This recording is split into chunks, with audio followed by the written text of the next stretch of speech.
The castle of Skora sits high on the cliffs, cold and completely out of reach for anyone living below. In this world, the sky belongs to the rich, while the rest are left to rot in the dark. Something is shifting under this pile of trash and broken wagon wheels. A hand clawing its way out of the freezing mud, desperate to breathe. This is Vlad. He's an orphan, a slum dog, and right now, he's dragging himself out of the debris with a sword gripped in his hand like his life depends on it. His eyes are glowing a brilliant, unnatural blue, reflecting a light that shouldn't belong to a kid from the gutter. He's looking for a way out, and he knows he won't find it by being passive. He's kneeling in the snow, staring at the blade. He calls it a star, the only thing capable of cutting through the absolute dark of his reality. He makes his way to a backstreet smithy, where a single warm light cuts through the freezing night air of the slums. On the wall hangs a beautifully crafted knight's sword. It's clean, elegant, and completely out of place in a dirty workshop like this. Vlad just stands there, completely mesmerized. He whispers that no matter how many times he looks at it, the weapon still looks incredibly cool. Before he can get lost in his thoughts, a voice calls him out from the dark. It's Jemina, his childhood friend, and she already knows he's slacking off again. She stands there with her arms crossed, looking at him with a mix of frustration and genuine concern. She asks him if he's aware of how incredibly distracted he's been lately. Vlad tries to brush it off, complaining that he rarely gets a single moment to rest. But Jemina isn't letting him off the hook. She warns him that people in the slums are starting to talk. When Vlad asks what they're saying, Jemina leans in. She asks if he still hears those strange voices every time he holds something as simple as a stick. She sighs, wondering what kind of terrible sin Vlad must have committed in his past life to end up with a curse like this. And honestly, she's not entirely wrong to worry. Not long ago, Vlad was struck by a bolt of black lightning from a completely clear sky, a freak accident that changed his entire biology. Jemina tells him he needs to stay put at their candle shop. The town has a new bishop who used to be a high-ranking inquisitor, and if he catches wind of Vlad's peculiar signs, it's an immediate trip to the burning stake. Vlad mutters a curse, but Jemina snaps at him to stop inviting misfortune. Vlad thinks she's being paranoid, but in a place like this, paranoia is the only reason people survive to C20. Jemina points out that half the slums saw him get struck by that lightning, and if the church targets him, he's done. Vlad dismisses it, claiming he won't get dragged to a cell just for looking at a sword. She tells him to just buy the damn thing on credit then, but Vlad knows the backstreet blacksmith isn't running a charity. Jemina asks how much the old man is even asking for it. Vlad drops the bomb. 5 gold coins. That is an astronomical amount of money for a slum dweller. Vlad smirks, saying that for 5 gold, he could eat and party for a whole year instead of buying a piece of iron. The elderly blacksmith overhears them and immediately loses his mind. He screams at them, demanding to know who they are calling a piece of iron. He charges out of his workshop, waving his hammer and screaming at them to get lost, calling them backstreet bastards who don't deserve to even look at his work. Vlad calmly asks who else is going to buy a knight's sword in a dirty alleyway, asking if the old man has finally gone senile. The blacksmith looks like he's about to pop a blood vessel. Jemina joins the shouting match, asking why he's even making swords for knights when he's practically on his deathbed anyway. The old man barks back, telling her he's making it because his life is almost over. He tells her to go back to her shop and wash dishes like the failure she is. Jemina is absolutely furious, screaming that she is a fully grown woman. Before a full-blown riot starts, Vlad places a hand on Jemina's head and starts dragging her away, apologizing to the old man as they make their exit. The blacksmith watches them leave, grumbling that Jemina has never truly starved a day in her life, which is why she's so full of attitude. But his words trigger a memory. Years ago, during a brutal winter, young Vlad, young Jemina, and young Ned huddled under a single tattered blanket, barely surviving on the scraps Vlad sacrificed for them. The old man turns back to his shop, but stops when he notices a deep footprint pressed into the dried mud where Vlad was standing. He looks out the door, sighing. He thinks Vlad should stop dreaming of swords and focus on surviving, because ambition in the slums is nothing but a death sentence. The old man grips the hilt of his masterpiece. He knows people born in the gutter almost never escape, which is why he refuses to sell this sword to anyone who doesn't have the strength to break their chains. He stares at the sharp edge of the blade. He's determined not to let his final, greatest creation rot in a back alley. Meanwhile, Vlad and Jemina walk through the dark, narrow streets. Vlad looks up at the glowing sky, thinking about how the stars look exactly the same, even when you're looking at them from a gutter, because some things are meant to shine on their own, no matter how much dirt you throw over them. This is Skora, a massive trading hub governed by the prestigious House of Bayezid, known across the land as the Lighthouse of the North. But under all that golden prestige lies a massive, sprawling shadow. The slums, a dumping ground where the city hides all of its ugly, dirty secrets. They walk past a local tavern and brothel called Rose's Smile, a loud, chaotic place where the desperate go to forget their lives. Suddenly, a massive, shirtless mercenary drags a woman onto the second-floor balcony by her hair, screaming that she scammed him. He rants that he's been a mercenary for 20 years and won't be fooled by fake drugs or cheap tricks. In this part of town, violence is the default language. Vlad arrives at the tavern carrying a fresh crate of candles. The mercenary spots him and immediately demands he go fetch the madam.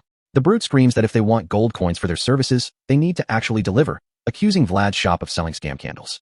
Vlad's expression goes completely cold. His eyes begin to glow with that sharp, icy blue light again. The mercenary keeps shouting, complaining that the timer candle he bought burned out the second he took his shirt off. Vlad calmly asks what kind of fun he was expecting to have with a single 5-minute candle. Vlad tells him that if he's too broke to afford proper service, he should go home. The mercenary looks like he's about to explode. Vlad sighs, completely annoyed by the drama. He points toward the large grandfather clock standing in the tavern. He proposes a bet. They will light a candle right now. If it doesn't last a full 5 minutes, the mercenary can do whatever he wants. But if it does, Vlad looks him dead in the eye and tells him he's going to beat him to death. The sheer confidence in his voice is terrifying. The mercenary freezes. A cold sweat breaks out on his forehead as he realizes this kid isn't bluffing. For a split second, a massive, towering shadow with glowing blue eyes seems to loom behind Vlad, projecting an aura of absolute dread. Vlad crouches down on the wooden floor, strikes a match, and lights the candle. He asks the brute who the real scammer is. The clock begins to tick. The entire tavern goes dead silent as the mercenary stands on the stairs, sweating bullets. Everyone is watching. Vlad's eyes remain fixed and glowing, completely unfazed by the tension thick enough to cut with a knife. The candle finally burns down to a stub and goes out. The mercenary looks at the clock, his face pale with realization. He clenches his teeth, desperately trying to calculate the time, but deep down, he knows he lost the bet. Before he can even utter a word, Vlad's wooden staff cracks violently across his jaw, sending a spray of blood into the air. Vlad pins him against the wooden railing, his glowing eyes boring into the man's soul. He whispers that the 5 minutes are officially up. He doesn't give the brute a chance to recover, swinging his staff with brutal, practiced precision. Mercenary crashes down the wooden stairs, his massive body tumbling like a sack of potatoes. Vlad stands at the top of the stairs, looking down at him. He calmly tells the man that his life is forfeit today. The mercenary covers his bloody face, whimpering and begging the kid to wait. The tough guy act is completely gone. But Vlad has zero mercy for bullies. He rains down a flurry of strikes, asking how a 20-year veteran could be this soft. He strikes him again, bringing up the mercenary's comment about his mother. Vlad tells him it's really rude to bring up mothers to an orphan. The entire tavern watches in absolute silence as Vlad finishes the beatdown, telling the rest of the scum in the room to pipe down. The next morning, the sun rises over the quiet timber-framed buildings of Skora, but the peace won't last long. Inside a private room, a man is calmly slicing a sausage. Vlad sits nearby, realizing something is off about the candle from last night. This is Jorge, the local boss of the tavern. He's quietly chewing his food, listening to the report. Suddenly, a woman's voice screams in rage, demanding to know who dared to mess with the sacred rose candle. Vlad sits at the table, asking how they are supposed to find the culprit behind the candle scam. Madam Marcella, the owner of Rose's Smile, leans in with a playful smile and says, "It's me." Vlad's face completely drops. This is Marcella. She admits she intentionally shortened the candle because she wanted to scam some extra cash out of the drunk mercenaries. Vlad stares in utter disbelief. He realizes he just brutally beat an innocent customer to cover up his own boss's financial scam. He walks down the stairs, rubbing his neck. He wonders what an employee is even supposed to do when the boss is the one running the con. As he reaches the bottom, Jorge and his thugs block his path. Jorge smiles smugly, calling Vlad their poster child and congratulating him on yesterday's work. Jorge crossed his arms, saying it's a shame he wasn't there to witness the glorious beatdown himself. He surrounds Vlad with his men, suggesting that since Vlad made some good tips, he should share the wealth with his seniors. Vlad's eyes glow with a dangerous blue light. Jorge raises his hands in mock defense, telling Vlad there's no need to make a scary face because he wants to offer a deal. Vlad asks what kind of deal a parasite like Jorge could possibly offer. A buzzcut thug steps forward with a sickening, predatory grin on his face. He drags out a badly beaten boy by his hair. It's Ned, Vlad's childhood friend, covered in bruises and trembling in fear. Jorge smirks, offering to sell Ned's freedom back to Vlad for 40 silver coins. The thug sneers, hinting that if Vlad doesn't pay, they might have to start cutting off Ned's fingers and ankles to teach him a lesson. Vlad closes his eyes and lets out a long, exhausted sigh. He tosses his entire pouch of 40 silver coins onto the floor. He looks at Ned and tells him that next time, he should just let them kill him instead of making Vlad waste his hard-earned money. The thugs laugh, pocketing the coins and mocking Vlad for always playing protector to the street urchins. Ned tearfully apologizes, sobbing that he was just trying to steal a little bit of food to get by. Vlad's eyes glow with a quiet, heavy intensity. He looks at his friend and asks him where he is injured. Ned whispers that he's fine. Vlad snaps at him to get lost before he loses his temper and tramples him himself. Ned runs off, leaving Vlad standing alone. Vlad mutters that his dream of buying that 5-gold sword just got pushed miles away. He stands on a balcony overlooking the harbor, his silhouette dark against the bright blue sky. The reality of his poverty is a heavy, crushing weight. Down at the docks, ships are being loaded. A hand is busy writing down transactions in a ledger. This is Harbin, a clerk working for the powerful whale hunter family. He remarks that Ned got incredibly lucky. Because years ago, when Ned was caught stealing by the church, the bishop had his finger and ankle brutally severed as a public warning. Harbin looks up from his desk, asking Vlad about the rumors surrounding Rose's Smile and the short-burning candles. He points out that Madame Marcella is a clever businesswoman. She wouldn't risk her reputation over a cheap candle scam unless she was desperate. Vlad agrees, noting that even Jorge seemed to be in on the rush for quick cash. Harbin narrows his eyes. He says that 9 times out of 10, When people like Marcella resort to cheap scams, it means they need money. And they need it immediately. He warns Vlad to be extremely careful. Because there is only one reason why criminal organizations in the slums suddenly start aggressively gathering funds. War. An all-out, bloody turf war between the rival factions of Squara. The slums are ruled by 5 distinct bosses. The first is Jorge, known as the Prostitute's Knight. Then there's Black Bear, the ruthless gambler, and Captain Hoover, the whale hunter who controls the docks. Finally, One-Armed Jack, a brutal man who hoards wealth like a dragon. Harbin's warning echoes in Vlad's mind. The darkest aspects of life always creep up on you when you least expect it. Just like right now. Vlad turns around to find his path completely blocked by a massive, silent crowd of thugs. From the shadows, a cold, gravelly voice calls out to him. It's One-Armed Jack himself, his massive steel hook reflecting the dim light. He grins, demanding to know where Vlad's boss is. Vlad stares back, his blue eyes igniting with defiance as Jack's amber eye glints in the dark. Jack's smile widens into a sinister grin. In the slums, ruin never gives you a warning before it strikes. One-Armed Jack is hovering over Vlad like a sleep paralysis demon. Vlad doesn't even flinch. He immediately asks if this sudden visit means a gang war is about to tear the slums apart. Jack's lieutenant doesn't appreciate a mere candle seller asking high-level political questions. He steps in, screaming in Vlad's face, demanding to know where Jorge is. Vlad locks his face into a blank slate. He plays the harmless, low-level worker card, claiming he just sells candles and doesn't know anything about the boss's whereabouts. The lieutenant is not buying the innocent act for a second. Vlad's calm demeanor is actively insulting to a guy who is used to making people beg for their lives. The guy slams his fist down, completely shattering the wooden table to make a point. It's a classic intimidation tactic, meant to break Vlad's composure. The impact sends Vlad's inventory flying through the air. All those candles, the ones Vlad sacrificed his childhood savings to make, are now just collateral damage. The entire tavern goes dead silent. In the slums, when a high-ranking thug starts breaking furniture, you look at the floor and pray you aren't next. The patrons are frozen. They know exactly how fast these standoffs turn into a bloodbath, and nobody wants to get caught in the crossfire of a gang war. The lieutenant looks down at the mess, grumbling that today's business is ruined. He's trying to assert absolute dominance, but Vlad's quiet silence is driving him insane. He points directly at Vlad's foot, ordering him to move. It's a petty power play, a test to see if Vlad will bend the knee and submit to the disrespect. Vlad's eyes ignite with that cold, supernatural blue light. He doesn't back down. Instead, he tells the giant to get rid of his foot. That's the breaking point. The lieutenant's face contorts in pure, unadulterated rage. No street thug can let a teenager talk to them like that and keep their reputation. He launches a brutal downward kick aimed straight at Vlad's head. This isn't a simple bar fight anymore. It's a statement of absolute violence. But Vlad is already moving. He's not panicking because he's spent his entire life calculating survival in these exact gutters, and he has a wooden staff in his grip. Vlad swings the staff with perfect, brutal precision, catching the lieutenant midair. The impact cracks through the room, cutting the giant's momentum completely. Vlad doesn't hesitate or celebrate. He immediately pivots, his eyes glowing with that eerie blue light as he prepares for the next threat. A second thug lunges, but Vlad is already there, swinging his staff in a devastating arc that guarantees an instant shutdown. Crowd's jaws are collectively on the floor. This kid just systematically dismantled 2 of One-Armed Jack's personal enforcers with a piece of wood. The slums only respect one thing, and it isn't moral superiority. It's the law of the backstreets. The winner stays on top, and the loser stays on the floor. Vlad stands over them, completely calm, holding his staff like a seasoned executioner.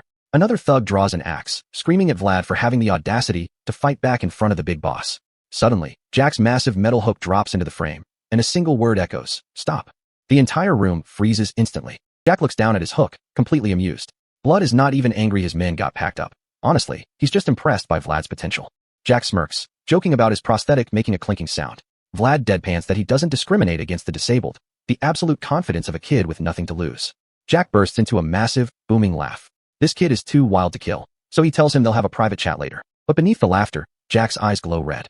He's trying to remember which of the street orphans he recruited in the past, realizing they all died too early to matter. Before Jack can dig deeper into his memories, a familiar voice cuts through the tension from the tavern entrance. The temperature in the room drops. The playful relationship is officially over, replaced by cold gang politics. Jorge enters the tavern, clad in his pristine white and gold armor. He smirks, trying to play the polite host, offering to grill some meat for his rival. Jack's lieutenant smirks back, reminding Jorge that they aren't actually friends, and suggests they take their business upstairs. Jack agrees, dismissing the food entirely. He just wants alcohol, the kind of heavy drinking that usually precedes a massive slaughter. The enforcers mutter about Marcella's famous hospitality as they head up. They want a taste of the tavern's offerings before the war starts. As the bosses leave the room, Vlad finally lets his guard down. He collapses onto a stool, sweating and realizing just how close he came to getting slaughtered. He looks down at his shattered crate of candles. His entire livelihood, destroyed in a matter of seconds because 2 rich bosses decided to have a turf dispute. Jack stops on the stairs, calling back to Vlad. He mentions that Jorge has been bragging about his rising star. Jack tells Vlad he has an eye for talent, offering him a spot in his crew if he's tired of smelling like candle wax. Vlad politely declines, telling him he's fine where he is because Jorge's gang keeps him fed and housed. Jack just laughs, loving the kid's hustle, and flips a small golden object. Vlad catches it. It's a solid gold coin. Vlad is stunned. This is more money than a slum kid sees in a year, and he tries to protest. Jack tells him he can get this kind of money every single day if he joins him. It's a blatant bribe, a reminder of who holds the real power. Jack smirks, declaring himself the money grubber. In the slums, gold is the only god that actually answers prayers. The bosses head upstairs, leaving Vlad holding the gold coin. The power dynamic in this town is shifting rapidly, and Vlad is caught right in the middle. The patrons immediately start whispering about whether the talks will go well. Suddenly, a red-haired woman calls Vlad's name from the balcony. It's one of Marcella's girls. She gestures over her shoulder and tells Vlad that Jorge wants him upstairs immediately. Vlad heads up, his mind racing. He knows this meeting wasn't a friendly chat. It was a declaration of terms. As soon as he walks in, Jorge hands him a beautifully crafted silver dagger. It's a high-quality weapon, far too advanced for a street kid. Jorge's face is dead serious. He tells Vlad to keep this weapon on him at all times from now on. The atmosphere in the room is suffocating. Vlad can tell just by looking at the senior members that the peace talks were an absolute disaster. The negotiation between Jorge and Jack wasn't a compromise. It was a countdown to a bloodbath. The meeting was a total catastrophe. The fragile peace of the Squara slums has officially shattered like glass. The senior boss tells Vlad to stop selling candles immediately. Bruv is completely confused, asking if he's supposed to start patrolling or collecting protection money. The senior boss explains the real threat. Jack is bringing in outside mercenaries, including a man who used to be a fully knighted swordsman. Vlad asks if this mercenary is like Jorge. Jorge confirms it with a solemn nod. Jack commands an overwhelming army of thugs, and now he has real military power. Even to Jorge, who was once a proud knight, Jack's sheer numbers and brutality have always been an insurmountable wall. A flock of sheep cannot stand against a wolf, but if Jack brings in a knight-level swordsman of his own, the balance of power in the slums will drop in a flash. The senior boss looks at Vlad and tells him this is why they need him. He's getting his first official combat mission soon. Vlad is completely stunned. He's being pulled directly into the front lines of a gang war before he's even learned how to hold a real sword. Vlad thinks of Harbin, a disabled clerk who lost his finger but used his intellect to survive and earn respect under Captain Hoover. Vlad resolves that he will do the same. He will learn, adapt, and rise to a higher place through sheer effort, using whatever tools he has. Later that night, Vlad retreats to a ruined yard to practice. Suddenly, the voice echoes in his head, telling him to narrow his elbows. Vlad is incredibly annoyed. This entity has been backseat driving his physical movements ever since he got struck. 1 month ago, a black lightning bolt struck him from a clear sky, and that's when the mental commentary began. Vlad thinks of the voice as a curse, a literal whisper of devils. He decides he needs to buy holy water to cleanse his head before he even thinks about buying a real sword. He shakes his head, trying to ignore the entity. He's heard that the more you interact with these voices, the tighter they cling to your soul. But the voice doesn't care. It guides him gently anyway, telling him to focus all his mind and power into one final strike. And strike. Narrow it. The command echoes, and Vlad's eyes flare with that brilliant, supernatural blue light. Vlad freezes, holding his wooden training sword perfectly vertical, his mind completely clear of the slum politics and the impending war. He swings. The downward strike unleashes a massive, blinding column of blue energy that tears through the desolate yard. Even the voice in his head goes quiet for a second, whispering in genuine surprise that this strike was entirely different. Vlad stands in the fading blue light, sweating and trembling. He realizes his previous movements were just simple swings, but this is the way of the sword. True, high-level martial arts manifested through a wooden stick. Vlad stands as a dark silhouette against the blinding energy. He clutches his chest, thinking in absolute terror. What the hell is in my head? His face is half-shadowed, wide-eyed with pure shock. He wanted to buy holy water to cure his brain, but now he's holding a power that could change his entire destiny. We start in the freezing mountains under a full moon, where a mysterious voice warns us that age cannot be deceived. Deep in the snowy forest, a white-haired man wipes fresh blood from a sword, complaining about the winter wind. He hears footsteps. A dark smirk spreads across his face as his purple eyes flare with pure malice. He slides his blood-stained blade back into its sheath, entirely unfazed by whoever is lurking in the dark. He tells the intruder to stop right there. Out of the shadows steps Vlad, asking if he's Stanga. The killer immediately lies, claiming he is Stanga and recognizing Vlad as his guide from the streets. The imposter notes Vlad's noble blonde hair and blue eyes before Vlad hands over a letter from Jorge. The killer reads the document, smirking as he realizes Jorge is desperately begging for this dead knight's help. Vlad, completely oblivious to the bloody corpse nearby, offers to guide him back to the hideout by tomorrow. The fake Stanga sighs. Vlad immediately doubts this guy's competence, hoping he at least knows the way back. The killer sneers, mocking Vlad's intelligence for making so much noise in the quiet winter woods. His purple eyes flare with terrifying intent as he directly threatens to kill Vlad if they get lost. Vlad doesn't back down. He calmly tells the man to follow him, determined to succeed on his first mission. Vlad wonders why this old man is so relaxed after receiving a death threat, while the killer quietly smirks. As they trek through the deep snow, The killer silently evaluates Vlad as a promising prospect for Jorge. He decides Vlad is a young street kid who might actually be worth molding into something useful. They seek shelter from the freezing mountain winds inside a dark rocky cave, lighting a small campfire. Vlad stares intensely at his companion. The armored killer, now wearing reading glasses, asks why he's staring. He asks if Vlad has ever seen a retired knight up close before, looking down his nose. Calling Vlad a total country bumpkin, he asks where he's from. Vlad quietly replies that he's from Dacia. Vlad spots a distant mountain village, but the irritable killer just threatens to chop him down right here. Vlad tries to ease the tension by offering some raw meat, complaining that the old man has no humor. The killer eyes the food, but Vlad flatly tells him none of it is for him. The killer grumbles and skewers his own raw meat over the roaring flames, letting it sizzle. He takes a bite, immediately gagging at the foul smell, before asking if Vlad has any questions. He smugly offers to trade one answer for every piece of Vlad's superior beef jerky. Vlad calmly chews his jerky, telling him he could have just asked, but the proud killer snaps back defensively. Crossing his arms, the fake knight lectures Vlad on how true knights only accept fair compensation. Vlad points out he's retired, but the killer cuts him off, demanding his name and age instead. Vlad says he's 42, then looks up with glowing blue eyes, asking if the man can use aura. The killer smirks, claiming all knights can use aura, but utilizing it in battle is different. He challenges Vlad, asking if he can actually use it, and Vlad hesitates, unsure how to respond. Vlad's left eye suddenly flares with brilliant blue light as the voice in his head commands him. The killer watches Vlad's glowing eye in silence, continuing his lecture about a knight's proper compensation. He grips his sword hilt, claiming that sometimes even a proud knight needs to cheer himself up. Complaining about eating dry jerky, he prepares to show off, and Vlad watches with absolute childlike excitement. The killer stands and holds his sword vertically, his right eye flaring with a dangerous purple light. Vlad asks why he closes his left eye, completely fascinated by the high-level martial preparation. The killer focuses, reflecting his soul's inner world onto the imaginary water surface beneath his feet. Both of his eyes erupt with brilliant blue light, telling the kid to watch very closely. A massive column of blue aura bursts from the blade, radiating the true power of a knight. Vlad shields his face from the blinding energy, his left eye flaring with a distinct crosshair pupil. Under the full moon, the killer stands triumphantly, his sword enveloped in a magnificent, swirling blue aura. The display of power fades, and we transition to the dark, quiet stone walls of Skora at night. They arrive at the courtyard. Vlad complains about feeling like a bum, but the killer shrugs it off. The killer explains they must enter in secret, avoiding the main gate to protect their knightly honor. Vlad agrees that a knight is easily identified, and the killer promises him a hot bath inside. They creep through a dark, narrow alleyway, noting how eerily quiet the entire area is. Suddenly, both of them freeze. Vlad immediately senses that something is terribly wrong in this silence. Vlad looks down, realizing the enemy has already struck. The courtyard is littered with bloody, dead guards. Seeing the slaughter, the killer offers to show Vlad the secret back door used by their group. Vlad runs toward the main gate instead, shouting that he'll draw the enemy's attention away as a diversion. Vlad reaches a blood-splattered wooden door, breathing heavily as hot steam rises from his exhausted body. He pushes the door open, finding the tavern completely ruined and covered in fresh pools of blood. Inside the private room, Marcella warns a heavily bandaged, shirtless Jorge that Jack made the first move. Vlad asks if Jorge is alright. Jorge admits fighting a real knight-level opponent took a massive toll. Meanwhile, back outside, the white-haired killer asks a guard if they successfully brought the target in. Vlad assumes his guest has arrived safely, while Jorge vows to settle the score with Jack tomorrow. Jorge looks at his bandaged hands, determined to win, then asks Vlad how their new ally looked. Vlad reassures him, saying the retired knight seems like a genuinely good and highly reliable person. Vlad internally reflects on how nimble and powerful the man's body seemed during their snowy trek.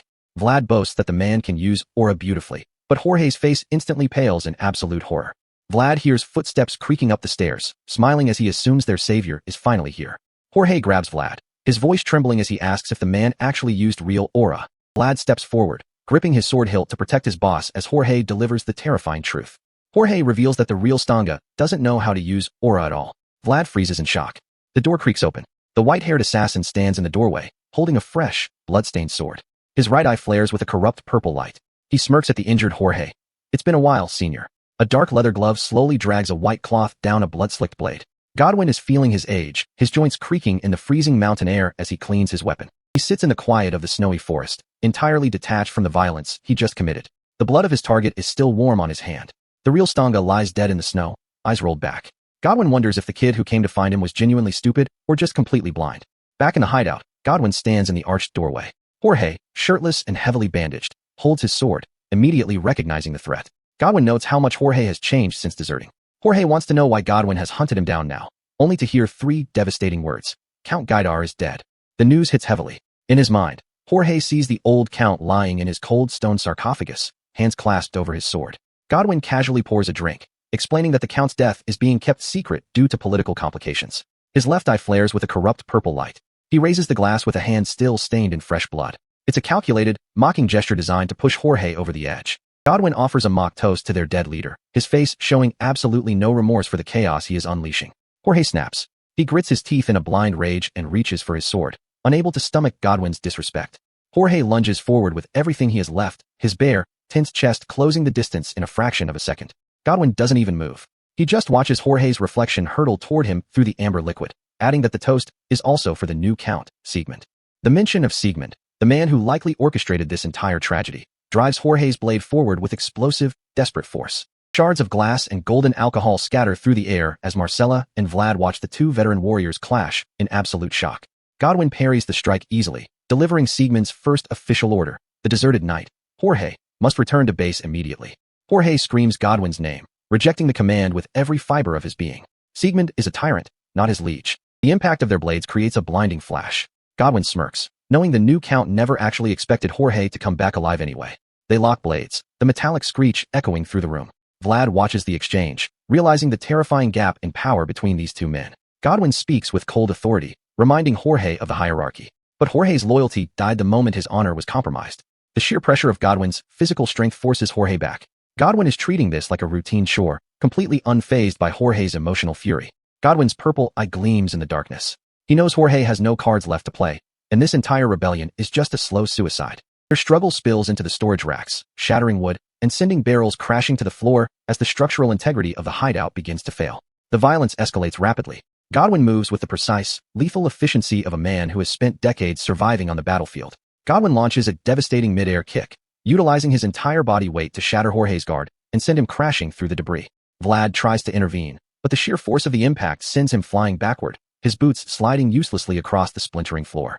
Seeing the ceiling beams splintering, Vlad lunges to grab Marcella, pulling her out of the way of the falling timber just in time. Vlad carries Marcella through the doorway to the safety of the balcony, desperately shouting to the rest of the gang below that they are under attack. Downstairs, the gang members hear the commotion. The man with the earring gestures wildly, trying to organize a defense as the ceiling groans above them. Vlad looks back into the ruined room, his eyes wide with panic. He can see Jorge is completely cornered and running out of time. Vlad leaps back into the fray, locking swords with Godwin in a desperate bid to buy Jorge a few precious seconds to recover. Vlad's left eye flares blue as he struggles against Godwin's monstrous strength. Marcella screams in terror from the balcony, watching the ceiling collapse. Godwin drops down like an apex predator. The gang members can only watch in absolute horror as Vlad is enveloped in a strange, crackling blue aura. Godwin looks down at the bleeding Jorge, mockingly pointing out that his junior has always had a habit of making incredibly foolish decisions. A sudden, violent shockwave rips through the center of the room, throwing the remaining gang members off their feet as smoke fills the air. Godwin is momentarily caught in the blast, coughing heavily as he pushes himself up from the splintered floorboards, his armor covered in soot. Vlad stands over him, sword drawn, his posture rigid as he tries to process the sheer scale of the violence that just occurred. Godwin's purple eyes narrow. He realizes this kid isn't just some random street urchin. There is something deeply unnatural about the way he holds his blade. A silver dagger flies through the smoke. Godwin reacts instantly, deflecting the projectile with a precise, metallic clink of his sword. The deflection is effortless. Vlad's eyes widen in shock at the speed of the mercenary, who looks back with cold, murderous intent. Godwin lunges forward, his blade aimed directly at Jorge. Vlad screams for his boss to dodge, his voice cracking with desperation. Vlad's eye flares with panic as he watches Jorge struggle to even stand, his body completely broken from the previous clashes. Godwin sweeps his blade in a wide arc, clearing the space around him with a brutal, heavy strike that echoes through the ruined building. Jorge tries to drag himself forward, his fingers clawing at the dust-covered floorboards as Godwin slowly approaches his defenseless target. Godwin stands over his former comrade, telling him that none of this would have happened if he had just followed his orders back then. Jorge looks up through the blood and sweat, spitting back that he is a human being, not some mindless dog trained to follow corrupt commands. Godwin's expression remains completely cold. He tells Jorge that he is wrong. He isn't just a person. He is a knight, bound to the system. Jorge grits his teeth, his body trembling with rage as the remaining gang members step forward, desperately trying to protect their fallen leader. Godwin sighs, his posture relaxed despite being outnumbered. He mutters that this night has dragged on far too long, and he is ready to end it. He closes his eyes for a brief second, a chilling display of absolute confidence. He wants to finish his job and finally get some rest. Vlad charges forward, his boots pounding against the wooden floor. His left eye is glowing with a brilliant, volatile blue light. He raises his sword, and a colossal pillar of blue energy erupts from the blade, illuminating the entire ruined room in a blinding flash. Blood has triggered something he can't control. The sheer volume of magical energy overflowing from the blade leaves Vlad screaming in panic. The voice in his head screams a frantic warning, but it's too late. The power has already broken past Vlad's limits. Vlad screams as the raw, unrefined magic tears through his body, threatening to consume everything around him in a massive explosion. The sheer pressure of the expanding energy binds everyone in the room, freezing the gang members in place as the air grows heavy. Even Godwin is forced to grit his teeth against the overwhelming pressure, his purple eyes widening as he realizes the kid is channeling true power.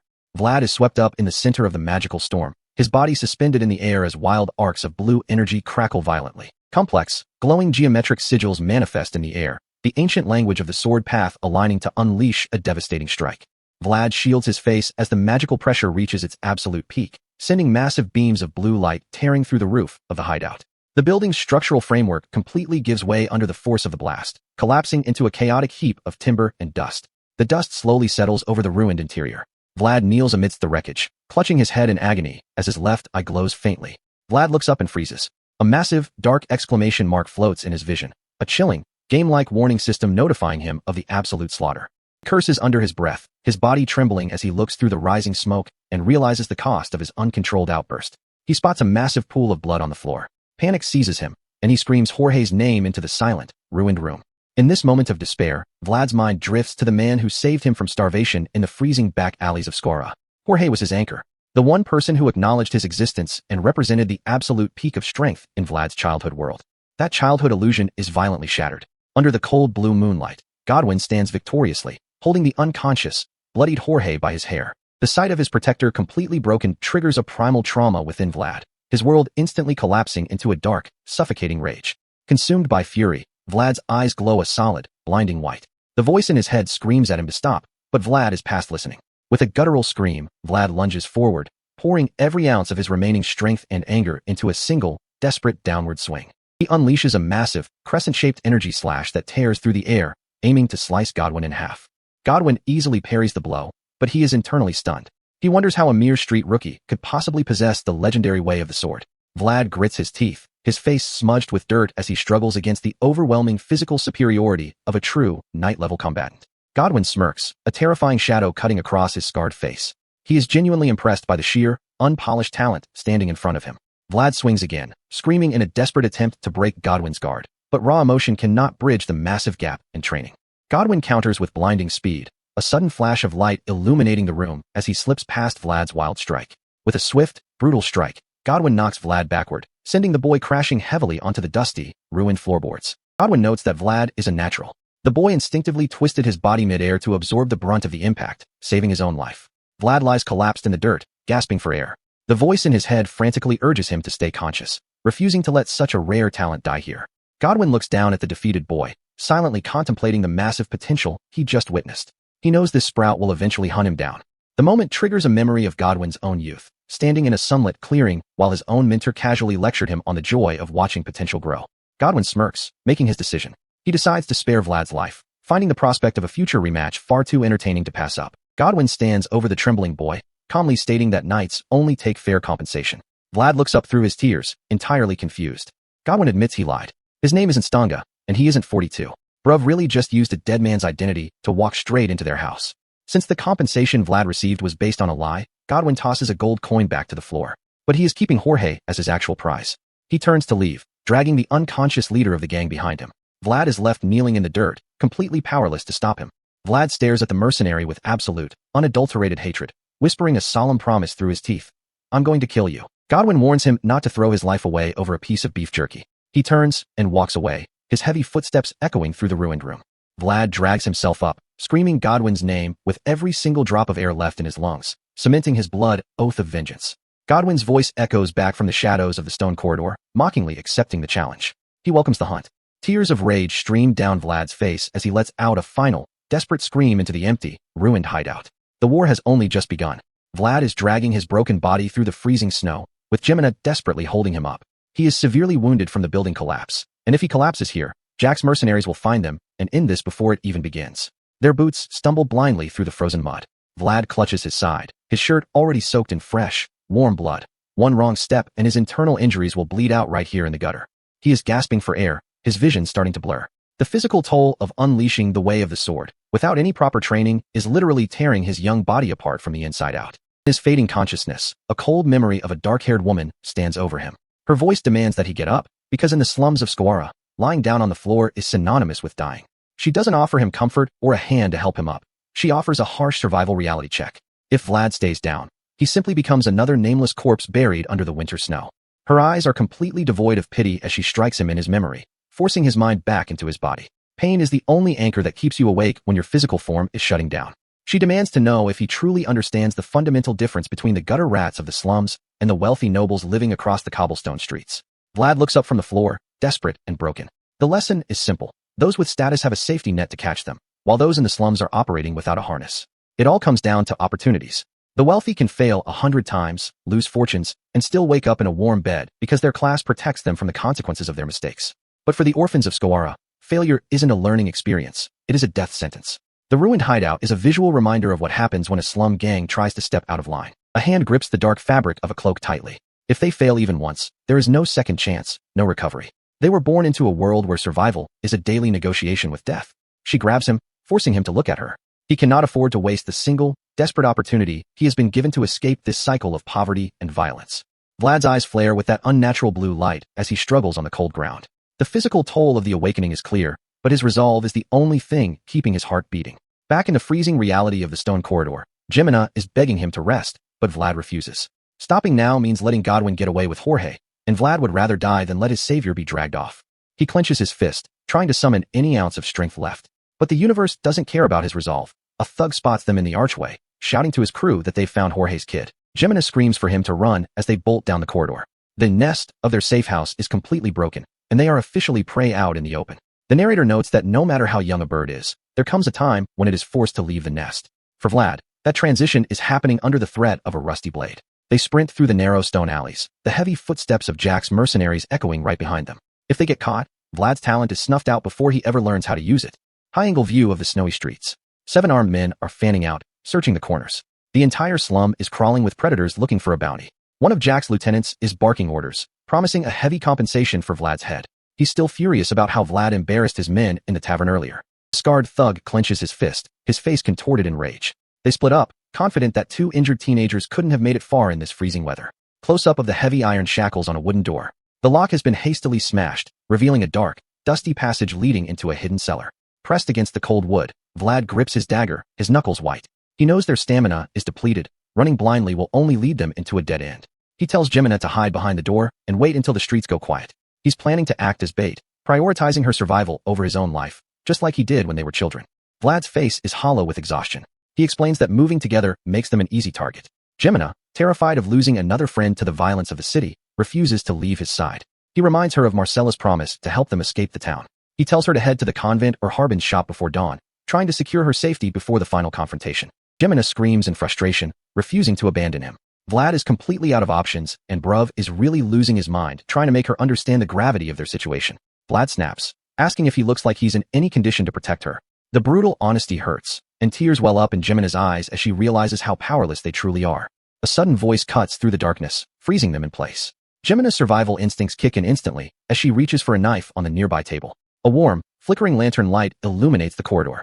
Standing there is the elderly blacksmith, his eyes wide with shock as he recognizes the 2 runaways. He demands to know why they are here, while Jimena keeps her knife pointed at his chest, her hands trembling but resolute. The blacksmith is just trying to sleep, and Blood really has to deal with 2 bleeding teenagers invading his workshop with a butter knife. Jimena is hysterical, screaming that she will actually stab him if he takes a step. The old man just stares at her, seeing right through her desperate bluff. The silence stretches between them.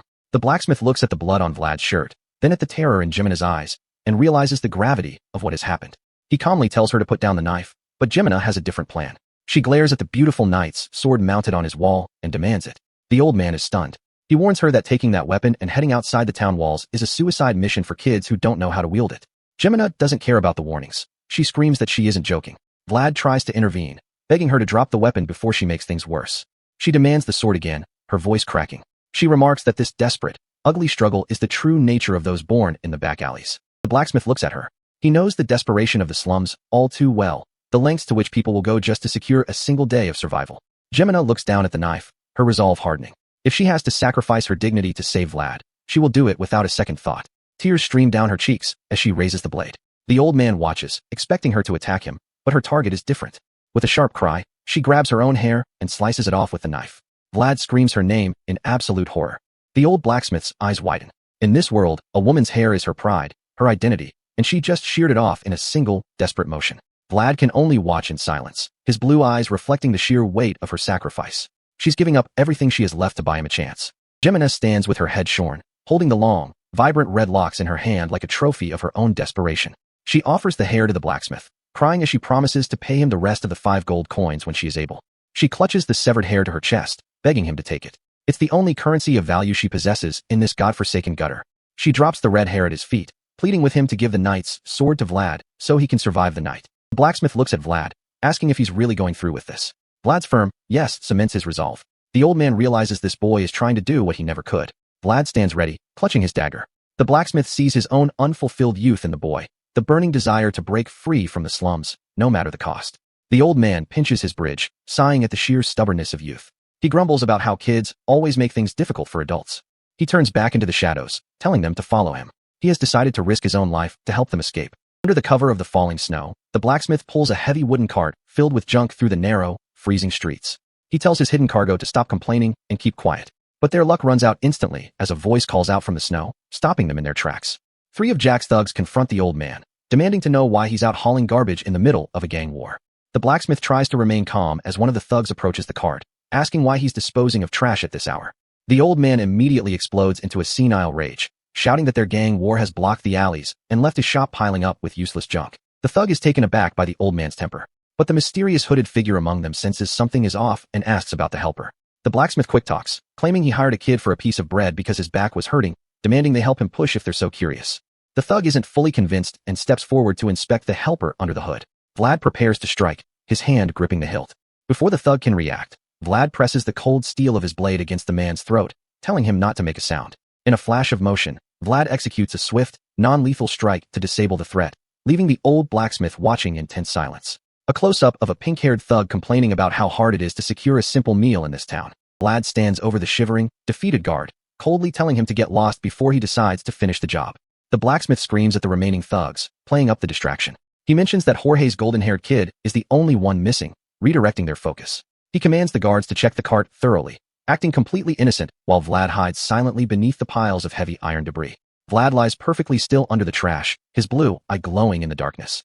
Jemina and the blacksmith hold their breath as the guards approach. The guard with the sword decides against digging through the dirty cart, telling his partner to move on and search elsewhere. The blacksmith continues pushing, his heart hammering. He knows there is no turning back now. They are completely committed to this escape. Suddenly, the spear-wielding guard stops, his eyes narrowing as he looks back at the cart. He suspects something is hidden beneath the surface. The tension is thick enough to cut with a knife as the guard stands over the cart, his shadow looming over the hidden Vlad. Beneath the junk, Vlad tightly grips his sword, preparing for the worst. He knows if he is discovered here, he will have to slaughter his way out.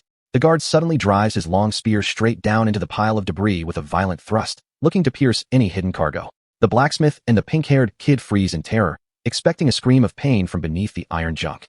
But there is only silence. Vlad's glowing blue eye remains steady in the dark. He either caught the spearhead or avoided it by inches. The spear-wielding guard pulls his weapon back, looking down. He remarks that there must be a reason for their desperate flight. He tells them to go on, intentionally turning a blind eye to the escape. The blacksmith quickly starts pulling the heavy cart away before he changes his mind.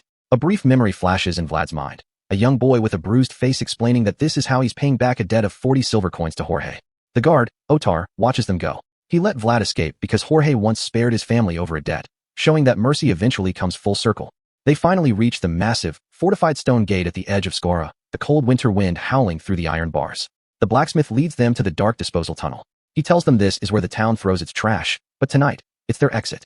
Jemina whispers her final goodbye. She tells him to stay healthy as a swirling, magical draft of cold air sweeps through the deep stone shaft, swallowing Vlad's silhouette. Vlad grips his new sword as he slides down into the dark abyss. The narrator notes that this boy's journey has officially become the old blacksmith's legacy. Jemina clasps her hands, praying for his survival. Deep in the snowy ruins below, a brilliant, mystical blue light begins to pulse. The full moon shines down on the quiet, snow-covered battlefield, marking the end of Vlad's life as a mere slum candle seller. High above the jagged mountain peaks, the cold steel of the blacksmith's masterpiece reflects a warm, unnatural glow. In the quiet darkness of the cavern, a disembodied voice echoes in Vlad's mind, asking if he can finally hear it clearly. Vlad sits in the dark, holding the hilt. A strange, glowing blue text box appears before him, confirming the entity's presence. Vlad asks who the voice belongs to, but the entity admits it doesn't even know its own identity, despite its vast knowledge of the blade. Vlad smiles, entirely unfazed by the mystery. He suggests a simple deal. They will help each other survive this unforgiving world. He raises the sword vertically, declaring that he will be the entity's memory, and the entity will be his weapon. Close-up of his glowing blue eye. He states coldly that he doesn't care if the voice belongs to a demon, as long as it gives him power. Under the massive full moon, a towering, spectral blue figure outlines itself behind the kneeling boy, cementing their unnatural pact. Vlad bares his teeth in a grimace of pure determination. He explains that the only thing he truly fears is remaining powerless and becoming nothing. The spectral knight raises a massive, beautifully detailed blue sword, accepting the terms of their contract. Standing on a glowing, blue ripple of energy, Vlad grips his weapon. The slum boy is gone. The star-embracing swordmaster has officially awakened. A month into the winter campaign, and the valley is completely buried. This is the staging ground for House Bayezid's monster hunt. Inside the command tent, a hand moves a white game piece across the map. Joseph Bayezid is playing a high-stakes political chess game. Meet Joseph Bayezid, the second son of a brutal noble family. He's staring at his perfect battle map, but his face is pure tension. In a succession war, a campaign going too smoothly is a trap. His loyal, eye-patched knight Jair enters the tent to break the silence. Joseph doesn't even look up from his desk. Jair stands straight, immediately picking up on his master's dark mood. He knows exactly how much pressure Joseph is under. When everything goes exactly as planned, you start looking for the hidden dagger. Joseph knows his political enemies aren't this incompetent.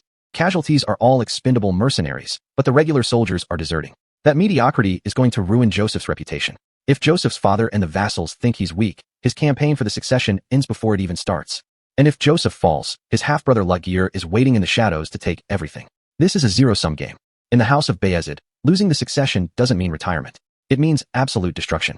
The family banner flies over a legacy built entirely on blood. They value military might above all else. Their father literally slaughtered his own brothers to take the throne. That's the family tradition Joseph is trying to survive.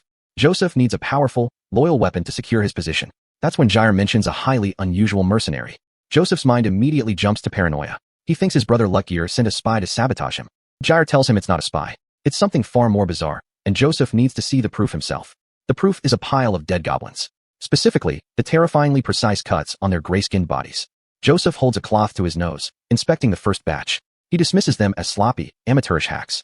But as they walk down the line of hanging corpses, Jair urges him to look closer. The further Joseph walks, the cleaner the cuts get. The sloppy swings are rapidly turning into something precise. He stops at a massive hobgoblin. The trajectory of the cuts is identical, but the execution has completely evolved. Joseph turns to his knight, his voice actually shaking. He asks if a single person did all of this. Jair confirms it. The sloppy corpse was from a month ago. The perfect one was killed yesterday. A month. It took this anonymous mercenary only 4 weeks to go from a complete amateur to a lethal swordsman. That level of growth is monstrous. Joseph immediately demands to know the name of this hidden genius. To understand how he got here, we have to go back to the front lines deep in the snowy forest. The extermination campaign is actively raging, with mercenaries and monsters clashing in a chaotic, bloody mess. Soldiers are desperately trying to hold the line, screaming at their squads to tighten the encirclement. They think they're about to wrap up the battle. They are incredibly, hilariously wrong, because a massive, red-eyed hobgoblin just shattered their formation, bringing a giant wooden club to a spear fight. A massive shadow looms over the goateed soldier. The sheer scale of this beast instantly breaks their morale. A sudden, blinding flash of impact forces the mercenaries back as the monster unleashes pure violence. The hobgoblin pins a screaming soldier to the bloodstained snow. The defensive line is completely gone. The beast lets out a deafening roar, turning its red eyes toward the terrified survivors. It lunges, tossing soldiers aside like ragdolls. This is what happens when you cheap out on mercenary contracts. The goateed soldier screams for a retreat. Even the commander on horseback is frozen in shock. Commander tries to yell at his fleeing men, but bro really thinks a speech is going to stop a 9-foot monster.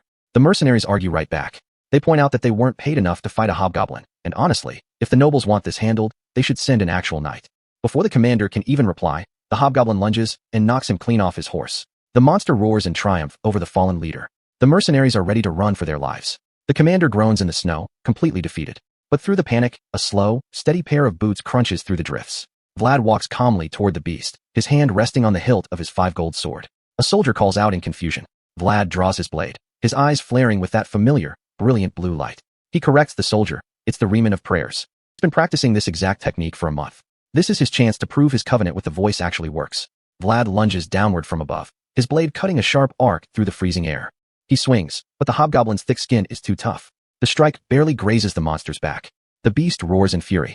Vlad immediately realizes his cut was too shallow, and the monster is already counterattacking. He nimbly dodges the massive club, his focus entirely locked on the beast's movements. Vlad slides low across the snow, executing rapid, sweeping strikes, but he can't find a clean opening. He retreats, gritting his teeth in frustration. The voice in his head immediately starts talking trash about his execution. Vlad snaps back internally. He's not a cheat code genius. He actually has to work to make this foreign style his own. The hobgoblin charges again, but a glowing blue trajectory symbol suddenly maps itself out in Vlad's vision. Vlad breathes, aligning his body perfectly with the glowing guide. He's letting the voice run the calculations. The monster raises its club for a final, crushing blow, completely unaware that it's walking into a perfect counter. Vlad strikes. The collision of steel and wood unleashes a massive, if brief, explosion of snow and energy. The hobgoblin is forced back, bracing its massive club against the ground to stay upright. Vlad leaps high into the air, the cold wind whipping through his hair. This is the decisive moment. He swings downward, a magnificent column of glowing blue aura erupting from his blade. The strike connects with absolute, divine precision.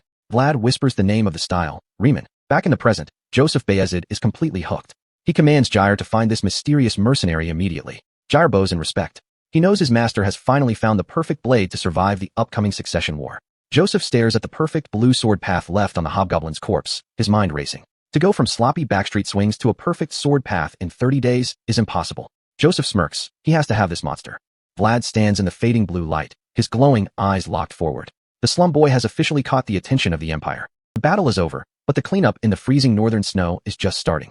Unnamed mercenaries are tossing the gray-skinned hobgoblin corpses into a wooden cart, complaining about the lack of valuable loot. One overexcited mercenary with a mustache runs up to Vlad, calling him captain and gushing about how amazing his swordsmanship was. Vlad doesn't even look up, dryly telling the man to shut up and go gather the things he just slashed. The mustache mercenary smirks, claiming nobody in the camp would dare touch Vlad's kills anyway. But then he leans in, asking what Vlad plans to do next now that the monster extermination campaign is wrapping up. He straight up proposes a partnership, Vlad's god-tier sword skills combined with his brains. Vlad doesn't even slow down, deadpanning that his personal creed is to never make eye contact with scammers. The mercenary's friendly act vanishes instantly. He stares at Vlad's back, realizing something is off about the kid's mercenary badge, thinking to himself that Vlad can't use that fake ID forever. He catches up and whispers that he knows a professional counterfeiter named Got who can forge a perfect badge. Vlad stops dead in his tracks. Vlad turns around, and his eyes flare with a terrifying, glowing blue light. He delivers a cold, lethal warning. If the man's tongue gets too loose, his head is going to get loose next. The mercenary's face goes pale, sweat dripping down his cheek under the crushing weight of Vlad's aura. He immediately tries to play it off as friendly advice, stammering that being a low-ranking Decurion is a waste of Vlad's talent. Vlad's expression remains razor-sharp as he tells the man to shut his mouth and clean up the rest of the field if he wants to keep his head attached to his body. The terrified scammer instantly folds.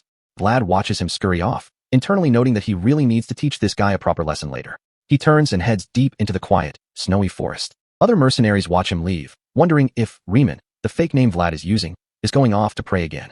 They've grown to respect his quiet, bizarrely disciplined routine. Vlad kneels in the deep snow, planting his sword vertically into the frozen ground. To the onlookers, he looks like a tragic, noble knight from a painting, completely out of place in a dirty mercenary camp. They whisper among themselves, convinced that a guy who looks this majestic while kneeling in a freezing forest must secretly be a noble who fell from grace. In reality, Vlad is internally screaming. He's scowling in absolute frustration because he still can't execute his sword strikes perfectly in one clean shot. The mysterious voice in his head immediately starts backseat driving, calling him an idiot and claiming the secret to one shot, one kill, always comes when you least expect it. The voice gives him the most useless, abstract tutorial ever. Just lift the sword, lean your body so they go SSK, and then go whoosh. Vlad is just standing there like, are we seriously doing onomatopoeia training right now? The voice gets mad that Vlad isn't understanding, while Vlad is left standing in the snow, grumbling, whoosh, squook hook, SSK, like a lunatic. The grind is real, but the teacher is terrible. From a distance, the other mercenaries just watch him mutter to himself, thinking he's having a profound, highly spiritual conversation with the heavens. Back at the grand military encampment, rows of wooden tables and white canvas tents are nestled under the massive, sunlit northern mountain peaks. Vlad sits down for lunch and stares suspiciously at his bowl of thick, gelatinous, dark brown stew, seriously questioning what kind of mystery meat he's about to put in his mouth. Another mercenary shrugs and says free food is free food, especially since noble employers like House Bayezid almost never provide actual meals to cheap mercenaries. Vlad finishes his bowl, bids them farewell, and walks away toward the clerical tents. Behind him, the men gossip, assuming their mysterious captain is heading back to the priest. Vlad heads toward the blue tent marked with a white cross, wondering if he should actually try praying, while the voice dryly points out he's already failing the vibe check just by asking. The elderly priest Andrea spots him from the entrance, his face lighting up with a warm, welcoming smile as he invites Riemann inside. Vlad enters and bows respectfully. Priest Andrea remarks on how cold it must have been for Vlad to go out and pray in the deep snow last night. Vlad puts on his most pious, holy face, telling the priest that the cold doesn't matter when you're held in the Lord's arms, while internally cursing out the voice's useless, whoosh, SSK tutorials. Priest Andrea laughs heartily, completely charmed, telling Vlad he acts more like a priest than he does. Vlad's poker face is honestly undefeated at this point. A young acolyte named Jiang enters to announce that breakfast is ready. The table is set with fresh bread, cheese, and soup, looking infinitely better than the camp's mystery meat. Andrea places his hands on Vlad's shoulders, insisting they eat together. Vlad tries to politely decline, but the priest immediately transitions into leading a prayer. Vlad clasps his hands and recites a flawless, deeply moving blessing, thanking God for the food and praying for the strength to do good. Andrea is completely moved by the boy's apparent purity. As Vlad kneels before the glowing yellow cross, the priest watches him, convinced he is looking at a truly faithful, honest soul. But the narrator notes that even in this peaceful, humble place, Vlad's soul is bound to a different destiny, a vision of a blood-stained battlefield covered in embedded swords under a dark, chaotic sky. Andrea finishes the prayer with an amen and happily tells Vlad to start eating. Vlad immediately digs into the fresh wheat bread and warm soup, internally celebrating because he's finally eating actual human food instead of gray sludge. But the peaceful lunch is cut short. Andrea mentions Vlad's incredible, rapidly evolving swordsmanship, revealing that his skills have officially reached the ears of Sir Joseph Bayezid. The priest explains that Sir Jair, Joseph's terrifying personal knight, came by 2 days ago inquiring about him. Vlad tries to act casually surprised, but the panic is definitely setting in. Andrea smiles warmly, telling Vlad he highly recommended him to the nobles. Vlad's face freezes, his mouth full of bread as he realizes his quiet cover has just been completely blown. The priest happily talks about how the House of Bayezid is a prestigious noble family, and how landing a job with them would rescue Vlad from his current miserable mercenary life. Vlad swallows his food hard. He is in absolute, silent panic. The priest thinks he's helping, but he's actually fast-tracking Vlad to a noble interrogation. Vlad walks back out into the snowy forest under a clear blue sky, his mind racing as he mutters that this situation has gotten incredibly difficult. He kneels in the snow, realizing his desperate need to practice his swordsmanship has drawn way too much attention. He wonders if staying close to the priest was a massive tactical error. Vlad looks down at his blade. He had a specific reason for hanging around the church. He needed to confirm if the black lightning and the voice in his head made him some kind of evil, demonic existence. Priest Andrea is highly renowned for his immense divine power. Since the holy priest didn't sense any evil or corruption in Vlad, Vlad finally had proof that his soul was still clean. Now, the risk of staying is too high. Vlad contemplates running away immediately, but the voice chimes in, suggesting the nobles might turn a blind eye to his fake ID because of his talent. Vlad shoots that down instantly. If the nobles investigate his background, they'll discover he killed a mercenary in Shoera, which means he'll face identity forgery and murder charges. The voice casually calls him a heinous criminal. Vlad points an accusatory finger at his own sword, reminding the voice that it's an accomplice in all of his crimes. The voice agrees that running away is the smartest play, so Vlad resolves to slip away tonight.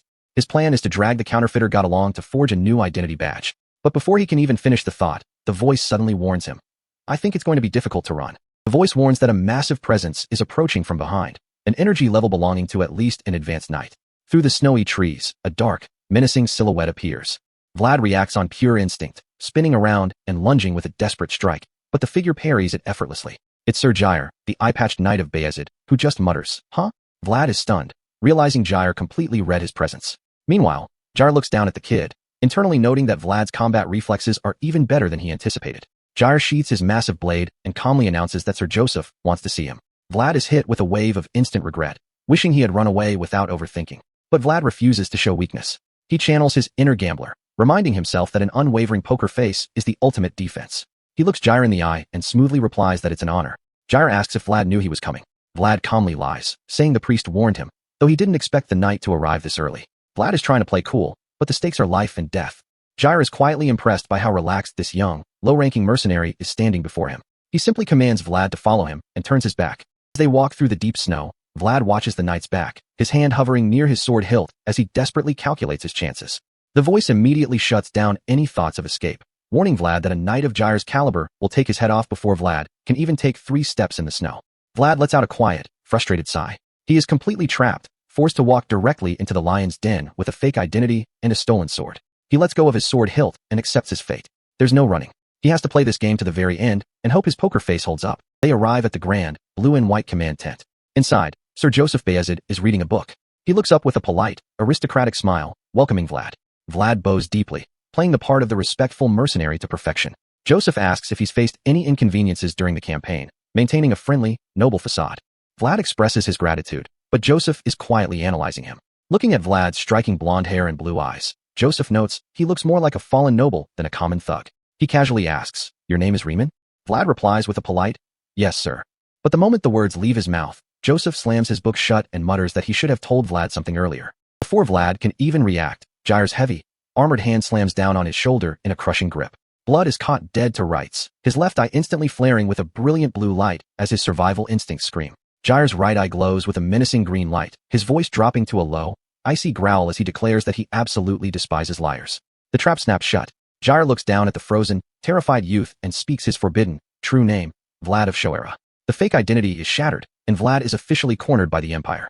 Joseph Bayezid sits at his desk, laid back but completely in control of the room. He is laying out everything his intelligence network dug up on Vlad's past, stripping away the boy's cover story. He knows about the slums, and he knows about Vlad's mother working as a red light worker. But there is one piece of the puzzle still missing. Joseph leans forward, asking if Vlad even knows who his own father is. Joseph's gaze is cold and condescending, expecting the gutter rat to break under the weight of his own low birth. But Vlad doesn't flinch. His eyes flare with that brilliant, defiant blue light as he fires back, mocking Joseph for asking such a stupid question to a red light worker's son. Jair doesn't tolerate disrespect toward his master.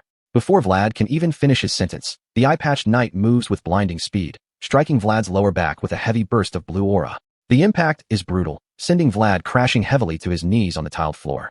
The sheer physical disparity between a street rat and an advanced knight is laid bare in an instant. One casual strike is all it takes to put Vlad in his place.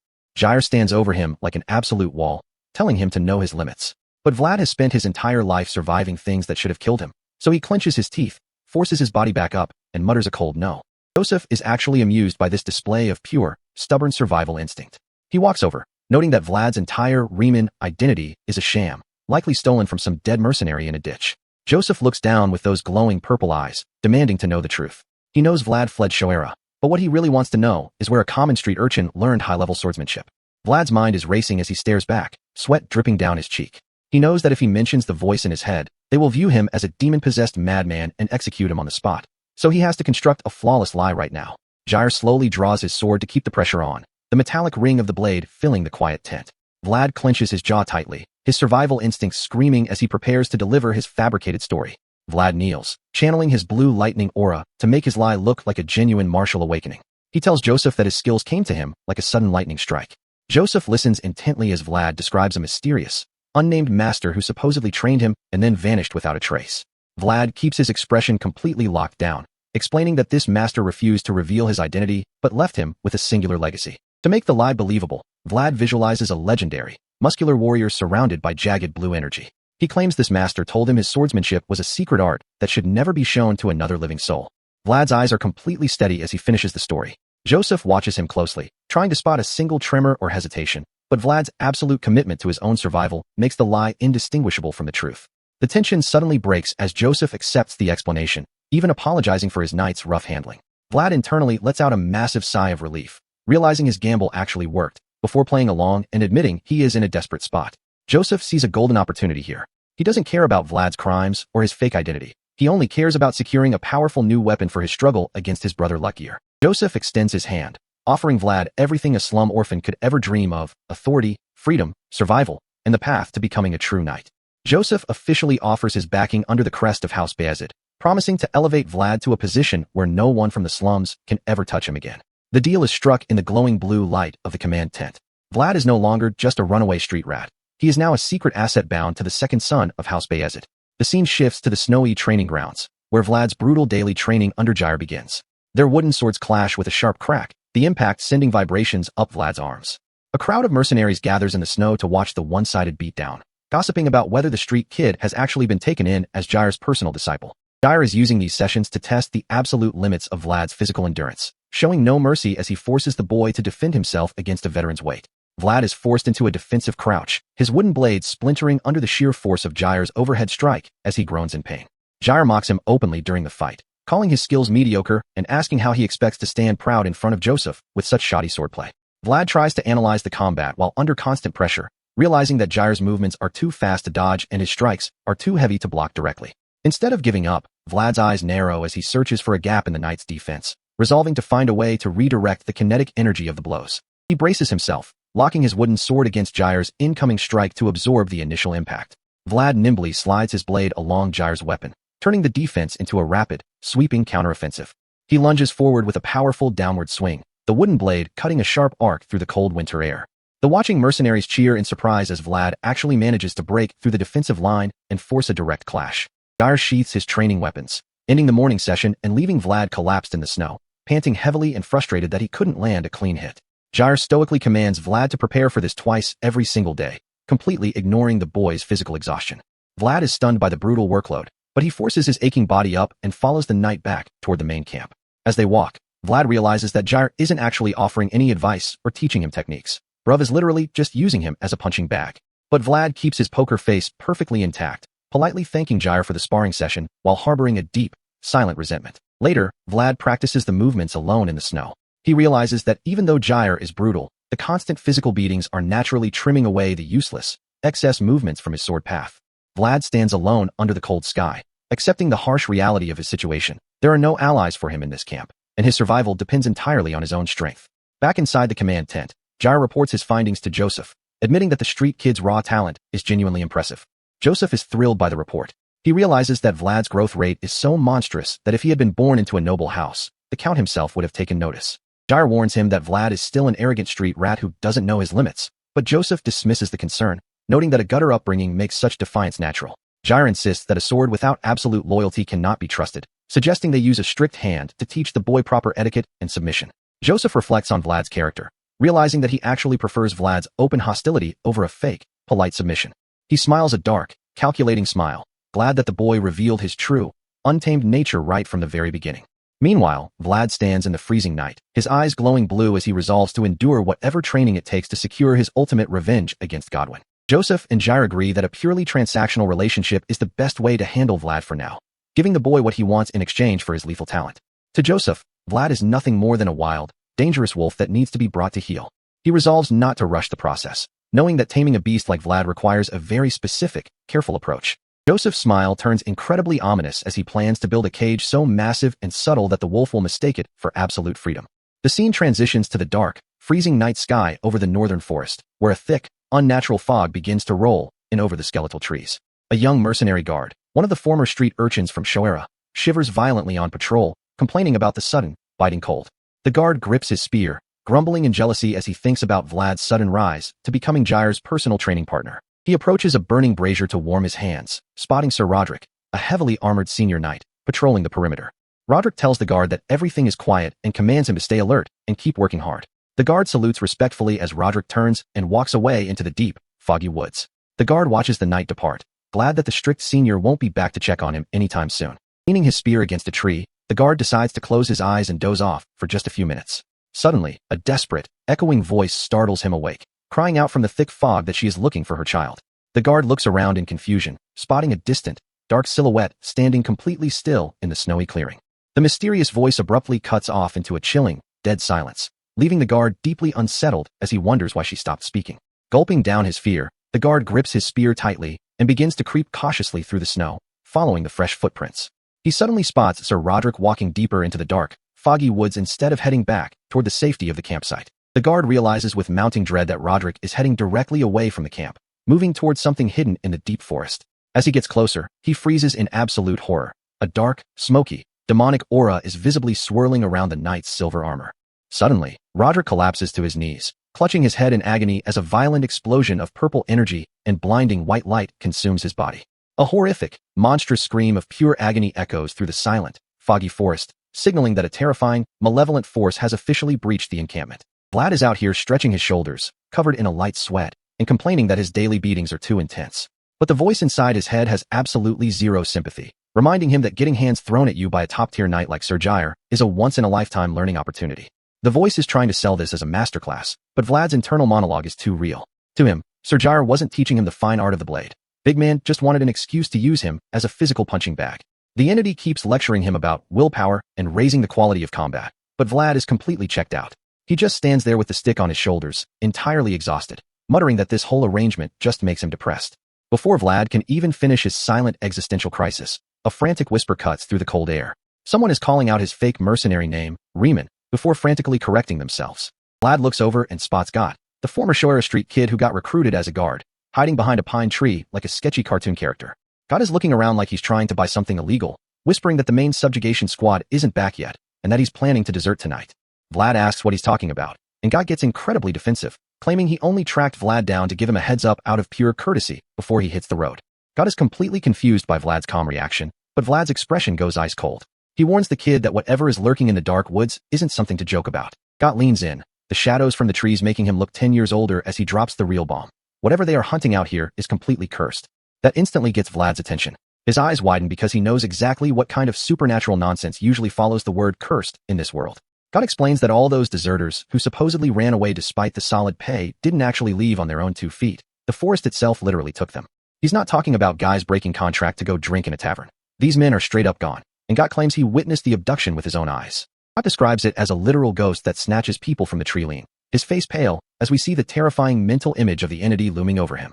Vlad stands there in silence, his hand resting on his wooden training blade as he tries to process whether this kid has actually lost his mind. Vlad physically grabs Got by his wrist to snap him out of his panic, telling him to stop spreading wild rumors, but Got just screams back in desperation.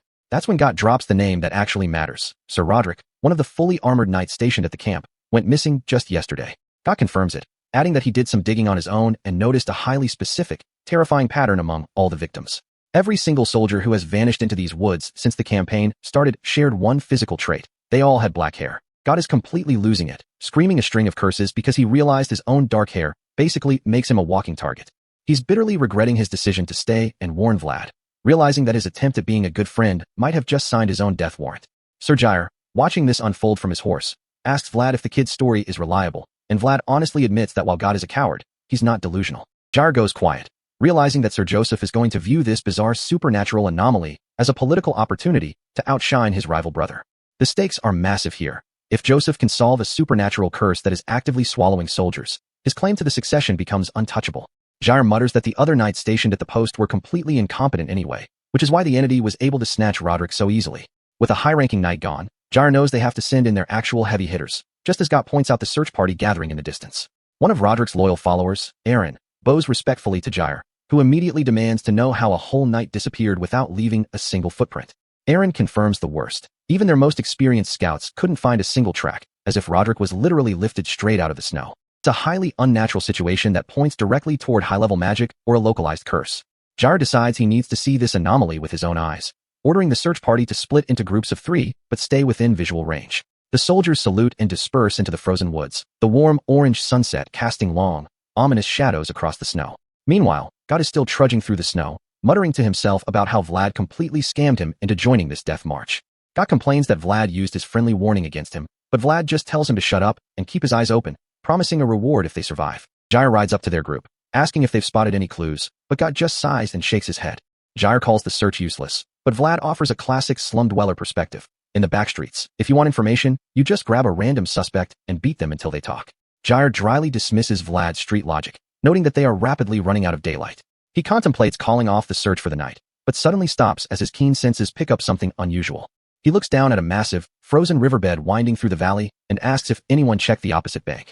God immediately objects, pointing out that Roderick's squad had no reason to cross the ice since the monster subjugation was in the opposite direction. But Jair reasons that since the forest was completely clean, the river is the only logical place left to check, ordering the mercenaries to prepare to cross.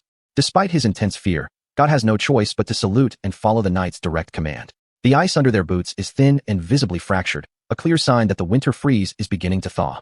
One of the scouts suggests that if they spread their weight across the surface, the ice should hold. The mercenaries begin to cautiously make their way onto the frozen river, tension thick in the air. Jair stands on the ice, directing the men to divide into 3 distinct groups to minimize the risk of a collapse. As they step onto the translucent ice, Got lets out a low groan of pure anxiety. Got whispers that his survival instincts are screaming at him, but Vlad dryly tells him he's just being a coward. Got snaps back, pointing out that unlike a monstrous talent like Vlad, normal people have to rely on their gut feelings to survive. He looks down at the ice, his face pale as his dread reaches a boiling point. He insists that crossing this river is a massive mistake, but Vlad's gaze remains completely unsympathetic. Vlad delivers a cold, blunt reality check. If Got tries to desert now, the military will execute him long before the curse can touch him. Vlad makes it clear that he will personally beat God if he tries to run, leaving the kid with 0 options. Got reluctantly trudges forward, his boots dragging through the snow as he mutters in defeat. Suddenly, a sharp, crystalline cracking sound echoes from directly beneath their feet. Got panics, asking if the ice is going to shatter, but Vlad just threatens to personally throw him into the freezing water if he doesn't shut up. Got completely collapses onto his hands and knees, paralyzed by fear, forcing Vlad to grab him by the collar to drag him forward. But Got's scream of absolute, primal terror cuts through the quiet canyon, stopping Vlad in his tracks. Vlad grumbles, looking down at the struggling kid, but then his own eyes lock onto what Got is staring at. Trapped directly beneath the translucent, glowing blue eyes are dozens of pale, frozen human faces staring straight up at them. The soldiers scream in horror as they realize the entire riverbed is packed with waterlogged bodies, their hands clawing against the frozen barrier. The sheer volume of corpses is staggering, a silent, frozen graveyard resting right beneath their boots. Before they can even react, the ice begins to violently fracture, jagged lines spiderwebbing across the entire river. The soldiers scramble in absolute panic, screaming at everyone to get to the bank as the ground collapses beneath them. With a deafening crash, a massive, pale hand shatters the ice, followed by a snarling, gray-skinned figure with glowing white eyes lunging out of the freezing water.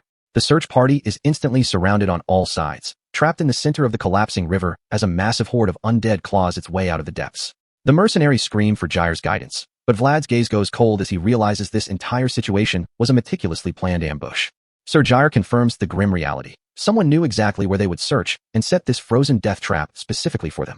As the final rays of the sun slip below the mountains, the dark forest belongs entirely to the dead. The pitch-black shadows of the canyon erupt with hundreds of glowing blue eyes, sealing their escape.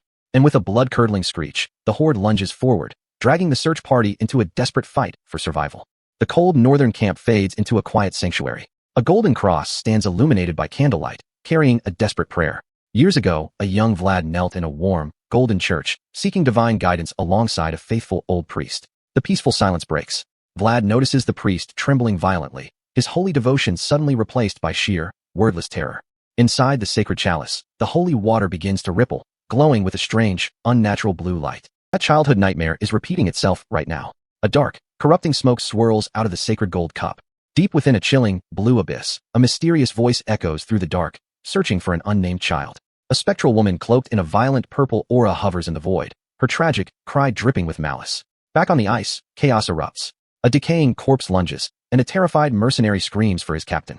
The cold-blooded reality of the ambush hits. A snarling undead beast with glowing blue eyes locks onto its prey. Vlad moves instantly. He swings his massive, glowing blade, cutting through the freezing air to strike the monster down. The strain is immense. Vlad gasps for air, his glowing blue eyes reflecting the sheer brutality of this endless fight. More corpses flood the ice. Vlad draws his weapon, his focus sharpening as his survival instincts completely take over. He unleashes a devastating, circular slash, carving a brilliant arc of blue light that tears through the charging horde. The corruption is spreading. A severed, decaying arm attaches to a soldier's chest, dragging him into absolute nightmare. Panic paralyzes the mercenaries. Vlad stands firm amidst the snow, but his allies are completely losing their minds. Vlad grits his teeth, forcing himself to stay calm.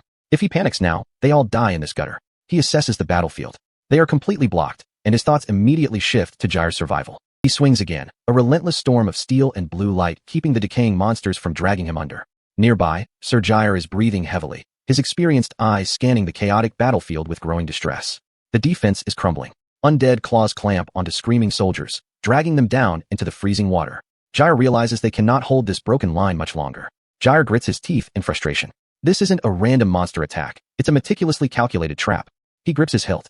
The target of this ambush isn't the mercenaries, it's the leadership back at the camp. Brilliant, glowing green energy begins to spark from Jair's eye patch, signaling he is ready to go all out. He lunges forward, his entire body enveloped in a fierce green aura as he drives back the encroaching dead. The battlefield is illuminated by a blinding green light. Jair unleashes his power, carving a path through the monsters. His gaze is razor-sharp. Jair's green eye flares with absolute authority, preparing to execute a high-level knightly technique. The clash is deafening. Undead jaws snap in the dark, but Jair's technique holds the line against them.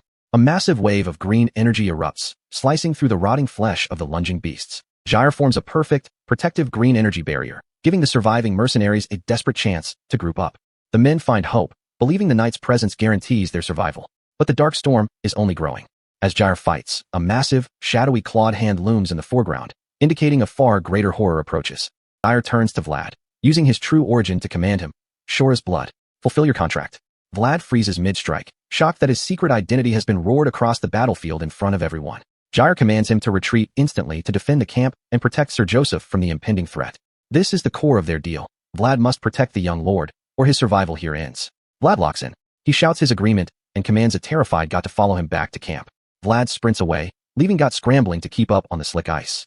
Behind them, Jair watches their retreat, whispering a silent prayer for their safe return. The shadow looms larger. Jair prays for the boy's safety as the freezing wind howls through the canyon. Jair turns back to the fight, but a sudden, chilling presence behind him forces his eyes wide in shock. He faces a massive, armored figure. It is Sir Roderick, fully turned into a pale, undead monster, surrounded by a snarling pack of glowing-eyed beasts. The corrupted knight stands as a hollow shell of his former self, a tragic symbol of the forest's curse. Back at the main camp, Sir Joseph sits quietly inside his warm tent, entirely unaware of the slaughter. Suddenly, blood-curdling screams pierce the quiet night, shattering his concentration and echoing through the canvas walls. Joseph stands up in alarm, suspecting an ambush. The tent flap bursts open as Borden, the middle-aged commander, stumbles inside, gasping for breath. Joseph demands answers, but Borden is too consumed by panic and heavy breathing to explain the situation clearly. Joseph's patience wears thin. Borden stammers that the young lord's safety must be prioritized over everything else. Borden looks up, his face pale with sweat as he faces the cold fury of his leader. Bro really fled a battle without his weapon. Joseph is disgusted by the absolute cowardice of his commander. Joseph's eyes narrow with lethal intent. He reminds Borden that the late count was far too soft, but he won't hesitate to hang a coward. Borden falls to his knees, weeping in apology, as urgent voices call out from the corridor outside. Priest Andrea enters the tent, leading a small group of survivors seeking shelter from the rising chaos outside. Joseph turns to the priest, demanding a report. Andrea's face is pale as he delivers a chilling answer. Andrea holds out the Holy Bible. The sacred pages are trembling violently as the ink itself begins to warp and shift under a dark influence. A massive, glowing blue scroll of magical script unfurls in the air, signaling a catastrophic presence is approaching. Andrea is begging for an exorcism, but Joseph is a swordsman, not a priest. He can't slash a ghost. The priest resolves to use his divine power, though he doubts it will be enough to stop it. Joseph realizes their defenses are paper-thin. None of his remaining men can use aura to defend them. Having no other choice, Joseph draws his weapon and commands his remaining forces to follow him outside. He steps onto the balcony and freezes. A thick, unnatural white mist is rapidly blanketing the entire camp. Below, the soldiers are collapsing in agony, clawing at their heads as they experience horrific, shared hallucinations. Joseph quickly covers his face, realizing the mist itself is a weapon designed to break their minds. He grits his teeth. This is a targeted strike, and they are completely cornered on this balcony. A dark, amorphous shadow loomed in the mist, its glowing white eyes locking onto its true target. The entity whispers its terrifying, possessive call, sending a physical shiver of dread through the surviving group. The spectral figure hovers closer, searching. Andrea and the young child watch in absolute, paralyzed horror. Every soldier on the balcony freezes, their movements completely halted by the sheer weight of the presence. Pale, bare feet hover above the mist as the spectral woman in white searches for her child. Her face distorts into a horrific, gaping mouth. The group gasps in shock as the entity manifests. The monster reaches down with a clawed hand, locking its glowing purple eyes onto Joseph with absolute certainty. Joseph stands frozen under the purple light, realizing the terrifying entity was hunting him this entire time. A pale, clawed hand reaches out from the dark, purple-tinted mist. It descends straight into a sizzling, magical light. The spectral woman screams, her mouth wide open with jagged teeth. She is completely enveloped in a fiery, golden aura. "Child, my child." Her voice echoes through a dark, jagged bubble, hovering directly over the glowing holy script on the priest's forehead. Priest Andrea prays desperately, sweat dripping down his face. Beside him, young Jang chants with all his remaining strength. They stand together under the golden runic barrier. But the spectral woman is closing in from the shadows, relentless. Joseph's brow furrows. He realizes they are completely helpless without Sir Jair. Is this really how it ends? Cade and Maxim lie unconscious in the dirt. They weren't strong enough to receive the priest's holy protection. The monster reaches out, her skeletal face contorted in rage. She only wants her child, and she will tear this camp apart to find him. Joseph looks down, the horrifying truth settling in. This curse wasn't random. It was designed specifically for him. The clawed hand presses against the golden barrier, sizzling with raw power. Joseph stares, wondering who could have sent this nightmare. Suddenly, a violent cough breaks the chant. Jang spits dark blood, his physical limits completely shattered by the magical strain. "Hold your position, Jang." Priest Andrea begs, praying for dawn to break before the barrier completely collapses. The spectral hand claws at the golden light. Jang weeps, blood on his lips as his physical body gives out. Jang kneels in the center of the fading golden aura, chanting a final, desperate prayer as the runes float around him. With a deafening shriek, the spectral woman prepares to shatter the barrier. The defensive line is completely broken. Is this the end? The soldiers whisper in despair. The deacon has reached his limit, and the holy hymn is fading. Joseph grits his teeth. They can't wait for dawn. If the barrier falls now, they all die in the dark. The spectral woman lunges, her hollow eyes locking onto Joseph. But a sudden, brilliant blue light cuts through the mist. She shrieks in terror as a sword blade, glowing with intense blue energy, intercepts her clawed hand. Vlad has returned to the camp, his eyes glowing with a sharp, cold blue light as he holds the line. The voice speaks in his head, warning him that normal weapons are completely useless against this cursed entity. "Are you capable of using aura?" the voice asks. Vlad stares at the glowing blade, his mind racing. Are you kidding me? Vlad grumbles internally. He knows blood is asking for a miracle in the middle of a war zone. He grips the hilt tightly. What is it? He asks, desperate for any option that keeps him breathing. The voice offers a dangerous bargain. If you allow me to take over your body for a while. Vlad looks up, his mind reeling. Is it even possible to let another entity pilot his own physical body? I can use aura myself, the voice explains, but I don't know if your human body can handle the strain. The physical cost is high. If Vlad agrees, the sheer output of power will leave his body completely paralyzed. Therefore, I wouldn't recommend it, the voice warns. But Vlad knows he has absolutely no other choice. Vlad takes a deep breath, his resolve solidifying. Let's do it. He commands, preparing for the transition. He thinks of his promise to Joseph. He isn't fighting for loyalty. He is offering his faith to secure his survival. I'm offering my faith instead of loyalty, Vlad declares, stepping directly into the path of the monster. I shall respect your decision, the voice replies, unleashing a massive surge of blue magical energy. Vlad leaps high into the air, diving downward toward the screaming spectral woman with his sword raised. She roars in fury, her skeletal jaws wide as the blonde youth descends from the dark sky. Now's the time. Close your right eye, the voice commands. Vlad squeezes his eye shut, focusing his mind.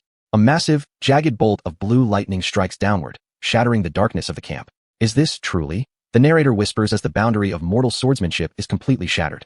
Vlad enters the world of voices, his mind suspended in a swirling vortex of brilliant blue mist, her dark form dissolving under the raw power. Priest Andrea, Borden, and Joseph watch in paralyzed shock. They have never witnessed such monstrous talent in a rookie. But the power takes its toll. Vlad crashes heavily to the stone floor, his body trembling violently. Arg! Vlad screams in agony as blue electrical energy crackles across his torso, paralyzing his muscles. Joseph runs forward, shouting his name. But Vlad is completely inverted in pain, his body shutting down. That just now was definitely a trace of aura. Joseph thinks, realizing the terrifying price Vlad had to pay. But the curse isn't broken. The spectral woman crawls forward, her skeletal hand reaching for the helpless youth. Borden sprints forward, his face pale with terror. He cannot let his master die here. Joseph catches the falling youth, dragging his dead weight. Vlad, hold on to me, he shouts, refusing to abandon his investment. The spectral woman screams, her dark, decaying hand reaching through the mist. She is locking onto her targets. Purple energy surges, paralyzing Joseph's body. He grits his teeth, cursing his own weakness as the cold grip tightens. Borden screams, his eyes wide as he witnesses the curse taking hold of his lord. With a desperate lunge, Borden reaches out and grabs Joseph's cloak, pulling him back with all his might. Please forgive my insolence. Borden bellows, tackling Joseph out of the way just as a blast of dark magic erupts. The impact throws them violently through the air. The spectral woman shrieks, her prey slipping right out of her grasp. She screams in pure, unadulterated torment, dark tears streaming down her pale, skeletal face as she closes in. Priest Andrea watches in absolute dread as Joseph and Borden crash heavily onto the frozen ground behind him. Joseph groans, looking at Vlad. For the first time, he is genuinely glad this dangerous street rat is on his side. Vlad drags his paralyzed body to the priest, holding his sword horizontally. Father, please bestow your blessing onto my sword. Vlad's gaze is heavy. He knows this spirit isn't just an enemy. She is a victim of the slum's cruelty. To seal the holy ritual, Vlad grips the bare steel with his hand. Blood drips down the cold blade. Priest Andrea recites the holy blessing. The bloodstained steel erupts with a pure, brilliant white light of purification. Sword in hand, Vlad steps forward. His eyes are cold, but his heart is heavy with what he must do. He stands over her, the holy blade pointed down. The light illuminates her tattered white dress in the snow. Please help me find my child, she weeps, reaching out with her clawed hand. Vlad looks down, completely silent. As her spirit wavers, the dark memory of her past floods the space, showing Vlad the horror of her life. Years ago, she was locked away in a dark, damp basement below the city, screaming behind iron bars. Her fragile child was left abandoned on the freezing stone floor, slowly dying right before her helpless eyes. She could do nothing but beg and plead for mercy, her world completely destroyed by the cruelty of the nobles. That horrific trauma was what bound her soul to this world, transforming her grief into a terrifying, vengeful curse. Vlad raises the holy weapon, whispering a final, merciful command. May you rest in peace. He plunges the blade down. Her final, fading question echoes through the quiet night. Where are you? The holy light pierces her chest, breaking the dark curse and releasing her soul from its eternal torment. Her skeletal face softens, turning peaceful as a single, clean tear washes away the blood of her corruption. Her spirit departs into the vast, starry sky over the northern mountains, finally free. My child. Vlad kneels alone in the quiet snow, head bowed over his sword. He won the battle, but the weight of the slums never leaves him. We are looking at a dark, ethereal void where a lone silhouette is suspended in a sea of glowing purple mist. The battle on the frozen river is over, but the residual energy of the spectral woman's curse is still lingering in the atmosphere, leaving a cold, heavy silence in its wake. Deep in the shadow of the forest, the dark summoner who orchestrated this entire nightmare sits hunched over his wooden box. Dark, smoky purple energy rises from the latches, wrapping around his fingers like black flames as he tries to maintain his grip on the forbidden magic. The pale-skinned mage smiles a thin, sinister smile under his dark hood, entirely convinced that his curse is an absolute trap that nobody can break. But his arrogance is about to hit a brick wall, because he doesn't know who he's actually dealing with. The dark, viscous smoke continues to swirl upward from the wooden box as the summoner channels his energy, completely unaware that his connection to the spectral woman is rapidly dissolving. His eyes suddenly widen in absolute shock as the connection completely severs. He realizes he can't feel her presence anymore, sweating as he panics, wondering who could have possibly defeated a high-level curse of this scale. Sitting in the freezing snow, the summoner tries to calculate his next move, realizing that only a knight capable of forming their own world could have broken his magic. He thinks Sir Jair must have been the one, completely unaware of the monstrous talent Vlad possesses. Before he can even stand, a brilliant green glowing sword cuts through the dark mist. Sir Jair stands over him, his left eye flaring with intense green light as he points his blade directly at the summoner's throat, calling him out as the rat manipulating the dead. The summoner stands frozen, raising his hands in a desperate, defensive gesture as the glowing green edge of Jair's blade hovers inches from his face, completely ending his leverage. Under a clear blue sky, Sir Joseph Bezid looks down at the captured mage, asking a simple, cold question to confirm if this is the mastermind behind the ambush. Jair doesn't play games. He grabs the summoner by his dark hair and pulls his head back, revealing a bloodied, beaten face to Joseph. The dark-haired noble looks down with absolute disgust, confirming this is the coward who hid in the shadows to manipulate the dead. Jair sheaths his weapon and looks down, his mind turning to the wooden box. He realizes this tragic, cursed object is exactly what the spectral woman was desperately searching for before she was laid to rest. Jair carries the rectangular wooden box under his arm as they prepare to dismantle the camp. The box is decorated with ornate, gold-colored metal corner brackets, holding a dark, heavy secret. Joseph takes the box, his gloved hands tracing the cold wood as he observes that it looks exactly like a child's coffin. He instructs Jair to forward it to the priest, resolving to investigate the dark origins of this curse once they return to Varna. Jair bows respectfully as Joseph admits that their military conquest was a total failure. Despite clearing the monsters, the heavy casualties and the demonic infiltration have ruined any chance of a clean victory for Joseph's political standing. But as Joseph looks out over the snowy valley, his internal thoughts reveal a strange, unexpected peace. He is relieved because the threat to his life has been neutralized, and he immediately asks Jair how Vlad is recovering. Joseph smiles a subtle, knowing smile. The conquest was a political failure, but he knows he has found something far more valuable, a monstrously talented sword that he can use to secure his survival against his half-brother, Luckier. In his mind's eye, Joseph envisions the blonde-haired youth standing in a dark void, surrounded by swirling blue energy and lightning like sparks. He realizes that Vlad is a weapon that shines brighter than any knight he has ever seen. The vision fades, and we see a clean white boot with dark buckles resting on the reflective floor of a medical tent.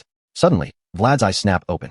He sits up quickly, his messy blonde hair falling over his face as he gasps in shock, realizing he has been asleep for 3 straight days after the battle. He sits in a daze, holding his sheathed sword horizontally across his lap. The voice echoes in his mind, warning him to be careful next time, admitting that the physical side effects of body possession were far greater than anticipated. Vlad slumps back slightly, feeling relieved that his companions didn't just pack up and throw him into a wagon like luggage. The voice reassures him that Joseph specifically waited for him to recover, showing a deep, calculating concern for his well-being. Vlad drags his sore, aching limbs out of bed, grabbing his sword and strapping it to his hip. He looks down with weary, tired eyes, trying to process the immense physical toll of channeling aura. Vlad looks around the quiet, empty tent, realizing that the medical post is completely deserted. He steps outside into the freezing, snowy camp, finding the wooden tables and benches abandoned under the cool blue sky. He assumes it's only natural for the mercenaries to flee after witnessing a high-level demonic curse. Suddenly, Got runs toward him through the snow, holding his spear and shouting in relief. Vlad looks back at his subordinate with a flat, cynical expression, dryly reminding him that he was the very first one to run away when the fighting started. Got grinned toothfully, rubbing the back of his neck as he shamelessly brings up the extra pay Vlad promised. He babbles about carrying Vlad back to the post and risking his life on the ice, trying to secure his coin. Got gestures wildly, telling Vlad not to forget his promise. Vlad looks at him, entirely exhausted by the chatter, and dryly replies, "All right." Vlad raises his gloved hand to quiet the noisy soldier, promising to put in a good word for him with the noble bosses once they return. Got's expression turns serious as he delivers his message, informing Vlad that Sir Jair ordered him to report the moment Vlad woke up. He tells Vlad that Sir Joseph is waiting in the command tent. Got waves as Vlad walks away, but Vlad only grumbles under his breath about how incredibly noisy his companion is, keeping his stoic facade intact. Vlad approaches the large blue and white command tent of House Bayezid, where the gold-colored crest of a sword and castle hangs from a tall pole, indicating the high stakes of the meeting inside. Inside the tent, rich red wine pours from a dark bottle into a clear glass. Joseph is preparing a welcoming drink for the young mercenary who saved his life. Vlad looks at the glass, mentioning that while he worked in a pleasure house back in Shoera, he has never tasted wine this expensive, calling it liquor for the nobles. Joseph holds the bottle, his dark eyes studying the youth, while Jair stands silently behind him in his gray plate armor. Joseph thanks Vlad for his actions, noting that Vlad easily could have run away from the curse. Vlad looks directly into Joseph's eyes, his expression serious as he points out that they had a contract, and he is a man who honors his word. Joseph smiles, acknowledging the verbal agreement. He notes that Vlad chose to pledge his faith rather than hollow loyalty, which makes him far more reliable than any typical subordinate. Joseph observes the blonde youth, realizing that Vlad actually fulfilled his word. His internal thoughts reveal a dark, possessive resolve. He knows he cannot afford to lose a weapon of this caliber, and he must make Vlad his subordinate. Joseph's eyes narrow with calculating intensity. Vlad stands as blue energy crackles faintly around his hands, sensing the predatory nature of the noble's offer. Joseph resolves to bind the boy to his family. Vlad grips the hilt of his sword, which is engulfed in blue magical flames. He declares that it is now his turn to fulfill his end of the bargain, ready to accept the noble's support to rise out of the gutter. Joseph slides the glass of wine forward, his voice smooth and welcoming as he offers to officially reward Vlad for his incredible actions. Vlad sits under the massive blue and gold Bayezid banner. Joseph officially invites him to join the Bayezid family, offering him the authority, freedom, and knighthood he needs to escape his past. The scene transitions to an aerial view of Varna, the grand religious capital of Bayezid, with its steep brown-tiled roofs, white-walled timber houses, and massive stone defensive walls. At the city's edge, Jair reports to Joseph that the mercenaries have been dismissed. Joseph decides to spend the night in Varna to write his official conquest report, preparing for the political battle ahead. Jair looks at Vlad, who is staring wide-eyed at the bustling streets. Jair asks if it's his first time in the city, and Vlad replies that anywhere outside the slums is a first to him. Jair smirks at the response, calling him a country bumpkin. Joseph steps forward, offering Vlad the day off to explore the city before they meet at the city hall for dinner. Vlad bows his head, thanking them. Joseph warns him not to get lost, treating him like a promising student, while Jair watches silently. Vlad watches them walk away, his brow furrowing in annoyance as he mutters under his breath about that old man Jair, showing his typical cynical attitude. As he walks through the city square, the voice comments that Jair seems just as fond of him as Joseph is. Vlad dryly replies that they might end up killing him with their affection, before deciding to find something delicious to eat with his earnings. Vlad wonders what Varna is famous for, when suddenly, a pale hand reaches out and firmly grabs his gloved wrist, catching him completely off guard. Vlad spins around, his combat instincts flaring, only to find a young deacon boy in clerical robes looking up at him. Vlad relaxes and asks if he can help. The young boy smiles warmly, delivering an official invitation from the local priest who wants to meet the young hero of the conquest. Vlad looks surprised that the priest wants to see him, while a tall stone spire of Varna's central cathedral rises into the bright blue sky in the background. Vlad and the boy stand before the massive, breathtaking entrance of Varna's central cathedral, a towering Gothic structure illuminated by a brilliant, divine light. Vlad looks up in absolute awe, muttering that the cathedral is massive compared to the small, run-down chapel back in Shoera. The young boy gestures proudly, explaining that while the political capital is Sutrama, Varna is the true religious capital of the Bayezid territory. The boy instructs Vlad to wait inside, and Vlad walks down the grand, carpeted corridor, his footsteps echoing softly against the stone walls. Vlad enters the grand sanctuary, looking up at a massive, golden cross structure that emits a radiant, star-like light flare. He stands completely alone in the center of the massive, golden-lit cathedral, overwhelmed by the sheer scale and sanctity of the altar. As he stands in the silent hall, a sudden wave of irony washes over him. He reflects on his stolen identity, Reman of prayers, feeling the deep hypocrisy of never having prayed once in his life. Vlad clutches the back of his neck, his eyes shadowed with a deep sense of guilt over his forgery, when suddenly, a warm voice calls out, apologizing for keeping him waiting. Vlad spins around to see Priest Andrea standing before him in white clerical robes. Vlad quickly bows his head politely, thanking the priest for the invitation. Priest Andrea smiles warmly with his eyes closed, telling Vlad not to mention it, before reaching into his robes to offer him a small object. The priest hands Vlad a small, thin, rectangular wooden identity tag, explaining that it is his official registration document. Vlad takes the tag, staring at the smooth wood in surprise. Andrea explains that while Joseph likely prepared one, an official identity tag is normally bestowed by the church to carry the Lord's blessing. Vlad turns the tag over, his eyes widening in shock as he reads the Latin text. The document is officially guaranteed and sealed by the church. There is a close-up of the wooden plaque. The name printed at the bottom as his official guarantor is none other than Priest Andrea, himself, a highly respected religious figure. Andrea reaches out and warmly holds Vlad's hands, his face filled with gentle compassion. He tells Vlad never to hesitate to visit when he is having a hard time. The priest declares that from now on, he will act as Vlad's official guarantor. Vlad looks up, his light blue eyes shining with deep emotion as he whispers, "Father." In that moment, a vivid memory flashes through Vlad's mind. Years ago, as a tattered, unregistered orphan crouching on a cold stone ledge in the freezing slums of Shoera, he believed a kid like him would never have a place in the world. But now, Priest Andrea lays his hand gently on Vlad's head in a solemn blessing. The narrator observes that Vlad has finally found a guarantor, registering his name to the world. He is no longer just an unregistered street rat from the alley. Vlad kneels alone in front of the massive window, the intense golden sunlight pouring through the glass and enveloping his silhouette in a warm, celestial halo as he holds his sword close to his chest. The shadow of his feet rests on the stone floor, completely solid and defined. He has finally carved out his place in the world. He is no longer an invisible orphan. He is sure as Vlad. The county of Bayezid isn't just some small estate. It's a massive, powerful territory divided into 3 main cities and 12 sprawling villages. First, you have the trade capital, keeping the money flowing through the busy harbors. Then, Varna, the religious heart where Vlad just got registered. And finally, Kshatrama, the main capital. This is the political nerve center of the entire region, where the actual power players reside. The carriage rolls through the massive stone gates of the Bayezid estate, draped in the family's blue and gold banners. This place is a fortress of classical stone and high society wealth, a massive shift from the freezing, dirty slums Vlad grew up in. Jair immediately lays down the law. He reminds them they are representing Joseph now, so they need to act like they have some home training. Vlad plays along with a quiet, "Yes, sir," while Jair mentions that servants will be bringing them some snacks shortly. But Jair stops mid-sentence.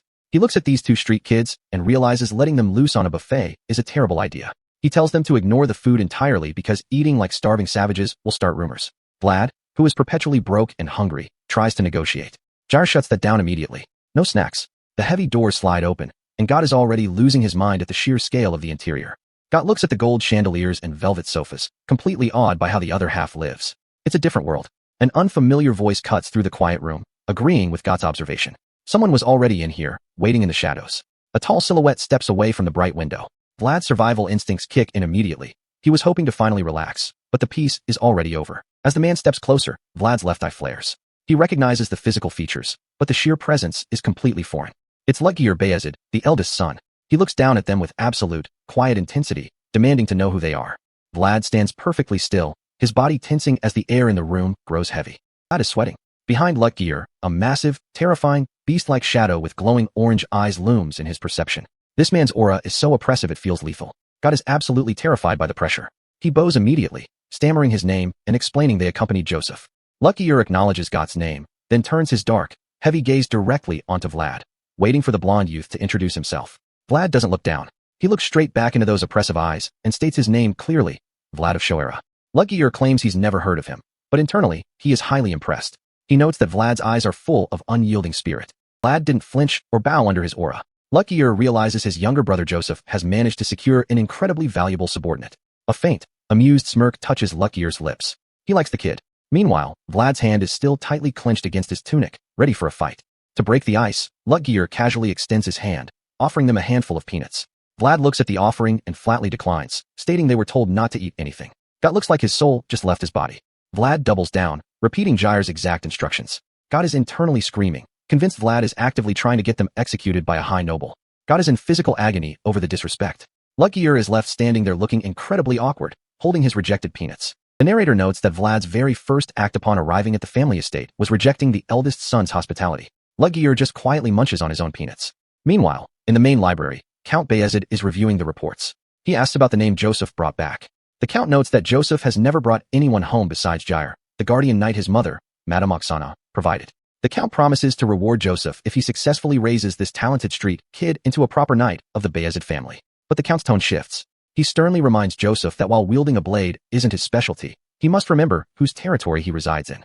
He asks about Joseph's notoriously fragile health. Joseph quietly insists he is fine, maintaining his polite, distant composure. The Count dismisses him. Joseph bows respectfully, wishing his father well before turning to exit.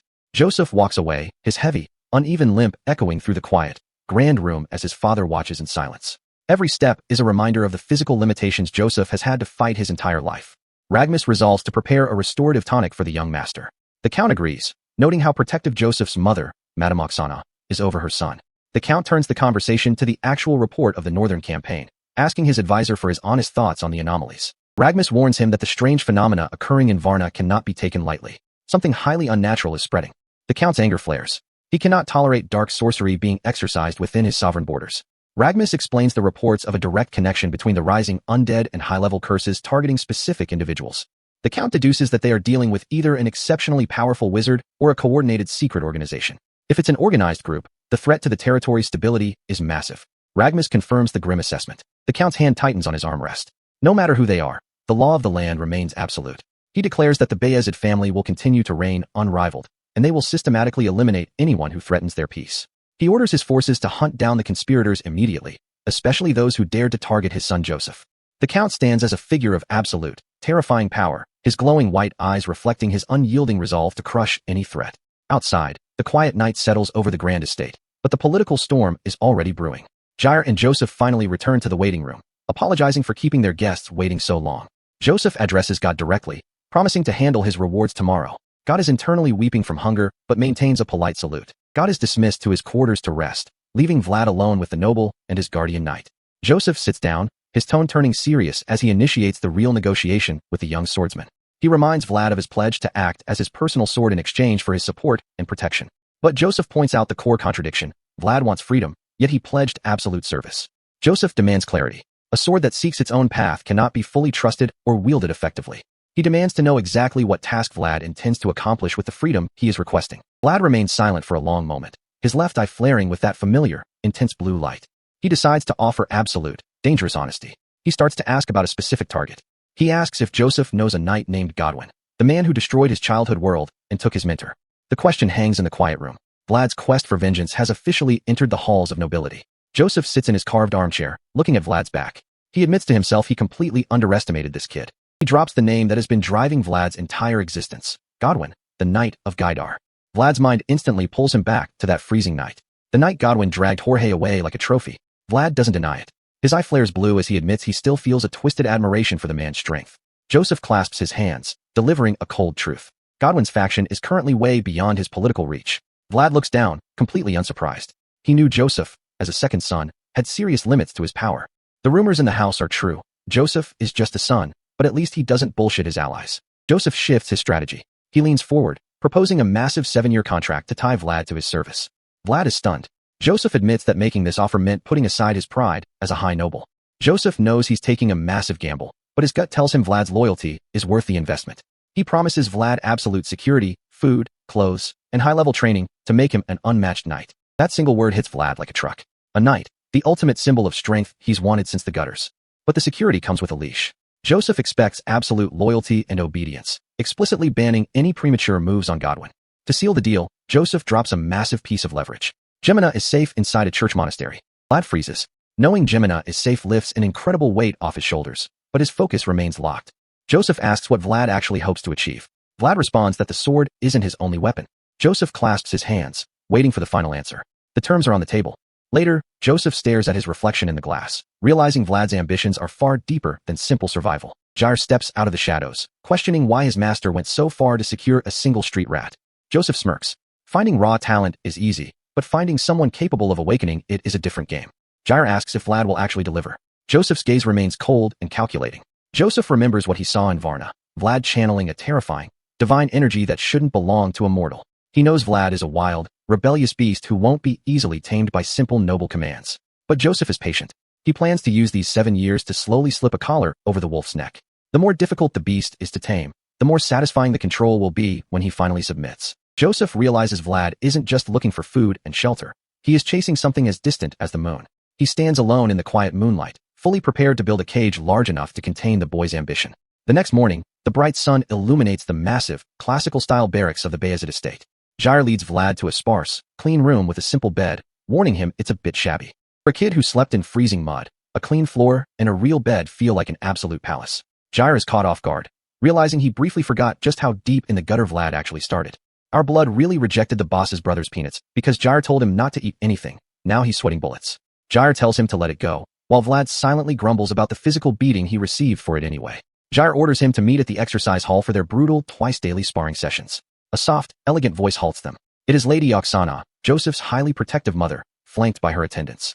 Jair quickly whispers to Vlad to show proper respect, keeping his posture formal. Jair bows deeply, introducing the young savior, who pulled his master back from the brink of death. Oksana studies the quiet, bowed youth, curious about the boy her son personally brought into the household. Vlad keeps his head down, but his curiosity gets the better of him as he steals a quick glance at the noblewoman. Oksana looks at him with a warm, gentle smile, her yellow eyes filled with genuine gratitude. Vlad's face flushes a bright pink as the noblewoman steps directly into his personal space, completely overwhelming him. She thanks him for saving her son, while Vlad stammers out a polite, flustered response to her grace. Oksana promises him a generous reward, noting that his actions carry far more weight than he realizes. She gently runs her hand through his messy blonde hair, commenting on how beautifully it complements his blue eyes. She kneads his shoulders, noting his broad build and promising to arrange new, high-quality clothing for him. Vlad bows his head in absolute, red-faced embarrassment, stammering out his thanks to the amused noblewoman. Lady Oksana dismisses them with a gentle smile, allowing Jair to guide the flustered youth toward the dining hall. Jair lets out a sigh, teasing Vlad for his sudden shyness around women. Vlad admits he has never interacted with a noblewoman, while Jair secretly confesses he is equally uncomfortable around her. Jair orders him to get his meal, sending him toward the bustling barracks dining hall. Vlad enters the crowded dining hall. Suddenly, a thick, viscous stream of liquid drips from a trainee's mouth. The spit lands with a soft, sickening splash directly into Vlad's wooden bowl of soup. Two arrogant trainees in blue uniforms stand over Vlad's table, smirking as they wait for his reaction. Never won a real fight, but this bruv is explaining dining etiquette like he is selling a masterclass on it. The dining hall erupts into mocking laughter, but Vlad remains completely still, his left eye flaring with a cold, blue light. Vlad slowly dips his spoon into the ruined soup, his mind analyzing the threat with absolute, detached calculation. He realizes these affluent trainees are trying to assert dominance immediately, testing the new street rat's limits. The bully's smile falters, unsettled by Vlad's unnatural calm. Vlad remembers Jair's warning not to ruin Joseph's reputation. Vlad realizes he cannot use physical violence here, forcing him to find a psychological way to completely crush them. The bully sneers and turns to walk away, warning Vlad to look forward to his upcoming hazing. Vlad's voice cuts through the room, asking for his name.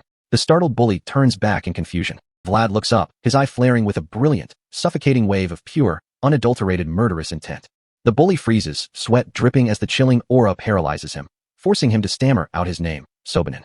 Vlad commits the name to memory, silently promising future retribution as the other trainees watch in stunned silence. Vlad stands in the dark, tense dining hall, his glowing blue eyes warning everyone that the gutter wolf is not to be trifled with. Count Bayezid is walking toward the training grounds, flanked by his guards and his advisor, Ragmus. The rhythmic, sharp sound of his boots echoes along the stone walkway of the grand estate. The Count stops at the balcony, looking down at the training yard below. He notes that the trainees are already busy with their sparring sessions. Count Bayezid decides they should watch for a bit. Ragmus bows, agreeing immediately. The Count is a man of few words, but his eyes are sharp. The Count's gaze locks onto a specific blonde youth practicing below. He instantly wonders if this is the child Joseph brought back. Down in the yard, Vlad stands holding his sword. The other trainees have already heard rumors about the blonde kid from the slums. Ragmus remarks that the boy looks incredibly sharp. The Count murmurs in curiosity as Ragmus points out a hidden observer. A close-up of the Count's red gemstone brooch. Below, the trainees are practicing, completely unaware that someone is lurking in the shadows. It's Sir Jair, peering from behind a stone pillar. The Count immediately realizes Jair is keeping a close watch on his new disciple. The Count smirks. He knows Jair wouldn't be lurking here unless Vlad was genuinely worth the trouble. Vlad steps forward, entirely focused. He invites his opponents to show him what they've got, ready to put his training to the test. Vlad moves. Fast. A brilliant blue energy arc cuts through the air with a sharp, whistling sound. The blades clash. Vlad isn't just swinging. He's executing the precise movements he practiced in the forest. Vlad easily parries the first strike. These noble trainees might have formal instruction, but they lack his survival instincts. It's a vertical sequence of rapid-fire clashes. Vlad is taking on multiple opponents at once, his movements perfectly fluid. One of the trainees grimaces in frustration, completely unable to bypass Vlad's guard. Vlad dryly mocks his aggression. The opponent swings wildly. The onlookers are stunned by how reckless the trainee is acting against someone half his size. Up on the balcony, Ragmus asks if they should intervene, but the Count stops him. He wants to see how far the boy will go. Count Bayezid notes that Vlad has guts. He is actively testing everything he learned in a real, high-stakes sparring match. Vlad blocks another heavy strike. In his head, the voice begins to lecture him on the fundamentals of combat. Vlad's foot slams into the stone. The voice emphasizes that fear is projected not just by the blade, but by footwork. Vlad's left eye flares with a brilliant blue light. He locks his gaze onto his target, fully utilizing the voice's advice. The opponent lunges with a shout, but the voice reminds Vlad that movement alone is enough to control the enemy. The trainee's heavy strike hits nothing but dirt. Vlad has already repositioned, leaving his opponent completely off balance. Vlad parries close up, then delivers a devastating, heavy counterstrike that shatters the trainee's defense. Vlad lunges forward like lightning, his blue glowing eye locking onto his next target with absolute, lethal intent. The trainee collapses to his knees, clutching his stomach in agony. Before he can recover, Vlad's hand grips his hair. Vlad pulls the trainee's head back, identifying him as Sobanin's lackey, the kid who was laughing during yesterday's cafeteria incident. Vlad stares down at him, his voice cold. He asks if the lackey still finds his misery amusing, daring him to laugh now. A terrifying close-up of Vlad's vertical blue pupil. This isn't a friendly spar anymore. It's a message to the entire barracks. My blood really just executed a textbook combo in the middle of a friendly spar. This is wild. The surrounding trainees freeze in absolute horror. The crowd is completely paralyzed. Ragmus watches with deep concern, worried the sparring has turned into a bloodbath. Count Bayezid commands Ragmus to leave them. He knows that a true knight requires this level of ruthless determination to survive. The Count walks away, explaining that a soft training environment only produces weak soldiers. He respects Vlad's violence. The Count smirks, noting Vlad looks entirely satisfied with the result. Ragmus, holding his ledger, can only agree. Jair smirks from his hiding spot, highly amused. The training instructor finally rushes into the yard, screaming for them to stop. The instructor is furious, demanding to know if Vlad is openly ignoring his direct commands. Vlad stops, releasing his grip. He clutches a bleeding puncture wound on his arm, the physical price of his reckless style. Vlad stands tall over the defeated, face-down trainee. He has established absolute dominance in the training yard. Vlad offers a flat, entirely insincere apology, claiming he simply got carried away during the excitement. The instructor sweats under Vlad's terrifying gaze. Vlad turns and walks away, the silent crowd parting like the Red Sea. Vlad walks past the seated, bleeding trainee, then locks eyes with Sobanin, who is watching him with gritted teeth. Vlad tells Sobanin to send his regards to his lackey, warning him that he tends to lose control when he's focused. Vlad continues walking, his boots clicking. He tells Sobanin to expect a much worse fate if he ever tries to cross him again. Vlad glances at his bleeding arm, delivering a cryptic threat. He'll call Sobanin the next time his soup lacks flavor. Sobanin is completely paralyzed with fear. He realizes the new kid from the slums is a genuine, unhinged monster. Vlad smirks as he departs. The trainees whisper in dread that Joseph has brought a literal mad dog into their barracks. Later in the dining hall, God sits across from Vlad, asking about the rumors of him beating up all the wealthy trainees. God asks if Vlad is truly okay working in the stables, worried his violent reputation will get them kicked out. Vlad calmly replies that these are the stables of the prestigious Lord of Bayezid. God snaps, telling him that's not the point. God warns him that picking fights with noble heirs is practically a crime. Vlad replies that violence comes naturally to him. God is silenced by Vlad's logic. Vlad explains he beat them discreetly during sparring, and they were the ones who initiated the hazing. God asks how any of this is natural. Vlad points to the quiet hall, noting no one is bothering them. Suddenly, a trainee approaches. It's Potri Canor, a round-faced boy holding a heavy tray. He nervously introduces himself to the terrifying new recruit. Vlad demands to know his business, his suspicious gaze instantly putting the nervous boy on the defensive. Vlad flatly tells him to sit or get lost. Potri is suddenly overjoyed, blushing as he realizes he's allowed to stay. Potri sits next to Vlad, thanking him profusely. Vlad continues eating, maintaining his quiet, stoic posture. Potri reveals he's always had to eat alone in the toilets because the other wealthy trainees reject him. Potri explains that his father supplies all the meat to the estate, and his family is in the animal meat industry. Potri offers his precious sausage to Vlad. Vlad immediately looks suspicious, wondering what the boy is scheming. Vlad asks if Potri genuinely believed he could bribe the mad dog of the slums with a mere piece of meat. A dramatic, sparkling reveal of a massive storage room filled with high-quality, hanging sausages and cuts of meat. Potri explains that his father sent him far too much meat to eat alone, and he needs help finishing it. Vlad looks at the wealthy trainees. He realizes that as a slum orphan, he can't connect with them through normal social means. He realizes that if he wants to survive here, he needs a network, and this meat industry kid is the perfect ally, fam. Potri is ecstatic, his face lighting up with genuine joy at finally finding a friend in the barracks. Vlad puts his arm around Potri, while Got looks on in absolute, drooling awe at the massive wall of sausages. The narrator delivers a dry, final observation. Vlad's sudden change of heart was definitely, absolutely not because of the sausages. We start with a low angle on Sir Jair's heavy boots clicking down the grand, blue-carpeted hallway of the Bayezid estate. He is already realizing that babysitting a street rat while serving Sir Joseph's political ambitions is going to cost him his sanity. Jair walks alone, his mind drifting back to his injured comrades, Cade and Maxim. He needs them back on active duty because carrying Joseph's weight entirely on his own shoulders is a heavy lift. His quiet walk is cut short when a voice calls out. Jair stops, his right eye widening in genuine surprise as he turns to see Sir Gregory, a loud, boisterous knight draped in a fur-collared cloak, asking why he is in such a massive rush. The instant recognition hits, and Jair's face drops into pure, unadulterated exhaustion. His mouth says, "Oh, Sir Gregory," but his brain is screaming, "Oh no, not this guy, please." Gregory is not even offended. He just laughs at Jair's transparent face, teasing him for being way too honest about how much he hates this encounter. Gregory claims he is busy, which is classic talk for someone who actually has all the time in the world to gossip, before assuming Jair is just running errands for Sir Joseph. He leans in, smugly suggesting that a highly respected knight, like Jair, should really get around to training an apprentice before it is too late. Jair dryly tells him to have fun raising his own, internally wondering why this man is suddenly obsessed with mentorship, while Gregory complains that his nephew Potri has gotten a bit too big and needs to lose weight. Sensing a hidden agenda, Jair demands to know what the actual point of this conversation is, prompting Gregory to finally drop the act and bring up Vlad. Gregory starts hyping up Vlad's skills, calling him tough and full of guts, trying to butter Jair up before making his real pitch. Gregory laughs it off, claiming that as senior knights, they shouldn't openly interfere in the personal squabbles of the trainees because it ruins their professional reputation. He reveals the real issue. Vlad has apparently befriended Potri, which is shocking because Potri is normally an isolated, snobbish kid who doesn't make friends. Because Potri is his nephew, Gregory wants Jair to order Vlad to act as the boy's personal shield so he doesn't get pulverized by the other trainees, admitting the other kids refuse to help. Jair narrows his green eye, completely unimpressed by the appeal to family values.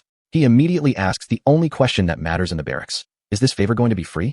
Gregory slams his fist into his palm, showing he is dead serious, and promises to owe Jair a massive, high-level nightly favor if Vlad keeps his nephew safe. Jair looks out over the balcony, entirely realistic about his lack of control over Vlad. He points out that the kid is a rebel who doesn't even take his direct orders seriously. Gregory completely ignores the warning, laughing and pointing down at the courtyard while declaring that Vlad is destined for greatness, leaving Jair sighing in frustration. Meanwhile, down in the stables, we have a major crisis of authority. A brown horse is staring at Vlad like he is a biological hazard, and the stable keeper has to tell him that the animal is absolutely not having it. The keeper explains that these aren't wild beasts, they are highly trained, gentle animals that normally love humans, making Vlad's rejection by them incredibly bizarre. He emphasizes that this isn't a skill issue or a lack of technique. The moment Vlad even walks near them, the horses experience pure, unadulterated primal panic. Vlad sits in silent defeat as the keeper mentions the other staff are gossiping about it, his internal thoughts confirming that this animal-repelling aura has plagued him his entire life. He remembers his childhood in Shoera, where every stray dog and cat would hiss and howl in terror whenever he walked by, proving his very presence radiates a strange, predatory pressure. But then a massive contradiction hits him. He remembers riding Sir Jair's horse during their frantic, midnight escape from the undead horde in Varna. That beast had galloped through the freezing snow under a dark sky, completely ignoring Vlad's aura because the terror of the pursuing undead was apparently a much bigger motivator.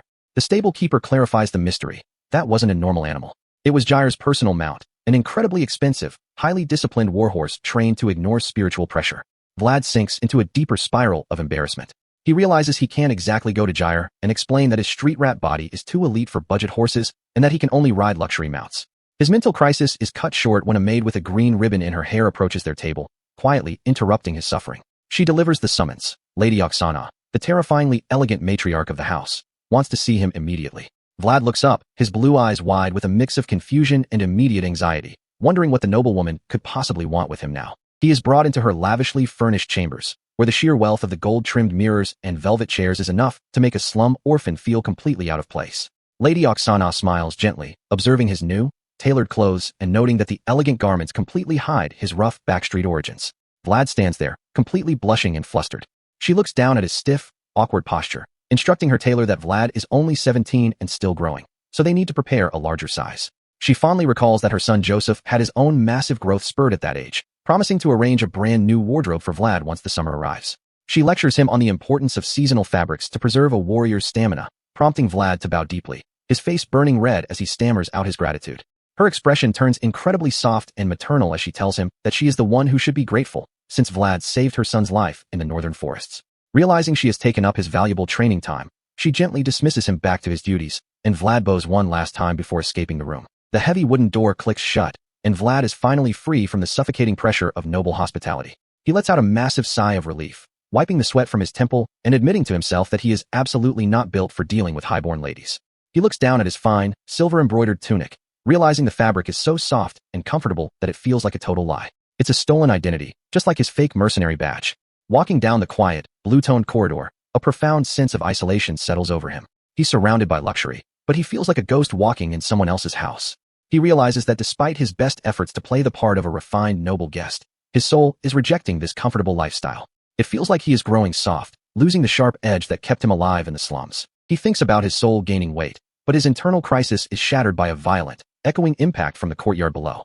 He rushes to the window and looks down to see Sobanin, the arrogant trainee who tried to ruin his soup, brutally beating Potri Kanor, screaming at him for hanging out with a street rat. Sobanin's face is contorted in pure, malicious fury, his eyes wide as he screams at the defenseless boy, determined to assert his dominance over the barracks. He grabs Potri by his hair, mocking him for trying to find a friend in Vlad, proving that even in a noble estate, the strong will always prey on the weak. Sobanin unleashes a brutal flurry of strikes, screaming that trash belongs with trash, while Potri can only curl up in the dirt and shield his face. He stands victoriously over the bleeding boy, entirely satisfied with his display of petty authority. Vlad watches from behind the window grid, his expression turning entirely cold. He realizes that whether they are rich or poor, bullies will always prey on the weak. His left eye flares with a cold, brilliant blue light. The comfortable noble facade is officially gone. The street rat is back, and he's looking for blood. He strips off the expensive, silver-embroidered garments Lady Oksana gave him and drapes his dark training cloak over his shoulders. Those fancy clothes are too soft for what he's about to do. He stands in the bright hallway, a dark silhouette of absolute, quiet menace. He's done trying to fit into their peaceful world. Night falls over the training barracks, the quiet stone structures bathed in a cool, ominous blue moonlight. Vlad walks down the dark corridor and knocks firmly on a wooden door. A trembling, terrified voice from inside asks who it is, and Vlad simply replies, "It's me." He pushes the door open, stepping into the dim room to face his bruised friend. Potri looks up in shock, whispering his name, while Vlad stares back with an unyielding, serious expression, asking what he is doing hiding in the dark. Potri's face is a horrific mess of purple bruises and cuts. He looks down in deep shame, muttering that he is only there to take back the meat he offered earlier. Vlad doesn't offer sympathy. He simply points a gloved finger at the massive cured ham hanging from the ceiling and demands it. Potri is stunned, asking if he really wants the entire thing, his heart sinking as he realizes Vlad might just be another parasite exploiting him. Vlad flatly says, "Yeah," confirming Potri's worst fears. The boy closes his eyes in bitter disappointment, thinking he was stupid to hope for a real friend in this place. Potri resigns himself to his isolation, realizing that to everyone else in these barracks, he is nothing but a walking supply of free meat. But instead of stealing his food, Vlad hand-delivers a heavy brown bag filled with fresh rations, catching Potri completely off guard. Vlad tells him not to look so pathetic, explaining that he is only taking what is fair payment for what he is about to do. As Potri stares in confusion, Vlad's eyes glow in the shadows. He mentions that a certain knight he once knew taught him a very specific rule of transaction, a rule that was forged in the blood and betrayal of his childhood. A knight should only take what he actually deserves. And right now, Vlad is about to earn his share. Vlad walks out into the misty courtyard, where Sobanin and 14 of his armed lackeys are waiting for him with wooden training swords. Completely outnumbered, Vlad doesn't even flinch. He dryly observes that even the lowliest street thugs in Shoera wouldn't be this pathetic. Sobanin bares his teeth, screaming at him to shut his mouth, his pride completely wounded by the street rat's absolute lack of fear. Vlad smirks, his left eye flaring with a brilliant, predatory blue light. He gestures for them to come at him all at once, unlocking his inner, main character behavior. Enraged by the disrespect, Sobanin screams for his men to beat him to death, and the 14 trainees charge forward in a blind rage. Vlad's smirk widens in the dark. He is incredibly glad he took off those expensive noble garments, because tonight, the courtyard is getting painted red. He raises his training sword, his left eye burning with the divine power of the voice. The hunt is officially on, and there will be no survivors. Vlad is not playing around. He immediately starts cracking jaws, sending blood splattering as these trainees realize they picked the wrong fight. Honestly, Blood thought he was just dealing with another soft noble kid, but Vlad is handing out swift, violent reality checks. The trainees try to rally, screaming at each other not to back down because Vlad bypassed their guard. But their defensive line is already in shambles. They simply cannot keep up with his speed. They try to coordinate a massive encirclement, but Vlad's eyes are already flaring with that familiar, predatory blue light. He swings his sword in a wide, sweeping arc, completely dismantling their formation before they can even set their feet. One of Sobanin's lackeys is utterly paralyzed, realizing Vlad is operating on a completely different level than during their light sparring sessions. He's sweating bullets, wondering how a street-born novice can possess this kind of lethal, refined movement. Sobanin sees his entire gang on the verge of a collective panic attack, so he lunges forward, screaming that he will personally kill anyone who runs. The desperation is real. If they lose to a single alley rat, their standing in the barracks is completely ruined. Vlad doesn't give them a second to breathe. He lunges directly at his next target, their wooden blades clashing in a blur of high-speed motion. With his eyes glowing with the raw power of the voice, Vlad looks his opponent dead in the face and asks, "Have you ever killed anyone?" It's a chilling reminder that while these noble kids are playing soldier, Vlad has actually survived the lethal reality of the slums. The trainee completely loses his mind at the question, screaming in anger and confusion as he swings with everything he has. He's trying to mask his terror with raw aggression, but he's already emotionally compromised. Their wooden swords collide with a massive, echoing whoosh of energy. Vlad is deliberately testing his limits here, using the clash to feel out his opponent's center of gravity. During the clash, Vlad's mind drifts back to the northern conquest.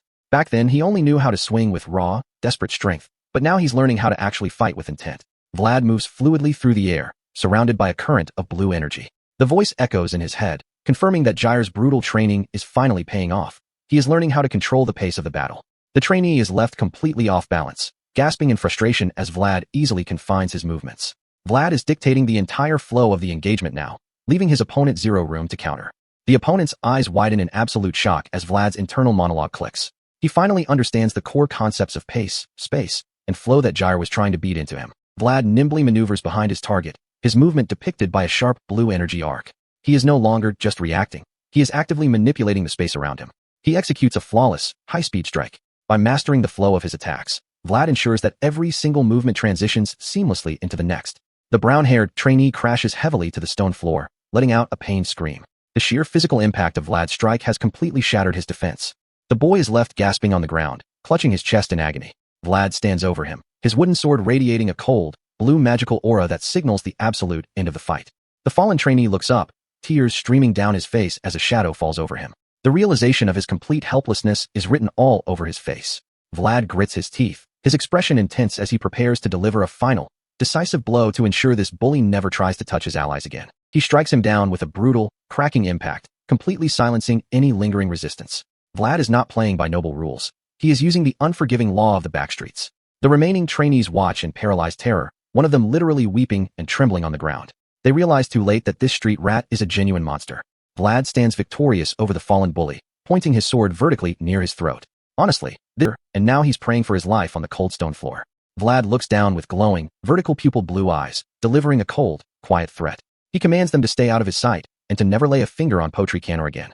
The terrified trainee nods frantically, tears streaming down his face. He knows with absolute certainty that Vlad would have taken his life without a second thought.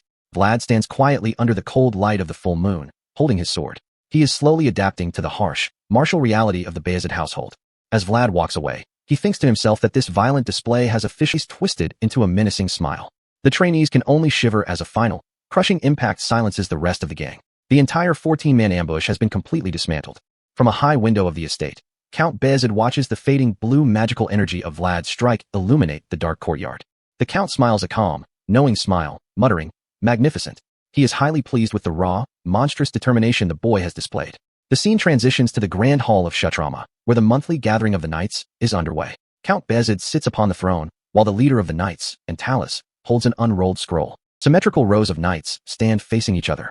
On one side are the supporters of the eldest son, Lutgir Bayezid, who are visibly irritated that their schedules were reorganized for an upcoming mission. On the opposite side stand Joseph's supporters, looking exceptionally calm and content. Their political standing has been significantly elevated by the success of the Northern campaign.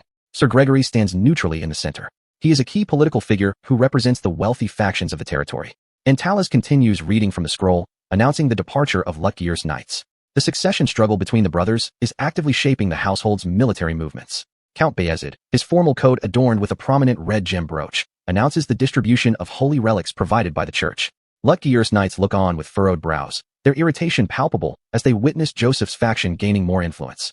Meanwhile, Joseph's knights look exceptionally pleased, silently enjoying their sudden rise in prestige. The Count smirks, well aware that Joseph's knights were looked down upon until recently. The political balance of the household is rapidly shifting. The Count sits at the table, looking directly forward with a slight smile. One of Joseph's black-haired knights is visibly startled, shocked to see the stern Count showing favor to their faction. The black-haired knight quickly looks down as Antalis officially concludes the monthly meeting. The grand crystal chandelier hangs above as the knights begin to disperse, their heavy footsteps echoing through the formal hall. One of Lutgir's supporters grumbles in irritation, complaining that Joseph has brought an uncontrollable, wild dog into the estate. Sir Jair walks past them, a subtle smirk on his face that only further agitates the rival faction.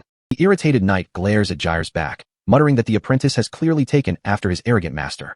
Sir Gregory catches up to Jair in the hallway, laughing about how annoyed the rival faction looks. Jair plays dumb, but Gregory reveals that the rumors of Vlad's massive fight in the barracks have already spread throughout the entire estate. Gregory notes that even the training instructor admitted Vlad is completely beyond the norm. Jair quietly agrees, knowing firsthand how difficult Vlad can be to manage. Gregory then clenches his fist against his palm, officially offering his service once to Joseph's faction as payment for Vlad protecting his nephew Potri. Jair walks away, raising his hand in farewell.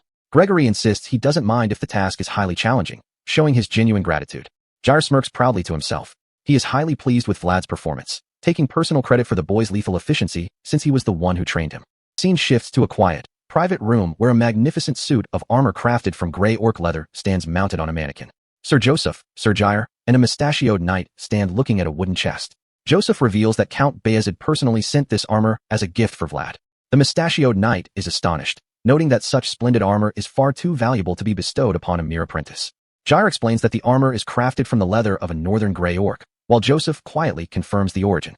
A gray orc warrior stands in a snowy mountain landscape. This rare, durable leather is a symbol of prestige, marking the wearer as a true warrior of the north. Joseph smiles, noting that his father was clearly very pleased with Vlad's combat prowess and determination. Joseph crosses his arms, pointing out that Vlad has managed to prove his worth and earn the Count's official acknowledgement within a single month. The mustachioed knight agrees that no other apprentice can compare to him, while Jair notes the rumors have already solidified Vlad's reputation. Joseph reaches into his tunic and holds up a white envelope sealed with a red wax stamp featuring a tree-like design, declaring that they cannot afford to remain idle. Joseph holds the envelope steady, his expression serious as Jair looks down at the seal. Joseph looks directly at his loyal knight, asking if they are ready to respond to this highly unusual summons. Jair smirks, his green eye glowing as he declares that he is more than ready, having restrained himself while cleaning up Vlad's messes. Joseph officially declares their next destination. They will be traveling to the region of DMR. The stylized white tree symbol of the invitation looms over Joseph, Jair, and Gregory, signaling the start of a dangerous new political arc. The camera focuses on the sword hilt at Jair's hip next to Joseph. They are stepping out of the safety of the estate, heading directly into a nest of political intrigue and conflict. The green carriage of House Bayezid rolls steadily along the dusty dirt road of the open countryside, cutting through vast green fields under a brilliant, blazing sun. Joseph Bayezid is taking Vlad and Jair straight into a hornet's nest of noble politics, and the quiet scenery is just a mask for the tension brewing inside. Inside the dimly lit carriage, Joseph leans back against the plush leather seats, resting his chin on his gloved hand, while Vlad sits opposite him in full plate armor. Joseph is using this travel time to groom Vlad, explaining that DMR is famous for its lemons and serves as a vital trade gateway to the middle regions. Joseph explains that this geographical positioning makes DMR a critical strategic asset for the northern lords. Vlad, his hand resting on his sword hilt, asks if this geopolitical value is the real reason Joseph ordered Jair to lead their vanguard here. Joseph smiles a thin, calculating smile, telling Vlad that a smart noble never lets a good crisis go to waste, especially when the crisis belongs to someone else. He reveals that the ruling Hainel family of DMR is currently tearing itself apart in a brutal succession dispute. Joseph notes that an invitation from a desperate heir is basically a golden ticket to gain massive political leverage. Vlad looks away, muttering that the world of nobles is incredibly complicated, realizing their high society politics are just glorified, expensive gang wars. Joseph looks directly at Vlad, explaining that blood disputes are the most common and inevitable conflicts among the high nobility. In this world, the closest relatives are often the most lethal enemies because they share the same claim to the family's wealth. Joseph stares downward, his dark eyes completely calm and detached as he calculates his next moves. He doesn't care about the morality of the succession. He only cares about how much leverage he can extract from the winner. The reflection of a young woman with long, straight dark hair appears in an ornate, gold-framed mirror. This is Alyssa Hainel, the legitimate heir of the late Duke of Hainel, whose entire future is currently hanging by a thread. Alyssa's profile in the mirror shows her isolation. Her uncle, Andre Hainel, is actively trying to ruin her by claiming she was born out of wedlock. In noble society, a whisper of illegitimacy is a death sentence to one's inheritance rights. An empty, high-backed stone throne sits illuminated by a cold, dramatic spotlight in the grand hall. Because Alyssa is a woman, the patriarchal laws of her family restrict her direct political influence, forcing her to find another way to defend her birthright. To prove her legitimacy, Alyssa has been forced to challenge her uncle's faction to a brutal, church-sanctioned group duel. This is the law of the land. When politics fail, the gods are called to judge the truth through the clash of cold steel. Joseph reflects on his ambiguous relationship with Alyssa, noting she is technically his third cousin on his mother's side. He has no reason to doubt her legitimacy, but her desperation is the perfect tool for his own advancement. Joseph tells Vlad that his father, Count Bayezid, has officially approved his plan to intervene in the duel and make the Hainel family permanently indebted to them. Vlad listens quietly, realizing the sheer scale of the trap Joseph is setting. Vlad looks out the window, watching Sir Jair ride alongside the carriage on his massive brown warhorse. Vlad is filled with deep respect, marveling at how a knight can be trusted to represent the honor of an entirely different noble house in a trial by combat. Jair rides with absolute authority, his dark silhouette framed against the glowing green hills. The visual contrast between the seasoned knight and the young, unrefined apprentice highlights the massive gap Vlad still needs to bridge. Jair suddenly glares back through the glass window, his brow furrowed in irritation as he demands to know why Vlad is staring at him so impudently. Vlad flinches, instantly sweating as he tries to read his master's mood. Jair barks at him, pointing out the absurdity of an apprentice sitting comfortably inside a luxurious carriage while his master is outside riding a horse through the dust. Vlad lowers his head, offering a quiet, submissive apology. Jair's irritation boils over, a sharp cracking sound effect emphasizing his anger. He snaps that he was proud of Vlad for beating the other trainees, but finding out Vlad can't even ride a basic horse is a complete embarrassment, bruv. Vlad sits in the corner of the carriage, looking thoroughly gloomy as he mutters that he could ride just fine if he had an expensive horse. He's referring to his animal-repelling aura, which makes normal horses completely reject him. Jair yells through the window, telling Vlad that the expensive warhorse costs significantly more than Vlad's entire life is worth. Below, Vlad's hand presses against his chest as his heart begins to beat at a dangerously rapid pace. Vlad stares down in confusion, his chest tightening as his heartbeat thumps violently against his armor. This isn't just anxiety. The latent, explosive power of the black lightning is starting to put a severe physical strain on his young body, blood. Vlad wonders if his physical distress is a reaction to the constant, suffocating pressure of being trapped between Joseph's calculating manipulation and Jaire's relentless, aggressive training sessions. Sir Jair looks back with a stern, unyielding expression. Vlad realizes that in this high-society world of knights and nobles, he is completely alone, with no one to rely on but his own strength and the entity in his head. Suddenly, Vlad's eyes flare with a brilliant blue light as a violent, low rumbling sound vibrates through the carriage frame. This is a sudden, massive disruption in the surrounding earth. Jair and the mustachioed commander, Borden, instantly react to the shaking ground. Jair's expression turns grave as he orders the caravan to halt and commands the guards to dismount their horses immediately. The carriage screeches to a halt as the horses whinny in panic. Jair glares toward the grassy field, sensing a massive, hostile presence moving rapidly beneath the soil. Jair shouts for everyone to get off their horses to avoid being thrown. The armored guards scramble in panic, realizing a normal earthquake doesn't move in a single, targeted line like this. Vlad doesn't hesitate. He kicks the carriage door open with a loud crash, lunging forward to grab Sir Joseph and pull him out of the vehicle just as the ground beneath the wheels begins to fracture. They tumble onto the grassy field. Joseph quickly regains his composure, standing up to dust off his fur-collared cloak while telling Vlad that his concern is appreciated, but there is absolutely no need to panic. Joseph asks excuse me, as the rumbling intensifies. Beside them, Borden lets out a weary sigh of relief as the immediate danger to the carriage passes, but the real threat is just beginning. The guards kneel in defensive stances in the grass. Vlad stands panting, muttering that this is the very first time he has ever experienced an earthquake, his eyes scanning the horizon. Vlad realizes this is definitely not a natural disaster. He points toward the field, where a massive path of upturned, shattered earth is cutting rapidly through the green hills toward them. The ground violently tears open, throwing massive boulders and dirt into the air as a colossal ridge of earth rises like a jagged spine across the landscape. A massive, armored giant deathworm erupts from the soil, its circular, tooth-filled mouth roaring in a display of primeval hunger. Joseph explains that these monsters are the legendary remnants of the fallen dragon. Vlad stares up in absolute, paralyzed awe, repeating the phrase, remnants of the fallen dragon, as his light blue eyes catch the creature's terrifying scale. This is the raw, monstrous reality of the world outside the slums. Joseph smirks, entirely unfazed by the beast's appearance. Vlad looks up at the sky, his mind racing as he realizes the sheer scale of the dangers they will face as they descend into the territories of the south. Shortly afterward, the caravan arrives at Diamar, the sole fortified city of the Hainel family, its stone walls rising defensively against the rolling green hills. The medieval city is bathed in the warm, golden light of the setting sun. The carriage parks outside the grand stone palace, where several noble attendants wait to receive the Bayezid delegation. Joseph turns to Vlad and announces that he is free to move on his own for the rest of the day, and he can bring Got with him. Vlad is startled, asking if he is truly allowed to wander by himself. Joseph tells him to go, wander freely, and observe as much of the city and its people as he can. Vlad looks slightly confused, unaccustomed to such leniency from his noble employer. Vlad asks for confirmation, his voice tense as he asks if Joseph is truly granting him this level of freedom within a rival noble's territory. Joseph looks down at him, asking if there's a problem with the arrangement. Vlad quickly adopts his polite poker face, stammering that he would love to explore, but doesn't understand the sudden generosity. Joseph explains his strategic reasoning. This group duel is a rare opportunity to observe high-level knights of varying expertise. He wants Vlad to study their movements and techniques firsthand. In Joseph's mind, knights clash in a swirling vortex of magical energy. He knows that experiencing combat firsthand once is infinitely more valuable than discussing strategy 10 times. Vlad listens intently, his blue eyes focused as he processes Joseph's instructions. He realizes Joseph is actively investing in his education as a warrior. Joseph's internal thoughts reveal his possessive ambition. He has already resolved to make Vlad his personal, loyal subordinate, and expanding the boy's knowledge is the first step in forging his ultimate weapon.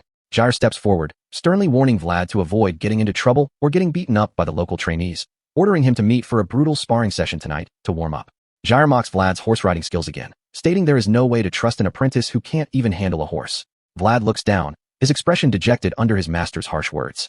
Jair commands Vlad to report to him every single evening, especially if he notices any suspicious or unusual movements within the Diamar estate. Vlad bows, replying, "Yes, Sir Jair." Left alone in the grand hallway, Vlad lets out a long breath. He looks around, thinking that since he has finally been granted some temporary freedom, he should explore this ancient estate. Vlad walks through the grand, sunlit hall, looking around at the aged architecture. He notes that the Diamar estate is significantly smaller and more worn down than the luxurious Bayezid residence. Vlad stands by an arched window, looking out at the stone courtyard. He contemplates the city's economy, wondering if their reliance on the lemon trade means the Hainel family is currently facing a severe financial crisis. Vlad's hand rests on the hilt of his sword, his fingers tightening against the leather wrap as a strange, cold sensation washes over him. Vlad looks toward the window, his eyes widening in sudden, shocking recognition. A bead of sweat drips down his temple as he realizes the surrounding landscape feels deeply familiar. Vlad looks out at a solitary, white, leafless tree standing on top of a distant hill. Suddenly, the voice echoes clearly in his mind, offering to share its memories of this graveyard if Vlad hands over his sword. An internal vision of a quiet, melancholic graveyard under the shadow of the white tree appears. The voice declares that it is finally time to return the favor, indicating a past connection to this place. The scene shifts to the blue-lit grand hall of the estate, where the formal political negotiations between the families are about to begin. André Haenel, the calculating uncle, welcomes Sir Joseph Bayezid to the estate, thanking him for making the long journey to assist them in their time of need.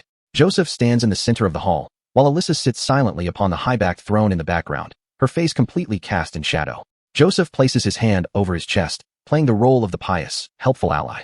He smoothly declares that it is only right for Bayezid to support their family during this crisis. Alyssa sits motionless on her throne, her blue and white gown catching the light. She is a silent pawn in this high-stakes political game, her legitimacy actively disputed. Joseph looks at her, explaining that the Duke of Bayezid has officially granted permission for their intervention, and all that remains is her decision to accept their terms. Joseph's hand clenches tightly against his side, a subtle visual cue of his underlying aggression. He adds that everything will unfold according to their wishes, provided she wins the duel. Joseph closes his eyes, a calm, reassuring smile on his face as he tells her she has absolutely nothing to worry about under their protection. The golden sword crest of House Bayezid looms behind Joseph. He confidently assures her that the sword of Bayezid will always emerge victorious in battle. The intricate silver embroidery on Joseph's elegant blue tunic is shown in detail, emphasizing his high noble status and the wealth backing his promises. Following the audience, Joseph and André walk down the grand stone staircase of the manor under the warm, orange sunset. André warns him not to underestimate Alyssa's resolve. André explains that Alyssa has proven to be an incredibly strong, vigorous, and unwavering woman, refusing to back down even under the immense pressure of the succession dispute. Joseph agrees, noting that she didn't leave a single opening for them to seize the political advantage during their initial meeting. Joseph's face is shown in close-up, a dark, calculating smirk playing on his lips. He declares that regardless of her strength, they will proceed with their hidden agenda exactly as intended, ready to exploit the duel for their own gain. The quiet, golden warmth of a sunset bathes the solitary graveyard on the hills of DMR. Vlad stands amidst the weathered stone markers, his blonde hair catching the fading light as he looks out over the landscape. Memories are the only things that truly continue when everything else is gone. The grave markers stand as silent scars on this hill. Humans are obsessed with leaving behind traces when they are terrified of being forgotten. He stares down at the dry, fallen leaves blanketed over the stone. Vlad's thinking about his own mother. He never had this kind of closure or a place to mourn her. He drops to one knee, his dark leather and metal armor shifting softly. If you are going to walk on someone's land, you pay your respects. He starts brushing the dry leaves away from the stone. His gloved hand sweeps the stone slab clean. It's a quiet, solemn moment of respect for the dead, a stark contrast to the violent underworld he left behind. Then he gets self-conscious. Bro really had a whole emotional monologue alone in a cemetery. He looks away, sweating at his own sentimentality. He draws his sword with a sharp, clean metallic ring. He's skipping the grand night trials below just to pay his respects in this quiet place. Vlad plants the blade firmly in the earth and bows his head. He clasps both hands over the hilt, offering a silent prayer in the fading twilight. The air suddenly grows heavy. A tall, muscular, semi-transparent figure outlined in brilliant, glowing blue light materializes directly behind him, radiating pure, ancient energy. The voice remembers this place. Years ago, under a much smaller tree, he stood on this very hill with someone else. The memory is a blur, but the connection is real. Suddenly, a sharp blue light flares around Vlad's face, breaking his concentration. The voice senses a powerful presence watching them from the surrounding forest. It asks to borrow Vlad's body to investigate. Vlad agrees. He takes a deep, steadying breath to prepare himself before letting the entity take the reins of his physical form. The possession is instant. Blue magical energy crackles violently through his veins, his eyes snapping open with a blinding, supernatural light. Grips the hilt. A massive, vertical column of blue-green energy erupts into the sky with a powerful whoosh, shattering the quiet evening. The sudden, violent discharge of magic startles Vlad's consciousness. He has no idea what kind of power they just unleashed. Out of the forest canopy rises a colossal, white-scaled serpentine spirit with glowing blue eyes and intricate markings. The majestic beast hovers in the air, surrounded by a vibrant green and yellow magical aura. It is a literal guardian spirit of the land. The serpent flickers its tongue, its massive eyes locking onto the glowing energy radiating from Vlad's possessed body. Vlad is completely dumbfounded. He's seeing way too many mystical, terrifying things lately for a kid who grew up in the slums. The serpent looms over him. The voice explains that the beast isn't looking at Vlad, it's looking at the ancient soul residing inside him. The serpent coils itself gently around a massive pine tree. Vlad asks if it's going to attack, but the voice is entirely unbothered. Vlad's eyes glow blue as he processes this. How does the voice know so much about this ancient, imposing guardian? Despite the creature's terrifying size, Vlad doesn't feel any malice. The energy radiating from the spirit feels incredibly warm and protective. Suddenly, footsteps rustle the grass. A soft, Poetic voice echoes through the graveyard, breaking the silence of the hillside. The magical energy dissipates instantly. Vlad spins around, his combat instincts flaring as he searches for the source of the voice. The spectral serpent vanishes into thin air, leaving Vlad standing alone on the hillside as the golden sunset light fades. Standing on the path is a young woman with long, light blue hair, carrying a cleaning bucket. She demands to know his business. This is a restricted area reserved only for the Hanel family. Vlad realizes he's trespassing on sacred noble ground. He quickly sheathes his sword and tries to play it cool. He claims he was just looking for a quiet place to pray. To prove his story, he flashes his church identity tag. He's officially registered as Priest Andrea's faithful squire, not a thief. The blue-haired woman inspects the wooden tag. The church's seal is legitimate, so she reluctantly accepts his explanation. An awkward silence settles over the graveyard. The wind rustles the trees as they stand there staring at each other. Vlad's anxiety starts redlining. Trespassing on a noble gravesite is a serious offense. If she talks, Joseph's reputation is ruined. He imagines Jair finding out and absolutely obliterating him. He needs to secure this girl's silence immediately. To keep her happy, Vlad extends his hand and offers to help her with the chores. He assumes she is just a simple servant hired to maintain the noble family's private cemetery. He points out that he already cleaned up some of the leaves earlier. She's amused by his sudden, desperate diligence. He explains it's only right to show respect to the land's owners. She lets out a soft, surprised hum. He grabs the bucket. He'll do the hard labor, but in exchange, he wants her to keep his trespassing a secret. He begs her not to tell Jair. If the old man finds out, the resulting fuss will be legendary. She smiles, thoroughly entertained by the situation. She tells him she'll consider it based on his cleaning performance. Vlad is internally screaming. Why do pretty girls always make his life so incredibly difficult?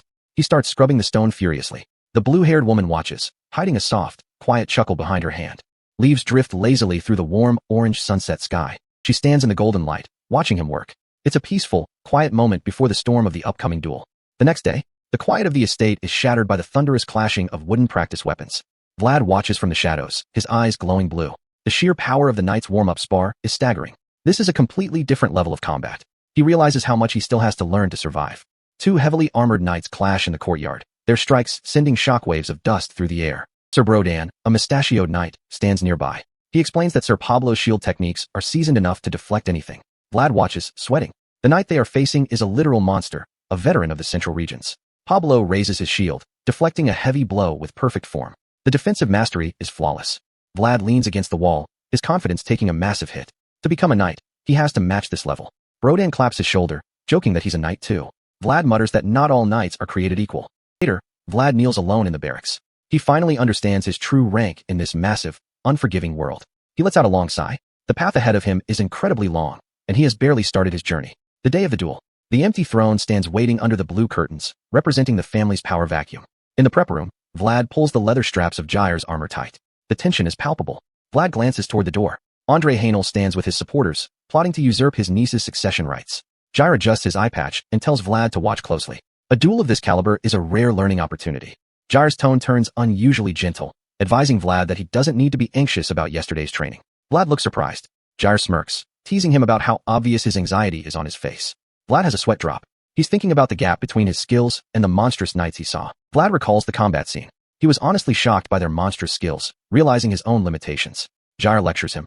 A child must start by taking steps. They're not capable of running yet. Jair continues. It's only natural for the journey to be longer the higher your goals are. Vlad closes his eyes, his expression turning serene as he accepts his master's advice. Understood. Suddenly, the announcer shouts.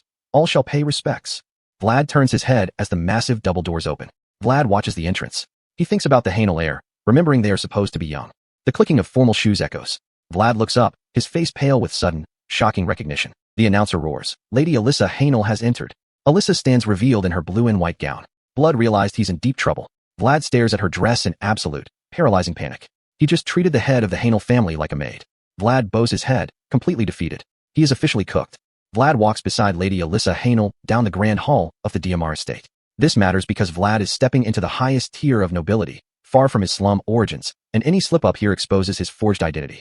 Alyssa glances sideways at Vlad, and he instantly flinches. If she calls him out right now for his disrespectful behavior in the graveyard, his entire contract with Joseph Bezek collapses before it even begins. Vlad is internally panicking, sweating bullets as he realizes she recognized him.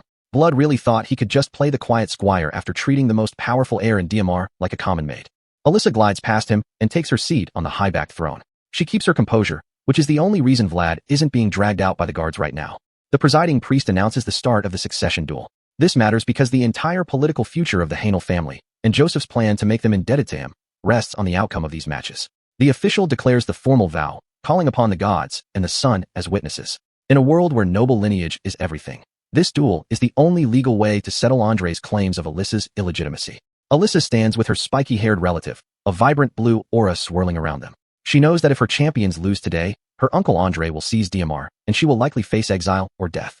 6 armored knights stand in 2 symmetrical rows, a single sword planted between them. This is a group-based trial of martial strength, where the losers forfeit their political rights entirely. The empty throne sits in the cold blue light. The narrator reflects on the pale blue blood of nobility, which carries a burden of duty that commoners will never understand. A white cloak flutters in the wind. Alyssa is determined to prove her legitimacy and preserve her family's honor, refusing to let her uncle Andre usurp her birthright. The first match ends in disaster for Alyssa's faction as her lord throws in the towel, screaming for the fight to stop. This sudden defeat puts her side at an immediate numerical disadvantage. Sir Duncan, Alyssa's veteran champion, stands panting and bleeding from his forehead. He wants to keep fighting, knowing that his defeat directly weakens Alyssa's political standing. The cleric-like official steps forward, dropping a white towel to declare the match officially over. Duncan is forced to stand down, his physical sacrifice rendered useless by his lord's surrender.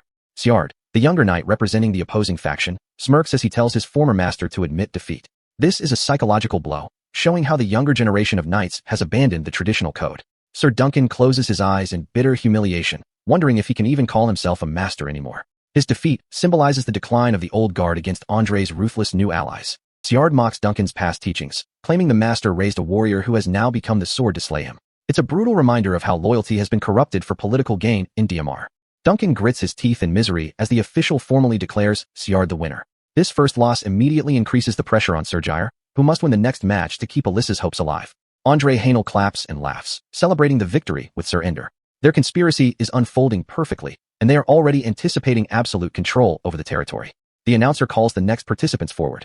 A dark-haired knight and a mustachioed fighter step into the arena, their plate armor clanking heavily. The official recites the strict rules. The use of aura is completely prohibited, and any serious injury or surrender ends the match. This matters because Jair must rely purely on physical swordplay to win. Sir Jair looks down at Vlad, ordering him to watch and learn. This is where Vlad's real education begins, observing a master knight in a high-stakes, life-or-death environment. Vlad watches in surprise as Jair's sword erupts with a brilliant blue light. Jair is using this duel as a live demonstration to show Vlad how a true knight controls the battlefield. Jair refers to his mustachioed opponent as a pig, showing absolute confidence. He wants Vlad to see the psychological gap between a master and a mediocre fighter. Jair stands calmly behind the armored opponent as the match begins. His relaxed posture is a calculated move to bait the enemy into an aggressive, reckless attack. Jair executes a swift, fluid swing, moving faster than the mustachioed knight can react. The mustachioed opponent screams in pain as Jair's blade connects. The strike is precise, designed to damage the opponent's posture without violating the rule against serious injury. The opponent recovers, gritting his teeth and believing he can still win if he increases his speed. He is completely misreading Jair's defensive strategy. The mustachioed knight lunges forward, swinging his massive broadsword with a desperate cry. He is relying on raw, brute strength, which is exactly what Jair wants. The opponent unleashes a rapid flurry of strikes, his movements creating wide trails of blue light in the air. He is burning through his stamina, leaving himself vulnerable to a counter. Close up on Jair's calm, focused face. He easily maneuvers through the incoming strikes, completely unfazed by the opponent's aggressive display.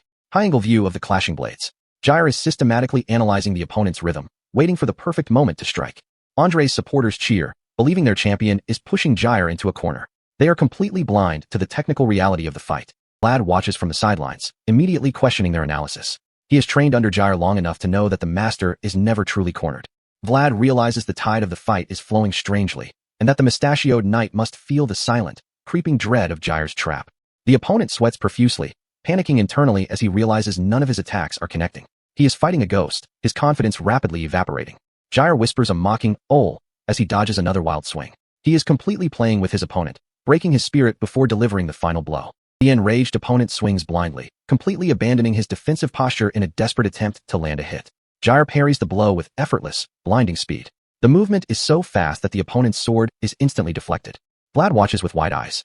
The narrator warns that the true lesson Jair wanted to show him is about to unfold. Their swords clash in a brilliant burst of blue energy, the sheer force of the impact vibrating through the stone arena. The mustachioed knight's eyes widen in sudden, paralyzing shock as his guard is completely shattered. The opponent screams in pain as Jair delivers a precise, crushing strike that bypasses his armor. The opponent is thrown back by the impact. The narrator asks if Vlad was able to witness the essence of the technique. The narrator explains that Jair is forcing his opponent to miss by deflecting his attacks, introducing the fundamental concept of the counter. The counter is defined as a high-level defensive maneuver that neutralizes the enemy's attack and immediately transitions into a lethal assault. Vlad stands in absolute shock as an unknown voice echoes through the arena. He has finally witnessed the practical application of the sword pacing Jair taught him. Jair's sword strikes the ground with a heavy thud, sending a shockwave of dust and debris radiating outward. The mustachioed knight kneels on the stone floor, trembling in terror as he looks up at the towering, dark-haired master. The defeated soldier realizes Jair is an insurmountable wall, his spirit completely crushed by the effortless display of dominance. The soldier lowers his head, whispering his surrender. Jair's victory ties the succession duel, keeping Alyssa's faction in the game. The announcer declares Jair the winner, and Alyssa lets out a quiet sigh of relief, her chest rising as she recovers her composure. Andre's faction grits their teeth in silent irritation as Jair walks back to the preparation area, his expression entirely neutral. Jair asks Vlad if he learned anything. Vlad bows his head, thanking him for the live demonstration of high-level pacing. The announcer calls the final, decisive match, Shajad of Ubair versus Pablo of Arnstein. This match will decide the ruler of Diamar. Pablo of Arnstein introduces himself, his expression serious and determined as he prepares to fight for Alyssa's legitimacy. Shajad of Ubair smirks dismissively, claiming there is no need for introductions since they have already met. He is highly confident in his superior skill. They stand facing each other, the tension in the arena reaching a fever pitch as the final duel is set to begin. Shajad analyzes Pablo, noting that while Pablo is a strong contender, he is still on a lower level than himself. Shajad prepares his stance, his internal thoughts revealing his absolute certainty of victory. Alyssa watches from her throne as Shajad suddenly bows deeply to her. Sir Joseph Bayezid watches from the sidelines, his eyes narrowing as he notices Shajad's unusual movements. Joseph wonders why Shajad is bidding farewell before the match has even begun, sensing an imminent betrayal. Shajad of Ubair suddenly declares his forfeit, leaving Alyssa shocked and pale on her throne. Vlad and the other knights freeze in absolute shock as Joseph's expression turns dark and intense. Andre Haenel claps mockingly, laughing as he declares the duel over, in the very beginning to bypass the martial trial entirely. Joseph realizes the depth of the conspiracy, calculating that Andre must have infiltrated the roster with 4 men to guarantee a default victory. Andre Haenel demands an immediate oath of allegiance from Alyssa's faction, claiming the forfeit legally solidifies his succession. Andre gestures mockingly toward Joseph, asserting that the forfeit cannot be undone and Alyssa's claim is dead. Andre dismisses Joseph's silent fury, telling him the duel is over and he expects absolute compliance. Joseph's eyes flare with a brilliant blue aura as he warns Andre that House Bayezid will not tolerate this outcome. Sir Joseph's hand clenches his sword hilt in silent, trembling fury, the veins on his hand bulging as he prepares to unleash his family's might. The tension in the Grand Hall of Diamar is suffocating as the central nobles scramble to prevent an all-out civil war between the regions. Knowing that if the friction between the north and the center boils over right here, the entire kingdom's stability collapses. Andre Haenel is looking for any excuse to delegitimize Alyssa's claim. 4 active knights left, which, by the unwritten laws of succession, means she cannot legally field a champion, ending her family's rule on a technicality. But before Andre can claim his easy victory, Joseph's cold voice cuts through the room like a blade, completely shifting the political landscape by offering a champion to fight on Alyssa's behalf, bypassing the restrictions, and throwing a massive wrench into the conspiracy by nominating Vlad of Shoera as their official representative. Vlad instantly panics, realizing that if he loses this match, he won't just ruin Joseph's plans, he'll be executed on the spot. Andre loses his mind, screaming that a common street rat has no right to stand in a sacred arena of nobles. But the central faction's legalistic rules state that anyone holding a sword can participate, meaning Andre's technicality has backfired. Andre tries to appeal to class solidarity, arguing that letting a peasant fight a knight completely defile the nobility's honor, which immediately triggers Joseph's absolute fury, turning the argument back on Andre's blatant disrespect toward the Bayezid name. Joseph is not playing games. He is using his family's massive military leverage to force this trial to happen, guaranteeing Vlad's honor with his own name, leaving the tournament officials with absolutely no legal choice but to comply. Andre is absolutely disgusted, while Vlad frantically turns to Jair, realizing he has just been thrown to the wolves, asking if he's actually expected to survive a real, lethal duel against a seasoned veteran. Jair really tells him, "I'll step in if you're about to die," and Blood is out here sweating bullets because almost dying is still on the table, leaving Vlad in pure, sweating silence as he realizes the sheer gap between training and a fight to the death. Before Vlad can protest, Joseph pulls him into what looks like a warm, supportive embrace. But this isn't a moment of genuine affection. It's a highly strategic, low-profile huddle. Joseph whispers the real, cold objective directly into Vlad's ear. Just manage for 10 minutes. This entire duel is a stall tactic. Borden is already executing a backup plan, and Vlad is the sacrificial lamb buying them time. Vlad realizes the crushing weight of his role, asking if 10 minutes is even physically possible, before locking in his resolve, knowing that his survival and his 7-year contract depend entirely on this moment. He bows to his master, accepting the suicide mission with absolute, professional discipline, and steps onto the blue carpet, walking toward the high throne under Lady Alyssa's anxious gaze. The entire hall falls silent as the two factions watch the ultimate political gamble unfold on the stone floor. Vlad introduces himself, discarding his false identity to stand proudly as Vlad of Shoera, drawing his sword with a clean metallic ring, ready to face the consequences of his slum upbringing. His opponent, Sir Pablo of Arnstein, plants his massive star emblem shield into the stone with a deafening thud, declaring Vlad completely unworthy of even hearing his name, treating the match as a disgusting insult to his knightly status. The word unworthy strikes a deep, dormant nerve inside Vlad, igniting a lifetime of suppressed rage. As his mind flashes back to the glowing castle of Skawara, that distant, beautiful world that always looked down on him. He spent his childhood in the freezing, trash-filled gutters of the slums, constantly told he was nothing. But he refused to die quietly in the dark then, and he certainly doesn't plan on ending his journey as a nobody now. His eyes burn with the blue light of the voice, challenging the very foundation of noble superiority. A spectator sneers that Bayezid's status has fallen, but Vlad ignores the noise, telling Pablo to bring his full, lethal force, which Pablo gladly accepts, resolving to crush this arrogant street rat before he can grow into a real threat. The arena is charged with raw, violent intent as both fighters prepare to cross the point of no return. Vlad exhales a long, cold breath, focusing his mind on the absolute peak of his training. Today, the boy from the gutters is seizing his own right to shine, stepping into the light on his own terms, and clashing swords with a true knight, the impact sending a shower of sparks echoing through the silent hall. Vlad moves with a speed that defies his lack of formal experience, pressing the attack, fighting not just to survive, but to protect the honor of the faction that gave him a name. He systematically targets Pablo's left side, knowing that a knight accustomed to carrying a heavy shield will instinctively struggle to defend it. The spectators are absolutely stunned by Vlad's precision, realizing this is no ordinary greenhorn, while Pablo himself is forced onto the defensive, realizing he is dealing with a natural-born killer. A massive, spectral wolf looms behind Vlad, reflecting the raw, predatory instinct driving his blade. But Pablo is a seasoned veteran. He knows that raw talent without experience is just a fast way to get killed. Vlad senses a sudden, chilling shift in the air as Pablo prepares to unleash his true, knightly strength.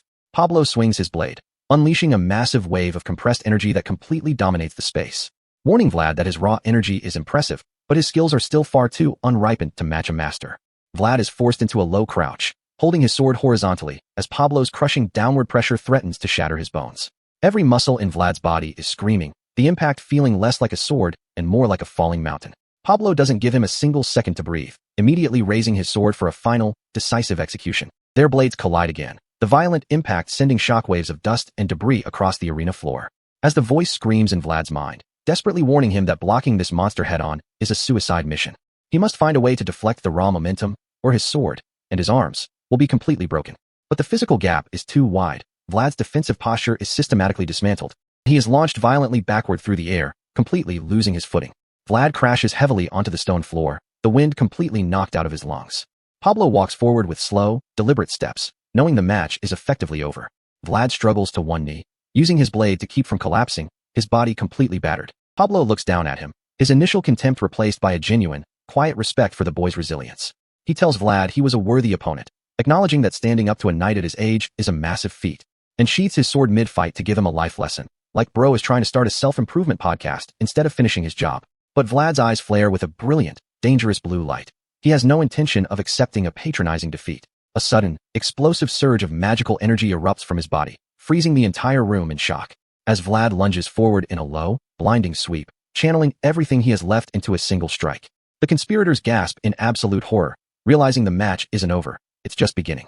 Lady Alyssa leans forward from her throne, her eyes wide as she witnesses the impossible. Pablo spins around in sheer terror, realizing too late that he has walked straight into a trap. As the spectral image of Sir Jair looms behind Vlad, guiding his hands to execute the perfect, flawless counter technique. Vlad's blade erupts with brilliant blue light, deflecting Pablo's momentum to deliver a devastating, final blow. The entire arena has gone dead silent because what just happened defies every established law of their sheltered, noble combat. And the spectators are already trying to rationalize it as a fluke, whispering that Vlad can't even lift his blade right now. But Vlad isn't listening to their coping. He knows his body is screaming from the strain, yet his mind is sharper than ever. While Sir Pablo of Arnstein stands there completely frozen, unable to comprehend how a street kid with 2 months of training just parried his life's work, asking himself why this terrifying, unrefined talent had to belong to a nobody from the slums. Like, bruv, why is it only you? Wondering if Vlad has finally passed out from the sheer physical toll, unaware that the voice is already taking the reins. And as Vlad's consciousness slips away, he isn't just fainting, he's diving deep into the memories that define his entire existence. Returning to the cold, dark void where his journey first began, stripped of every right a human should have. Recalling the absolute misery of the Skawara slums, where even standing on the frozen mud felt like a crime, and how he spent his childhood staring at things he could never afford, desperately craving the power to change his fate, dreaming of the day he could finally claim the right to step out of the shadows and into the light. Looking back at the wretched wooden shacks of his childhood, only to turn his gaze toward the horizon, where the golden spires of the Skawara castle mocked him from the sky, representing a world he was forbidden to touch, promising himself that no matter what it took, he would claw his way up to that shining beacon. And that raw, desperate ambition is exactly what's fueling the brilliant, terrifying power about to bloom within him. A power so ancient and pure that the sheltered knights in this arena have never seen anything like it. As the blue magical energy of the voice completely envelopes his body, locking him into a perfect combat stance, shattering the air with a violent shockwave as the two blades collide with absolute force, leaving the noble spectators completely paralyzed, unable to process the monstrous energy radiating from a mere squire.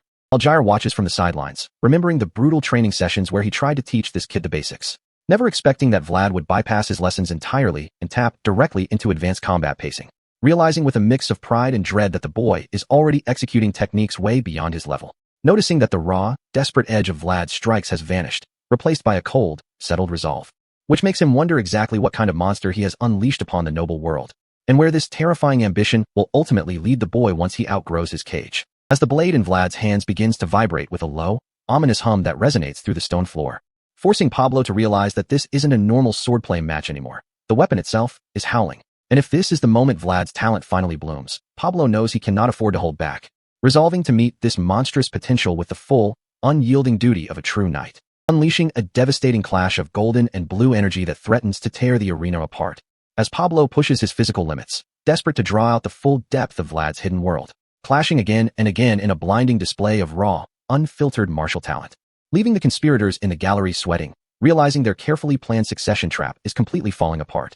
Al-Shajjad of Ubayr watches in absolute silence, recognizing the terrifying scale of the power before him, and even the veteran knights can see the premonition of a new legend unfolding right in front of them, forcing Pablo to abandon his offensive and scream for a shield to survive the onslaught, as his squire desperately slides the star emblem shield across the stone floor, allowing Pablo to brace himself just as Vlad's blade descends with crushing force, standing proud behind his defense, declaring his name to the only opponent who has truly pushed him to his limits, demanding to know the identity of the hungry wolf who has dared to challenge his right to stand in the light. And Vlad, his eyes blazing with the electric blue light of the voice, prepares to answer, not as a nameless street rat crawling through the mud of the Skawara alleys, but as a warrior who has earned his place through blood, sweat, and absolute defiance, walking out of the dark shadows of his past and stepping directly onto the grand stage, proving once and for all that his rights are not granted by noble birth, but carved out with his own hands, standing before the shining castle of his ambitions as a true equal, as his left eye flares with a brilliant, blinding blue light, signaling the absolute awakening of his power, unleashing a colossal column of magical energy that illuminates the entire hall, screaming his true identity to the heavens, Vlad of Shoera, blinding the spectators with a radiant flash that forces Lady Alyssa to shield her eyes in awe, leaving the hostile nobles completely powerless to stop the divine manifestation of his aura, while Pablo, his own golden eye flaring with respect, lunges forward to meet the strike head-on, roaring Vlad's name as they clash in a final, explosive meeting of wills, shattering the space between them with a violent discharge of electrical energy, as the blue and golden currents collide, neutralizing each other in a magnificent display, leaving only golden light particles drifting softly through the silent hall, as the violent magical storm finally dissipates into nothingness, and Vlad's bloodstained hand slowly slips from the hilt of his sword, as Pablo gently supports the unconscious boy, whispering a quiet word of respect for the fight he gave him. But the peaceful silence is immediately shattered by the salty nobles screaming about disqualification. And this salty blood in the blue tunic is immediately crying about the rules, completely blind to the talent that just bloomed. While Joseph watches their desperate coping with absolute, cold contempt. And Pablo realizes that these corrupt politicians can only think of their petty gains, completely blind to the beautiful talent that just bloomed. As Joseph and Jair step onto the arena floor to reclaim their sleeping champion, exchanging formal, respectful words with Pablo, who did his duty to protect the boy's potential, before Joseph turns his gaze to the sweating priest, delivering a devastating legal question, asking whether the arbitrary rules of this duel outrank the sacred, royal authority of the Swordmaster's code, completely trapping the priest in a theological and political deadlock, leaving the holy official trembling in absolute panic because there is no right answer. Referencing the legendary title of the Swordmaster, an honor possessed by only one person in human history, a sacred code established by the founding king himself that directly binds all knights to a higher duty. Which means Joseph has just legally paralyzed Andre Haenel's faction, forcing them to choose between heresy or submission, leaving Andre with no choice but to postpone the duel's result until the Holy See and the Royal Palace respond, successfully buying the time Joseph needed to execute his hidden plan outside the arena. While Vlad rests peacefully, his internal world finally aligning with his grand ambition, recalling the ancient vow of the knights to protect and nurture the potential of the young, a sacred promise sealed by the founding king's own blade, establishing a legacy of honor that outlives any corrupt political conspiracy. And in the quiet depths of his awakening soul, Vlad stands before the glowing hilt of his weapon, finally accepting the burden of the power he was gifted, binding himself to the first code of Frausen as a true warrior of the light. Bright morning sun over the grand stone towers of DMR, but inside the guest wing, the physical toll of matching swords with an actual knight finally catches up to Vlad as he slowly drags himself back to consciousness, dry-mouthed and desperately calling for a cup of water while every single joint in his body screams in absolute, agonizing protest. The hand offering him a drink doesn't belong to God, though, causing Vlad's survival instincts to spike. The moment he realizes Sir Joseph is personally playing nurse beside his bed, forcing out a raspy, defensive apology, which the young lord smoothly dismisses, showing an unsettling level of care for a street kid he intends to use as a political weapon, admitting he never expected Vlad to push a seasoned knight like Pablo to the absolute limit. This reckless display of raw talent actually worked, completely freezing the succession duel, because the unwritten rules of their noble games were instantly overridden by the absolute legal authority of the swordmaster's discipline.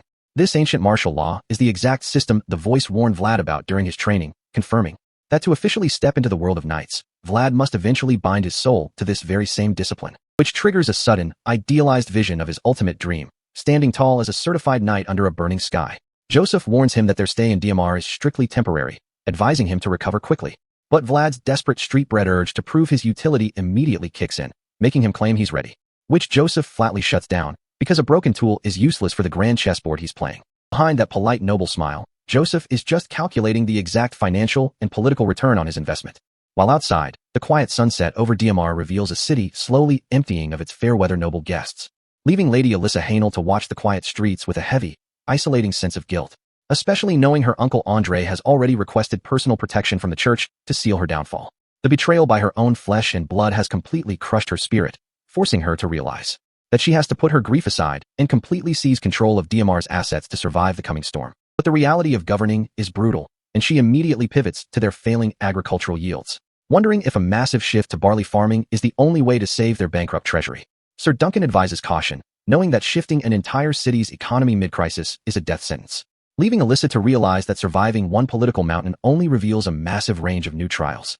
But a sudden, bizarre realization breaks her out of her administrative dread, reminding her of the ridiculous rumor about Joseph's highly praised, monstrously talented new squire, prompting Duncan to confirm that basic horsemanship is an absolute, non-negotiable virtue of a true knight, which makes Alyssa smile, realizing the universe balanced Vlad's terrifying combat talent with a hilarious flaw, leaving Duncan completely confused by her sudden, quiet amusement at the boy's expense.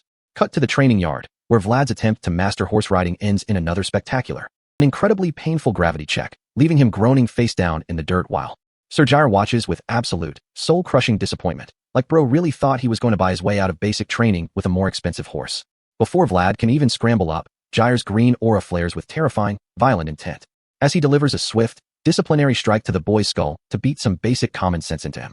Vlad lies there nursing his bruised pride, desperately trying to rationalize why he could ride Jair's horse, while the stable hand struggles to calm the terrified beast, completely baffled by its sudden panic, not realizing that Vlad's raw, predatory momentum acts as a natural, terrifying repellent to animals. Jair calls it a day, realizing that forcing the issue right now is entirely useless, and indefinitely postpones the training, ignoring Vlad's frustrated protests about his delayed progress. Vlad grumbles about the constant delays, but Jair knows some problems can't be solved by raw effort, deciding they will address his animal-repelling aura once they return to the safety of Shatrama. Jair walks away to attend to Joseph's covert orders, leaving the stable hand to complain about the horse's growing terror, prompting Vlad to sarcastically suggest riding a cow instead, which earns him a sharp, defensive lecture about agricultural differences from the exhausted stable worker. Another wealthy trainee passes by, mockingly advising Vlad to just stick to luxurious carriages, leaving Vlad to stand in the quiet yard, deeply frustrated by his physical limitations while the voice explains that his untamed presence is simply too intense for beasts to handle, confirming that mastering horsemanship requires him to learn how to actively suppress his momentum, which is a high-level application of aura control that Vlad's current, unrefined reserves can't support, forcing him to accept the bitter reality of Jair's advice about learning to walk before he can run. But Vlad's street-bred impatience makes him want to attempt the impossible one last time, staring at the distant white tree as the sun finally sets on their brief stay in DMR. Meanwhile, inside the quiet corridors of the estate, a heavy, tense atmosphere begins to build. As a masked figure moves silently through the golden light, preparing to execute a lethal and decisive strike against the political conspirators who threaten Joseph's plans. Shajad of Ubayr walks confidently through the grand hall, completely unaware of the shadow, internally mocking Vlad as a mere slave who got lucky, which is wild confidence for a man who is about to get his entire career archived in 5 seconds. A sudden, quiet movement in the shadows makes his boots click to a sudden, paralyzed halt. As Sir Jair steps out, pointing a cold, polished blade directly at his throat, Shajad adopts a calm, mocking facade, trying to laugh off the lethal ambush. But Jair's green eye flares with absolute, cold-blooded intent, refusing to play any games. Shajad wonders why Jair is wasting his holiday executing wet work in a quiet hall. But Jair's single-minded loyalty to Joseph means that traitors don't get to enjoy their holidays. Shajad tries to appeal to their shared profession as mercenaries who are just doing a job, gently tapping the flat of Jair's sword with a dismissive, arrogant gesture, unleashing a violent, dark purple magical aura to prepare for a sudden, desperate counterattack. But Jair's body instantly erupts with a massive, crushing green aura, deadpanning, that when his master commands him to bark, he has no choice but to bite. Shajad thinks his fancy title protects him from the consequences of selling out his own family, but Jair is drawing a hard boundary, completely unfazed by the political chicken Shajad is trying to play, because when you betray Sir Joseph, you forfeit your right to a polite conversation.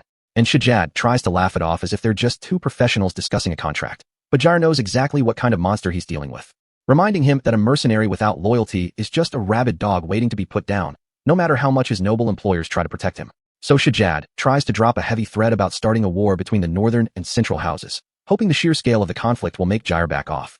But Jair doesn't do politics, delivering a brutal, bone-shattering left hook that completely shuts down the negotiation, proving that in the Bayezid household, actions speak infinitely louder than any empty threats about diplomatic immunity. And as Shajad crashes against the stone wall, Jair reminds him that Joseph's good nature is the only reason he's still breathing, leaving Shajad staring up at the edge of a blade that could end his entire lineage in a single, silent stroke, which instantly drains whatever smug confidence the traitor had left, forcing him to realize he has absolutely no cards left to play. But Jair isn't finished sending his message, unleashing another heavy strike to ensure the lesson is permanently beaten into him, sending Shajad collapsing to the floor in a heap of broken pride and ruined armor, gasping for air while Jair stands over him like an absolute wall of pure, unyielding authority, forcing Shajad to beg for mercy, realizing that the old rules of noble chivalry don't apply when you cross the Bayezid's personal guard. And Jair promises him that this isn't just a beating, it's a down payment on the debt he owes for trying to ruin the succession duel. But as Shajad crawls away, he spits out a chilling warning about the changing political tides of the kingdom, hinting that the old alliances are fracturing, and that a massive war is brewing just beyond the horizon, leaving Jair to watch him retreat into the shadows, knowing that every word of that warning is entirely true. And a violent, bloody premonition flashes through his mind, showing the horrific cost of the coming conflict, where entire castles will burn and knights will be slaughtered in a desperate struggle for absolute control of the north. Meanwhile, Vlad is completely oblivious to the shadow war happening in the corridors, focusing entirely on his own path to power, seeking out the quiet graveyard on the hill at sunset to fulfill his promise to the voice, wondering if the ancient spirit they encountered before is actually a key to unlocking the true potential of his sword. So he kneels in silent prayer, desperate to escape before Lady Alyssa or anyone else spots him trespassing on restricted ground.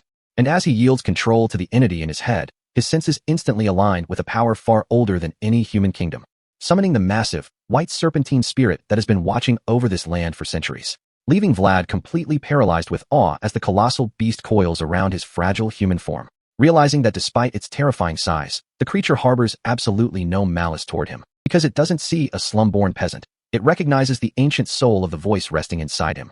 And as the serpent leans in close, its warm presence confirms that Vlad has tapped into a forgotten mystery, which the voice explains is just another form of the world's natural flow, far beyond the comprehension of mortal minds, coiling upward to manifest a sacred, protective energy that will shield Vlad from the corrupting influence of his own power, letting out a soft, echoing hiss that vibrates through his very bones, as a brilliant wave of pure, elemental magic erupts from the soil, transforming the spirit into a magnificent tree of solid blue light that towers over the graveyard, wrapping Vlad in a warm, protective barrier that finally stabilizes his erratic, animal-repelling momentum, leaving him in absolute awe of a power that makes the petty conflicts of noble succession look completely insignificant, as the legendary protection of the spirit binds itself directly to his soul, marking him as a true warrior of the north.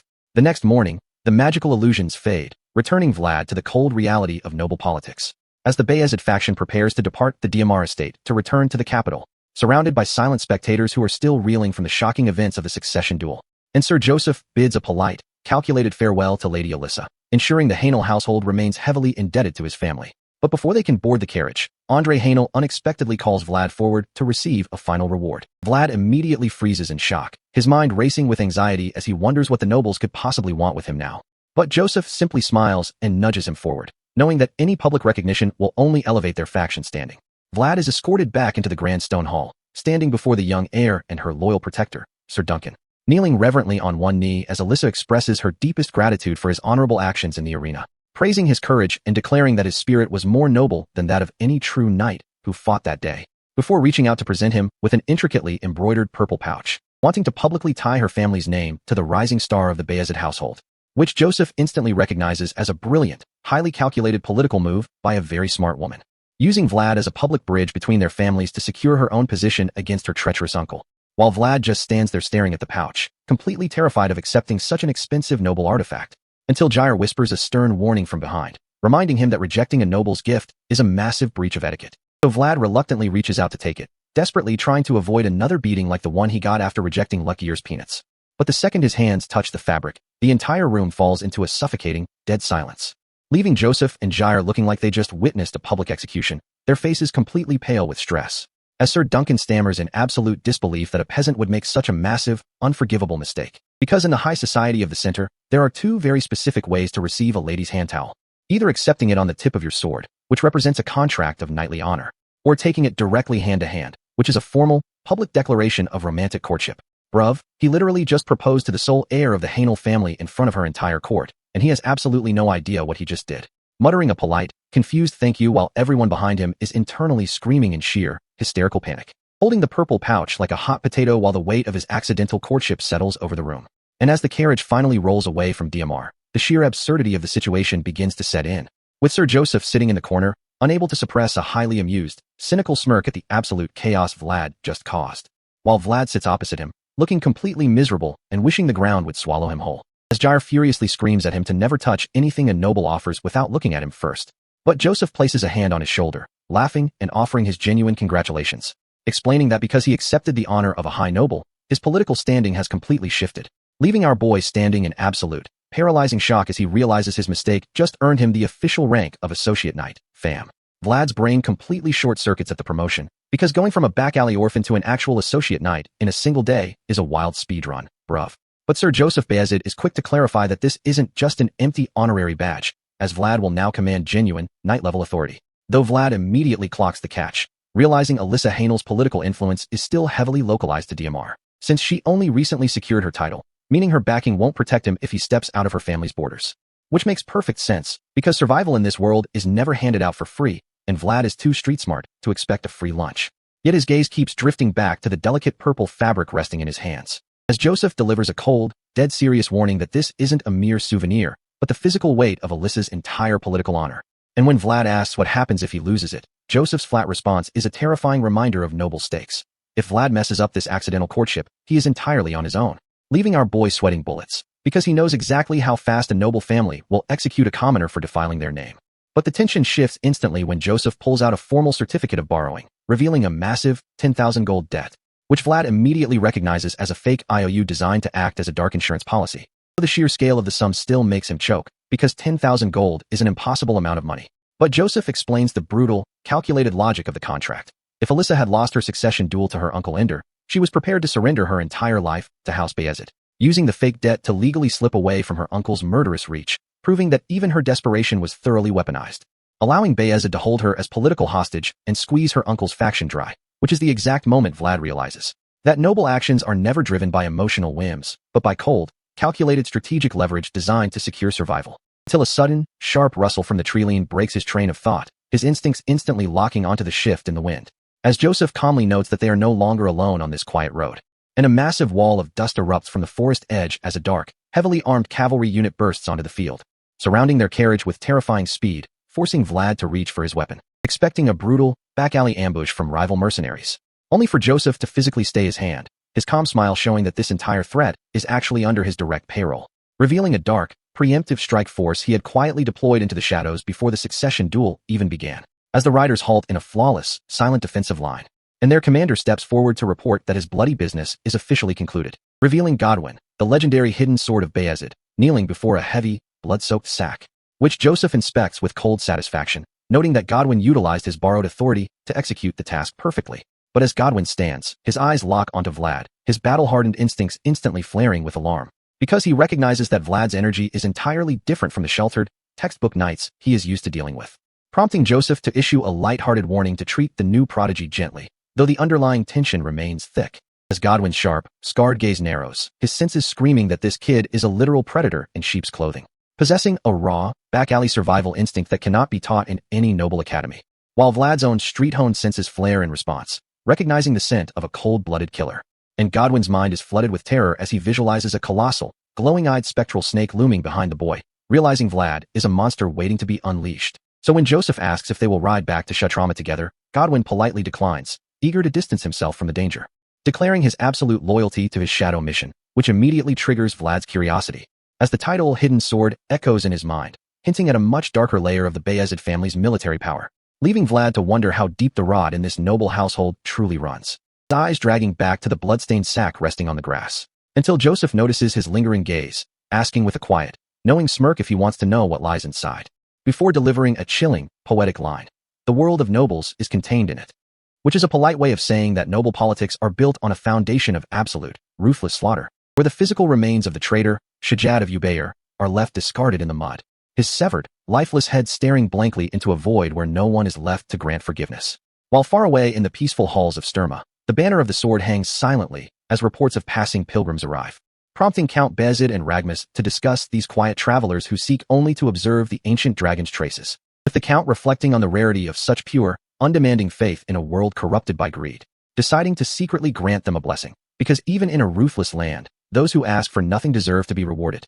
And as Ragmus leaves to make the arrangements, the Count's thoughts drift back to the political landscape of his own house, specifically to the sudden, disruptive report sent by his second son, Joseph, which Ragmus admits contained a word so rare and powerful it made his old heart race, forcing the Count to close his eyes in deep contemplation, as he repeats the term, the first discipline of the swordmaster, recalling how the old training system used to push elite trainees to their absolute physical limits.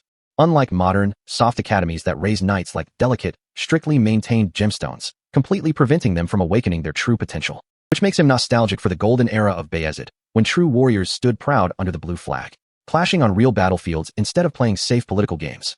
Yet he knows this sudden awakening has shattered the delicate balance of succession between Joseph and Lutgir, because Joseph was supposed to give up due to his fragile health, but instead, he rummaged through the mud of the slums and brought back something shining, forcing the Count to realize that he must eventually choose only one path, and this wildcard named Vlad has made that choice incredibly complicated. While back at the Shatrama barracks, the quiet halls are suddenly filled with intense, whispering gossip, as the trainees sit over their soup, discussing Vlad's legendary return, especially since the entire dining hall is whispering about how a kid from the slums just pulled off a high-level aura awakening, which is absolutely breaking the class balance of this entire academy, fam.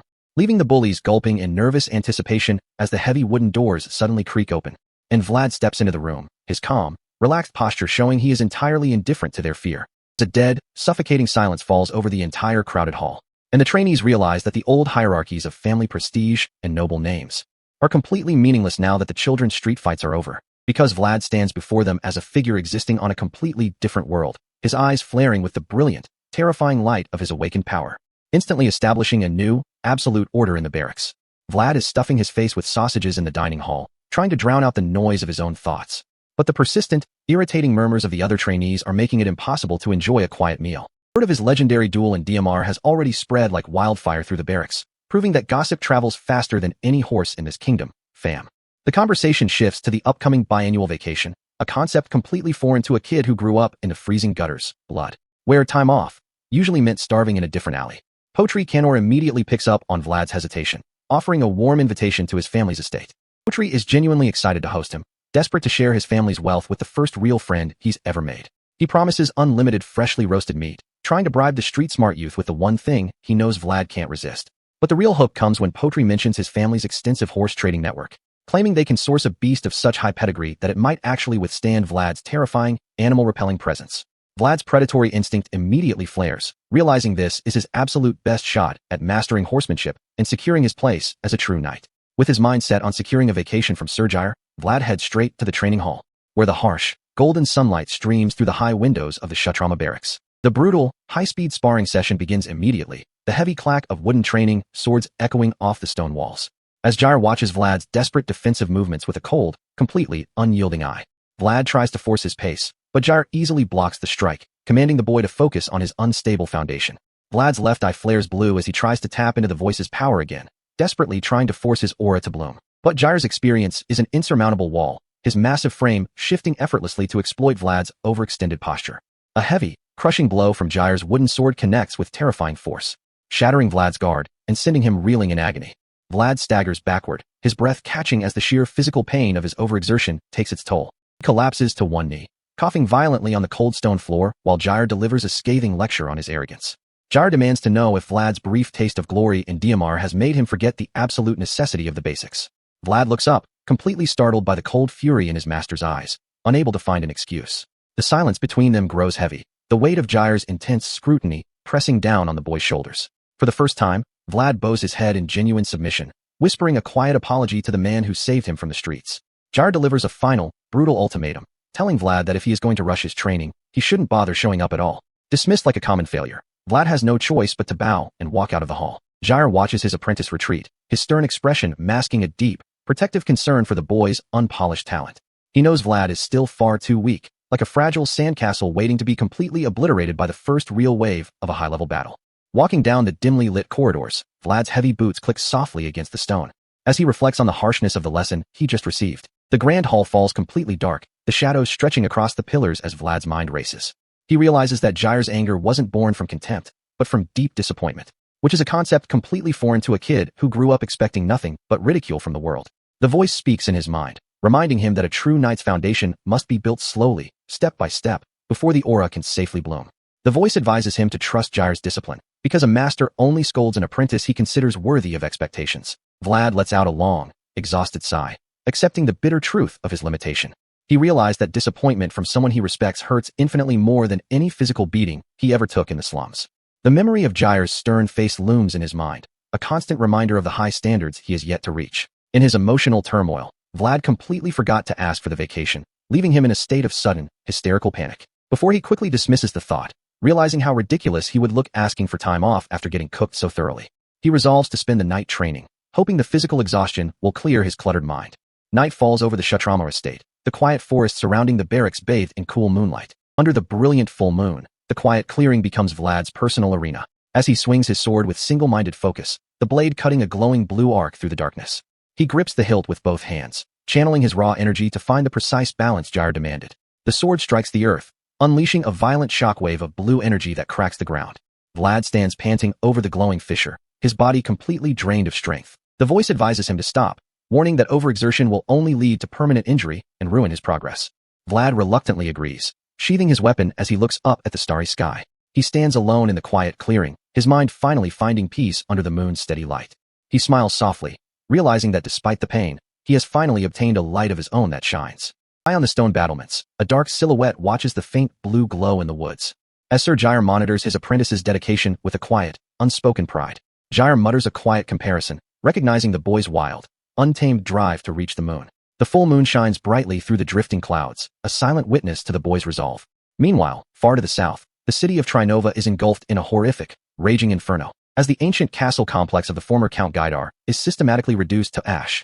The grand throne room is slick with fresh blood, the bodies of fallen knights scattered across the stone floor. A wounded veteran of Gaidar's faction lies slumped against a pillar, his armor shattered, gasping for his final breaths. He looks up in sudden terror as heavy, rhythmic footsteps echo through the burning corridor, revealing a tall, white-haired figure draped in a dark cloak, stepping over the corpses. The dying knight glares with defiant, angry eyes, recognizing his executioner as Godwin. Godwin stands triumphantly before the Gothic window, his blood-stained blade reflecting the orange glow of the fire.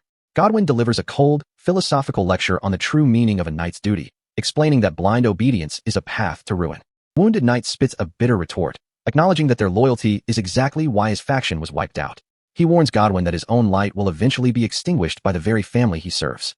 With his final breath, the dying man demands Godwin convey a message of defiance to Count Gaidar, vowing to wait for him in the depths of hell. Godwin raises his sword, the dark, viscous blood on the blade catching the light, and calmly accepts the grim warning before executing his final, lethal duty. A violent spray of crimson blood splatters across the arched window, silencing the last remnant of Gaidar's legacy. Vlad's brain completely short-circuits at the mere mention of a vacation. Because slum orphans don't get time off, especially not when they're bound to a high noble like Joseph Bayezid, who currently holds his entire future in his hands. Joseph is already 3 moves ahead, smiling because Gregory's loudmouth attendant has been running his mouth about Poetry's invitation all over the estate, which actually plays perfectly into Joseph's long-term goal of integrating Vlad into the high society network of the northern factions. Vlad bows in quiet appreciation, though the sheer weight of the political chessboard in this room is starting to feel incredibly suffocating, especially with Sir Jair standing there like an absolute brick wall, radiating pure, unadulterated judgment. The silence in the study is heavy enough to crush a lesser man, but Jair is deliberately letting the tension cook, while Joseph sits back, highly amused by the unspoken power struggle between his primary knight and his newly minted prodigy. For Vlad, just breathing in this room feels like a physical workout because he knows one wrong step completely ruins his standing, and bro is literally fighting for his life in a silent room. So he contemplates making a silent, tactical retreat before the atmosphere gets any weirder. But Jair breaks the silence with a classic veteran reality check, reminding Vlad that a true warrior never lets go of his edge. Because in the world of high-level swordsmanship, a single day of laziness is the difference between life and a swift execution. Jair's harshness isn't malicious. He secretly respects Vlad's insane drive and wants to ensure the boy's raw, monstrous potential doesn't get dulled by sudden comfort. So keeping a tight leash on him is the only way to guarantee he survives the upcoming faction wars. Vlad locks in immediately, though Jair's final warning about the Canor horses throws a massive wrench into his plans, since his natural, predatory momentum is still actively terrifying every beast on the estate. Joseph wants Vlad to use this trip to analyze the exact radius of his animal-repelling aura, dismissing him with a casual warning not to bring back any souvenirs from the Canor territory. Vlad nods, but his street-smart survival instincts immediately kick in, interpreting the noble's no gifts rule as a direct test of his social awareness, recalling how much Joseph loved the Jamon poetry brought earlier. Once the door shuts, the conversation shifts to the deeper, covert layers of northern politics, as Jair and Joseph realize Vlad's presence at the Canor estate might trigger an unexpected encounter with other major players. The stakes are rising rapidly. If a rival faction realizes Joseph is grooming a monster, they will absolutely try to eliminate him. But Joseph is more than ready to match their violence, refusing to yield his new weapon to anyone. Meanwhile, Vlad is dragged into another completely unfamiliar nightmare, getting fitted for premium noble garments like he's some kind of high society dress-up doll. Lady Oksana is highly satisfied, praising his broad shoulders and strong bones, which only makes Vlad blush like a total rookie because he has absolutely no experience dealing with highly affectionate noblewomen. Oksana delivers a gentle but firm lecture on noble presentation, reminding him that his actions now directly reflect on her household's reputation, and that a single slip-up could completely alienate their allies. She leans in close, her golden eyes locking onto him with a maternal but terrifying intensity, ensuring he understands that the luxury he is currently enjoying comes with absolute, non-negotiable expectations. Vlad instantly folds under the pressure, sweating profusely while trying to maintain his composure, especially when she brings up his legendary hand-to-hand courtship blunder with Lady Alyssa, and my G is out here getting his entire future schedule dictated by an etiquette tutor. Sheer embarrassment is worse than any physical beating he took in the arena, but he swallows his pride, realizing that learning to navigate the aristocracy is just as vital as mastering the sword. Oksana hands him a basket of premium DMR lemons to ensure he doesn't look like a classless peasant when he arrives, and Vlad bows deeply, genuinely appreciative of her quiet, protective guidance. She dismisses him with a warm smile, letting him finally escape the suffocating chamber. The heavy door clicks shut, and Vlad is left alone in the silent, polished hallway, where he catches his reflection in the glass window, staring at a stranger. The contrast is jarring. He is no longer the starving slum orphan carrying wooden crates, but an associate knight draped in fine silk. And this sudden identity crisis immediately brings back memories of Gemina. He knows she's locked away in a distant convent, and he silently hopes she isn't struggling to adapt to her own forced transformation, because wearing clothes that don't fit your soul is a special kind of torture. He walks down the grand hallway, his heavy cloak trailing behind him as he prepares for his journey. Miles away, nestled in the cold, snowy mountains, stands the stone convent where Gemina's new life has unfolded. Inside the warm, fire-lit kitchen, the local nuns are eagerly gossiping about the latest military rumors, specifically whispering about a legendary young blonde squire who unleashed aura in DMR, and is rumored to be a hidden noble representing the military future of the North. Gemina freezes mid-scrub, her heart stopping at the description of the blonde-haired, blue-eyed prodigy, before she instantly shakes it off, dismissing the idea that her childhood friend could have risen so impossibly fast. She keeps her head down, silently praying that Vlad is at least alive and eating well somewhere in the world. Her quiet moment is violently shattered by the arrival of 3 hostile, senior nuns. They tower over her, spitting insults and calling her redhead, reminding her that a penniless orphan must work her entire life to repay the convent's charity, treating her like a permanent slave who has absolutely no escape or future. But Gemina doesn't break. She silently smirks, realizing their petty psychological torment is absolute child's play compared to what she survived at the pleasure house. Her expression carries a terrifying, streetwise intensity, proving she is far more dangerous than these sheltered nuns realize. She knows this stone prison cannot hold her spirit forever, and she is more than ready to endure whatever it takes to survive. Years ago, during a brutal, freezing winter, the reality of her survival was bought with a heavy price. When Marcella brought the shivering orphans directly to the convent gates, only to face the head nun's cold, class-based rejection. The head nun refused to house children associated with a pleasure house, but Marcella fiercely stood her ground, screaming that she had donated enough gold to feed these children for a decade. The sheer financial weight of the donation forced the hypocritical nuns to yield, opening the heavy wooden gates. Marcella ushered the terrified children inside, telling them to focus only on their own survival. Outside in the freezing woods, Marcella was stopped by a stone-faced guard. But she didn't care about entering, only pleading for the children's safety before hostile voices echoed through the trees.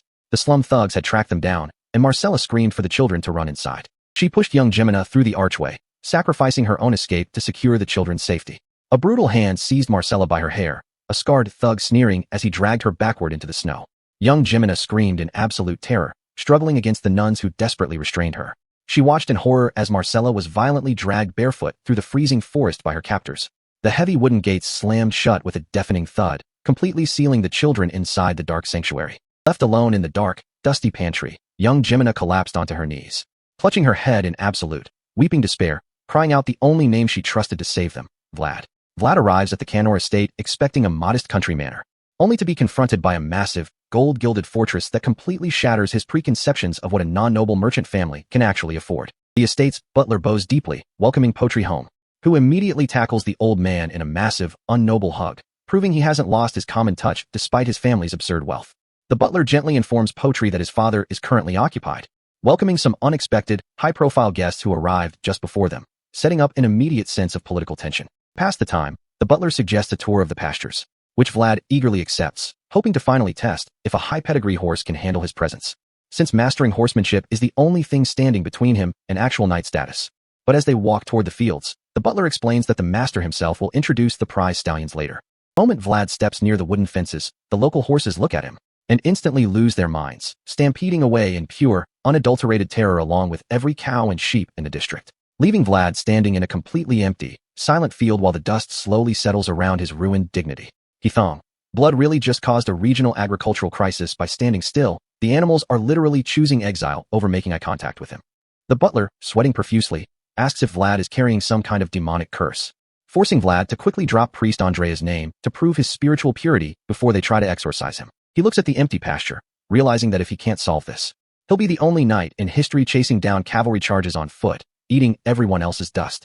Potri frantically tries to salvage the situation, promising that they have dozens of different breeds, including high-pedigree imports that might have the mental fortitude to withstand Vlad's terrifying aura. He even hints at a legendary, spectral-like stallion kept in the private stables, patting Vlad's shoulder to reassure him that they'll find a solution tomorrow, so he should just focus on dinner. As the sun sets, the massive estate kitchens begin roasting mountains of meat, revealing a culinary operation so massive it looks more like a military logistics camp than a private dinner prep. Vlad is genuinely awed by the sheer scale of the wealth on display, realizing merchant families here are basically shadow kings. Suddenly, Potri's father, Orson Canor, appears in the hallway, welcoming Vlad with a level of enthusiasm that immediately puts the street-smart teenager on high alert. Orson eagerly reveals that rumors of Vlad's DMR duel have already spread through the entire region, praising him as the rising star who activated the legendary Swordmaster's discipline. Completely satisfied that his son managed to befriend such a powerful, politically valuable anomaly, he happily ushers them toward the grand dining hall, mentioning that the other guests from the Bayezid family are already waiting inside, which immediately triggers Vlad's survival instincts as he wonders who could possibly be visiting. The massive double doors swing open to reveal the grand hall, and Vlad's heart instantly drops into his stomach. Sitting comfortably by the roaring fireplace is none other than Sir Lutgeir Bayezid, looking relaxed and entirely too comfortable on his throne. Lutgeir greets him with a calm, predatory smile, asking how he's been, forcing Vlad to bow politely while internally screaming at the sheer, unmitigated disaster of his timing. He looks at the lavish feast, realizing he probably should have eaten those peanuts Lutgeir offered him weeks ago instead of acting tough. He stands there under the heavy, suffocating pressure of the room. As Lutgeir's personal squires step out of the shadows, their eyes locked onto him with pure, murderous intent, their magical auras flaring with a cold, blue light that proves they are more than ready to put the mad dog of Shoera in his place. Vlad quickly analyzes the political landscape, realizing that showing even a shred of fear here would completely tarnish Joseph's reputation and ruin the leverage they fought so hard to secure in DMR. So instead of backing down, Vlad lets out a quiet, defiant smirk, which highly amuses Lutgeir, who casually invites him to join a private outing the following morning. Lutgeir's smile is entirely relaxed, but the underlying message is clear. This isn't an invitation, it's a test. The next morning, the sun rises over the vast, golden hills of the Sturma territory. As the joint hunting party rides out into the open plains, while the knights ride proud, powerful warhorses, Vlad is stuck sitting in the back of a bumpy wooden cart, which Dorothea, Lutgear's beastman mage, finds absolutely hilarious, immediately riding up to mock him. She demands to know how a supposed prodigy who can wield high-level aura is completely incapable of riding a horse. And Vlad can only offer a dry, deadpan deflection to hide his absolute humiliation. Dorothea's ears twitch with irritation at his nonchalant attitude, prompting her to press harder, pointing out that even Potri can handle a horse, making Vlad's cart ride look incredibly pathetic. Vlad rests his chin on his hand, completely zoning out as she continues to lecture him, internally cursing his luck for choosing a vacation that turned into a high-stakes political babysitting session. He wonders why they suddenly decided to go falconry of all things, before sharply asking if all beastmen are this talkative, instantly popping a vein on her temple. Dorothea gasps, accusing him of racial discrimination, but Vlad calmly counters by asking if all mages are simply annoying. Lutgear chuckles from the front, telling Dorothea to stop bullying his guest, noting that Vlad always looks like he wants to murder him anyway. They reach a high cliffside overlooking the valley, and a knight points out the clear line of sight. Vlad and Potri watch from a distance, realizing this outing isn't about hunting at all. Guards in the rear note that the hunting falcon is still caged and blindfolded, meaning the entire trip was designed to intercept something, or someone, passing through the valley. Suddenly, a scout spots a long line of hooded pilgrims walking along the distant hills, and Lutgear's expression turns sharp and calculated as he recognizes them. He orders the knights to raise the Bayezid flag immediately, using their military presence to project authority and keep the pilgrims from getting uneasy. He thought, bruv, they raised a whole military banner just to not make them uneasy, which is the medieval equivalent of a police cruiser slowly rolling past your driveway. Below the cliff, a magnificent wild black horse stands overlooking a massive herd, its dark coat catching the wind as it senses a powerful, unnatural presence approaching. The earth begins to tremble as a sudden, violent surge of energy ripples through the ground, and a blinding blue magical slash cuts through the dark, textured stone, leaving a glowing cyan trail that slowly dissipates into the shadows, signaling that the voice's power is about to break through once again. The peaceful grasslands of Sturma look like paradise from a distance, but up close, this supposed falconry trip is nothing but a heavily armed political escort mission, and honestly, bro really thought he was going on a peaceful birdwatching trip, but ended up as a meat shield. Vlad instantly clocks the absurd tension of the situation, realizing Sir Lutgear didn't bring them out here to hunt birds, while the brutal, non-stop jolting of this cheap wooden cart is doing a complete number on his stomach. Vlad tries to play it cool when Potri asks if he's about to throw up, but his pale, shaky expression shows he is suffering from severe motion sickness. His chest is tightening, forcing him to wonder if his heart is reacting to the bumpy ride or something far more sinister.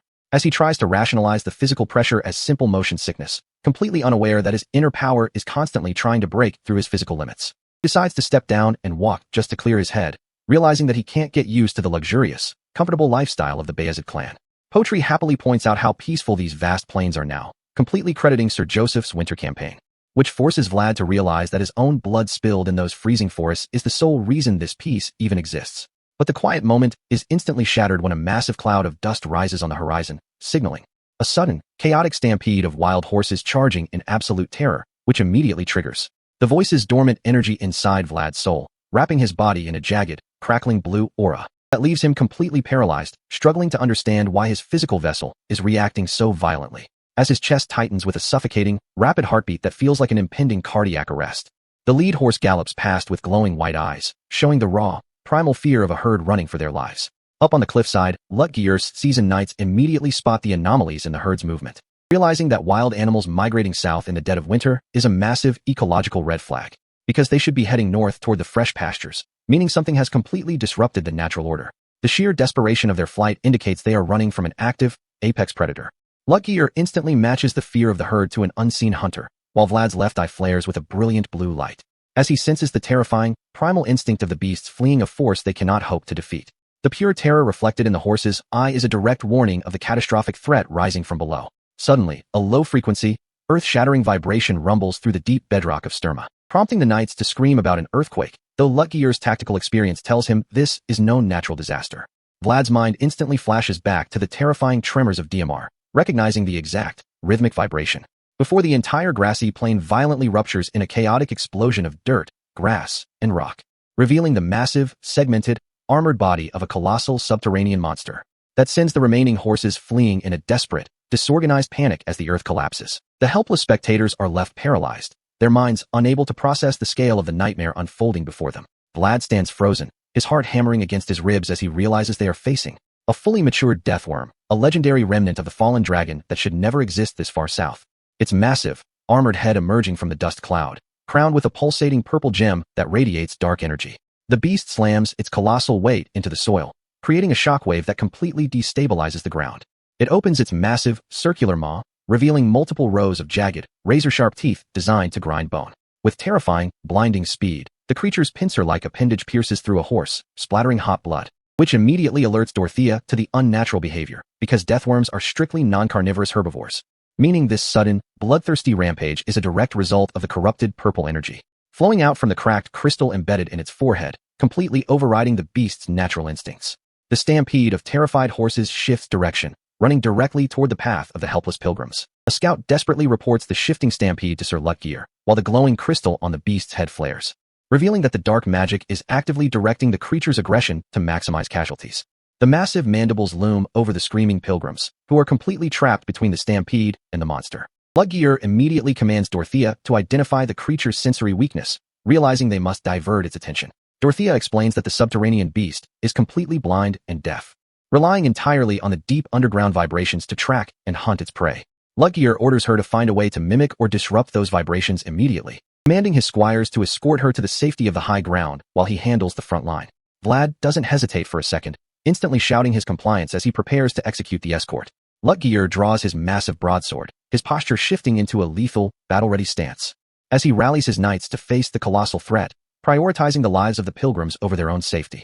Knights of House Bayezid charge forward in a unified cavalry line, proving why their household is feared across the north. They ride directly into the jaws of death, bound by their sacred duty to protect the land's inhabitants. Vlad leads the flank, his white armor gleaming through the rising dust as they close the distance. They plunge headfirst into the chaotic dust storm, completely focused on buying enough time for Dorothea's spell. Lutgear analyzes the bizarre nature of the attack, realizing that a wild beast acting this unnaturally means there is a hostile human summoner actively manipulating its movements from the shadows, which is a direct declaration of war against the sovereignty of the Bayezid territory. Lutgear's silent fury burns hotter than the flames, vowing to find and execute the orchestrator of this chaos. His single-minded focus locks onto the beast, his eye flaring with a dangerous, combative light. He leaps high, his sword erupting with a brilliant, white-hot fire that illuminates the battlefield, as his horse charges forward, kicking up a massive wave of dust and burning embers. Up on the high cliffside, Vlad, Potri, and Dorothea watch the chaotic battle unfold below. Dorothea scatters her glowing, multifaceted magic crystals across the soil to prepare the ritual. She rummages through her bag, desperately searching for the specific vibration spell engraving to match the beast's frequency. Vlad watches her, calmly noting that her magic belongs to the high-level category of mystery, which, alongside the church's divinity and the knight's aura, forms the foundational trinity of the world's power system, allowing mages to manipulate the physical laws of nature through ancient, runic scripts. Vlad is quietly impressed by her competence, realizing Lutgear's personal mages are far more than talkative companions. Suddenly, a massive, fiery explosion of orange light illuminates the entire valley below. Vlad and Potri gasp in absolute shock at the sheer destructive scale of the clash. The colossal deathworm is engulfed in a sea of roaring flames, its mouth open in a silent scream of agony. Sir Lutgear executes a massive, fire-infused sword arc, demonstrating the overwhelming power of a high-level knight. Vlad watches with wide, blue-glowing eyes, his combat instincts completely memorizing the trajectory of the strike. But his analytical mind immediately notices a critical flaw. The strike was too shallow because Lutgear didn't have enough time to prepare his stance. The massive, armored head of the deathworm recovers instantly, looming over Lutgear with its glowing forehead gem flaring in rage. Lutgear grits his teeth, realizing the beast's armored hide is far tougher than any standard dragon remnant. The creature opens its cavernous mouth, preparing to unleash a devastating counterattack. As a chaotic explosion of fire and dark energy completely consumes the frame, leaving the fate of the battle hanging in the balance. The subterranean nightmare wastes no time, lunging with its massive, razor-sharp maw directly at Sir Lutgear's squad, forcing the knights to scatter their horses in a desperate bid to avoid getting swallowed whole in the first 5 seconds of the engagement. A colossal, spiked tail slams into the dirt right where they were standing, kicking up a massive wall of debris, and the sheer force of the impact sends shockwaves through the ground, rattling the teeth of every seasoned warrior in the vicinity. Lutgear's men are scrambling just to keep their horses from throwing them, realizing this isn't a standard monster hunt anymore. While Lutgear himself tries to rally the squad, his face drenched in sweat, because he knows failing here means his political rivals back home will never let him hear the end of it. Up on the cliff, Vlad instantly clocks the tactical disaster unfolding below, realizing that standard martial arts are completely useless when the threat is tunneling underground. Lutgear spurs his mount forward, desperately searching the dust clouds for any sign of where the beast will breach next. until one of his scouts points toward the eastern ridge, screaming in absolute terror because the beast has completely ignored the knights and is now tunneling at high speed directly toward the slow-moving caravan of helpless pilgrims. If those pilgrims get slaughtered under Bayezid's watch, the political fallout with the church will destroy everything Joseph has built, forcing Lutgier's cavalry to launch a frantic, full-speed sprint to bridge the massive gap. But Vlad knows the math doesn't work. The knights are simply too far away to make a difference in time, and turns his frustration toward Dorothea, whose high-level beastman magic is their only hope of redirecting the beast's focus. Except the cat-eared mage is currently having a full-blown existential crisis, clutching her tail in a state of sheer panic instead of channeling her mana. She snaps back, her pride as a Lu family mage wounded by a mere squire's condescension, and desperately forces her remaining stamina into a complex vibration spell paper, her hands trembling from the strain. She thrusts the finished spell toward Potri, because she knows Vlad's animal-repelling aura makes him a liability on horseback, leaving Potri completely frozen, realizing he is being asked to play hero when he normally eats alone in the toilets. The reality is grim. Even if Potri rides like a madman, the Deathworm's subterranean speed will outrun him 3 times over. Vlad looks down at the valley, realizing that waiting for a miracle is a luxury they do not have, and reaches into his pocket, his fingers brushing against the gold-embroidered purple hand towel Alyssa gave him. It is his only ticket to noble status and a secure future, but some things are worth more than a political leash. So he lets go of his safety net and leaps straight off the edge of the sheer cliff face. Dorothea screams in horror, convinced she just witnessed a suicide, as Vlad plummets toward the rocks, his cloak catching the wind like a broken wing. He hits the vertical stone wall, sliding and running diagonally to bleed off his terminal momentum, while his mind calculates the sheer absurdity of risking his life for Sir Lutgier, Joseph's primary rival for the succession. He has no logical reason to play the hero for these elite nobles who view him as a wild dog from the alleys. But the violent, rhythmic thrum of the earth begins to warp his focus, dragging his consciousness backward. The vibration triggers a phantom ache in his chest, a direct echo of the trauma that redefined his existence, transporting him back to the night he was struck by black lightning under a cold, indifferent moon. He remembers the agonizing sensation of his soul being forcibly rewritten by a power he never asked for. The phantom pain breaks his physical rhythm, causing him to lose his footing on the loose stone. His vision spins as he slips, falling backward into the empty air, clutching Alyssa's token like a dying man's final anchor. The voice screams in his head, commanding him to brace for impact as he tumbles down the jagged slope, his body battering against the unforgiving rock face in a chaotic blur of dust and pain. He hits the grassy field with a sickening thud, the wind completely knocked out of his lungs. Up on the cliff, the observers stare down in absolute silence, waiting for a corpse to stop rolling. But Vlad slowly pushes himself up, his bones miraculously intact despite the lethal fall. He realizes his body is wrapped in a warm, protective blue light, the literal manifestation of the snake's spirit's blessing from the DMR graveyard. The wild black horse watches from the distance, its ancient, galaxy-patterned eye recognizing the divine protection surrounding him. The spirit's blessing saved his life, but the real threat is still tunneling toward the valley, forcing Vlad to ignore his aching joints and sprint toward the edge of the path. He looks down at the approaching dust cloud and freezes in absolute horror, as he recognizes the white-robed figure leading the pilgrims. It's Priest Andrea, the elderly priest who became his guarantor, who blessed him, who gave him a name in a world that treated him like trash, is about to be swallowed whole by a subterranean monster while Lutgier's knights are still half a mile away. Vlad knows he has to act right now, or he will lose the only father figure he has ever known. He lets Alyssa's purple pouch slip from his hand, letting his future, noble status blow away in the wind. Because a title means nothing if he lets the people who believed in him die in the dirt. He grips the hilt of his sword, his eyes flaring with a brilliant, predatory blue starlight. He draws the blade, knowing he is about to cross a line he can never walk back. He must succeed here. Hesitation is a luxury reserved for those who have a family to bury them. The ground beneath his boots begins to crack and buckle as the beast's approach rattles his bones. But he stands his ground, channeling every ounce of his awakening resolve into the iron. He swings the blade downward, initiating the ritual to tap into a power that normally requires decades of knighthood to master. A brilliant, circular magic circle erupts beneath his feet, illuminating the dark valley in a cold, ethereal blue. The runic energy surges upward, wrapping his body in a column of raw, volatile magic. As the etched runes on his sword blade ignite with a matching blue light, Vlad raises the weapon, preparing to strike with everything he has. The energy hums, a pitch-black shadow stretching across the glowing circle as the ground begins to warp. He screams a direct challenge to the ancient terror, his voice echoing across the plains. He strikes the earth, unleashing a massive, expanding shockwave of blue energy that cracks the soil. But the underground density is too high, and his raw output is failing to halt the beast's momentum. The voice speaks directly into his mind, commanding him to enter his realm and rewrite the ground's density. Vlad closes his right eye, entering the world of voices to stabilize the volatile flow of his aura. A vision of a dark, rippling water surface reflecting a grand castle flashes in his mind, the true blueprint of his soul's power. He opens his left eye, which flares with a blinding, starlight blue intensity. Kneeling on one knee, he drives his sword into the earth, unleashing a colossal, swirling green and blue magical vortex. It completely reshapes the battlefield, summoning the fragments of the fallen dragon to block the beast's path. A massive, scaled barrier of earth and stone erupts from the soil, dwarfing the surrounding hills. The giant deathworm bursts from the ground, its armored hide pulsing with corrupted purple energy as it roars in fury, only to find itself blocked by a defensive structure that shouldn't exist. Sir Lutgeir and his knights watch from their horses in absolute, paralyzed silence, unable to comprehend what they are seeing. While Dorothea and Potri stare from the cliffside, completely terrified by the sheer, monstrous scale of Vlad's awakening. This blood really just summoned a whole mountain range to save a priest, which is the most extra way to pay back a debt. The deathworm lunges, its cavernous mouth open as it prepares to crush the tiny human standing in its way. But Vlad doesn't flinch, his eyes locked onto the glowing purple gem on its forehead. He knows this is the moment everything changes. He is no longer a wild dog from the alleys of Shoera. He is a warrior standing in the light, ready to carve his own destiny out of the stone. And with a sudden, explosive burst of dust, he leaps forward, launching himself into a battle that will decide the fate of the North. The colossal remnant of the fallen dragon lunges forward with a terrifying, predatory hunger, its gaping purple maw, shattering the very foundation of the Sturma grasslands in a violent explosion of rock and debris.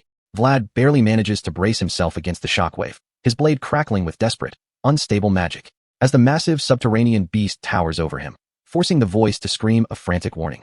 That Vlad's raw, unrefined power is nowhere near deep enough to survive a direct clash with this monster.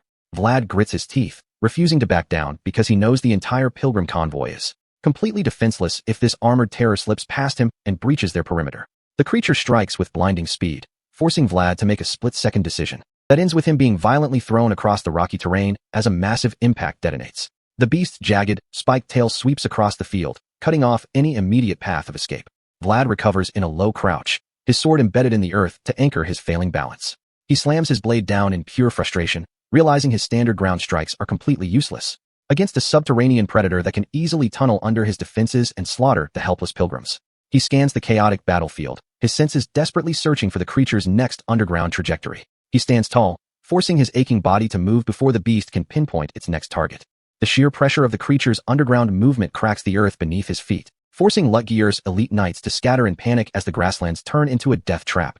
One of the mounted escorts realizes they are completely out of position to defend the rear, screaming in absolute desperation as the massive segmented head rises to crush the convoy. The armored beast looms over the valley, its dripping maw preparing to execute the helpless travelers.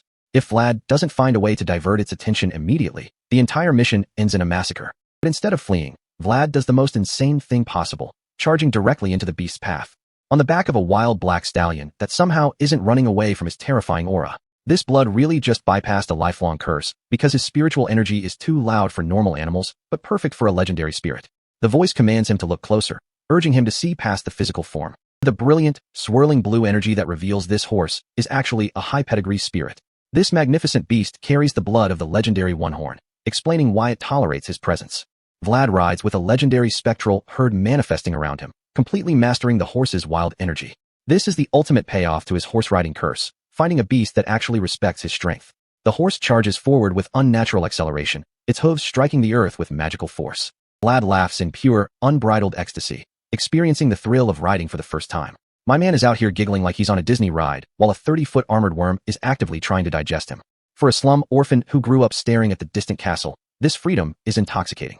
He raises his glowing sword, ready to use this newfound mobility to rewrite the battlefield's rules.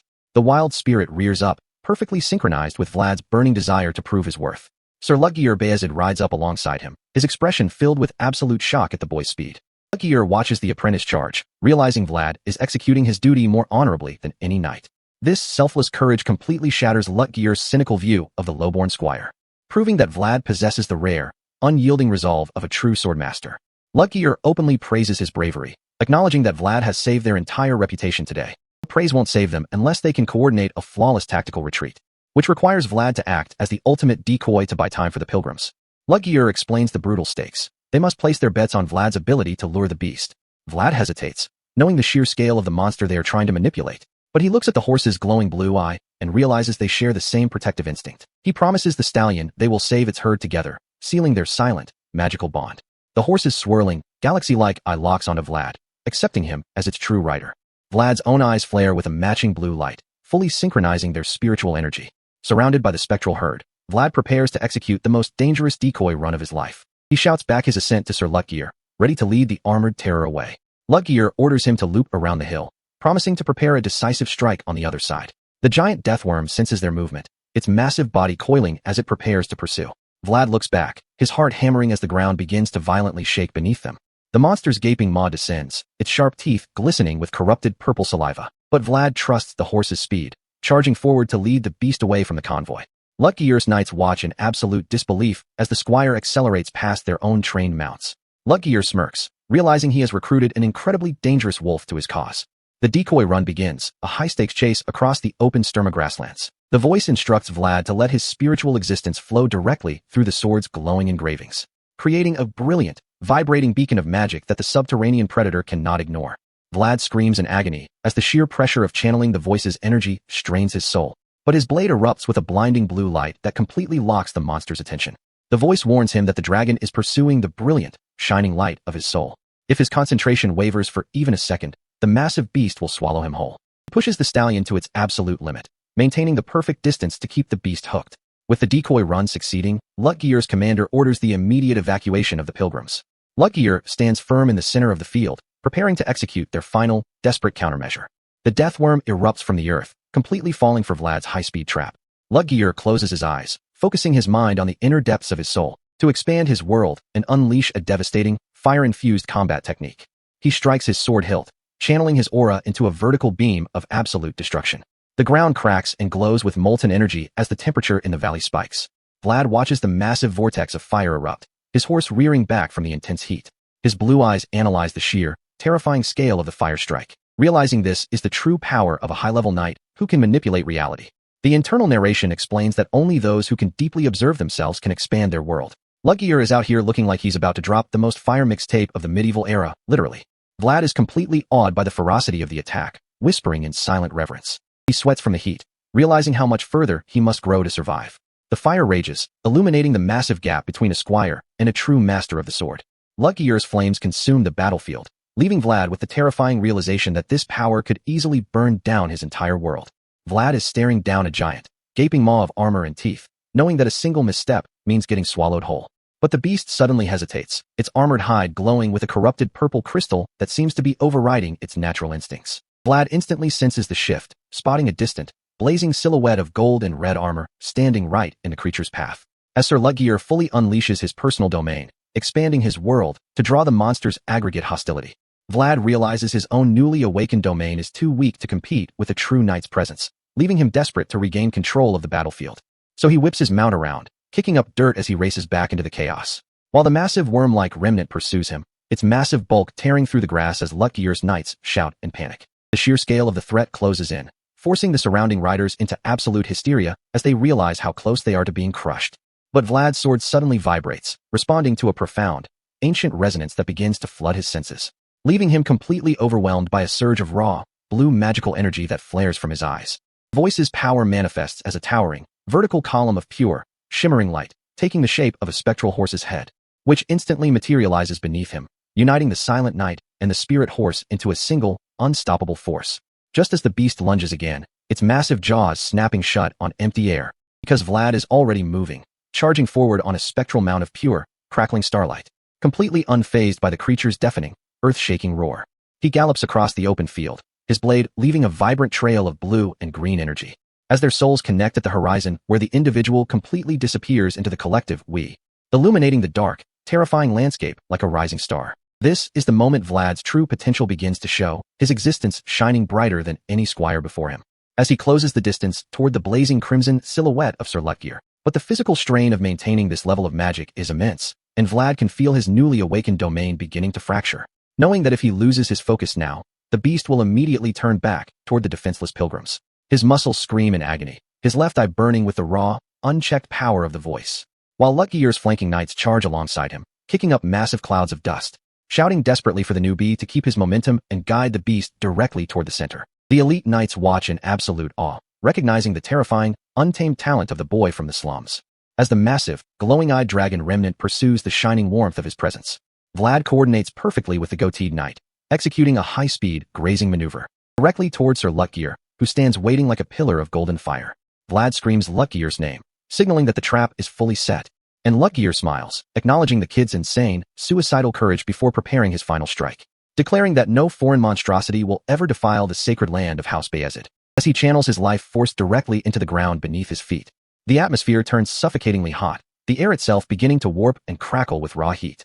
As the knight stands in the center of a massive, swirling golden tornado of fire, Vlad screams as the explosive heat wave threatens to incinerate everything in its path. A vertical pillar of pure, blinding light splitting the battlefield in half.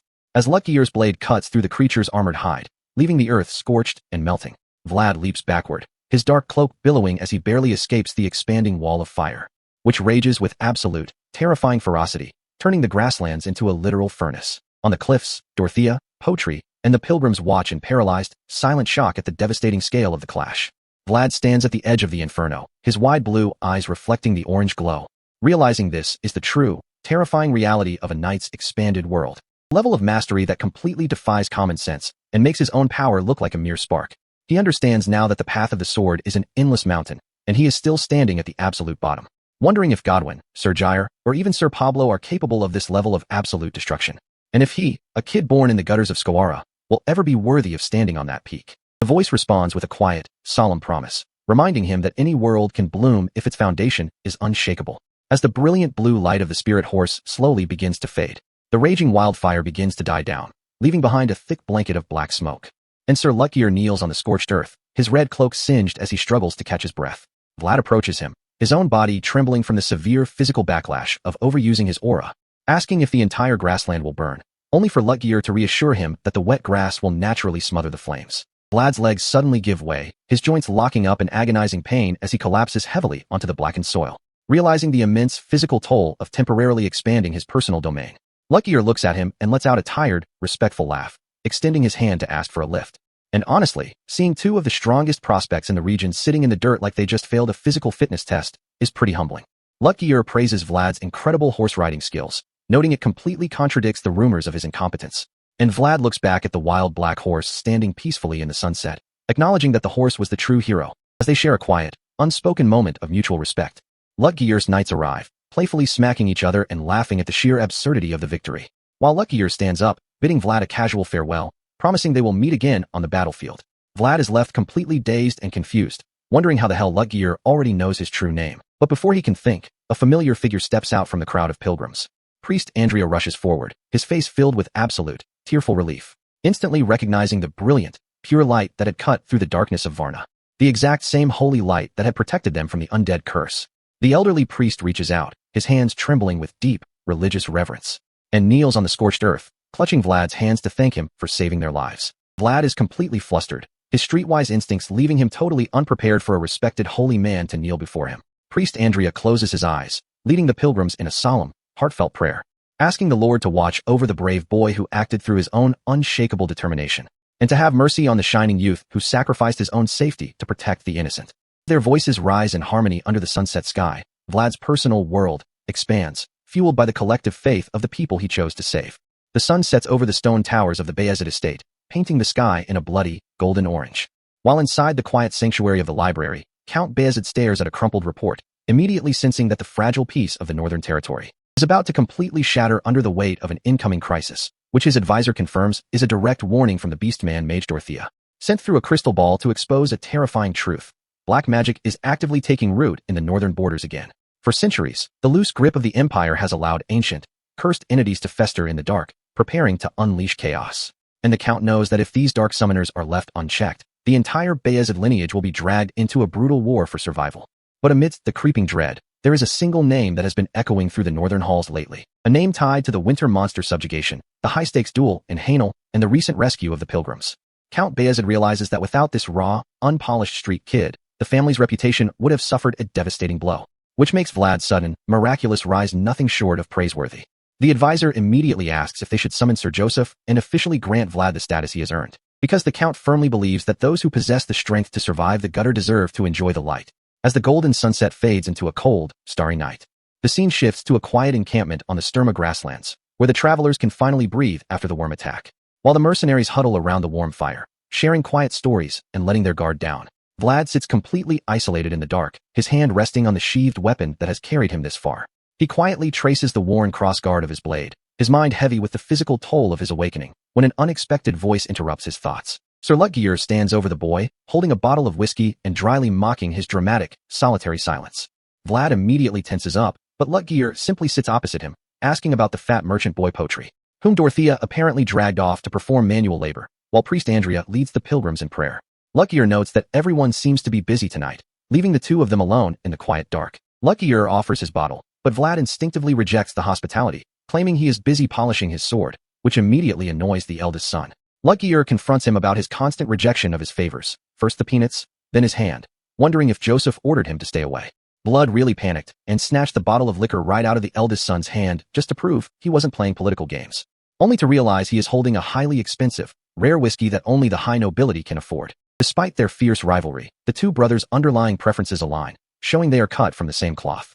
Lutgear studies the sheathed weapon, advising Vlad to have the damaged blade repaired the moment they return to the main capital. Vlad explains that the Bayezid blacksmith refused to work on it, unless he completely broke the handle first, which confuses Lutgear, since the handle appears perfectly intact from the outside. But the blacksmith knows the internal joints are completely mismatched, meaning the weapon is just as wild and unstable as its master. Vlad explains that he flatly refused the blacksmith's offer to break and rebuild the weapon, because this sword carries the exact traces of Jimena's sacrifice, and erasing those marks would mean erasing the memories of the only people who loved him. Would rather carry a damaged, risky weapon than let his new noble status wipe away the reality of his slum origins. Lutgear looks at him with a newfound respect, but still warns him that carrying a fractured blade into actual combat is a suicide mission. Vlad asks where he could possibly find the original maker to fix the joints without breaking the hilt, and Lutgear delivers the one name that Vlad has been running from ever since he escaped the Waste Gate, Shoera. The name hangs in the air, forcing Vlad to face the reality of the past he left behind in the gutters. Lutgear smiles, noting that Vlad has been loudly shouting his identity as Shora's Vlad to the world every single day, and admits that the title is actually perfect for a kid who managed to shine so brightly amidst the mud. Lutgear finally understands why his younger brother Joseph was so desperate to put a leash on this kid's neck, realizing Vlad is not just a useful pawn, but a wild, untamed star that could completely disrupt the succession rivalry.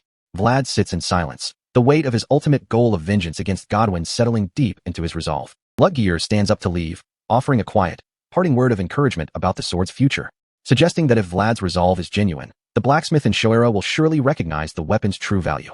Lutgear places a firm hand on Vlad's shoulder, a silent gesture of solidarity that acknowledges Vlad has lived his life well.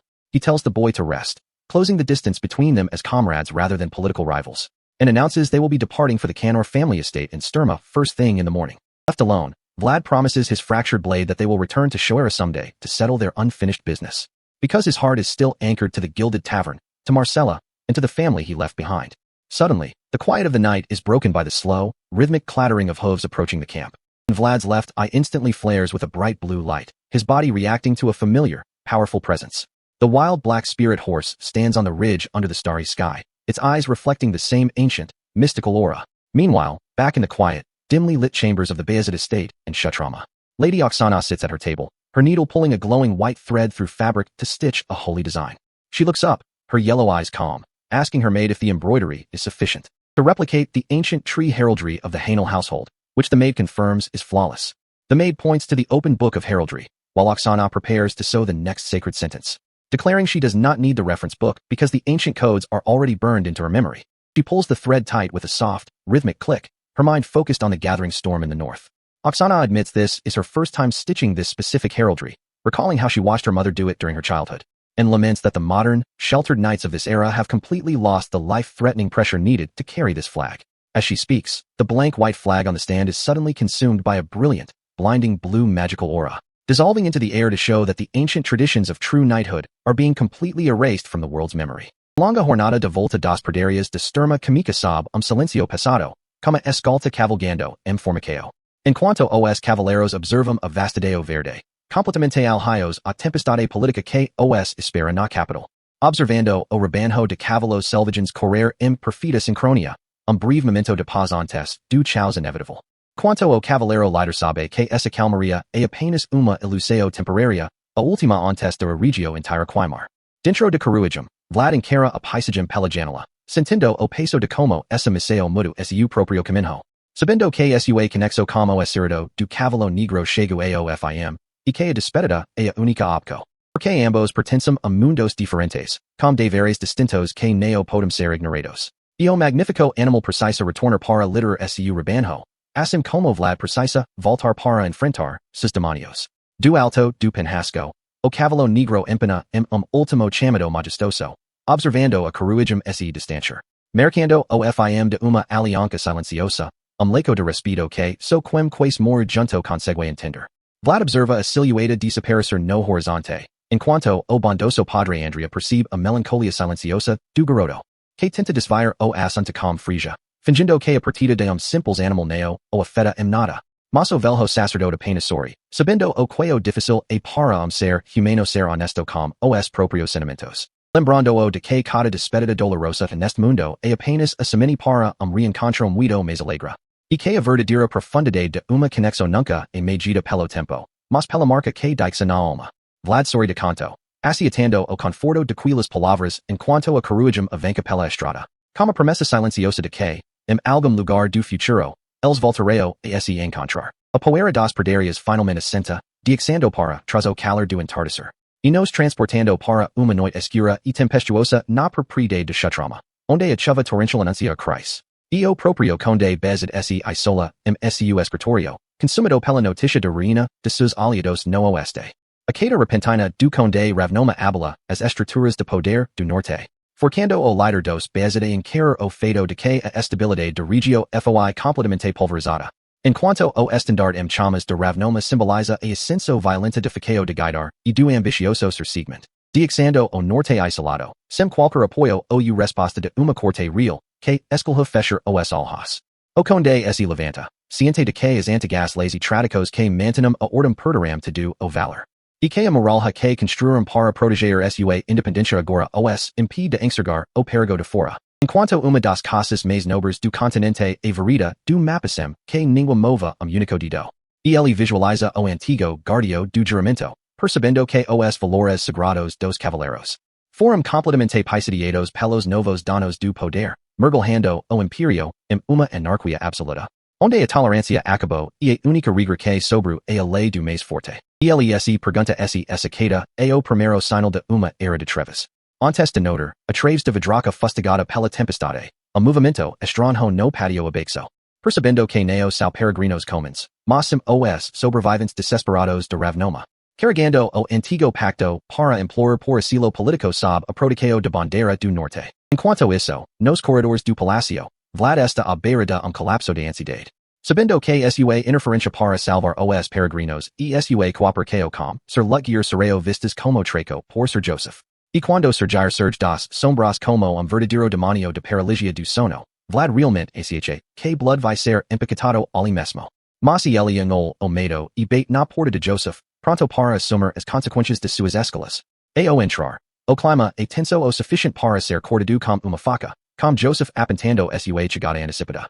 Mas em vez de fúria, o jovem lord pergunta calmamente sobre a recuperação física do garoto. Deixando Vlad sem reação, obrigado a responder com palavras enquanto tenta decifrar o jogo mental de seu mestre. Vlad tenta ler a expresso de Joseph, desconfiado de que aquela calmaria seja apenas a preparação para o golpe. Convencido de que uma punição brutal está guardada atrás daquele sorriso aristocrático. Entendo que Joseph pronuncia a palavra que muda todo o rumo de conversa. Choira. O nome de sua terra natal atinge Vlad como soco físico, dormando completamente sua guarda. Enquanto Joseph explica friamente que disputas de território no submundo, so terminam como morte ou a completa. Forcando Vlad a concordar, antes de ser questionado sobre o motivo de nunca ter enviado cartas. Para Gemina, agarrada que ele deixa para trás sob a segurança das paredes do convento. O que faz o garoto suar frio e insistir que ela é apenas uma amiga, mas a cara dele entrega que ele está quedinho, fam. Joseph apenas ignora a negação, deixando claro que sua rede de espionagem sabe exatamente quem importa para Vlad.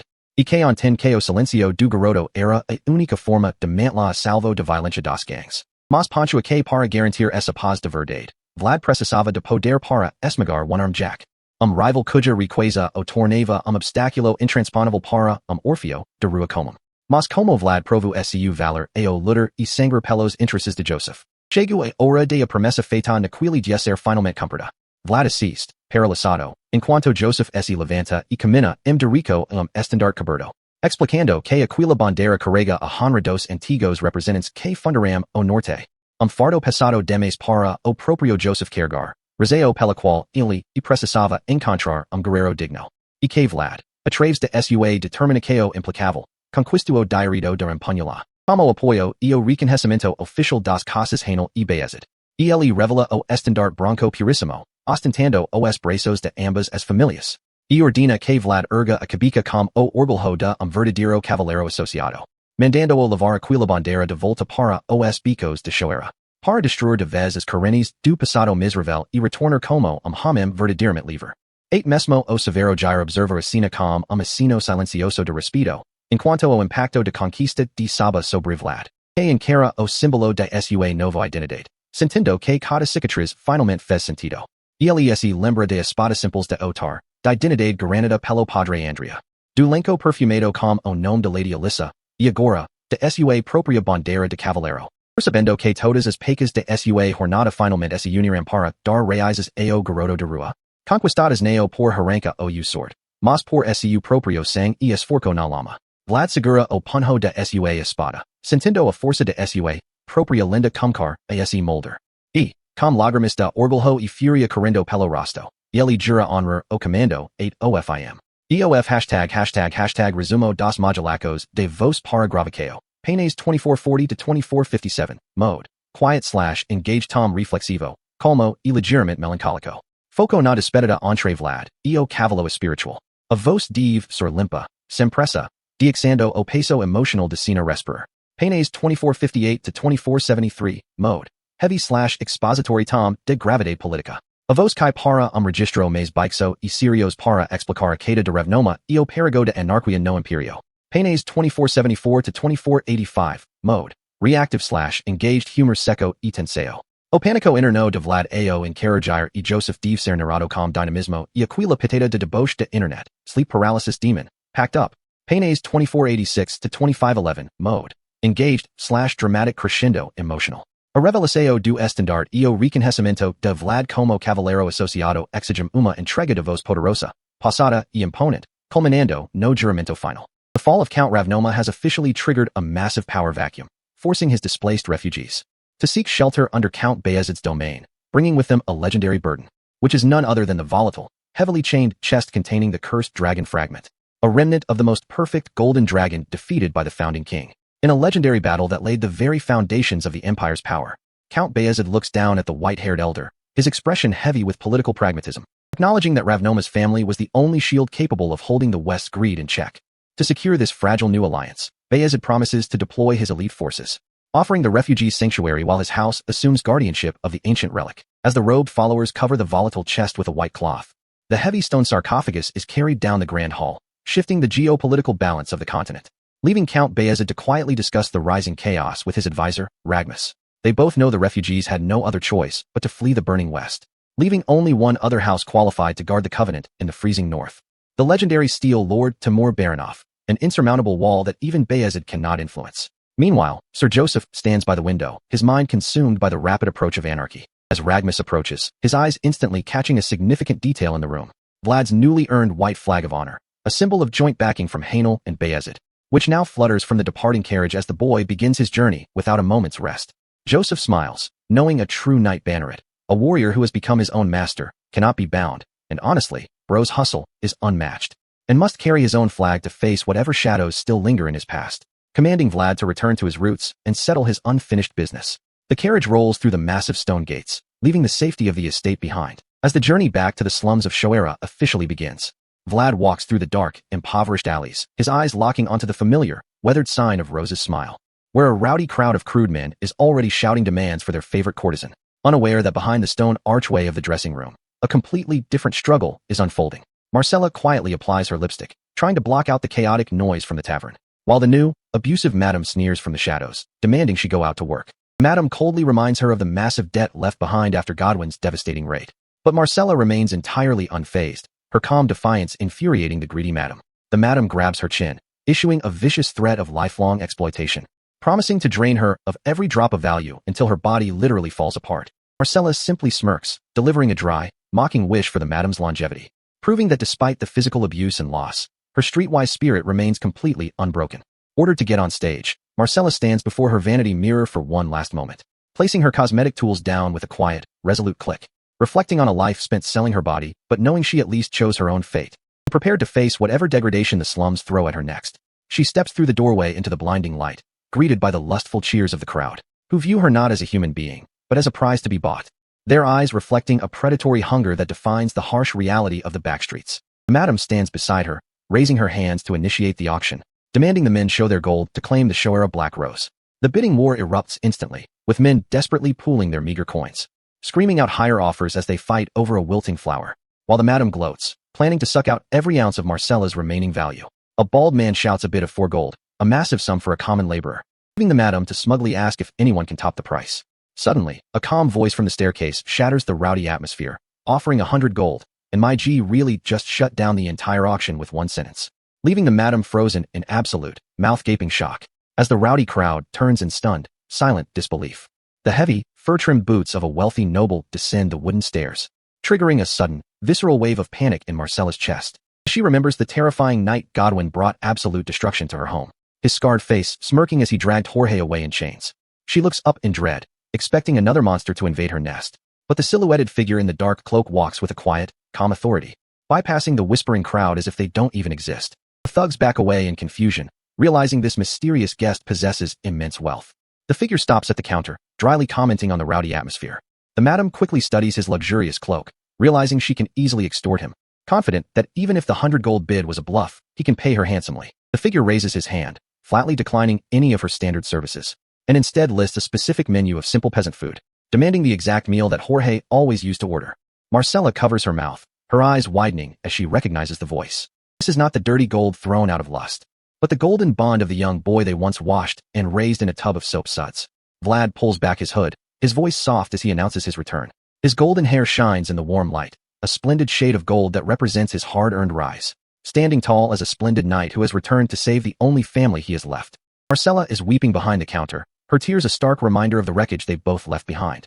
But Vlad's cold, unblinking gaze doesn't offer comfort, only a silent warning to get out of the way before the blood starts flowing. Marcella desperately whispers that this gilded tavern is fully controlled by one-armed Jack's thugs, completely unaware that Vlad didn't come here to run. He came here to collect. The abusive madam steps between them, her greedy eyes instantly registering that these two share a dangerous history, which immediately threatens her lucrative operation if she doesn't shut it down right now.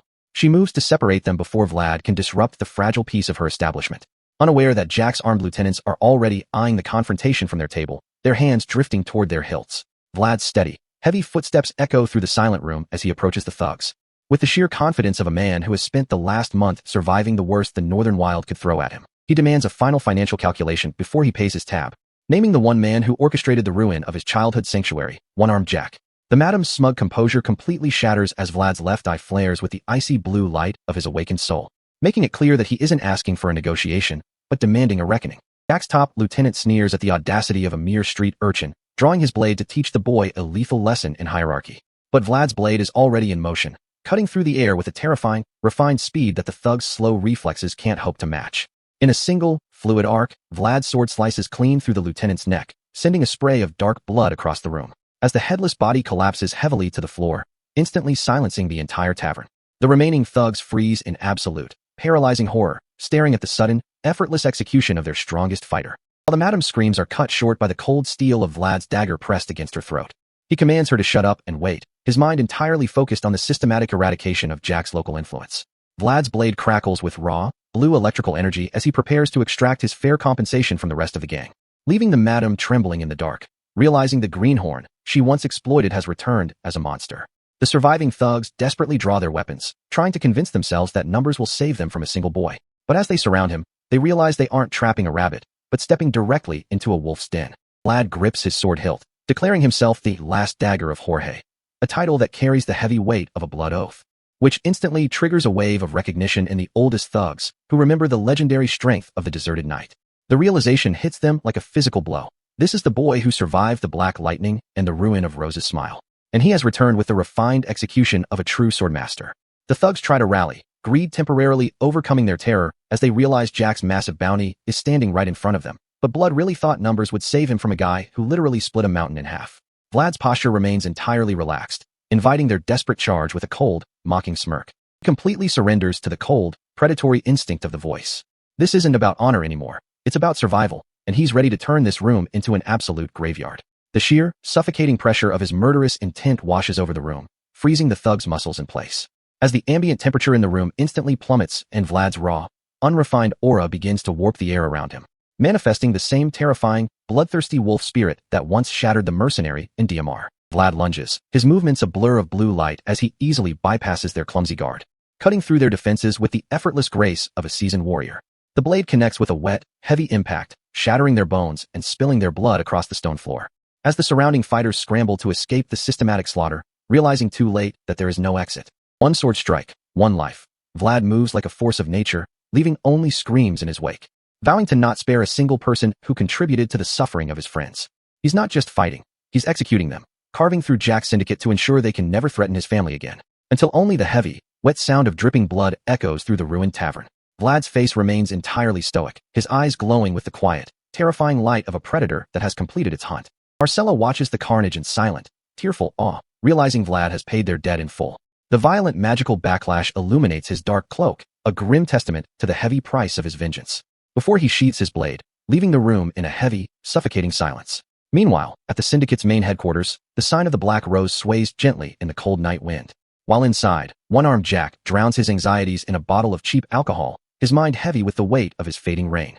He mutters Jorge's name, his single eye filled with a bitter, melancholic regret for the comrade he betrayed, recalling how he seized control of Shora's underworld the moment Jorge disappeared, believing he could rise to the very top. He sits on his literal throne of skulls, holding his metal hook aloft, a grim monument to the ruthless path he chose to survive. Vowing to never hesitate to take from others to secure his own legacy, he built his empire on a mountain of corpses, believing that rising higher would grant him true freedom, only to realize too late that a slum dweller's fate is ultimately decided by the whims of the nobles who rule from above. He realizes his entire life has been a cruel joke, a bitter struggle to rule a gutter while the real power remains untouchable. He reflects on the irony of his victory. He defeated Jorge to take the slums, but Jorge died a free man, while he remains trapped in his own cage. He knows his time is coming, that a single word from a noble could erase his entire existence in an instant. And his dark premonition is suddenly realized as a loud, violent rattle shakes his heavy wooden door. A panicked lieutenant bursts in, his face pale with terror as he screams that the end has arrived. The scarred thug shouts that they are completely surrounded, the entire back alley crawling with armed forces, leaving Jack to stare in silent, bitter resignation as his empire crumbles around him. The subordinates panic, screaming that the Shoera security guards have blocked every exit, confirming that the authorities have deployed a massive force to wipe out their syndicate once and for all. The soldiers stand in a tight, impenetrable shield wall, their spears catching the cold rain. The thugs are losing their minds, screaming that they already paid their bribes this month. But fam, when a noble wants you gone, your pocket change doesn't mean a thing. Jack only grins, a low, manic chuckle escaping his lips as he sees the sheer number of soldiers. He looks at his metal hook, realizing his dark premonition has finally manifested today. His eyes glow with a final, defiant blue light as he welcomes the destruction, preferring a violent end to the anxiety of waiting. To a man who has lived in the gutter his entire life, a swift, brutal end is a relief compared to the slow decay of his ambition. The absolute silence of the room is deafening, leaving only the wet drip of blood on the wooden floorboards. As Vlad's cold, unblinking gaze locks onto the horizon, ready to finish the calculation once and for all. The military blockade is already in position, sealing off every escape route. And the corrupt mayor of Shoera is already sweating, trying to report that the perimeter is fully secured. Because he knows if a single one of Jack's thugs escapes, his own head is on the chopping block. Since Borden isn't here to play games, openly scolding this corrupt bureaucrat for letting the slums rot to the point of royal intervention. The mayor tries to shift the blame onto one-armed Jack's massive resources, but Borden is not buying this pathetic excuse. Because Borden knows exactly how the underworld works, immediately questioning how a petty slum boss could control a vast trading hub. And when the mayor tries to flatter him by calling Jack's syndicate a tumor, Borden reminds him that he is the actual disease. A backstreet gang doesn't grow into a regional threat without the local authority taking a massive cut of the profits. Which means the mayor has been eating good off Jack's bribes for years, completely selling out his own citizens. Which is a rookie mistake because a seasoned knight can smell a bribe from a mile away. The mayor nervously changes the subject, asking when the elite knight representing House Bayezid will finally arrive, only for Borden to point toward the dark, misty archway where a single, bloodstained shadow is already approaching. The mayor is completely dumbfounded that the prestigious count only sent a single warrior to handle a syndicate of 50 armed killers, and he desperately begs Borden to let the regular guards handle the raid instead. But Borden flatly shuts him down, because Joseph's political plan requires a very specific kind of execution. Borden knows that Sir Joseph put a massive amount of effort into preparing this stage, which means Vlad's official debut is meant to be a statement to the entire underworld. Borden looks at the bloodstained teenager with a worried expression, realizing the stakes are too high, and begs Vlad to at least take some guards inside to avoid getting injured. Vlad doesn't even blink, calmly promising Borden that he will keep him safe. And honestly, Blood is just standing there like he's waiting for a bus, utterly exhausted by this teenager's main character behavior. As they stand before the main gates of Jack's fortified hideout, Vlad's left eye flaring with the voice's blue starlight. Before they breach, Borden hands Vlad a wrapped wooden pole, fulfilling a crucial part of Joseph's political plan. Because to claim Shoera, Vlad needs more than just a sharp sword. He needs a legitimate cause. Vlad takes the pole, knowing this is the moment he officially steps out of the shadows. And as his blood-stained hands grip the wood, the magical energy of his soul begins to swell, driving the banner deep into the stone, unfurling the white flag of honor backed by the highest houses in the land. The regular guards are completely losing their minds, recognizing the ancient, forgotten tradition of the Knight Banneret, wondering how a teenager from the gutter could possibly possess the right to carry his own sovereign flag. Realizing that Count Bayezid himself has officially guaranteed this boy's honor and authority, Vlad looks over the dark rooftops of Shoera, his voice carrying the absolute authority of a ruler. From now on, this land is my territory. Backed by the dual crests of Bayezid and Hainel, he officially claims jurisdiction over the slums, declaring that the lives of every single resident in this gutter now belong to his sword. In the public square, the official proclamation is unrolled to rally the public cause. As Borden's voice booms through the narrow streets, publicly denouncing One-Armed Jack's illegal syndicate, stripping Jack of his regional influence by exposing his crimes directly to the oppressed townspeople. With the backing of both the military and Priest Andrea's church, Vlad has turned a simple gang war into a holy crusade. And the marching boots of the guards echo like thunder as they prepare to breach the hideout. The soldiers chant their house's name, completely overwhelming the slums with their sheer presence. The impoverished residents watch in terror and hope, realizing the reign of the 5 gang bosses is officially ending tonight. Inside his dark, bottle-strewn room, One-Armed Jack sits listening to the chants calling for his execution, while Borden tells Vlad that the stage is fully set and he should spill blood without hesitation. Vlad draws his sword, the metallic ring cutting through the rain as he prepares to enter his old master's nest. He stands before the heavy wooden doors, knowing there is no turning back from this path. Inside, the remaining thugs are scrambling, desperately preparing for their final stand. While the voice in Vlad's head warns him to widen his vision, because fighting a cornered syndicate requires absolute, overwhelming energy. Vlad closes his eyes, channeling his blue aura to make a flashy, terrifying start. But as he focuses his mind, his consciousness slips back into the dark, watery void of his memories, reliving the traumatic day Godwin captured Jorge, a tragedy he has blamed himself for every single night. Until this exact moment, when he finally realizes that One-Armed Jack's greed was the true root cause of the entire disaster. The endless questions and regrets that tortured his mind for the past month finally crystallize into a single, unyielding truth. And his left eye snaps open with a cold, lethal resolve. He has to kill One-Armed Jack. He breaches the doors, his sword carving massive, blinding arcs of blue light through the dark hall, moving with the terrifying speed of a wild wolf, completely bypassing their guard, and unleashing a devastating, explosive strike that shatters their front defensive line in a single second. Thugs are getting absolutely cooked, their weapons shattered and bodies thrown against the walls. And honestly, bruv, staying alive was literally their only job description. Vlad stands over the fallen, his glowing blade drinking their energy as his personal world expands. Knowing that to survive and grow as a knight, he must completely destroy his past in this gutter, severing his messy ties to the slums so he can finally advance toward his true destiny. He steps into the central chamber, his voice echoing through the silent room as the remaining defenders tremble. I am Vlad of Shoera. Before being the rightful delegate, I am also the rightful avenger.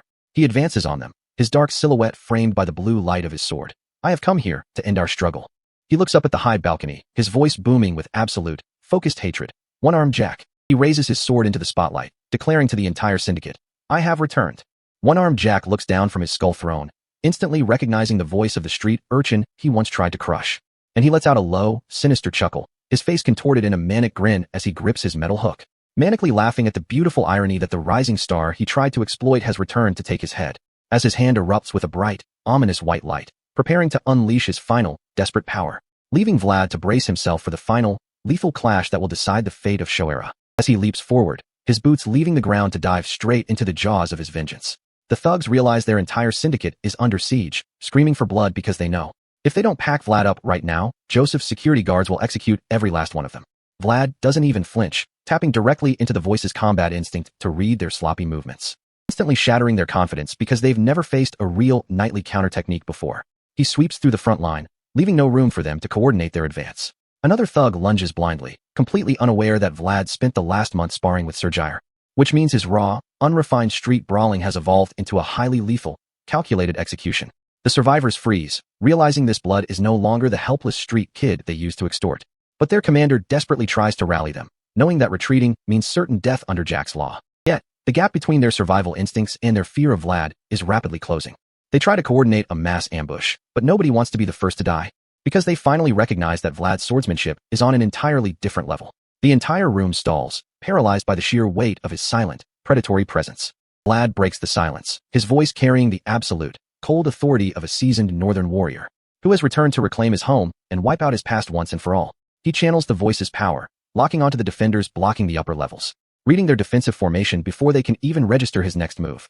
He breaches their line with a high-speed lunge, completely bypassing their guard, and unleashing a devastating physical impact that shatters their coordination.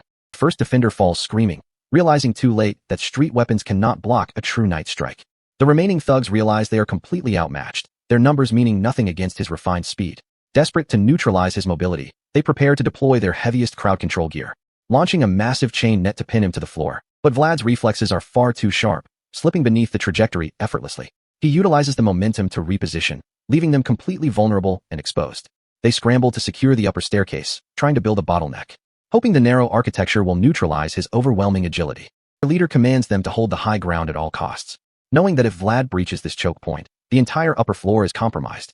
Vlad analyzes the bottleneck, realizing a head-on charge plays directly into their defensive trap. He needs to conserve his aura for the final fight against one-armed Jack, and his eyes land on the heavy, structural ropes of his childhood home, recalling exactly how the heavy, cumbersome layout of the Rose's smile was designed.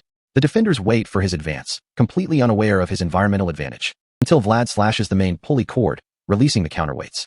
He launches himself upward, utilizing the rising rope to completely bypass the staircase blockade, leaving the defenders staring in absolute, paralyzed shock as he sails over their heads. He releases his grip at the perfect peak, landing flawlessly on the upper balcony. Tactical advantage is instantly reversed, trapping the defenders from behind.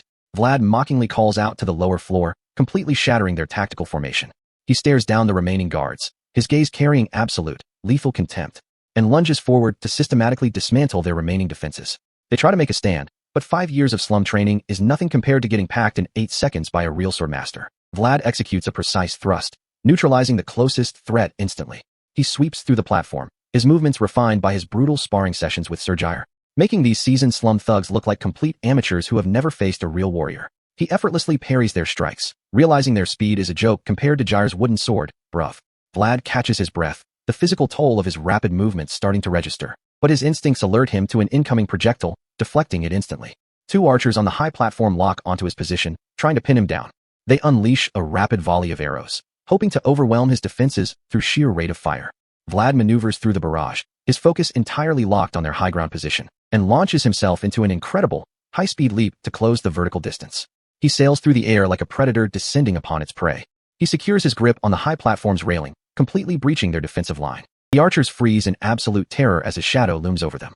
Vlad executes a horizontal slash, his blade leaving a perfect, glowing blue trajectory, and lands flawlessly amidst the fallen archers, completely neutralizing the high ground threat. Vlad walks calmly through the smoke, his voice carrying the absolute confidence of a victor. Remaining survivors back away, their spirits completely broken by his relentless, terrifying efficiency. Vlad casually grabs a teapot, takes a long drink to recover, and tosses it aside. He stands over the clattering metal, issuing a final, chilling challenge to the survivors. He smirks, his blue eyes flashing with the cold, vengeful resolve of Jorge's last dagger. Jack's remaining thugs realize their absolute mistake, their territory completely slipping from their grasp, as Vlad's heavy boots click against the floor, reclaiming every inch of the space. Because this gilded tavern is not Jack's playground. It is this boy's home, and he has returned to reclaim it with blood. He smiles gently, ready to face one-armed Jack, and end their struggle forever. Skawara's harbor sits under a cold, heavy silence, but beneath this quiet exterior, the entire back alley is about to erupt. Because Harbin can already feel the economic foundation of the slums crumbling under one-armed Jack's reckless, unchecked greed. Jack is pushing local merchants to a dead end, completely abandoning the unspoken rules of the underworld. Rules that Jorge always respected, because Jorge understood that a smart boss squeezes his debtors without completely destroying their ability to pay them back. If this aggressive plundering continues, the entire back alley's economy will plummet within months, leaving Harbin's family syndicate with nothing but a ruined territory. And honestly, Harbin is losing his mind trying to figure out how he's going to report such a massive loss of black market goods to Captain Hoover. His panic is cut short when an associate bursts through the door, delivering the sudden, shocking news that the entire back alley has been completely blocked off by a mysterious force from Sturma targeting one-armed Jack. This isn't just a minor turf war. Joseph's elite watchguards have completely surrounded the district, locking down every exit to ensure no one escapes the purge.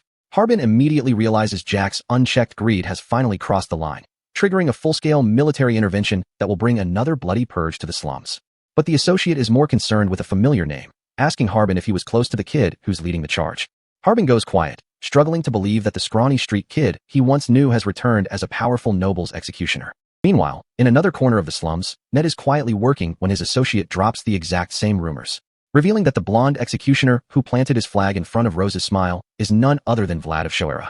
Ned freezes in absolute, paralyzing shock, his mind racing as he tries to reconcile his childhood friend with these monstrous rumors. His associate continues to babble about the incredible stories circulating through the back alleys. Stories of Vlad manifesting a brilliant, high-level aura during his duel of honor in DMR, and luring a colossal giant deathworm while riding a legendary black spirit horse in Sturma. Ned doesn't say a word, but his hand grips his cane with a sudden, tense resolve. Despite his severed ankle and physical limitations, Ned is determined to walk into the crossfire to confirm the truth with his own eyes. Over at Rose's smile, Vlad is already executing his bloody vengeance with terrifying, inhuman speed. He dives headfirst into the center of the tavern, his blade cutting a wide, lethal arc through Jack's defenders, closing the distance before they can even coordinate their guard, treating these hardened thugs like absolute practice targets. Another defender gets completely sliced apart, his defense shattered in a fraction of a second. As Vlad lands perfectly, his eyes already tracking the next line of defense. He executes a rapid, sweeping strike that clears the entire floor, leaving no room for negotiation. The voice observes this efficient slaughter with a mixture of awe and chilling realization, realizing that Vlad's fierce training under Gyre has combined with his raw, predatory instincts to turn this former candle seller into a natural, cold-blooded slaughterer. There is no hesitation in his eyes anymore, only the absolute, unyielding resolve of a hunter. Vlad stands victorious over the fallen, his sword dripping with the blood of those who once ruled the back alleys, and turns his gaze to the ponytail lieutenant, the same thug who once threatened to cut Ned's fingers. Vlad delivers a cold, mocking remark about his missing teeth before preparing to end his life, ignoring the lieutenant's desperate, shaking hand as he lunges to finish the job, and drives his sword down, officially closing the book on this chapter of his past. He looks down at the carnage, realizing that while he couldn't perfectly recreate the tragedy of Jorge's capture, this bloody display is more than enough to pay back the debt he owed to his childhood savior. He sheathes his sword, resolving to head upstairs and settle the final score with one-armed Jack. His eyes close for a single beat, stealing his resolve for the confrontation. The heavy wooden stairs groan under his boots as he ascends, moving steadily through the dark, misty corridors of his former home. He pushes the upper door open, a beam of light cutting through the shadowy room, and steps inside, his glowing blue eyes locking onto the man at the bar as he announces his arrival. Vlad addresses one-armed Jack directly, his voice carrying the weight of their shared history. Jack sits at the counter, completely unbothered by the slaughter happening downstairs, and welcomes the rising star back to Shoera. He slides a glass of expensive whiskey across the counter, offering a final drink to his former underling. Vlad stands as a silent, threatening silhouette, flatly refusing the gesture. Jack smiles a tired, fatalistic smile, admitting he finally believes the rumors about Vlad's rapid growth. He takes a long, slow drink to steel his own nerves, setting the glass down with a heavy thud. Jack laments that he should have recruited Vlad sooner, realizing the boy's potential was wasted in the slums. Vlad watches him silently, his bloodstained cloak a stark reminder of his current lethality. Jack looks up, his eyes intense and shadowed, realizing Vlad has returned to take his head. Vlad stands firm, his sword crackling with a faint blue aura as he prepares to fight. Jack draws his sword, his metallic hook hand gleaming under the dim lights, declaring that he has always been someone who wraps up his business properly. Their individual worlds clash in a silent, suffocating wave of energy, as Jack admits he can no longer look down on the boy's presence. Vlad stands his ground, his resolve completely unshakable. He looks down at his bloodstained boots, knowing Jack's fading world can no longer confine him. The two silhouetted figures stand opposite each other in the misty, ruined room, ready to begin. Vlad lunges forward, his blade raised to strike, knowing that even though Jack was once an insurmountable enemy, he must be eliminated to secure his freedom. Jack executes a powerful, high-speed lunge to meet him, and their blades collide in a violent, blinding shockwave of light. The intense pressure of their clash sends a rushing wind howling through the room, Vlad's face contorted in absolute focus. Jack grins through the strain, promising to show Vlad his final courtesy, and grips his hilt with both hands, unleashing a massive upward slash that forces Vlad backward. Vlad's boots slide across the wooden floor as he absorbs the impact, but he immediately leaps back into the fray, executing a rapid, sweeping counterstrike. Jack parries the blow without restrictions, his movements surprisingly agile for his age. Their blades grind together in a shower of sparks, Vlad struggling against the veteran's brute strength, and stumbling backward with a pained grunt as Jack pushes him to his limits. Vlad is forced to one knee, desperately parrying a heavy downward strike as the blue energy of his sword flares, and his left eye burns with the brilliant starlight of the voice, unleashing the raw, brutal courtesy of the back alleys. Their blades lock in a final, explosive clash of sparks that will decide the fate of Shoera. Jack isn't backing down, pouring every ounce of his remaining strength into a desperate, grinding parry. But Vlad's resolve is completely unyielding, forcing his blade upward to shatter the old veteran's guard. Jack looms in the shadows, his eyes reflecting the cold reality of a street kid who actually survived the gutter. And Blood really thought he could end this with a single leap, crashing down with a weight that would have crushed the old Vlad. But the boy who used to swing wooden sticks in the mud isn't that helpless child anymore, and Jack knows it, carrying the brutal descent as the sheer physical impact splatters old blood across his face. In this split second of suspended violence, Jack's mind slips backward to the absolute beginning of his greed, to a time when he was just another nameless orphan staring up at the wealthy, untouchable spires of Skora's castle, realizing early on that the only way to climb out of the filth was to acquire absolute, brutal strength, even if his own hands had to be torn apart by the literal thorns of slum ambition. That desperate hunger is what drove him to grip his first sword, starting a cycle of relentless bloodshed. The boundary between right and wrong completely dissolved in the mud of the back alleys. He climbed to the very top of the gutter, built a throne of skulls, yet never actually reached the light, because every step of his ascent was choked by the rod of his own compromise. The star he chased had lost its shine long ago, covered in the blood of those he stepped on, until a sudden, blinding flash of blue energy cuts through his dark, cynical world. Vlad stands before him as a brilliant, backlit silhouette, holding his sword with the absolute authority of a true knight. And Jack instantly realizes the fundamental truth he ignored his entire life. To grasp a light that pure, you cannot be covered in the filth of betrayal, which is why Vlad's blade cuts through his defenses with the weight of absolute, cosmic justice. The voice's blue aura erupts in a blinding column of starlight, completely sealing the old boss's fate. Jack's guard is utterly shattered, his chest sliced open as the physical reality of his defeat sets in, and the dark blood of his syndicate begins to pool on the wooden floorboards. Yet, instead of screaming, Jack lets out a manic, blood-choked laugh, a twisted, triumphant sound that echoes through the ruined, misty tavern. Vlad's face contorts in absolute fury, refusing to let this monster find peace in his final moments. Slamming his blade down to silence the laughter once and for all, Vlad confronts him with the heavy cost of his sins, for betraying Jorge, taking over Rose's smile, and selling Marcella like cargo, and executes a rapid, merciless sequence of slashes that tears through the remaining shadows, ensuring the old boss pays the ultimate, bloody price for the lives he ruined. Jack collapses under the onslaught, his manic grin widening as the physical pain of his wounds takes over. He boasts that this is the perfect day for a feast, completely unbothered by his own imminent demise, and tells Vlad that he is destined to rise far higher than any slum boss ever could. Vlad roars at him to shut up, his emotional stability fracturing under the weight of the tragedy. As their weapons clash in one final, explosive burst of sparks, Jack smirks through the blood dripping from his mouth, looking at the boy who has surpassed him, and his heavy, labored breathing slows as the physical reality of death approaches. The dark blood pools silently on the floor, marking the absolute end of his reign. Jack smirks, admitting that dying this way is actually a relief, because he would rather be crushed by a giant, unstoppable force than rot away in obscurity. Vlad stands over him with a somber, silent gaze, asking if he has any final words. Jack smiles his signature, crooked grin, offering a quiet, final commendation to his executioner, and tells Vlad to take some rest, completely at peace with his fate. Vlad freezes in sudden, silent shock at the old boss's unexpected dignity, before plunging his blade straight through Jack's chest to end the struggle. The body falls heavily to the floor, and Vlad stands alone amidst the wreckage of his childhood home, whispering that this is finally enough, his voice carrying the exhaustion of a long, bloody night. Jack's final thoughts are surprisingly peaceful, realizing his violent life was at least lived with fierce determination, and that even if he was crushed by the shining world, he did well to reach the pinnacle. He grins up at the dark ceiling, calling out to his old rival Jorge, and falls backward into the dark, misty void of death. His final shout echoes through the silent, ruined tavern, and Vlad stands over the lifeless body, his blonde hair cast in deep shadow. The old boss is gone, leaving only a quiet, heavy silence in the room. Vlad walks out onto the balcony, looking at the dark sky of his hometown, realizing that the revenge he chased for months doesn't taste sweet at all. It carries a lingering, hollow bitterness that settles deep in his chest. As he turns back into the ruined, misty tavern to face his roots, he walks past the debris to the counter where Jack's untouched liquor sits, and reaches out his blood-stained hand to lift the glass. This old boss is literally giving him a performance review while dying, fam, but Vlad still drinks to his memory, remembering the raw, brutal rules of the back alleys they both came from. He places his hand on the table next to the empty glass, whispering a quiet farewell, and resolves to return the favor, because a true knight must only receive what he deserves. Vlad leaves a single gold coin resting on the dark wood next to the blood-stained glass, paying his final, honorable debt to the syndicate boss who once ruled his world. He walks away from the pile of fallen thugs, his white flag of honor standing tall, leaving behind the stagnant, violent past of the Shoera slums.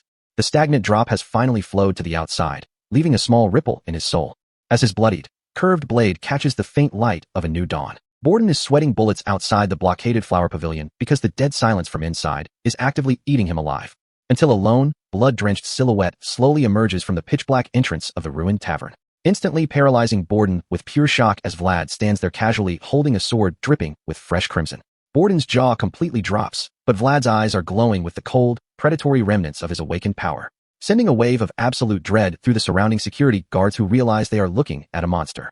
The men are literally shaking, whispering that this kid single-handedly slaughtered an entire syndicate of 50 armed killers, which is a level of casual violence that normal soldiers can't even comprehend as they watch the blood drip from his blade. Even the corrupt mayor of Shoera is sweating through his fine clothes, realizing his secret bribes won't protect him from this raw terror. Vlad just stands there, completely numb to the fear he's projecting, his body physically exhausted from the massive aura backlash. The mayor swallows hard as Vlad slowly turns his head, scanning the perimeter with cold, detached precision, before dragging his broken body down the foggy street, only to be stopped by a familiar voice calling his name from the mist. Vlad halts, leaving a trail of dark crimson footprints in the damp mud as he slowly turns his head, only to see Harbin holding up his harbor tool to prove his identity through the heavy fog.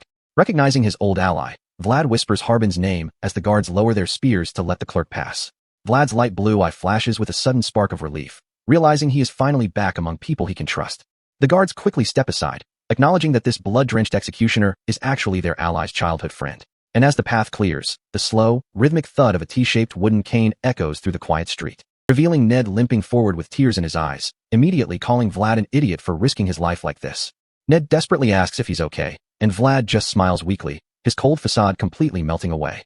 He stands there, his blood-soaked boots slipping in the mud, unable to hold his weight any longer, as his heavy sword slips from his numb fingers, clattering loudly against the cold stone street. Ned catches him in a tight, desperate embrace, and Vlad finally lets go, admitting that his entire body is screaming in agony. Ned holds him up, his face filled with panic as he tries to understand the sheer physical toll Vlad has endured.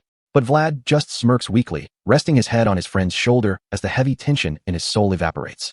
A bright, warm light illuminates the dark slums, signaling that the long, bloody night of vengeance has finally ended. Fam. The next morning, Vlad wakes up in a luxurious, clean room at the Bayezid estate, looking completely out of place.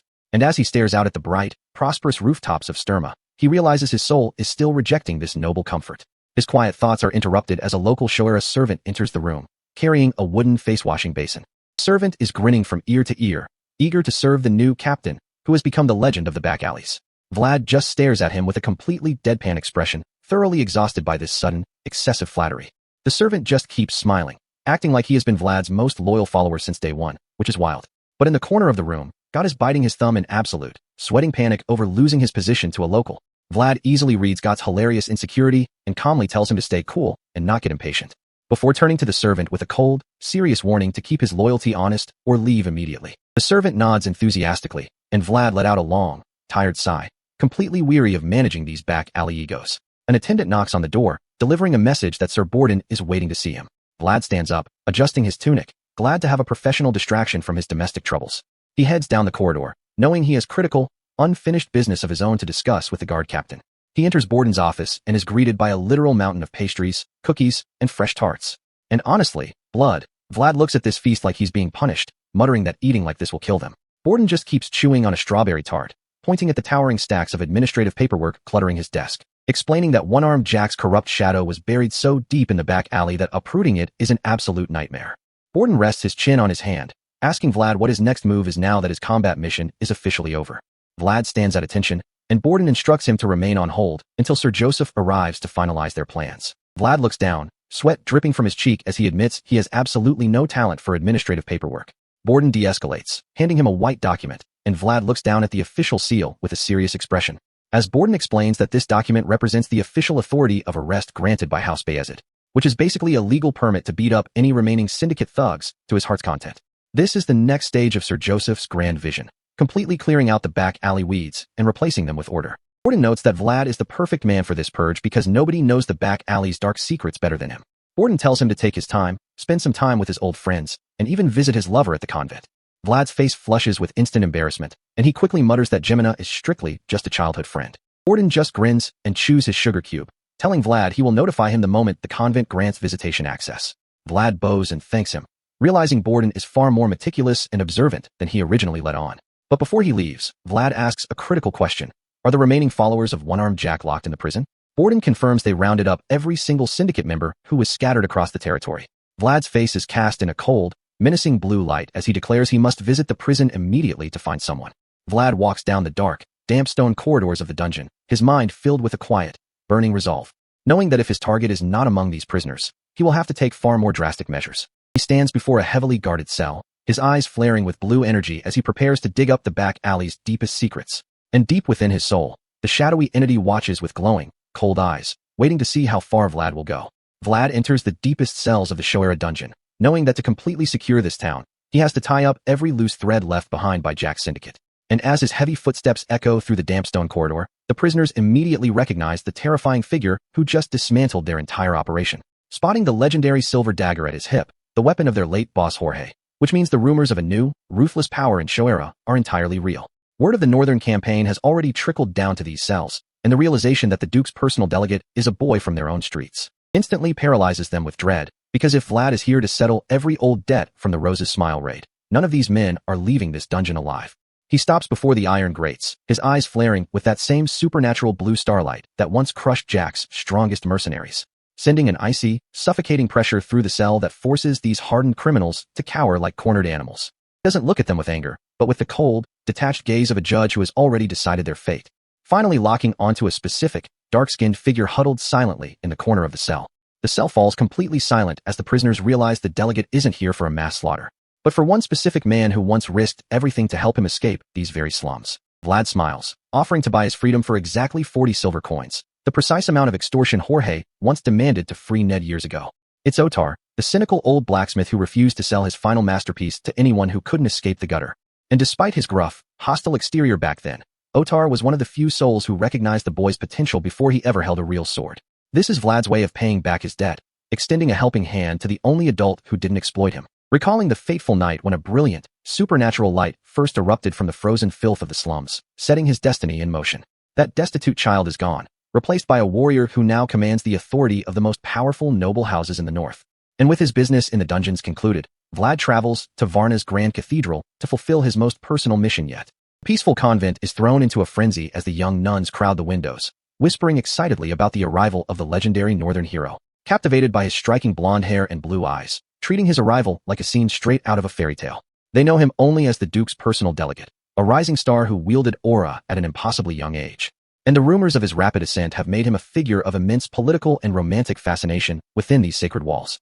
Vlad walks through the stone courtyard, flanked by the head nun, completely ignoring the whispering crowd of opportunists trying to secure his favor.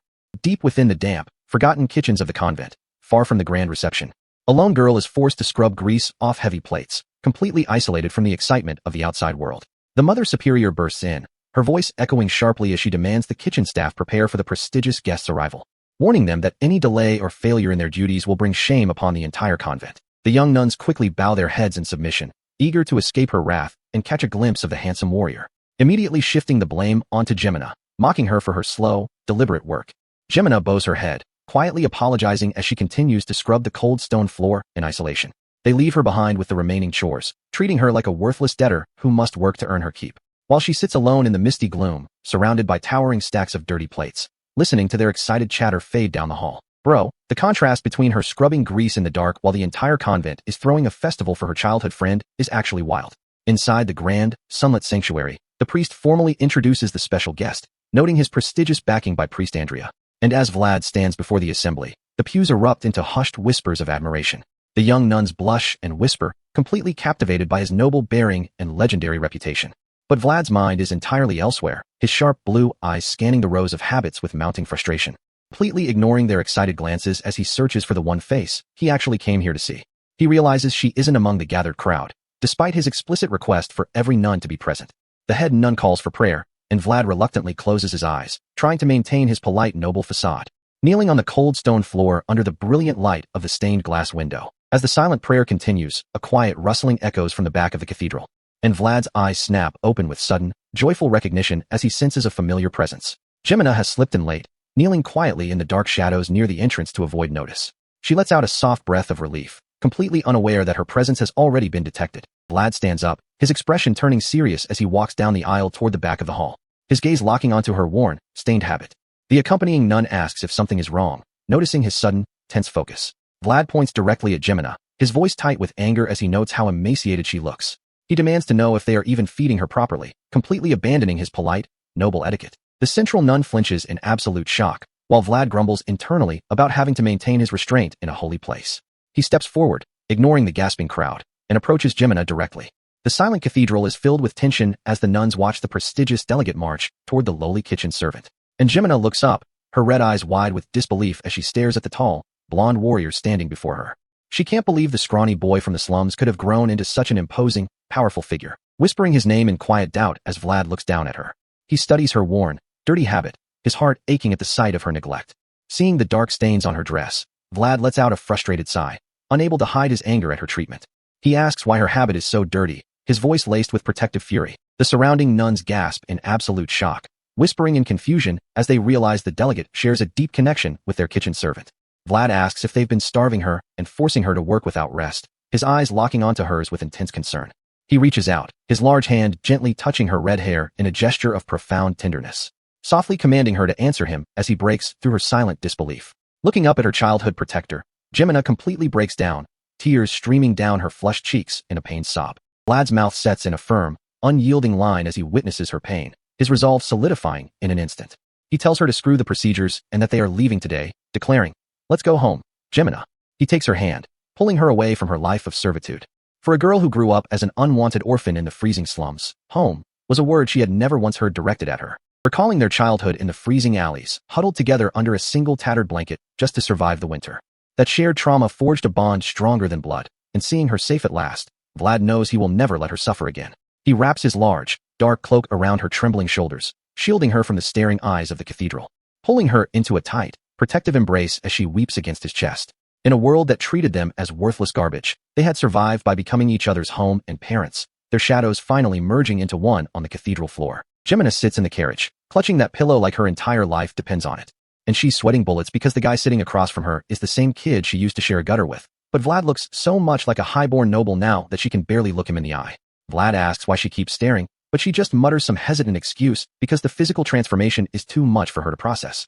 Vlad looks genuinely confused, and honestly, Blood has zero social awareness of how intimidating his new knightly aura actually is to a traumatized slum orphan. She buries her face in the pillow, blushing and complaining that he's changed too much, exposing her deep anxiety about not fitting into his new world. They sit in the bright carriage, the silence stretching between them as they head back to their roots. Vlad points out it's only been 6 months, but the awkwardness is palpable as the carriage rattles along. While Jemina steals another glance, completely overwhelmed by how natural his noble-like elegance has become, Vlad suddenly reaches his hand out, making her flinch instinctively, only to pop a piece of expensive noble caramel right into her mouth, a small gesture of familiar warmth. He notes she's been looking completely dazed since they left the convent.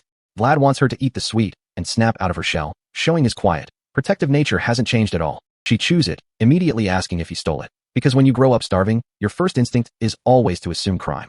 But Vlad just tells her to assume whatever she wants, refusing to boast about his achievements.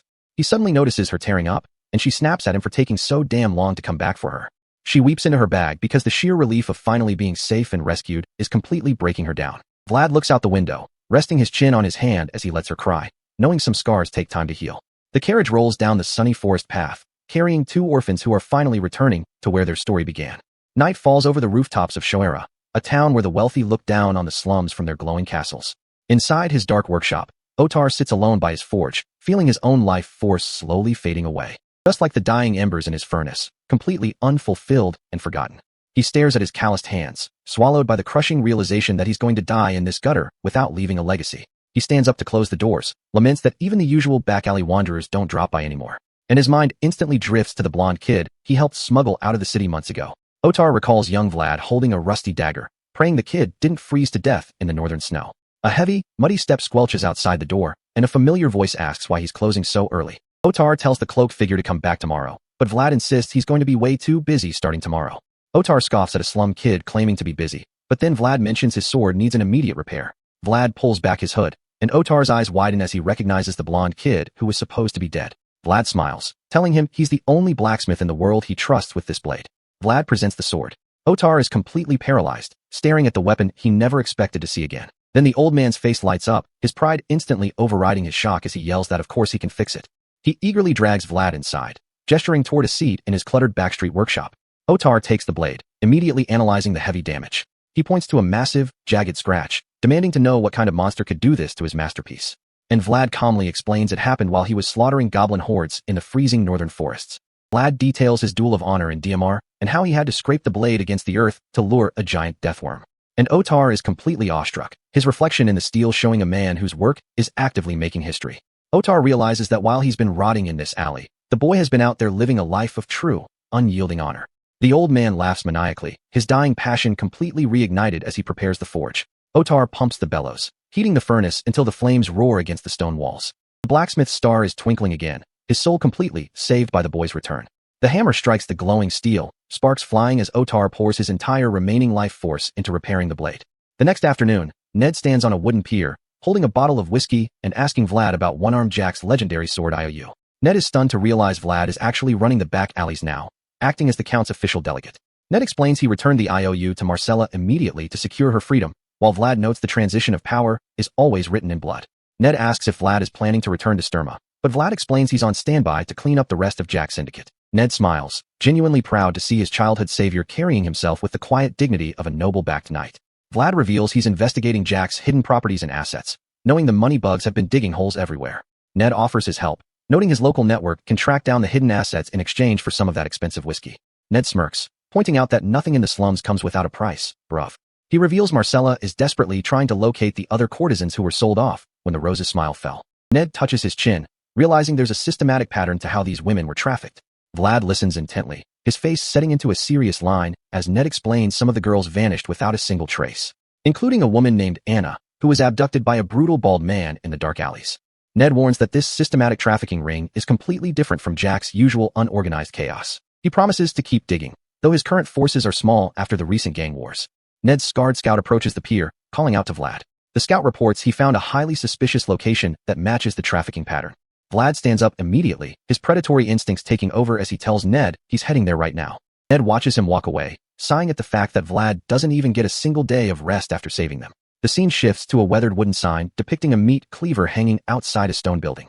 Vlad steps into the dim, blue-shadowed butcher shop, holding the weathered paper Ned's scout retrieved. The large, muscular butcher stares at the paper, immediately looking defensive and hostile. The butcher sneers that they don't sell people here, trying to play tough to hide his panic. The butcher slams his cleaver into the cutting board, telling Vlad to get lost if he's done. Vlad watches him chop meat, silently analyzing the butcher's defensive posture. The butcher claims the shop opened 6 months ago under the protection of Black Bear, trying to use a boss's name to scare him off. Black Bear is one of the 5 bosses, a brutal pig butcher who rules through raw violence. Vlad realizes the butcher is trying to intimidate him, but his own experience with high-level knights makes this threat laughably small. Vlad smirks, a dark shadow falling over his face as he prepares to break the man's confidence. Vlad's eyes flare blue, his aura erupting as he asks how an illiterate slum butcher instantly knew the paper contained a name. The butcher freezes, sweat pouring down his face as he realizes his massive slip-up. The butcher desperately stammers that people in the slums hate paper, trying to play off his literacy as a common trait. But Vlad's glowing blue eyes lock onto him, asking coldly if he's the one selling the missing women. The butcher stands frozen, realizing his cover is completely blown. He swings his cleaver with desperate, violent force, but Vlad easily evades the strike. The butcher grunts as he presses the attack, completely outmatched by Vlad's speed. He screams, demanding to know who this blonde monster is. Vlad offers him a final chance to cooperate quietly if he doesn't want to bleed. A sinister smile spreads across a shadowed face in the dark alley, welcoming the return of the back alley's raw violence. Vlad draws his sword, ordering Otar to close the door because the shop is officially closed for business today. Cleaning the blood off a blade is just another Tuesday in Shoera, but the sudden influx of lawless outsiders means One-Armed Jack's grip on the slums has completely rotted, leaving a power vacuum that's inviting far worse monsters than street thugs.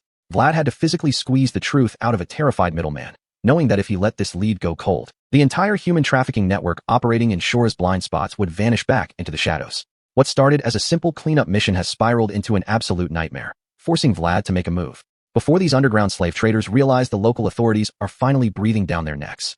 But just as Vlad prepares to pass the burden to his noble patrons, a young informant runs up, delivering a fresh lead that completely shatters any hope of Vlad having a peaceful night. The kid reveals that Anna, the missing woman, was loaded into an unmarked carriage, which confirms she didn't just run away. She was systematically trafficked out of the slums. But the real horror is the target profile. Every single woman taken was heavily pregnant, which instantly triggers alarm bells because no standard slave market has any use for expectant mothers. This is a highly specialized, deeply sinister operation, and if Vlad doesn't locate their destination immediately, these women are going to face a fate far worse than simple labor. Even for the lawless slums, this crosses a line that Vlad's personal code absolutely refuses to tolerate. And the sudden, heavy presence of the voice behind his consciousness warns him of an impending catastrophe. A sudden psychic flash floods Vlad's mind, showing a young girl screaming behind iron bars, connecting this current horror to the unresolved trauma of his own childhood in the gutter. The voice urges him to trust his instincts, because hesitation here means certain death for the captives. Vlad realizes he has to act now, even if it means dragging the nobility into a slum war.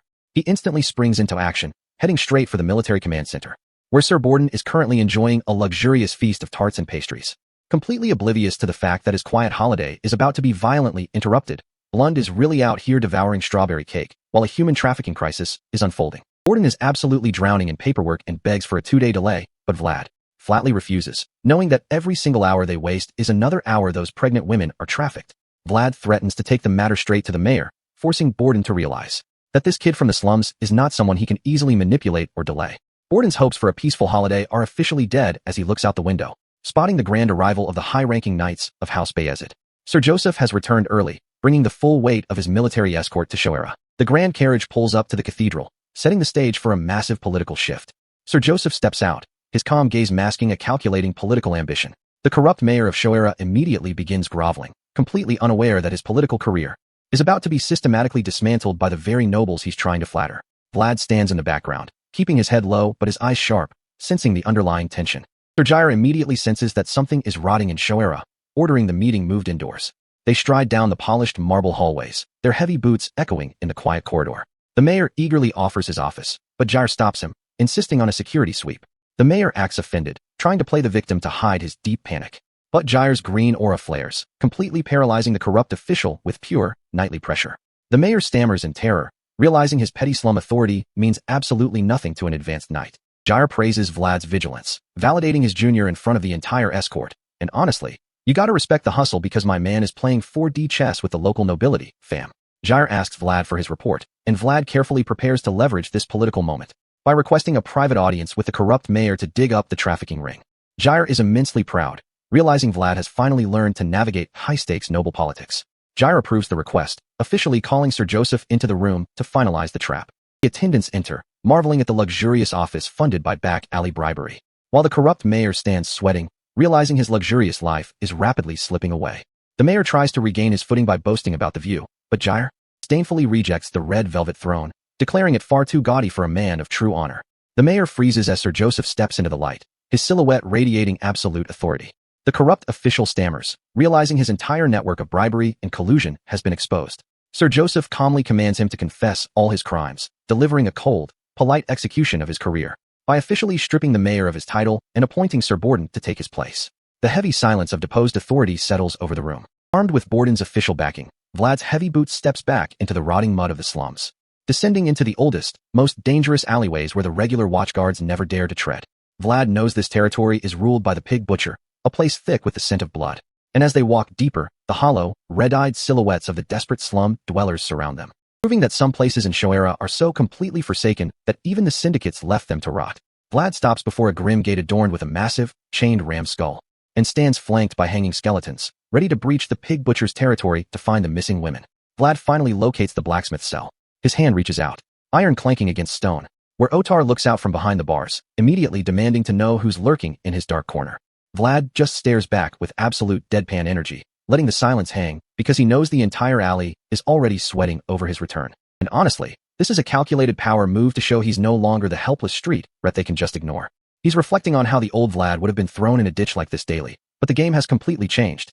Because right now, he is carrying the weight and political honor of some of the most powerful names in the entire kingdom. Stepping back out into the cool evening air of the slums, he pulls his dark hood low, resolving to handle this business himself because letting a human trafficking ring rot his hometown is where he draws the line. The sun sets over the decaying timber frames of Shoera as heavy, fur-trimmed boots trudge through the mud, with Borden's guard escort carrying a massive white flag right behind him to signal a formal, noble takeover of the gutter. They halt outside the heavy wooden doors of Black Bear's territory, where a massive, shirtless guard blocks the threshold, and demands to know why a random noble-looking kid is wandering around the most dangerous block in the slums. Vlad doesn't even bother answering, letting his absolute silence do the talking while the guard's patience completely evaporates, until Vlad drops a cold, lethal warning that closing this door means nobody inside survives the night. Blood's arrogant smirk instantly vanishes as Vlad's left eye flares with that unmistakable, terrifying blue starlight. And before anyone can process the threat, Vlad grips the heavy wooden pole and drives the banner of honor deep into the dirt, declaring his absolute authority as the rightful delegate of Shoera. He's not playing games, openly warning them that Black Bear needs to crawl out and face him directly, while the guard breaks into a cold sweat, realizing this is the exact monster from the rumors who slaughtered Jack's syndicate. And honestly, he wasn't exaggerating, leaving a pile of bleeding, unconscious thugs scattered across the stone floor, completely painting the room red in a matter of seconds to show the slums that the old power dynamics are dead.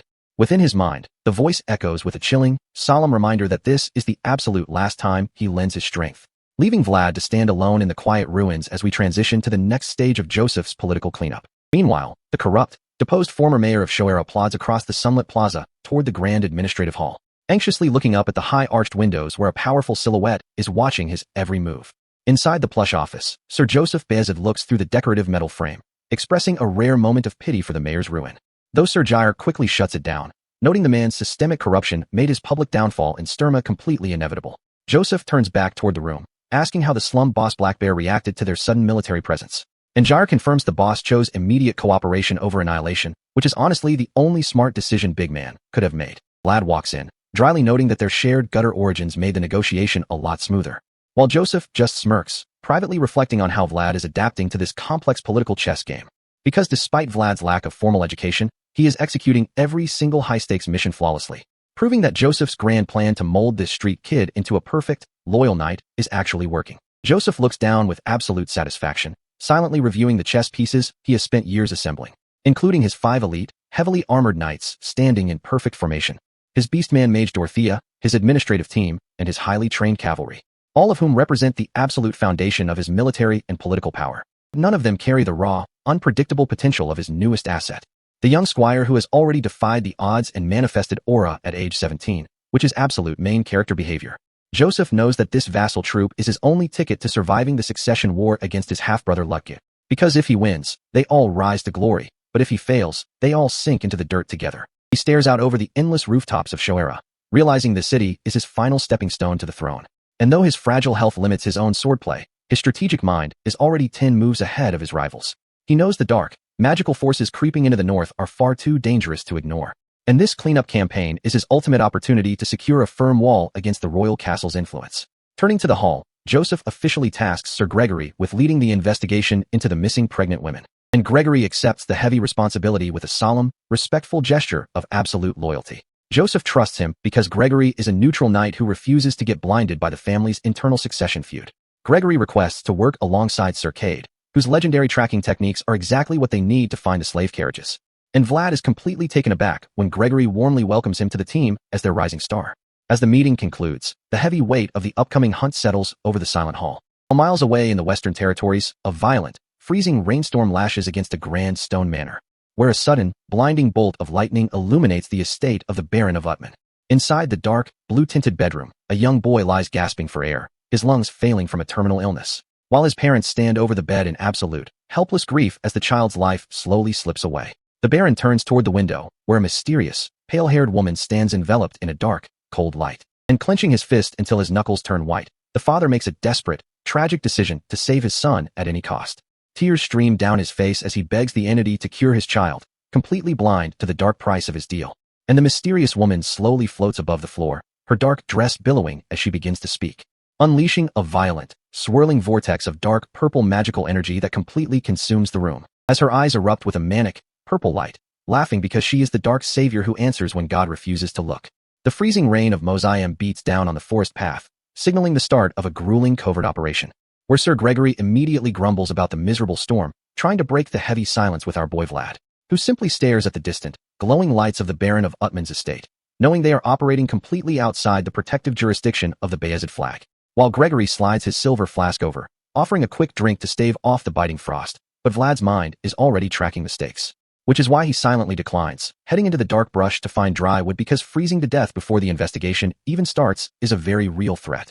And even with Gregory warning him that the wet wood is useless, Vlad's stubborn street survival instincts kick in, prompting Gregory to smile, secretly seeing the exact same unyielding resolve that made Sir Jair such a legendary pain in the ass. But reality hits fast when the rain-soaked branches turn out to be completely useless, leaving Vlad staring at his wet hands in silent frustration, until Sir Cade steps through the thick fog, presenting hollow, dry wood he tracked down using his elite scouting skills, which is why Vlad immediately offers to carry the heavy load, attempting to repay his debt to the knight who almost lost everything in Varna, causing Cade to pause, his usual quiet stoicism melting into a moment of genuine, awkward gratitude. as he looks at the young associate knight who saved his life, preparing to address the unspoken bond between them, and finally thanking Vlad for pulling him back from the brink of self-destruction when his knightly honor was shattered, to which Vlad brushes it off with a warm, genuine smile, showing that his streetwise pragmatism is always balanced by a fierce loyalty to his comrades. While Cade admits that joining this ragtag investigation team was the best decision he ever made, realizing they're the only ones who can uncover the dark truth of Mosiam, prompting Gregory to chuckle, noting most proud nobles would rather freeze to death than do manual labor, which is exactly why they are currently disguised as simple mercenaries. Because in this lawless territory, their noble titles are a massive liability that could get them killed before they find a single clue. And Gregory lays out the cold hard facts. They are completely on their own here, relying solely on Black Bear's shady cooperation to locate the missing pregnant women. Since this is the absolute limit of Sir Joseph's political reach, meaning any mistake will result in a silent execution with zero backup. And Vlad accepts the gravity of the situation, knowing the lives of the abducted victims depend entirely on their silence. So as the senior knights turn back to rest, Vlad lingers in the freezing rain, his eyes locked on the quiet town, as the cold wind triggers a phantom echo of the agonizing screams he heard during his childhood in the Squara slums. Vowing that he will use his newly granted authority to ensure the innocent children of Mosiam do not suffer the same horrific fate. And the next morning, the heavy fog blankets the forest path as the three riders approach a secluded wooden inn at the edge of town, where Gregory's seasoned instincts immediately flare up, sensing an unnatural, suffocating silence in the empty streets. While Cade tries to rationalize the lack of people, pointing toward the inn as a safe place to gather intelligence. And Vlad quietly agrees, his mind focused on finding a warm hearth and a lead on the human trafficking ring. As the wooden building stands isolated in the mist, looking incredibly sketchy, like the perfect place to hide a dark operation. And the innkeeper's nervous sweat drop immediately alerts Vlad that this man is hiding something deep under his obsequious facade, especially when the man hesitates to take them in, citing the recent wave of bizarre, terrifying abductions plaguing the territory. While from behind the counter, a young girl with innocent green eyes peeks out, completely oblivious to the danger surrounding her. Vlad gives her a gentle, reassuring wave, his protective instincts instantly warming to her sweet, shy smile, until the voice in his head suddenly screams his name, shattering the peaceful atmosphere with an urgent, terrifying warning, which causes Vlad to freeze, realizing the voice has detected a massive, parasitic magical presence right inside this room. And the voice offers to lend Vlad its sensory perception, commanding him to look closely at the young girl. So Vlad's left eye flares with a brilliant, blinding white light as he channels the voice's power to peer past the physical veil. And what he sees completely freezes his blood, revealing a dark, swirling mass of heretical energy, coiled tightly around her neck, feeding on her life force through a heretical silver cross necklace, leaving Vlad's mind reeling in absolute horror as he identifies the dark, parasitic curse binding the child's soul. While the contrast is sickening, the innocent girl smiles happily, completely unaware of the dark, heretical parasites slowly consuming her life. And this horrific sight triggers Vlad's deepest childhood trauma, recalling how the weak were ruthlessly sacrificed in the Squara slums, where corrupt, greedy adults took everything from those who had no means to defend themselves, leaving the abandoned children with no choice but to die miserably in the cold, dark alleys. And from that hellish, unforgiving place, young Vlad forged an unyielding, solemn vow, promising that he would never become like those parasitic adults who feed on the weak, and created a strict, personal code of honor to protect the innocent, a rule he must uphold at all costs. Because in a lawless world, if those with power do not stand up, the innocent are doomed to a silent, forgotten death. And as a warrior carrying the honor of two great houses, Vlad knows his white banner is completely meaningless unless he acts now, which is why he tracks the dark, heretical energy trail outside, leading directly to a massive, Gothic stone cathedral shrouded in the heavy fog, knowing that the source of this heretical curse is operating right under the guise of holy sanctuary. And Vlad takes a deep breath, steeling his resolve to infiltrate the cathedral and expose the rot hidden within its walls. As he steps into the grand, dimly lit sanctuary, his footsteps echoing softly against the cold stone floor. The atmosphere is suffocatingly normal, yet Vlad's instincts scream that a dark, heretical presence is lurking in the shadows. And he struggles to pinpoint the exact source of the sickening discomfort clawing at his chest, until a dark, hooded figure approaches from the shadows, forcing Vlad to quickly mask his alert posture and kneel on the stone floor, clasping his hands in a perfect, deceptive display of solemn prayer. While the footsteps stop directly behind him, the heavy silence of the cathedral stretching with immense tension, and a priest with round spectacles and a welcoming smile greets him, holding a large red book close to his chest, to which Vlad bows politely, offering a humble apology for barging in, playing the role of a simple mercenary to perfection. But as Vlad's hand brushes past the red book, a violent, sickening jolt of heretical energy surges through his body, instantly connecting the book's dark energy to the heretical curse suffocating the young girl at the inn. So Vlad looks up, his eyes cold and sharp as he focuses on the heretical black cross-circle emblem embossed on the cover, realizing with absolute, lethal clarity that the entire Church of Mosiam has been completely corrupted by a dark heretical cult. The priest's voice is entirely too smooth, offering cheap comfort in a house of God. While Vlad keeps his eyes low, scanning the shadows for the heretical curse he felt just moments ago, playing the role of a humble mercenary just trying to find a quiet corner to pray before leaving. The grand cathedral feels empty, but the cold stone walls are practically suffocating with hidden malice, confirming Vlad's theory that the cursed silver necklace from the inn wasn't an isolated incident. The priest's smile is a mask, and Vlad knows that letting his guard down here means a swift death. So he politely bows out, pretending to focus on his own spiritual devotion. But the priest's sudden prayer for a sweeping epidemic instantly freezes the blood in Vlad's veins, as the holy man asks for the protection of the town's children with an unsettlingly calm face. Vlad wastes no time, cornering a local elder in the foggy outskirts to dig up the truth, trying to play off his intense curiosity as mere concern for his traveling schedule, only for the old man to drop a chilling detail that changes the stakes entirely. This supposedly random epidemic is highly selective. It only targets the children, spreading rapidly across every single town ruled by the Baron of Utman. Vlad nods politely, thanking the elder while his mind pieces together the horrific puzzle. Missing women in the south and dying children in the north, the dark omens are perfectly aligned, proving this isn't a natural disease, but a calculated harvest of innocent souls. Vlad needs holy water or a relic to break the curse, but the voice warns him that this is the work of a high-level dark mage, far beyond basic church remedies. Vlad questions how the voice knows this, but the entity's memories remain fragmented and elusive. Without physical evidence of the cult's actions, Vlad cannot convince Borden's guards to intervene, until a sudden memory flashes of the priest distributing those exact silver cross necklaces to the children. The memory reveals the sinister trap. The holy symbols themselves are the anchors of the curse. Vlad focuses on the present, spotting a suspicious hooded figure slipping into the thick fog, and decides to tail them, ignoring the voice's warnings about the dense heretical energy ahead. The target moves deeper into the misty woods, completely unaware of the hunter behind them. Vlad smirks, noting Blood really bragged about his pickpocketing skills to a literal ancient entity. But his amusement fades as the silhouette guides him toward an isolated windmill. The path is too quiet, and the layout is practically begging for an ambush, confirming the hunter has officially become the prey in this foggy trap. Vlad decides to cut his losses and retreat to report to Sir Gregory. But the misty forest is already closing in, sealing his escape route. A sudden, lethal strike cuts through the fog with blinding speed, forcing Vlad to draw his blade in a fraction of a second, parrying the heavy blow as sparks illuminate the dark trees. The impact is incredibly heavy, rattling Vlad's bones and forcing him back. A green-cloaked figure lunges from the mist, directing the attack with practiced coordination, clashing steel with a ferocity that leaves no room for negotiation. Vlad leaps backward, creating distance to assess the overwhelming threat. His hand is completely numb. This isn't some random backstreet thug. A genuine, fully armored knight stands before him, radiating pure authority.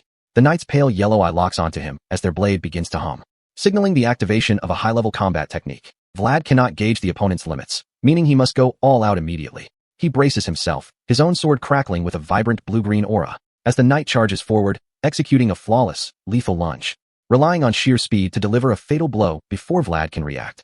Vlad parries, but the sheer physical pressure is completely overwhelming, shattering his guard and cutting deep into his defensive line. A brilliant explosion of golden energy erupts from the knight's blade, and Bruv realized he's completely outclassed by a genuine ore user.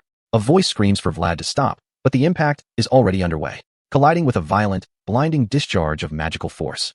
The shockwave tears through the forest floor, throwing up a cloud of debris, leaving Vlad kneeling in the dirt, struggling to draw breath through the pain.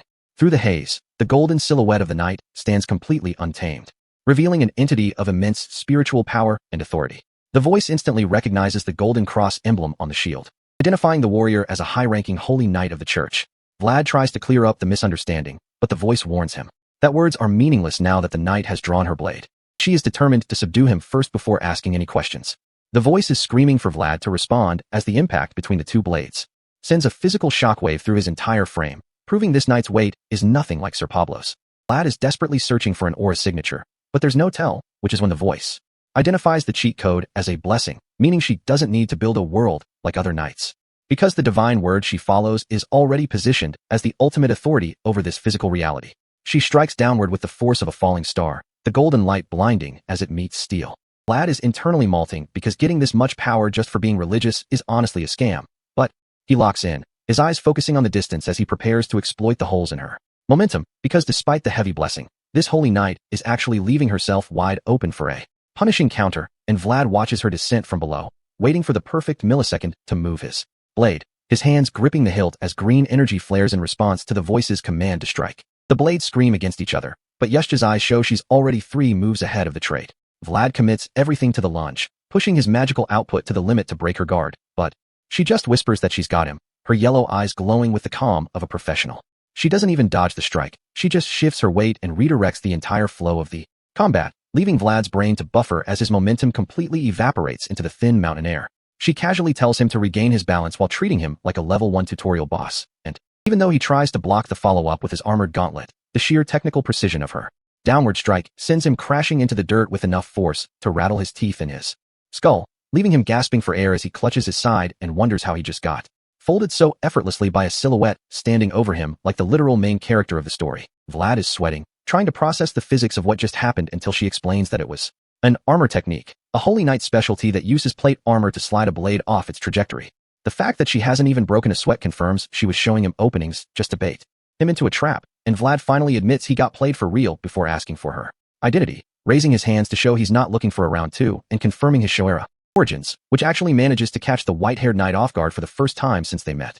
The scene shifts to a quiet inn as the sun sets, casting long, orange shadows over the foggy town, where she introduces herself as Yeshja, a dispatched knight from the northern archdiocese of San Logino. Sir Gregory steps in to play the diplomat, suggesting they actually sit down and discuss the situation like civilized adults, and Yeshja admits she originally thought the local deaths were just a normal epidemic until she uncovered the traces of an ancient curse that's been festering in the shadows of this territory.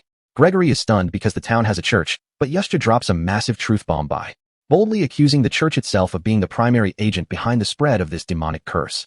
Vlad is speechless, and even Sir Cade has to admit that this girl is incredibly sharp to call out her own organization, which makes Gregory realize the situation is a literal political landmine for everyone involved, especially since they are currently standing outside the protection of the Bayezid family flag. He asks Yeshja to thank the new mayor of Shoera for the intel, but the atmosphere in the room is still suffocating, as Yeshja notes that the mayor's foresight was basically a warning to stay away, since dark magic is strictly church business, and they have no legal authority to go any further, effectively drawing a line in the sand that leaves Vlad staring into the distance in silence. The weight of responsibility is a heavy burden when you're forced to watch a disaster happen from the sidelines, and Yeshja stands there as the stoic representative of a law that's currently tying their hands. Vlad looks out at the foggy cathedral, realizing that finding Anna in this mess is starting to look impossible, but then little Marion, the innkeeper's daughter, approaches him to ask if they're really leaving already. Vlad gives her the corporate work is finished excuse, but the kid hits him with a philosophical reality check, stating that no work in this world ever truly ends, which even the voice has to respect, and she explains that her dad is keeping her inside because the neighborhood is becoming a nightmare, but she begs Vlad to stay just a bit longer for the church's presence. The innkeeper thinks the church gathering the children for a message is something to be thankful for, but Vlad is suspicious, asking for the exact timeline, and learning the event is scheduled in 4 days. Vlad drinks his ale as the narrator notes that Yeshja's Holy Knight backup is also 4 days away, prompting Vlad to stay until the timelines converge, which makes Marion brighten up with pure joy. She offers him a gift, and when Vlad asks what it is, she tells him it's a flower ring, though Vlad is confused because there isn't a single living petal in this entire district. He looks at the ring in his palm, realizing it's just twisted vines from the inn walls, and he laments living in a town where even a small flower is a luxury. Before the innkeeper orders Marion to bed, and she makes Vlad promise he'll still be there when she wakes. He says, probably, which is enough to send her running off with the kind of pure excitement that only a kid can have, but as she walks away, her footsteps suddenly stutter and stop. She starts trembling in the middle of the floor, and Vlad watches from the table as the light leaves her eyes and she collapses face down, her dad already screaming in terror as he rushes to her side, but Vlad is already moving because he knows this isn't a normal medical emergency. He tells the voice to lend him his world so he can see the invisible reality, and his eye flares blue, revealing the girl engulfed in a screaming, purple aura of spiritual agony. The curse is leaking out of her silver cross necklace like black, viscous ink spreading across her chest, and as the light descends from above, the narrator confirms the worst, the curse is activated. The gears of the voice's sword begin to turn as the reality of the trap finally hits home. The heavy, frantic thuds of boots echoing down the stone corridor signal that the fragile piece in Mosiam is officially dead. As Sir Gregory sprints forward with Yeshja right behind him, the raw terror in the room is palpable because Marion's father is clutching his daughter as her body violently seizes, with her skin turning a deathly pale gray while Gregory demands answers from Yeshja, whose silent dread confirms this is no ordinary illness. As a thick, ghostly white mist of pure life force begins to pour from Marion's mouth, drifting like a physical thread toward the cathedral, which Vlad instantly recognizes as the same cursed energy that took down Sir Roderick, realizing the dark entity behind this is already watching them. Standing in the freezing shadow of the corridor, Vlad's analytical mind is racing because he knows they are completely out of their depth, while Yeshja silently curses her own arrogance, realizing her flashy display of divine power in the woods tipped off the heretics way too early. And without waiting for a coordinated plan, she turns on her heel to head straight into the trap alone, leaving Gregory with a grim, final warning to report her death to her comrades if she doesn't make it back from the cathedral. Which absolutely sets Vlad off because he cannot stand watching another ally march into a slaughter while Gregory just stands there, paralyzed by the political boundaries of a territory that doesn't fly the Bayezid flag, and bro really thinks a border is going to stop a dying child. As Vlad's eyes flare with a cold fury, he is instantly dragged back to the freezing, dark alleys of his childhood, where he had to watch Ned scream in agony on the dirt floor while the adults of Shoera simply walked past, choosing their own safety over a dying child. And that lingering, bitter memory of absolute helplessness is exactly why Vlad refuses to play the role of the passive bystander today, realizing that his entire journey to obtain the sword wasn't about noble prestige or securing a comfortable life, but about gaining the raw, physical power to tear down the monsters who prey on the weak in the dark, resolving that he would rather burn his own life to the ground than become like the cowards who let children die in the gutters. So he steps forward, his hand locking onto the hilt of his battle-scarred sword with absolute, lethal intent. But Gregory blocks his path, his heavy hand stopping the boy to deliver a harsh, sobering truth, reminding Vlad that the weight of a knight's weapon isn't measured by how many people it can slaughter, but by the heavy burden of cause and responsibility that must guide every single swing, which Vlad flatly rejects, asking Gregory what the point of noble cause and responsibility is if they can't even protect a dying girl. And that raw, streetwise truth completely breaks Gregory's hesitation, forcing the veteran knight to yield to the boy's resolve, granting Vlad his official blessing to bypass their operational limits and unleash his full power. As the blade begins to vibrate with a brilliant, glowing golden light that signals the awakening of something ancient. While deep within the cathedral, the heretical bell begins to toll, its dark purple runes humming with a sickening, cursed energy. As Yeshja steps into the grand, misty sanctuary, her silver hair catching the dim light of the heretical altar, declaring that the sacred ground cannot be defiled by the dark magic of a corrupted priesthood, casting a massive, imposing shadow across the stone floor as she warns the hidden heretics to face her. Her holy declaration is violently cut short as a massive, bloody impact rattles the cathedral walls, forcing her to raise her guard. As the massive wooden doors are shattered, revealing the dark, misty sanctuary where Vlad suddenly steps through, his eyes flaring with a cold, blue starlight as he raises his sword to confront the traces of blasphemy, while the heretical priest emerges from the shadows, mocking Vlad's small numbers and his foolish decision to enter alone. Stepping slowly across the dark stone floor, his boots clicking softly as he declares that no prayers will save them today, looking back with a single, glowing purple eye that reveals the sheer depth of his corruption. But Vlad doesn't even flinch, his mind instantly analyzing the suffocating, foreign energy that fills the entire cathedral, realizing that the dark-haired priest has completely hollowed out the local church to feed on the town's children. And as the priest smiles with a manic, self-righteous grin, Vlad knows that standard physical strikes won't be enough to purge this heresy, requiring him to tap into the forbidden, life-threatening power of his internal realm. So he closes his right eye, entering the world of voices to prepare a massive spiritual strike. While the heretical cultists begin to shriek, their pale, mask-like faces twisted in a silent, unnatural scream, as they lunge forward, their claw-like hands reaching out to tear through the physical boundaries of the sanctuary, splintering the heavy wooden structures with a violent, crushing force that threatens to overwhelm Yeshja, as the distorted, screaming spectral figures of the town's prior victims materialize in the dark, prompting Yeshja to demand if these heretics have completely abandoned their fear of God. But the priest simply laughs, holding his red book with the heretical emblem as he removes his spectacles like he's about to start a podcast on heresy, stepping on the open, ruined pages of his text to unleash a massive, swirling vortex of dark purple magic, his face contorting in a manic, heretical grin as he fully embraces the dark power, which instantly causes the white-robed victims in the background to collapse, their life force completely drained, forcing Vlad to kneel on the stone floor, driving his sword deep into the earth to anchor his soul, as the shadowy, gaunt spirits of the children cry out in the dark, begging for a savior. And with his left eye flaring with a cross-shaped golden light, Vlad offers his own lifespan as the ultimate price, unleashing a colossal, radiant pair of white wings of energy that erupt from his back, illuminating the entire cathedral.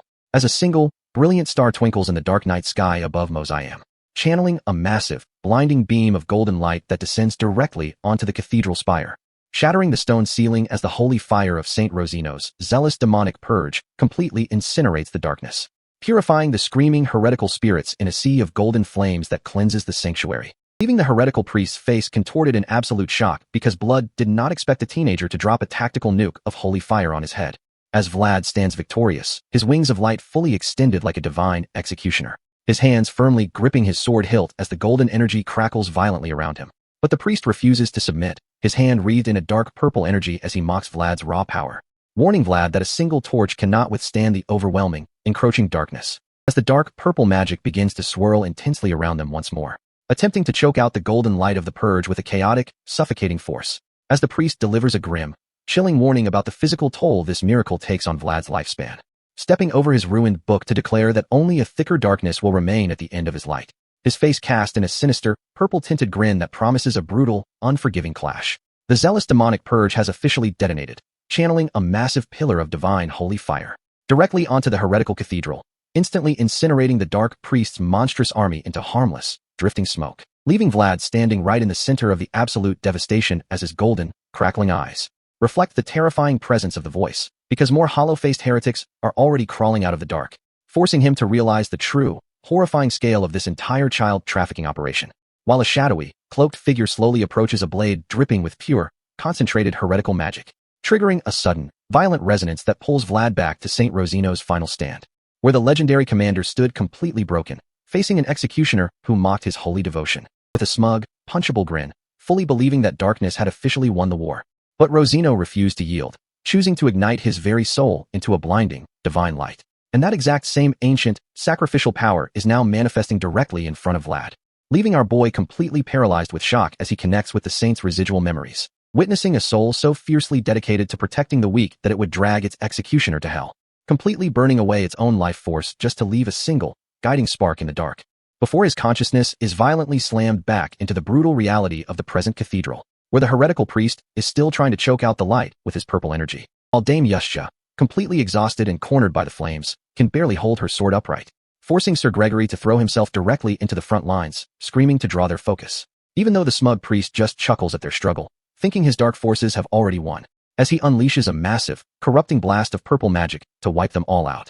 But Vlad doesn't wait for permission, leaping straight through the blinding fire with his sword raised, sending like a literal meteor of pure, unadulterated fury right onto the priest's head, screaming his absolute disgust because this monster chose to target innocent, defenseless children, clashing his steel directly against the heretic's purple-wreathed blade with terrifying physical force, locking them in a brutal, high-stakes deadlock as the cathedral actively burns to the ground, until Vlad's eyes flare with that familiar, terrifying blue light, forcing the priest to look up and panic, as he sees his own inevitable doom reflected in the cold, glowing depths of Vlad's gaze. And the towering, electrified silhouette of the voice manifests behind him like a literal god of lightning, instantly triggering a chilling realization in the priest's mind, realizing exactly what ancient entity he is facing. But Vlad doesn't give him a single second to process, shoving his blade forward to end this, completely shattering the priest's guard with a brutal parry that sends sparks flying everywhere, as Gregory and Yusha watch from the debris, completely battered and bruised from the previous clash, with Yusha desperately warning Gregory that they are walking into a massive, meticulously planned trap. But Gregory knows they can't retreat, not when the lives of the stolen children are actively draining, forcing Yusha to point toward the towering bell, which is covered in glowing purple runes, realizing they have to destroy that cursed bell immediately if they want any of these kids to survive.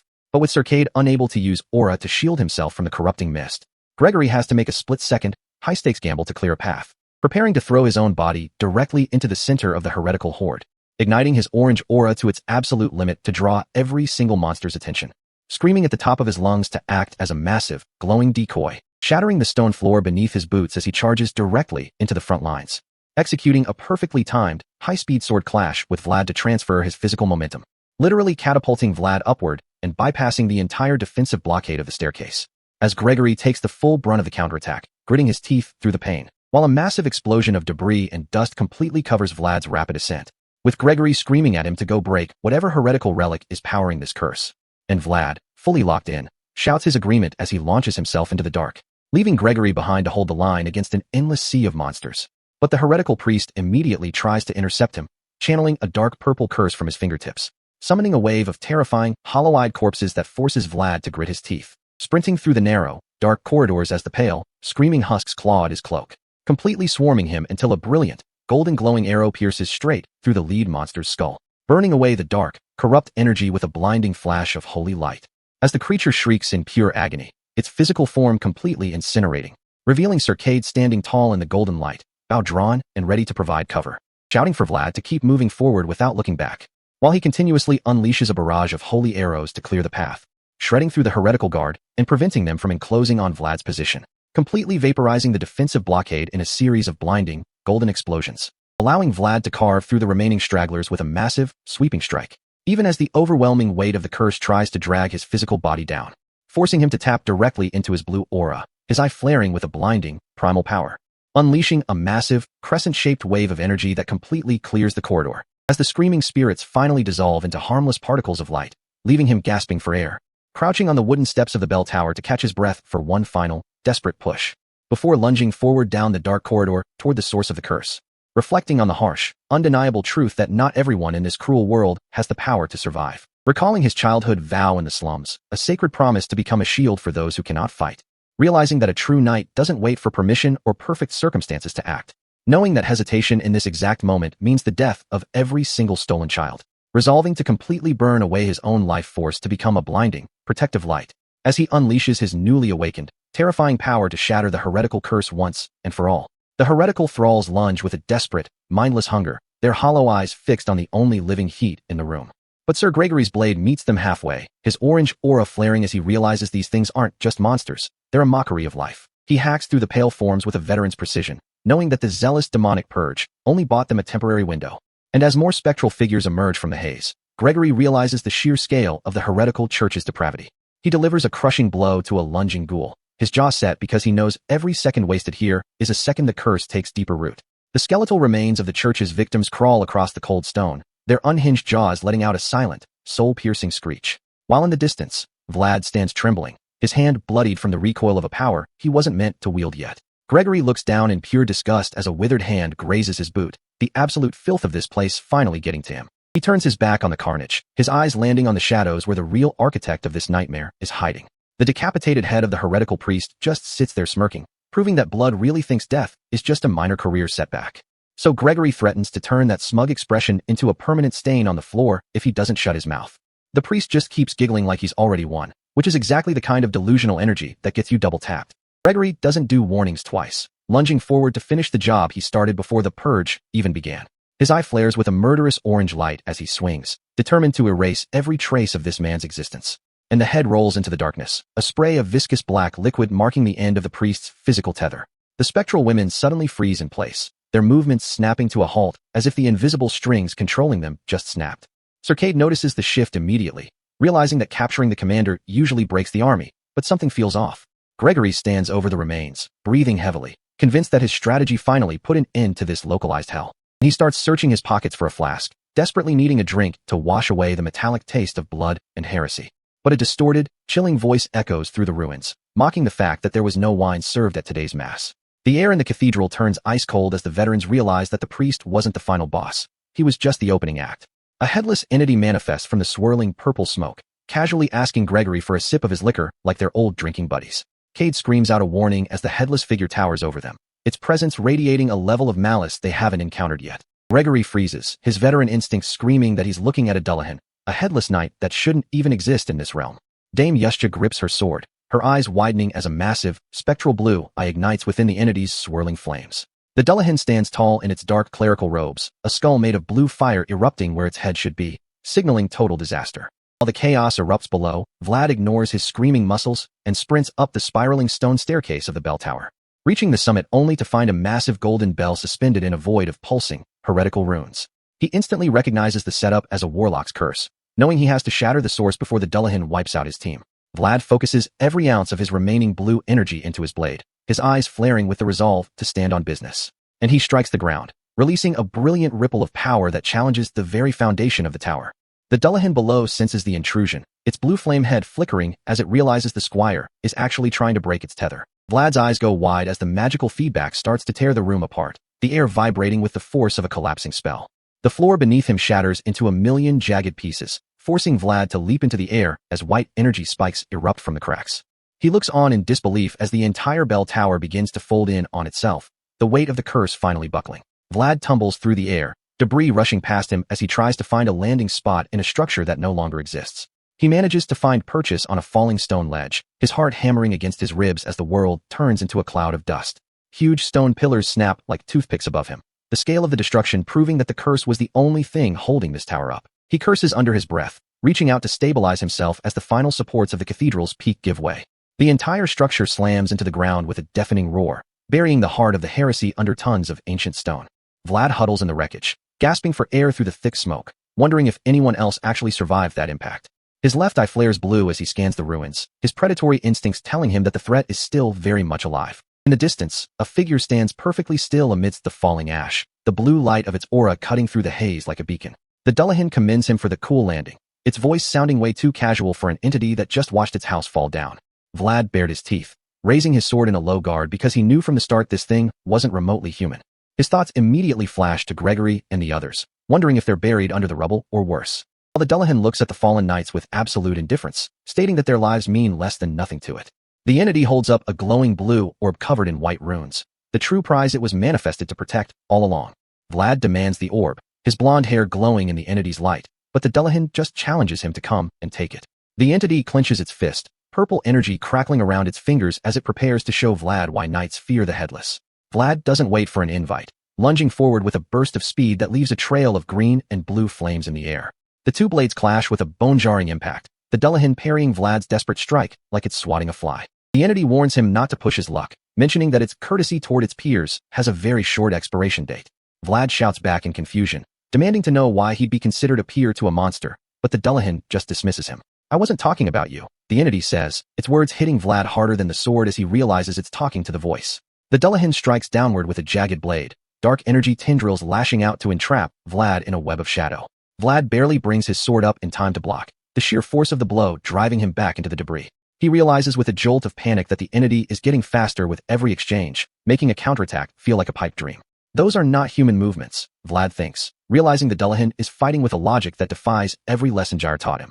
The entity maneuvers through the air with zero friction, taunting Vlad for being too slow to even see the killing blow coming. Vlad's face contorts into a snarl, his eyes glowing with a feral intensity as he decides to gamble everything on one move. He swings his sword in a wide, desperate arc, the blade wreathed in a chaotic mixture of blue and purple magical energy. The Dullahan recoils in genuine shock, its spectral head flickering as it recognizes a technique it never expected from a squire. Armor technique?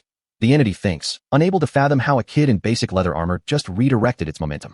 The entity watches as a brilliant blue light begins to bleed out of Vlad's skin, a phenomenon it hasn't seen in centuries.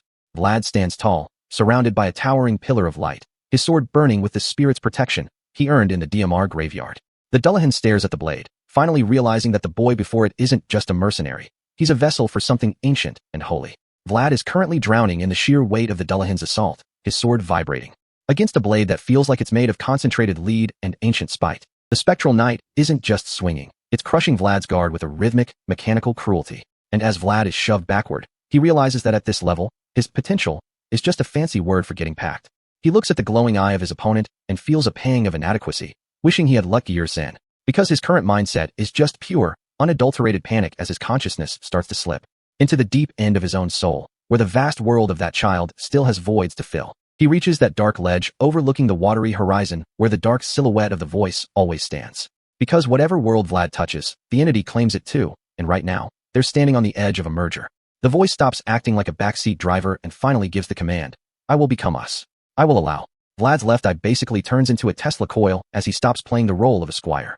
The Dullahan recoils in genuine shock, its flaming skull flickering as it senses the hierarchy of power shift. This isn't just a power-up, it's the expansion of my world, a realm where Vlad is no longer the victim.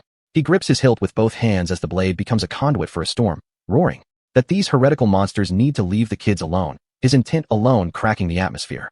A vertical column of intense purple and blue energy descends from the heavens, shattering the cathedral's logic with a massive discharge of white lightning that blinds everything in sight. A sweeping arc of electrical energy cuts through the dark, stormy air like a hot wire through silk. And the force is so great that a symbolic bolt strikes his hometown of Scoara, carving his resolve into the earth. The sword is now crackling with a frequency that would turn a normal man into ash. And Vlad stands in the center of a desolate, hazy space, dark vein-like tendrils spreading from his feet. As he realizes the blue energy is fighting to stay contained within his mortal frame. He's frustrated because even with this surge, he only managed to slightly injure the spectral knight. And he knows his body is too weak to wield this world for more than 2 or 3 more swings. The voice, manifesting as a dark swirling mass, notes that it was letting Vlad off easy before. But the armored leg of the Dullahan is already advancing through the blue flames, leaving Vlad staring at the glowing core of a creature that shouldn't be able to move this fast. The spectral knight looms over him, an ethereal nightmare in plate armor that views human life as a rounding error. A dark, swirling cloud of magical energy dominates the room, resonating with a sound like 1,000 screams. And as the knight looms, Vlad realizes the power imbalance is still a canyon. He has to jump. Dodge. The voice commands, just as the knight swings a jagged energy construct down at Vlad's head. Vlad reacts in a blur of instinct, the ground behind him erupting in a massive explosion of purple energy. He leaps through the air, his movements defying gravity as he swings his blade in a desperate arc, creating a massive shockwave of dust and debris that masks his next move from the monster. He was able to parry that strike in a split second by amassing every single drop of his aura, and the spectral entity realizes that Vlad's potential is no longer something that can be ignored. Vlad lies on the ground for a heartbeat, blue magical particles floating around him like a shroud, while the armored figure walks toward him, resolved to cut all possibilities it cannot foresee. A dark energy blade pierces toward the fallen squire, the air sizzling as it gets closer to his throat. The entity mocks him, asking why he couldn't just do the bare minimum and stay down. But as Vlad grips his hilt, two dark ravens with glowing blue eyes manifest in the energy field, and white lightning begins to arc across his gauntlets as he remembers the voice's previous warning. The one rule that cannot be broken: do not lay your hands on the children. Vlad's eye flares with a blinding blue light that suggests the world is finally opening its gates. A massive bolt of lightning strikes down from the sky, turning the cathedral ruins into a lighthouse of judgment. The burst of blue energy is so violent it forces a scream from the atmosphere itself. And as Vlad stands in the dark, he admits he doesn't know who he is anymore. But he knows exactly what must be done, because what he must protect is engraved in his soul. He is simply alive for this reason, standing fully revealed in a massive, glowing electrical aura. He looks forward with eyes that aren't human anymore, challenging the monster. Now, as adults, let us fight. The knight in silver armor braces itself, its blue flames swirling in a low, defensive crouch, facing a silhouette of white lightning that moves before the sound of the crackle even hits. What? The knight stammers, its aura flaring up in a desperate attempt to track Vlad's speed. Vlad descends from the air like a falling star, striking down with a lightning-charged blade, knocking the knight backward and carving a literal trench into the earth with the sheer force of the impact. A hand wreathed in blue magical energy strikes the ground, sending out a shockwave that shatters stone. Blood really thought he was the main character until Vlad asked if he really thought he could stomp him with that pathetic power. Vlad projects a stream of blue lightning from his palm, the monster gasping out, who are you? Vlad's expression is cold as ice, stating he has no reason to speak to pests who suck the blood of the youth. Therefore die, he commands, as a massive bolt of white lightning strikes the ground like a gavel. Vlad reaches out with a hand surrounded by crackling energy, forcing the spectral entity to scream in pain. The monster is losing its mind, unable to fathom how it could feel fear toward a human child. But Vlad's eyes are glowing with a light that says he's seen the end of the world and back. The entity realizes that the voice inside Vlad is the one truly pulling the strings here, and it sees a pearly white monster with bared fangs approaching through the blue energy. Vlad stands there looking like a storm god, holding a sword that's basically a lightning rod for the entity's wrath. The knight in blue-flamed armor reacts to a sudden burst of energy, realizing its time is up. He disappeared again. The knight thinks, looking around in a panic as Vlad exits its line of sight. The knight is struck by a powerful force and sent flying backward through the smoke, as a final burst of pure white energy fills the entire frame, erasing the darkness. The spectral figure is frantically looking left and right, but Vlad is already behind him, mocking his speed. The figure is struck by a lightning strike that forces a final, agonizing scream from its spectral throat.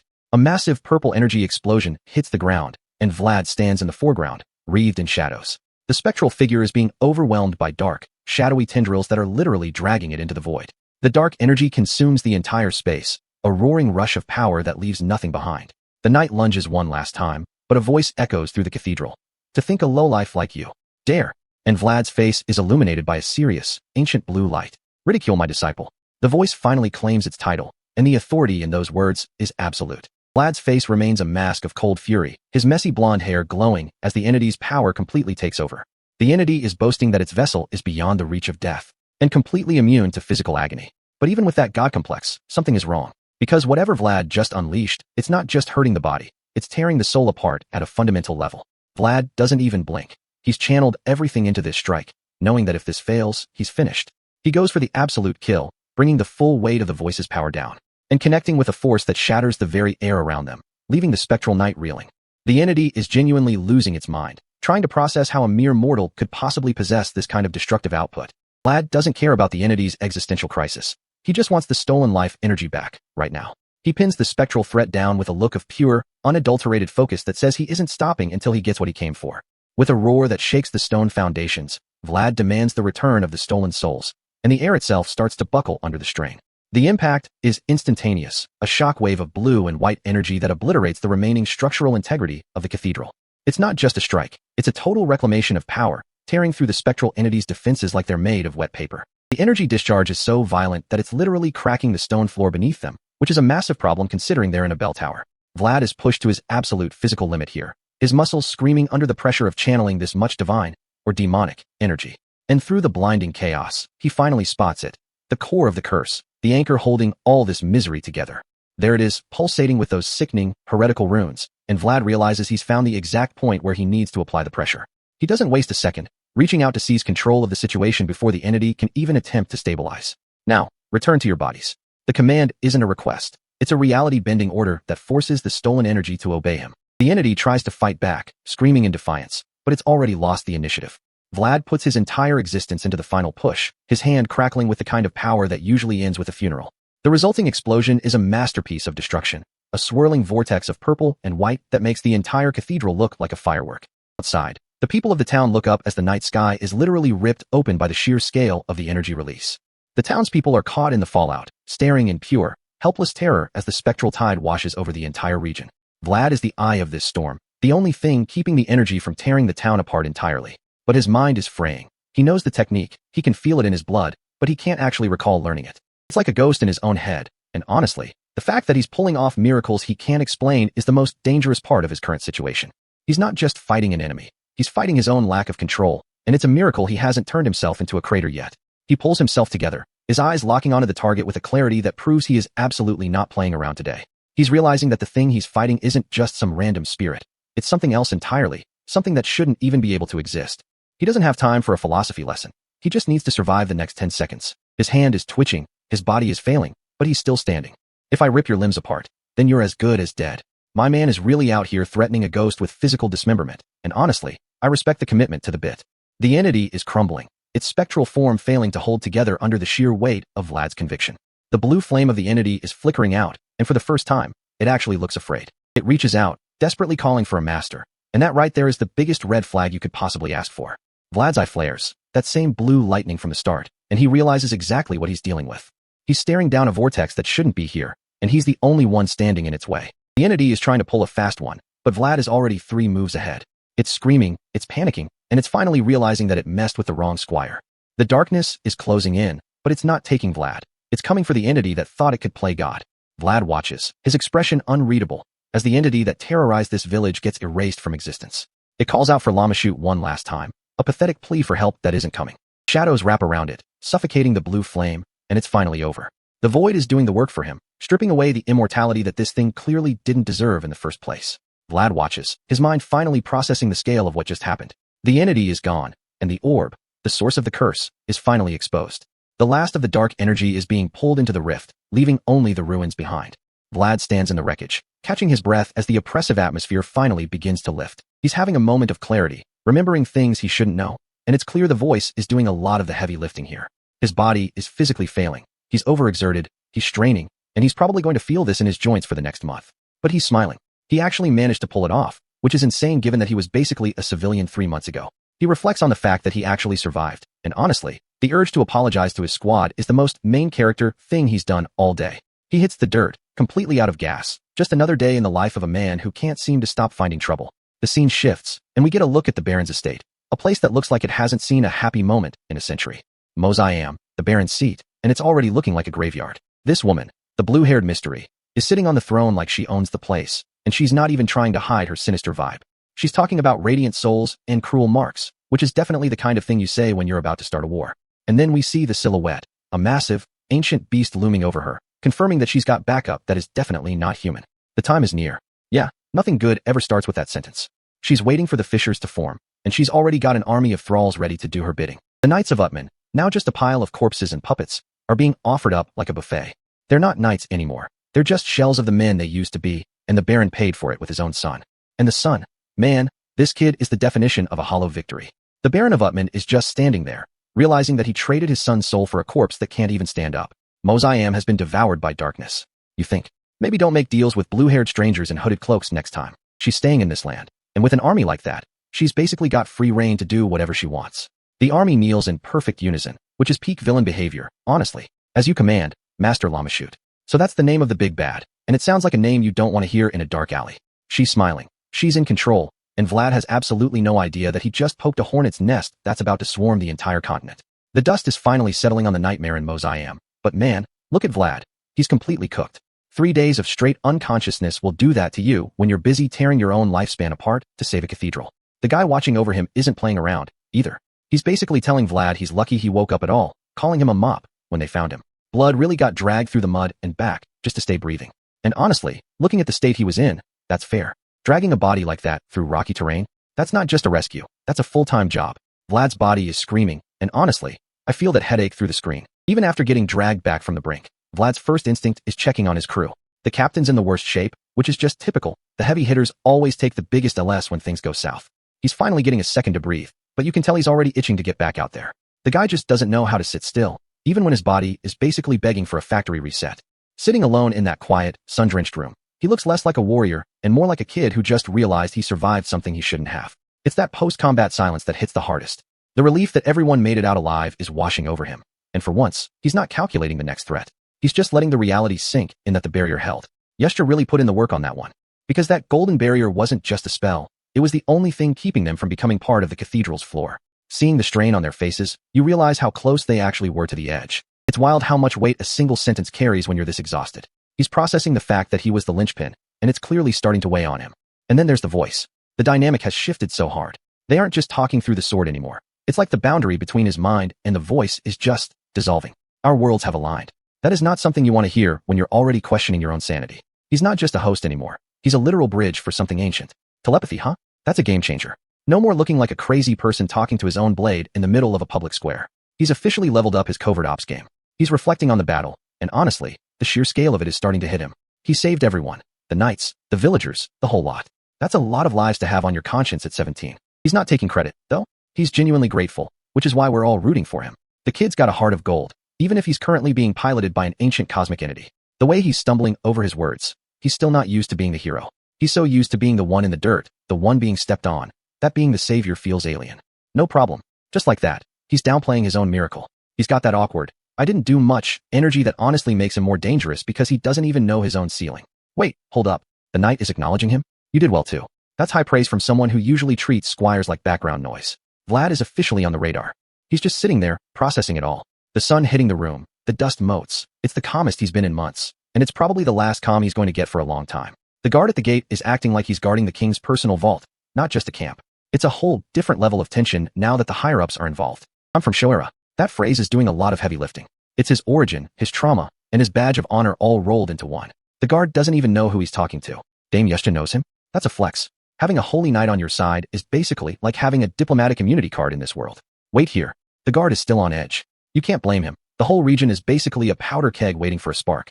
The king's knights are here, and the villagers actually look at ease. It's a nice change of pace from the usual, we're all going to die energy this story usually feeds us. You may enter. The gate opens, and Vlad is stepping into the inner circle. Things are about to get complicated. The architecture in here is wild. It's not just a camp. It's like a fortress built into the ruins. Then he walks into the morgue. And man, that is a whole lot of white sheets. That's not a camp. That's a graveyard in waiting. Vlad's face says it all. He wasn't ready for the sheer volume of the fallen. It's one thing to win a fight. It's another to count the cost. The rows of bodies, they just go on and on. It's a sobering reminder that for every miracle Vlad pulls off, there's a dozen people who didn't get that lucky. He's holding the red book. The book with the black cross circle. He's got the evidence, but he's also got a massive target on his back now. Dame Yeshta's right there. She's the one who knows the truth about that book. They're basically looking at the blueprint for the entire curse. There's a particular woman I'm looking for. He's not here for the politics. He's here for the person he couldn't save. That's the classic Vlad move, prioritizing the individual over the institution.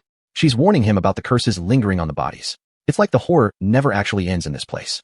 He's looking at the bodies, and you can tell he's dreading what he's going to find. The silence in this morgue is louder than the battle was. Hair. Just long, flowing hair on the cold stone. It's the kind of detail that makes the tragedy feel personal. He's uncovering her. The tension here is insane. You know it's going to be bad, but you have to look anyway. She's there, and she's broken. Vlad's face is just pure, unadulterated regret. She's still alive? Barely. The bruise. Man, they really did a number on her. But she's still got that soft look in her eyes. An egg. He's offering her a hard-boiled egg. It's the most random, human, and heartbreaking gesture I've seen in this whole series. He's telling her to eat it or rub it on her eye. It's not a medical cure, but it's the only kindness he has to give right now. She's smiling. She's actually smiling at him. It's a small mercy, but it's enough to make the tragedy feel even heavier. She's gone. Just like that. The light is fading, and she's at peace. She's thanking him with her last breath. I'll be in your care next time, too. She believes in reincarnation, in a better life. It's a beautiful thought, but it's not going to stop Vlad from feeling like he failed. He's mourning her, calling life horrid. He's not wrong, but hearing it from him hits different. He's seen the worst of it. He's wishing her a better family. It's the ultimate prayer from a kid who never had one of his own. The daisy ring. That's the detail that sticks. It's her legacy, and now it's his burden to carry. And now we're shifting gears entirely. Back to the politics. The white banner with the gold cross. The church is watching. Tea time with the silver-haired knight. The clinking of the spoon. It's so mundane compared to the morgue, but it's just as dangerous. Sucked into a black hole. He's playing it off like a freak accident. He's so good at lying it's actually scary. He's not giving up anything. He's stone cold. He knows exactly what they want to hear, and he's giving them the bare minimum. The fight ended too quickly. He's baiting them. He's making them think he's just a talented squire who got lucky. Clever of you to mix truth with lies. The voice is impressed. The voice is also probably terrified that Vlad is getting this good at manipulation. I lived with women who knew how to talk. He's flexing his slum upbringing like it's a masterclass in diplomacy. That's the Rose's Smile education for you. The aftermath. She's describing the demonic energy like it's just a bad weather report. They're all so detached. Llama shoot. There it is. The name that's going to haunt the rest of this arc. He's peeling an apple while he talks. The casualness is the flex. He's not even looking at the blade. Lamashu. He's testing the name. He's seeing if he can get a reaction out of the knight. The eye. He's watching her reaction like a hawk. He knows she's hiding something, too. Lamashoot. He finally gets the name right. And the knight. She's barely blinking. Thanks for your cooperation. She's done with him. She's got what she needs, and now she's dismissing him. He's out. She's thanking him for his bravery. It's all very polite, but the air is thick with tension. He's back with the other knight. He's exhausted, but he's still analyzing everything. He's a tactical genius who just happens to be a teenager. She became a different person. He noticed. He saw the shift. He's not just a sword. He's a detective. The glare. She's looking at him like she wants to see right through his soul. Back to the tea. The clinking of the china. The calm before the next storm. Grand architecture. Everything looks so clean, so orderly. It's all a facade, isn't it? The elderly man. The pointed goatee. He looks like a grandfather, but he's got that I've seen civilizations fall look in his eyes. It's been a while since I got here. He's been waiting. He's not a servant. He's the architect. The current me is merely a lowly servant. Yeah, and I'm the Queen of England. This guy is the biggest player in the room. The glowing blue eyes. The smile. He's not just looking for Vlad. He's looking for the thing inside Vlad.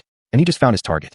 We're in the middle of completing the mission, they say. The Baron of Utman has been dispatched, and his message is expected any second now. But the mood in this library shifts the moment the older man, the one with the white hair and the eyes of someone who's seen empires crumble, asks if a young one has already been sent on a mission. He's not just making conversation. He's testing the waters. He claims they met this kid before coming here, back when he only had 2 measly ducats to his name. It's a flex. He's telling the others that he clocked this boy's potential when he was essentially a nobody, a stray dog scraping for copper in the gutters. The man seated on the sofa actually flinches at the mention of the ducat. It's a specific detail, a reminder of the poverty this young one clawed his way out of. That gold coin glowing on the table. It's not just currency. It's a receipt for a life that was once worth nothing. The older man peers down from the balcony, looking at the uniformed ranks below like he's judging livestock at a fair. He isn't impressed. He thinks these guys are dense, just another wave of mediocrity in a world that's already drowning in it. I'm surprised how any of these fools managed to become influencers for the Bayezid. He's not mincing words. To him, the people running the show right now are bottom tier, and he's clearly looking for something, or someone, with a bit more teeth. He turns his attention back to the man with the eye patch, dropping the question that's been hanging in the air. I wonder if your disciple is the same. He's asking if the kid is just another cog in the machine, or if he's actually got that spark. The man with the eye patch doesn't blink. He's calm, collected, and completely unbothered by the scrutiny. He's betting his reputation on this kid, claiming he's better than the rest of the pack because he actually thinks for himself. The older man smirks. He's enjoying this. He's calling out the eye-patched man's past, reminding him that he used to be the biggest complainer in the room. It's the kind of ribbing you only get from someone who's been around long enough to see your entire character arc. The eye-patched man flinches. That hit home. He's clearly nervous, maybe even a little defensive, realizing he's being measured by someone who knows exactly what he's capable of and what he isn't. Meanwhile, on the training grounds, there's a total Nepo baby named Sobanin acting like he owns the place. Some guy with a wooden sword is already plotting to humble him, proving that even in a place this grand, the hierarchy is just as petty as it was in the slums. Back in the library, the dark-haired man drops the truth bomb. My disciple has no parents. It's the ultimate trump card in this world. No lineage, no safety net, just pure, unadulterated grit. He's framing it perfectly. He knows that if he wants to capture the interest of a man like Lamond, he has to lean into the tragedy. He's selling this started from the bottom narrative because he knows it's the only thing that commands respect in a room full of hereditary elites. He's painting a picture of a guy who rose to the top with absolutely zero help. It's the classic self-made pitch, the only way to make the established power players feel like they're part of something historic. The older man takes the bait. He's finally interested. He's seen enough youngsters to know they're usually all flash and no substance, but he's willing to give this one a look. I haven't been impressed with any of the youngsters I've seen so far, he admits. But he's giving the green light. He's ready to see if this kid is actually a wolf or just a puppy in a wolf's coat. And then, the silhouette. Glowing blue eyes, the goatee, the dark, swirling energy. He's not asking for a report. He's making a declaration. He's going to evaluate Vlad personally. The atmosphere shifts. The air itself feels heavy, like a storm is brewing in a sealed room. The way he sits, the way he carries himself, This isn't just a powerful man, it's a predator. The scene cuts to the outskirts of a rural trading town. The sunlight is hitting the village, and the fog has finally cleared. It's a stark contrast to the dark, claustrophobic politics of the library. Dame Yusha, the Holy Knight, is standing with her group, offering words of gratitude. It's a formal, respectful exchange, but there's a weight to it. They survived. The bearded man is doing the talking, but he's being careful. He's acknowledging Gregory's position, knowing full well that they're operating on the edge of what's allowed. The silver-haired knight is blunt. It might be better if you don't do anything at all. He's not being rude. He's being realistic. The political landscape here is a minefield. Vlad is holding the flag. It's a heavy symbol, representing the Bayezid and Hainal alliance. He's not just a squire anymore. He's a representative of a power that can reshape the north. The silver-haired knight confirms it. It seems Vlad has taken the flag. It's done. The responsibility is officially on his shoulders now. The bearded man notes that Vlad is one of the few promising figures in the Bayezid circle. He warns that he needs to be handled with care, because people like Vlad don't stay on a leash for long. They're rivals, but they're also colleagues. The mutual respect is palpable. They're all playing a game, but they recognize that Vlad is a piece that might just flip the whole board. Halo Gino's silver bullets stay with you all. A final blessing as they ride out. The villagers are cheering, completely unaware of the political machinations that just saved their lives. Vlad looks up at the sky. He's not looking at the cheering crowd. He's looking at the light. After everything he's been through, the slums, the death, the cold, this is the first time he's actually breathing. Everyone looks a lot better with the fog lifted. He's not just talking about the weather. He's talking about the clarity of his own life. They say this area gets plenty of sunlight, and it's all thanks to that one guy. They're talking about him, even if they don't know his name. He's the ghost that saved the village. Thank goodness, Vlad thinks. He's thinking about Anna. He's thinking about the people he couldn't save in the slums, and he's finally finding a sliver of peace. I pray that you will stay warm in this cherished place. A silent wish for a future he might not be part of. The scene cuts to the mountains at night. The transition is jarring. The warmth of the village is gone, replaced by a cold, dark, and indifferent wilderness. Vlad is at the campfire. It's a total loss. He's reflecting on the mission, on the survival, on the sheer luck of it all. He knows he's standing on a knife's edge. I would have died if it weren't for that voice. He's finally admitting it. He's not a god. He's a guy who made a bargain with a ghost. Jorge said the same thing. Anna too. The ghosts of his past are crowding his thoughts. He's not alone, but he's never been more isolated. I would have been crushed by the force of his world. He's thinking about the power gap. He's a squire in a world of monsters. The bearded man interrupts. What are you so deep in thought about? He's trying to pull Vlad back to reality, but Vlad is already miles away. It's just various things. The classic deflection. He doesn't want to talk about the trauma. He wants to talk about the future. I don't think it's just thoughts. The bearded man isn't buying it. He knows there's a weight on Vlad that no teenager should carry. Vlad goes silent. He's not ready to share the burden. There are so many great people in this world. He's looking at the fire, looking for an answer he knows isn't there. I'm not sure if I can endure in a place filled with such greatness. He's doubting himself. It's the first time we've seen the cracks in his armor. The older man sits there, flask in hand. He's the mentor, the one who's already climbed the mountain and knows the air is thin at the top. Well, it was only a matter of time before you started pondering these things. He's not surprised. He's been waiting for this moment. There's no single right answer, but I've generally come to my own conclusions. He's offering a map, but he's telling Vlad he has to walk the path himself. What kind? Vlad asks, finally leaning in. He's desperate for a shortcut, for a way to survive the crushing weight of this world. You just need to keep climbing, kid. The advice is simple, almost infuriatingly so, but it's the only truth that matters. There's no guarantee you won't lose your balance in strong winds. The reality check. He's not promising safety. He's promising a struggle. But if your path to success is still there, you'll keep climbing. It's about the drive. It's about the refusal to stay down. Endure and endure even more until you reach the top. The mantra of a survivor. Yeah, Vlad accepts it. He's not going to quit. I can't achieve such a milestone in one breath. He knows the pace. He's not rushing to his death. He's preparing for a long, brutal trek. Endure and endure more so I can keep this fire alive. The fire is his purpose. It's the only thing that keeps the darkness at bay. Let's just focus on this for now. He's narrowing his vision. Survival, one step at a time. And then he sees it. The armored figure under the moon. He's not just a squire anymore. He's a target, and he knows it. To face one of the greats on such short notice, he thinks. The adrenaline is spiking. He's not scared. He's ready. I, too, need to become my own kind of fire. He's found his resolve. He's not going to be a reflection of the voice or Joseph. He's going to be his own force of nature. He stares at the cliffside. The silhouette is still there, waiting. The silhouette hasn't moved. It's like a statue carved out of the night. The eye, glowing with that cosmic, star-filled light. It's not human. It never was. Back to the grand courtyard. The architecture is imposing, designed to make anyone feel small. Well done. The man at the desk is speaking. He's the authority, the one who holds the strings. I want to commend you for your sincere devotion to your mission. It's a formal, cold praise. There's no warmth in it. Moreover, your accomplishments have reached our home as well. The reach of his deeds is growing. He's becoming a name people whisper in halls of power. However, the shift in tone is instant. The air in the room goes cold. I cannot forgive you for drawing your sword in Bayezid's name on another lord's grounds. The trap snaps shut. He's being called to account. We apologize. The bearded man tries to shield him, but it's weak. They know they're in the lion's den. As the main bearer of this mission, I will accept whatever punishment you deem fit. He's taking the fall. TSK. The sound of a man who knows he's playing a rigged game. The air in the room is heavy, choked with the kind of silence that usually precedes a sentencing. Vlad stands there, the weight of the recent purge still clinging to his cloak, while the authorities speak of Sir Gregory as if he were already a ghost. Vlad doesn't blink. He's not here to play the role of the humble squire anymore, not after what he saw in that cathedral. He looks the man in the eye and lays it out plain. San Logino wasn't a failure, it was a necessity. But the man at the desk? He isn't interested in the nuances of a holy crusade. He slams his hand down, the sound like a gavel strike, and the message is clear. Vlad's opinion is worth exactly 0 in this room. The shock hits Vlad like a physical blow. He spent his life reading the room, but he clearly miscalculated how much leash these nobles were actually willing to give him. Silence. The kind that makes your skin crawl. You can practically hear the gears turning in the heads of the men standing there. They know Vlad just committed social suicide. Yes, sir. The words are hollow. Vlad bows his head, but it's the mechanical movement of a man who knows he's just been put on a path he can't walk back from. He keeps his head down.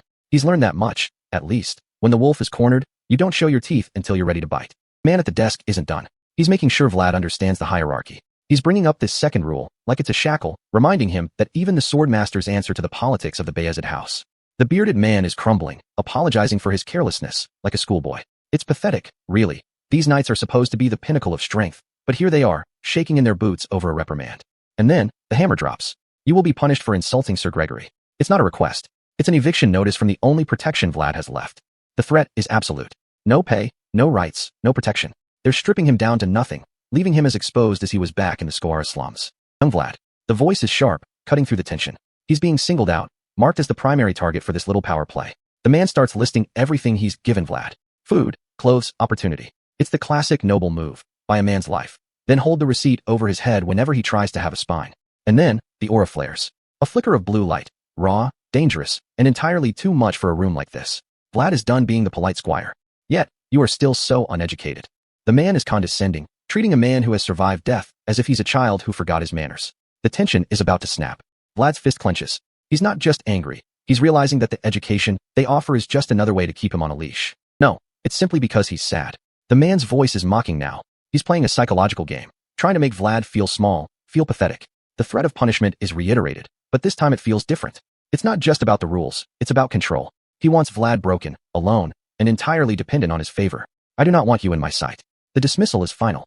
Vlad is being cast out, left to wander back into the cold with nothing but the clothes on his back. He walks out.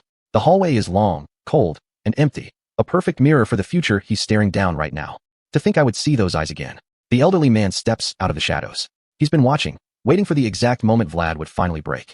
He's mocking Vlad's youth, his defiance, his entire existence.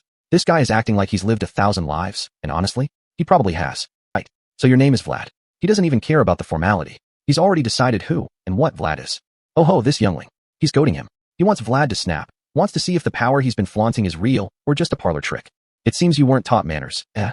Vlad's hand twitches. He's heard this line 1,000,000 times from people who think their title makes them a god. From the warm eyes of the noble woman. The narration shifts, and for a second, the coldness of the library is replaced by a memory, a gentle, golden warmth that feels like a lie in this place. A hand rests on armor. It's a moment of stillness before the storm. Vlad is steeling himself. He's not going to play the victim anymore. You're right. Vlad stands tall. He's done with the games.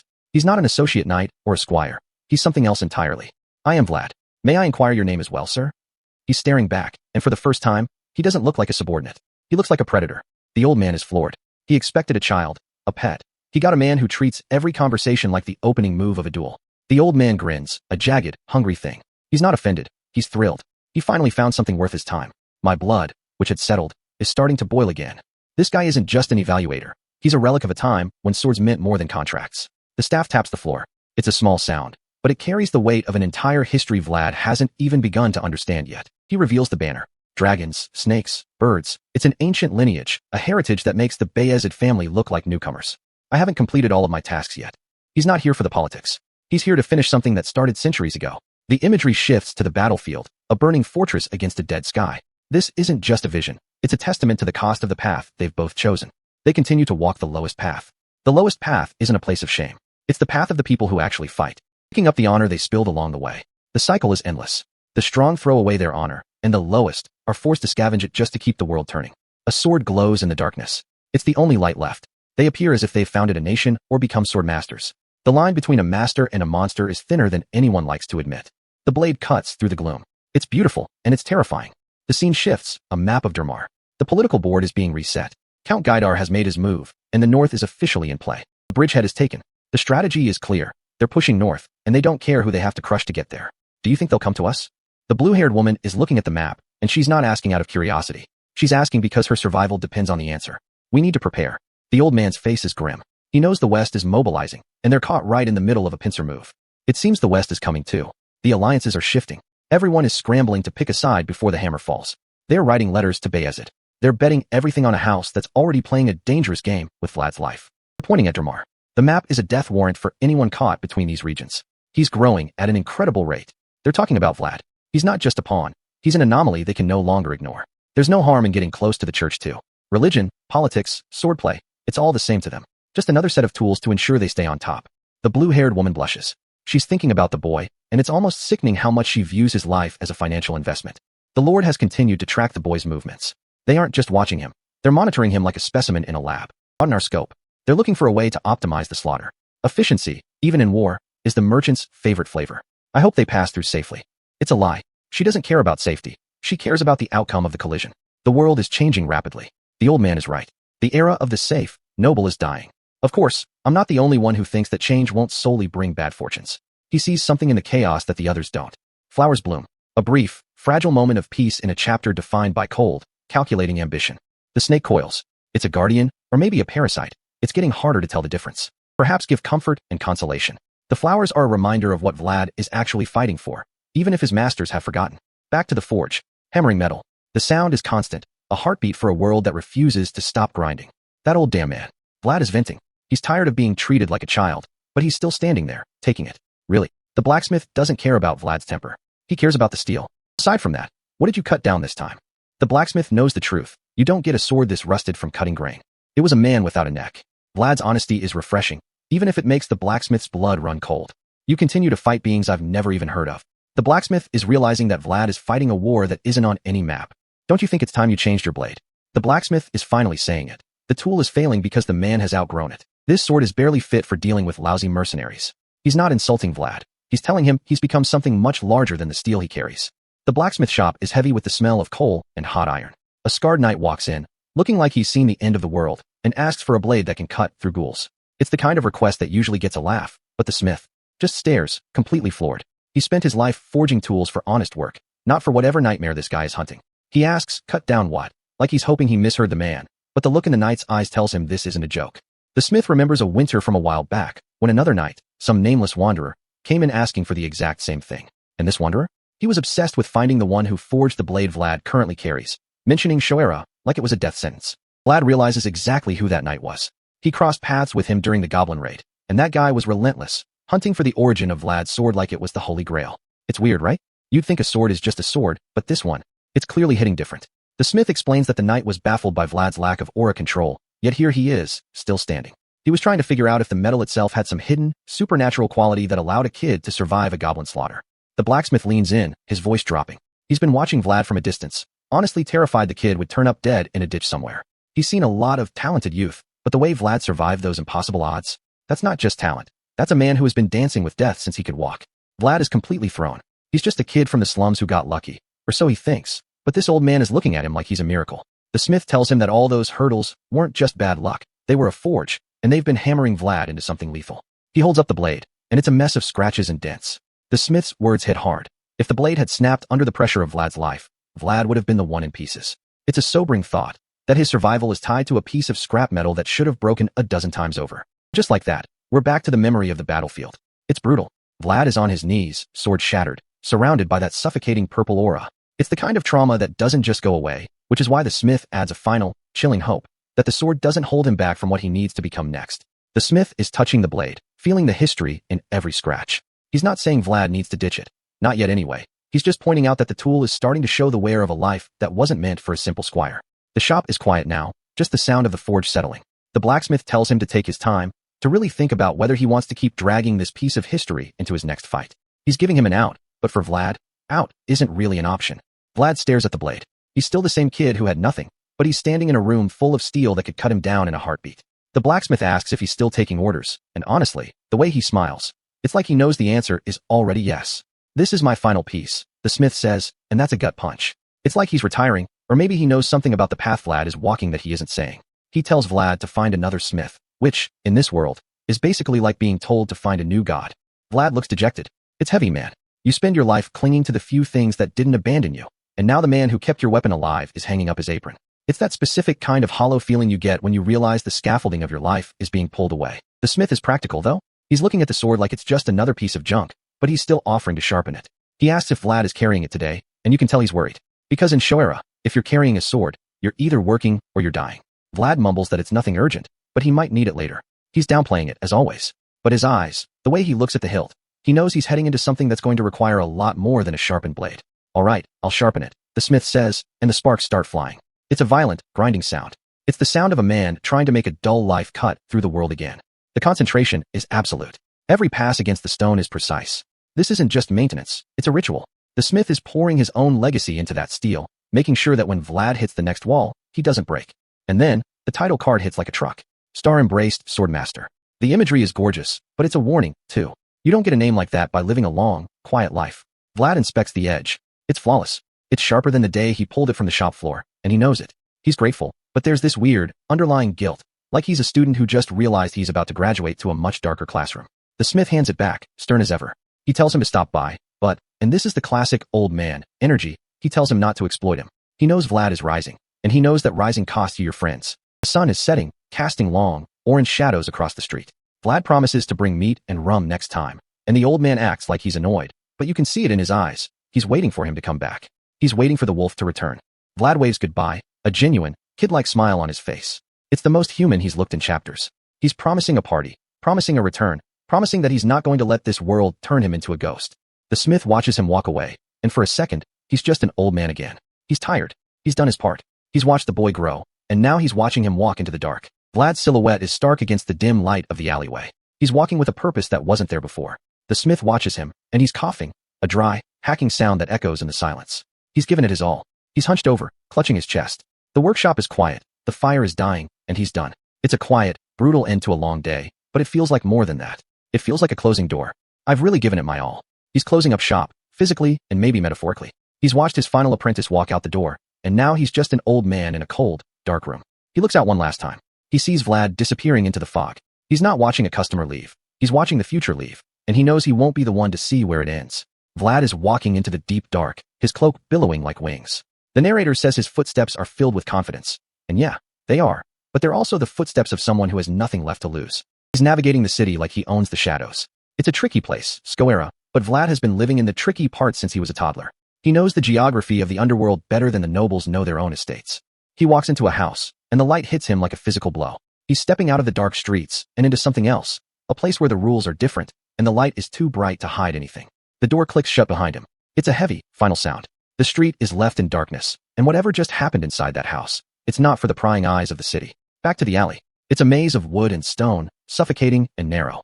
Vlad is just a small figure in a very large, very hostile world. He's stalking through the fog, but he's not the hunter anymore. He's being hunted.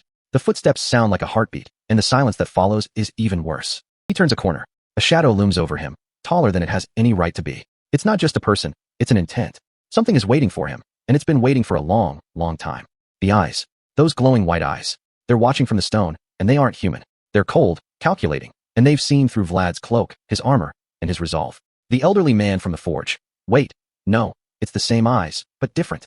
The intensity is cranked up to 11. He's staring right through the screen, right through Vlad. He's moving fast, too fast for a man his age. He's ghosting through the mist, a predator who has been waiting for the wolf to finally show up. Oh, he has good instincts. The man is smiling. He's genuinely happy to be here. He's been looking for someone who can actually hold a blade without shaking, and he thinks he's finally found his match. The cloak flutters. It's the only movement in the entire frame, a stark contrast to the stillness of the man watching. He knows the armor Vlad is wearing. He knows the history of the Bayezid line better than the people currently wearing the crest. He's right behind him. The suddenness of it, the sheer audacity. He's not sneaking, he's asserting dominance. Why are you following me? The old man asks, and it's the most arrogant question in the world. Vlad turns, his blue eyes flashing. He's not intimidated, just annoyed. He's dealt with enough shadows to know when one is trying to bite. I'm simply walking my own path. The old man is playing a game, and he's winning. He's leading Vlad exactly where he wants him to go, and Vlad is walking right into it, because he doesn't know how to do anything else. Vlad calls him out. I know you've been tailing me since I left City Hall. He's smart, he's sharp, and he's done playing the lost boy routine. Is that so? The old man is barely hiding his amusement. He's like a teacher watching a student finally figure out the syllabus after failing the first 10 exams. Vlad is getting heated. He's had enough. I feel like you've been trying to pick a fight with me since we met. And honestly, he's right. The old man has been poking the bear since the blacksmith shop. The old man is laughing now. That's right. I like that sharpness of yours. He's not a villain. He's an evaluator. He's looking for something specific, and he thinks Vlad's rage is the key to unlocking it. Put a little more force into it. Don't let your rage control you. Learn to master it. This is the lesson. This is the lowest road. He's teaching him how to turn his trauma into a weapon. Vlad is looking at him like he's insane. He's got potential, way more than the old man expected, but he's still looking at the world through the lens of a slum rat who thinks every fight is for survival. The old man is genuinely confused for a split second. Maybe he expected Vlad to be further along. Or maybe he's just checking his own expectations. Then why did he? The old man is thinking about someone else. Someone who walked this path before. Someone who didn't survive. Look in the old man's eyes. It's not malice, it's grief. He's looking at Vlad and seeing the ghost of someone who failed the evaluation. You rascal. Were you intentionally being disobedient? He's scolding him, but there's a weird pride in it. He's treating him like an unruly dog that's finally starting to show some spirit. You should have refrained from reckless actions from the start. Did I say anything wrong back then? He's testing his memory, testing his resolve. He's pushing him to the edge to see if he'll jump. Vlad is silent. He's not answering. He's taking the hit, absorbing the pressure, and waiting for the moment to strike back. Please tell me if something bothered you. Vlad is finally pushing back. He's not just following orders. He's demanding context. He's tired of being a pawn. Don't twist your words. The old man is shutting him down. He's not here for a therapy session. He's here to see if Vlad has the steel to survive the night. It's been a long time since I felt this much vigor. As much as I missed it, I welcome it. I suspect you'd prefer clashing swords over talking. Finally, the point. The old man wants blood. The sword comes out. It's a clean draw, a professional sound. No hesitation, no flair, just pure, lethal intent. A highly decorated Bayezid knight. He's mocking him. He's calling out Vlad's status like it's a joke, and honestly, coming from this guy, it probably is. Vlad is thinking. He's analyzing. He knows this man is connected to Sir Yosef, and he knows he's in way over his head, but he's not backing down. He's trying to figure out the connection. Why would Yosef send someone like this? Is it a test? A punishment? Or is it something else entirely? They're locked in. The tension is thick enough to cut with that sharpened blade. I will state that you started this. Vlad is laying the groundwork. He's not going to be the one who gets blamed for a dead body in the street. If you have your reasons. The old man is giving him permission. He's giving him the go-ahead to try and kill him. The lunge. It's fast, but the old man is faster. He's reading the wind before Vlad even moves. The old man is already in position. He's not even trying. He's just reacting. Clash. The sparks are blinding. The sound is like a bell ringing in a tomb. They're locked, and the old man is loving every second of it. Vlad doesn't even hesitate, launching himself into the air with his blade wreathed in green flames. But the old man meets him in the blink of an eye, parrying the strike with a calm, practiced ease that makes Vlad's desperate effort look like child's play. Steel shrieks against steel as their blades lock, sending a violent spray of magical sparks cascading through the dark, industrial hall. This isn't a spar anymore. It's a brutal, high-speed lesson in just how far Vlad still has to climb. He's putting everything into these swings, his body twisting to generate every ounce of torque, but the old man is just there, effortlessly redirecting the momentum like he's swatting away a fly. Vlad's eyes flare with that familiar, terrifying white light, and he lashes out with a curved wave of green energy, trying to force the old man to actually move for once. The old man just smiles. He's genuinely enjoying this, which honestly makes it worse. He's not threatened. He's just waiting to see if the kid can actually pull off something worth his time. He doesn't have the experience or the refined technique to beat this guy, but Blood is out here trying to compensate with pure, unadulterated aggression. He locks his gaze on the target, determined not to let a single strike go to waste. The blades collide again, and the sheer force of the impact makes the air hum with static. Vlad's internal monologue is just a constant stream of, "I won't miss," which is the kind of confidence you have right before you get your ego checked. He knows he's outclassed, but he's banking on the one thing he has in spades. Raw, overwhelming strength. He's trying to force the old man into a power struggle, which is basically a death wish against a master. They're locked in a stalemate, the kind where the ground beneath their boots starts to give way because the pressure is just too much. This is pure, suffocating physical strain. The old man doesn't even sound winded, just casually drops the verbal bomb that Vlad's got difficult days ahead. A classic. "I'm not even trying," flex that's gotta be infuriating to hear mid-fight. Vlad's not having it, snapping back with a challenge that shows he's still got that slum-bred defiance. But the old man's blue glowing eye suggests he's got a few more tricks left in the deck. He's not just a swordsman, he's an ore user, and he's about to show Vlad that power isn't just about how hard you swing, it's about how you manifest your own existence. Clash intensifies, the energy between them crackling so hard it's practically a physical barrier. This is the point where most knights would have already lost their grip. They're trading blows in the dark, the green and blue auras clashing like two different realities trying to occupy the same space, and the old man is just goading him, asking if he likes the power he's feeling. It's a technique for enhancing the body. The old man is finally dropping the real knowledge, And Vlad's face is a masterclass in realizing he's been fighting with one hand tied behind his back this whole time. The old man's hand wreathes in blue energy, reaching out like he's grabbing the very air, and he mocks Vlad for being surprised by something this basic. My man is getting a masterclass in real time. Vlad tries to force the issue, but his sword is dead weight in his hand. The old man is literally holding the blade with his bare hand, and blood looks like he's just holding a piece of scrap metal. He's completely stuck, the sword hilt vibrating under the pressure, and for the first time, Vlad realizes that raw strength has a hard ceiling when you're facing a true master. A sudden, sharp sound echoes as Vlad pulls back. He's realizing that the old man isn't just fighting him, he's dissecting him. They're back in the fray, the energy around them so thick it's practically liquid, and the old man is just dancing around Vlad's frantic, desperate movements. The old man is laughing now, openly mocking the way Vlad is trying to fight, pointing out that properly trained knights would never use such sloppy, desperate tactics.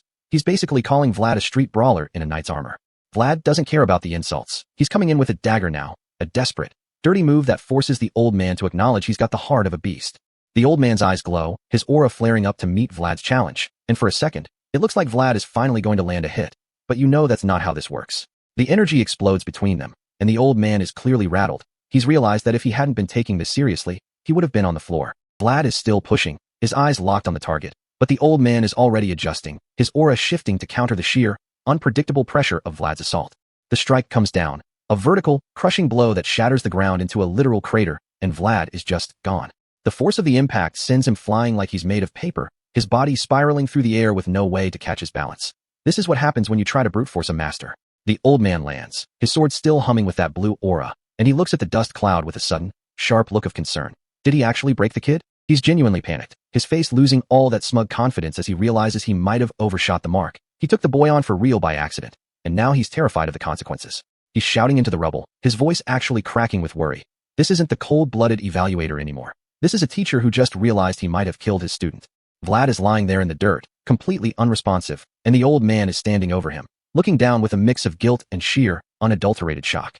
The dark-haired man in the library watches from the shadows, his voice calm, almost detached. He treasures Vlad, but he's already calculating how much damage is acceptable for the sake of the lesson. The old man is still standing over the wreckage, his mind racing. He's trying to rationalize the fact that he just turned a promising squire into a pile of broken bones. But then, a flicker, a light in the dark, and the narrator reminds us that Gregory had warned everyone about this kid's tenacity. His eyes open, that blue light flaring up again, and the voice's command rings out like a death sentence. Your flame must not go out. He's not dead. He's not even close. He's grabbing the man's cloak, his fingers digging in with a grip that says he's still got a score to settle. The narrator confirms it. He's still fighting, even when his body is screaming at him to just stay down. He's up, he's moving, and the old man is reeling back. The kid is a cockroach. He just refuses to stay in the ground. He's staring at the old man, and there's no fear left, just a cold, biting you. That basically tells the master that the game has changed. The master is actually backing off, calling him a cheater, which is hilarious because he's the one with 30 years of experience on the kid. He's clutching his head, breathing hard, and finally admitting he would have been knocked out if he hadn't been paying attention. The wolf just forced the master to respect him. The master is smirking again, the genuine respect finally breaking through. He knows what he's looking at now, and he knows Vlad is going to be a problem. Vlad is out, completely spent, his body finally giving up after pushing past every limit he had. He's earned this sleep, whether he likes it or not. Back at the estate, the sun is shining on the castle like nothing happened, and the news is spreading. Sir Lamond has arrived in Shoera. The bearded man is reading the reports, his face unreadable, confirming that Lamond has officially taken a liking to Vlad, which is basically the best news Vlad could have asked for.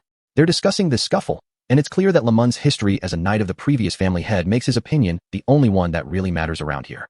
Lamond is a great man, and dealing with him is a nightmare for even the most seasoned politicians. The fact that Vlad survived his tantrum is a massive W. The bearded man is still thinking about how Lamond turned his back on the other squires. He's realizing that Vlad is the only one who didn't look pathetic in front of a legend. A hand holds a paper with a cross. The symbolism is getting heavy now, and the narrator is dropping the truth. Lamond is a living witness of the anarchy. The flashback hits, a night on a hill, a sea of soldiers, and the narrator confirms that the squires Lamond is looking after now are just beneath him. The bearded man is reflecting on traditions, how some things must stay the same, even when the world is burning down around them. They're still talking, the elderly man and the bearded lord, and it's obvious that Vlad is the only thing keeping the Bayezid reputation from turning into a joke. Armor from San Logino. This isn't just a gift, it's a statement. A knight of that order doesn't just hand out steel to anyone. They're sending it to Shoera. This is the moment Vlad's equipment finally matches his potential, even if he doesn't know it yet. The bearded lord is hopeful. He thinks the Bayezid traditions might actually survive because of this one kid. He's talking about how the old knightly ways are still alive, starting with the squire who just got his ribs rearranged by a legend. Vlad wakes up, his head throbbing like a drum, and he's still cursing that damn old man. He doesn't realize he just passed the most important test of his life. He's reflecting on the body-enhancing aura technique. He's analyzing it, breaking it down, trying to figure out how to steal the master's secret. The elderly master is still in his head, his voice echoing with that smug, talent manifests in many forms, like he's still watching him from the shadows. He's still sitting there, thinking about the old man's words, realizing that this prestige he's got now is just another form of debt he has to pay. The door kicks open, the maid from the inn, and she's already treating him like he's the king of the castle. She's doing his laundry, which is a massive flex for an inn maid, and Vlad is just frustrated that he's being treated like a noble when he's still broke. She's telling him it's part of the service, because he's a respected customer on the expensive floor, and he's literally arguing about doing his own chores. He's confused, he's thinking this is a joke, that he's going to get hit with a bill he can't pay. He doesn't get that his reputation is the currency now. She's telling him it's free, that his presence alone is helping, which is the kind of noble tier logic that Vlad is going to have to get used to. She's talking about Marcella and the mayor of Shoera, and how the whole town is basically under his thumb now, whether he wants it or not. She's asking if he's a knight, and he's still trying to hold on to his squire identity. He doesn't get that the world has already moved past that label. She shows him the purple cloth, Alicia Heinel, and Vlad finally realizes he's in way over his head. He's panicking. He's trying to explain it was just a thank you, but he knows deep down that a gift like this in this world is basically a marriage proposal. She's cutting the tension, telling him the hair and the sword were worth it. She's basically telling him that his reputation is a weapon, and he's finally using it. He's trying to explain. That handkerchief was simply a way of, but a massive sound effect interrupts him, the world shaking again. He's sitting there, the silence returning, and he's still trying to finish that sentence, thanking me. He's still the same kid from the slums, just with a much, much bigger target on his back. It is a universal law that if you're actually built different, you're going to shine, and that light is a beacon for every parasite in the kingdom. A dark horse is tearing through the field, leaving a trail of dust and chaos in its wake, while a pack of greedy riders chases it down, desperate to claim a power they aren't even remotely worthy of. The horse's eyes are glowing with a terrifying, ethereal blue. It's clear the beast is hunting for the boy, trying to recover the memories of that day. And someone is waiting, coiled up with a runic rope that looks like it was designed to snare something divine. A hand reaches out, ready to lock down a supernatural force that clearly has other plans. The horse isn't just running. It's being hunted by people who see a payday where everyone else sees a walking catastrophe. The riders are losing their minds, screaming about how troublesome this horse is, but they're too far gone to realize they're out of their league. The light beam hits the ground like a divine intervention, and the reality sets in. Vlad isn't here to bail them out this time. The horse doesn't hesitate, launching itself into the light to escape the goons, leaving the responsibility of this entire situation square on its own shoulders. The mist clears, and those glowing blue eyes just stare back. It's not a horse, fam, it's a living omen. And somewhere in the shadows, an observer is watching the chaos unfold from the ridge, totally unbothered. They drop the order like it's a casual suggestion. You shall catch him. Riders silhouette against the moon, looking like a low-budget horror movie cast, waiting for the rain to start. Back at the inn, we're cutting sausages while the world burns. The contrast is honestly giving Major, this is fine dog energy. Sir Lamond is trying to play it cool, offering Vlad a piece of meat like that's going to make up for the fact that he tried to send him to the afterlife in their last spar. Vlad is just trying to eat in peace, but Lamond is already pivoting to the next life lesson. Lamond starts rambling about the prestige of his old armor, basically flexing his back-in-my-day credentials to a guy who's just trying to survive the week. He hits Vlad with the ultimate get-back-to-work speech. Time to show the young master you aren't a total bust. Vlad's just sitting there, absorbing the pressure, knowing full well that Joseph is going to keep using him like a pawn until he breaks. Lamond offers a recommendation, which is basically code for, I'm going to drag you into my mess, and you're going to thank me for it. Then he hits him with the most random question. You like horses? The look on Lamond's face is pure, unadulterated. I have a plan that is definitely going to get us killed. The caravan is moving out, and the scenery is nice, but the vibes are already starting to sour. Lamond starts spilling the tea about a black horse near the gates, the kind of ghost story that usually precedes a body count. The guard confirms it, calling it a ghost horse, and honestly, if the guards are scared, you should probably be running. Vlad connects the dots immediately. Is this related to that headless knight from the dungeon? He gets a flash of those ghost girls, and suddenly the ghost horse feels like a much bigger problem than just a stray animal. Vlad is overthinking it again, but in this world, overthinking is the only thing keeping you breathing. Lamond is just chilling in the hay, totally unbothered by the fact that they might be driving straight into a death trap. Vlad asks how they're going to find it, and Lamond just tells him to wait. The horse will find them. The horse watches carriages from afar. It's not a beast, it's a tracker. Vlad's face says it all. He realizes this isn't just a horse, it's got an objective. Lamond confirms his suspicion. This isn't an ordinary animal. Vlad is getting stressed. If the scouts missed this, the entire region is basically wide open for a massacre. Lamond tells him to shut up and wait, because he's playing 4D chess while Vlad is still learning the rules of the board. He's just observing, waiting for the right moment to strike, or maybe just waiting for someone else to take the hit. Then he drops the bomb. How long has it been since you actually used your aura? 3 or 4 months. Which, for a beginner, is actually insane progress, but Vlad doesn't even know it. Lemon drops the real talk. Your aura is cracked, but you still haven't found your color. Aura is just a manifestation of your subconscious. If you don't have a color, it means you don't actually know who you are yet. Vlad is desperate for the answer, leaning in like he's about to get the secret to the universe. He's got those big, sparkling, teach me, sensei, eyes, and Lemon looks like he's actually going to do it. Vlad admits he's a total amateur, which is basically the most honest thing he's said all day. Lemon is holding back the best parts, keeping his teaching method mysterious because, honestly, the plot needs him to. He tells Vlad not to hide his potential, but then gets vague again. The key, that's the secret mechanism to unlock your internal world. Vlad is baffled, but Lemon pushes him to think about the knights he's seen fighting in the past. Did they just swing their swords? Or was there a ritual, a specific movement to trigger the power? Vlad thinks about it, but he's only ever fought for his life, so he didn't exactly have time for a pre-fight routine. Flashbacks to the training grounds, the clash of steel, the sudden spark of power. Pablo clashing his gear, the stance, the focus, the sheer intent behind the movement. Gregory stomping the earth, Lutgier flicking his blade. It wasn't just instinct, it was a trigger. And finally, the moment of clarity, the sword rising, the focus narrowing. Vlad grips the hilt, and his eyes flare blue. He's finally starting to see the pattern. Lemon acknowledges the realization. You're starting to get it. That's the key to your own consciousness. Vlad admits he usually just goes with the flow, which is how most people end up dead in this world. The moment of peace is shattered. Lemon's face goes from wise mentor to we are in danger in a split second. He tackles Vlad into the hay, just as an arrow whistles through the space where his head used to be.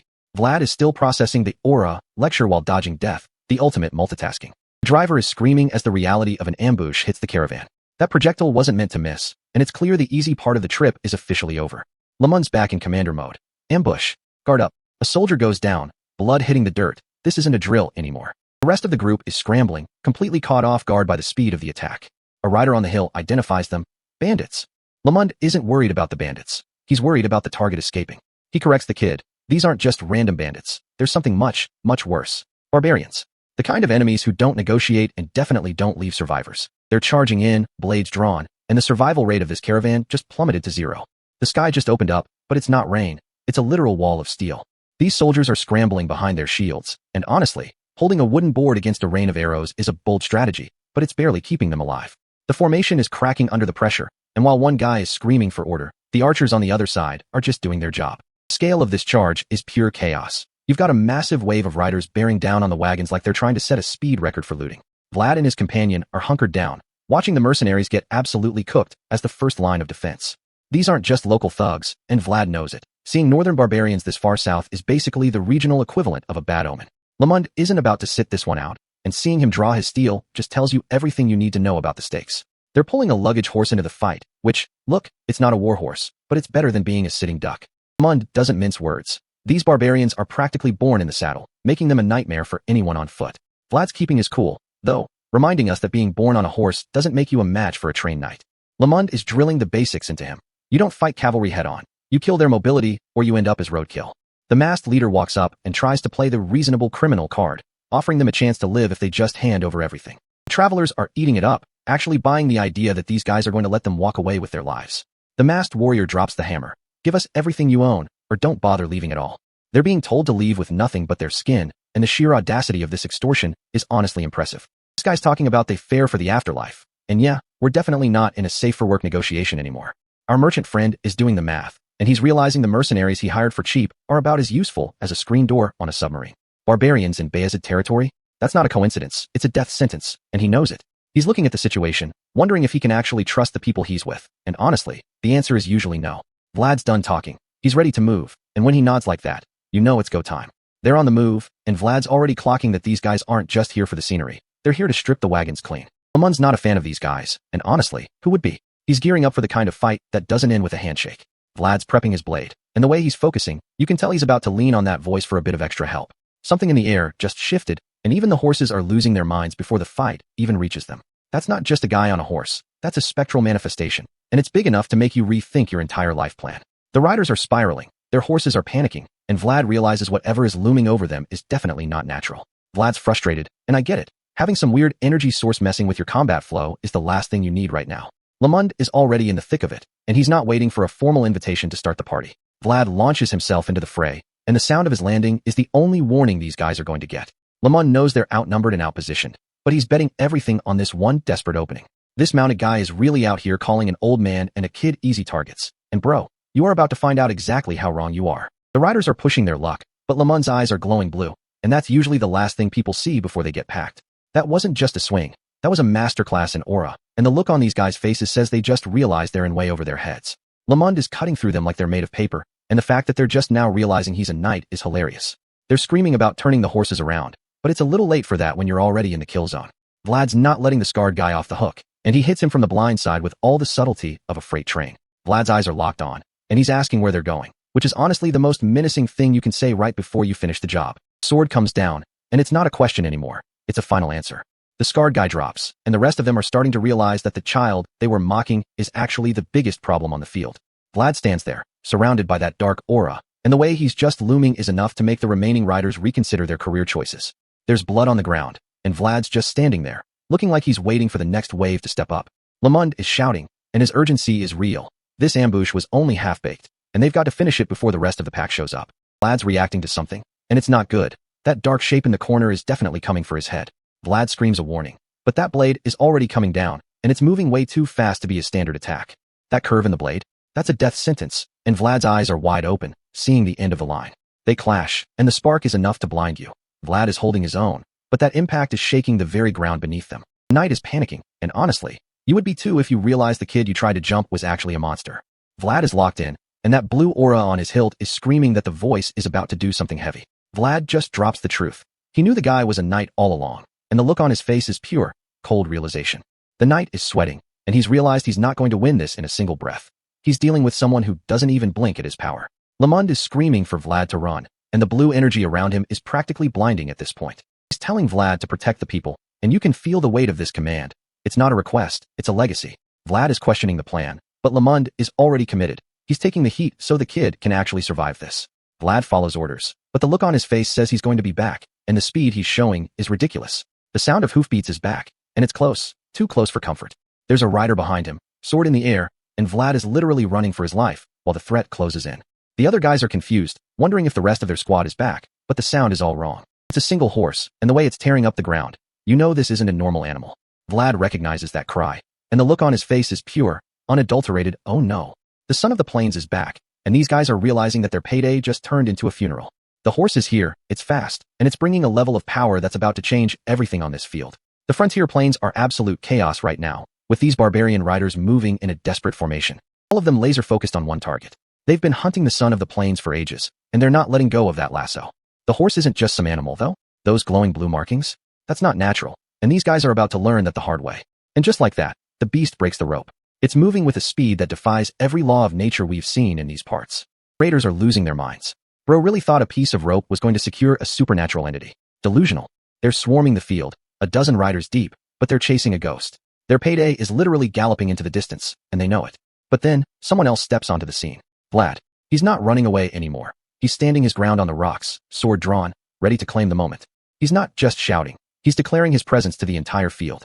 That blue glow in his eye? It's not a malfunction. It's the voice finally syncing up with his reality. And the horse stops. It's watching him. That single blue eye locking onto Vlad like it's been waiting for him this whole time. The energy erupts. It's not just a horse and a squire anymore. It's a collision of forces that's lighting up the entire horizon. The horse gallops closer, and Vlad doesn't flinch. He's running forward to meet it, his own eyes matching the beast's supernatural glow. The raiders aren't done. One rider is already closing the gap, sword raised, thinking he can just cut the kid down. Vlad's movement is lethal. He plants his foot, the impact vibrating through the ground, as he prepares to make his move. His cloak flares. It's that same manic energy we saw earlier, that wolf instinct taking over his entire body. The sword hits the dirt, and the shockwave from that impact tells you everything. He's not a squire anymore. He's a predator. The raider on the cliff is distracted, and in that split second, Vlad makes his leap. He's aiming for the horse, and he's not missing. He's airborne, a blur of shadow and steel, descending onto the back of the most dangerous creature on these plains. He lands. He's actually on it. The son of the plains, a creature that's rejected every other living soul, is carrying him. Vlad is losing his mind, and honestly, same. The barbarians are watching in total horror. They've spent their lives worshipping this animal, and now they're watching a rookie from the Empire just casually take the reins. Vlad is gone, riding the horse away from the cliff, leaving the raiders in a cloud of dust and confusion. He's laughing. That's not the sound of a man who's afraid. That's the sound of a man who's finally found his key. He's unlocked something that's been dormant for years. He reaches for the sky, and you can feel it. He's done holding back. The restraint is gone. He's riding, and the speed is insane. He's not just running anymore. He's hunting. The bearded raider is losing it. He's screaming about rookies from the Empire, but he's just a man shouting at a storm. Vlad is just tearing up the ground, kicking back a wall of dust that hides his trail and mocks their pursuit. That eye? It's not just glowing, it's burning. The power is surging, and it's about to spill over. Raiders catch a glimpse of that light, and suddenly, they're not the hunters anymore. They're the ones sweating. The motion blur is everything. He's moving so fast he's basically just a streak of blue lightning across the landscape. And he doesn't stop. He's carving a path through the field, and nobody can keep up. The bearded man is watching his squad get absolutely dismantled. He doesn't even know what to call it. It's just carnage. Full page spread, and Vlad is a force of nature. That green energy arc? That's not just aura. That's him telling the world he's here to stay. The commander is panicking. Just how many got taken out? Bro, maybe you should have checked the stats before you decided to start this fight. The raiders are trying to retreat, but Vlad is already on them. He's not letting them regroup. They're realizing the mistake, but it's too late. Their backs are exposed, and Vlad is a shark in the water. He's coming from behind, and the green glow of his blade is the last thing they're going to see. The commander is still barking orders, trying to split them up, but he's fighting a losing battle against a guy who's already won. The black horse is literally intimidating the other horses. The animals know what's up, even if the riders are too dumb to figure it out. The riders are losing control of their mounts. Their horses are terrified, and the riders are just along for the ride to their own funeral. The commander is still confused. He's looking for a reason, looking for a tactical error, but the error was thinking they could handle this. The energy is pulsing now. It's a blue tide, and it's washing over everything. Vlad is the center of it all. He's riding through them, and the green and blue light is just shredding their formation. The skirmish is getting ugly. The bearded man is watching his men get picked off like flies. Vlad looks right at us. Starting now, you are the hunted. He's not messing around anymore. He's the apex predator. The tattooed warrior finally steps up. He's got the look of a guy who's been training his whole life just to get packed in 8 seconds. They clash. Sparks are flying, and for a second, it looks like a real fight.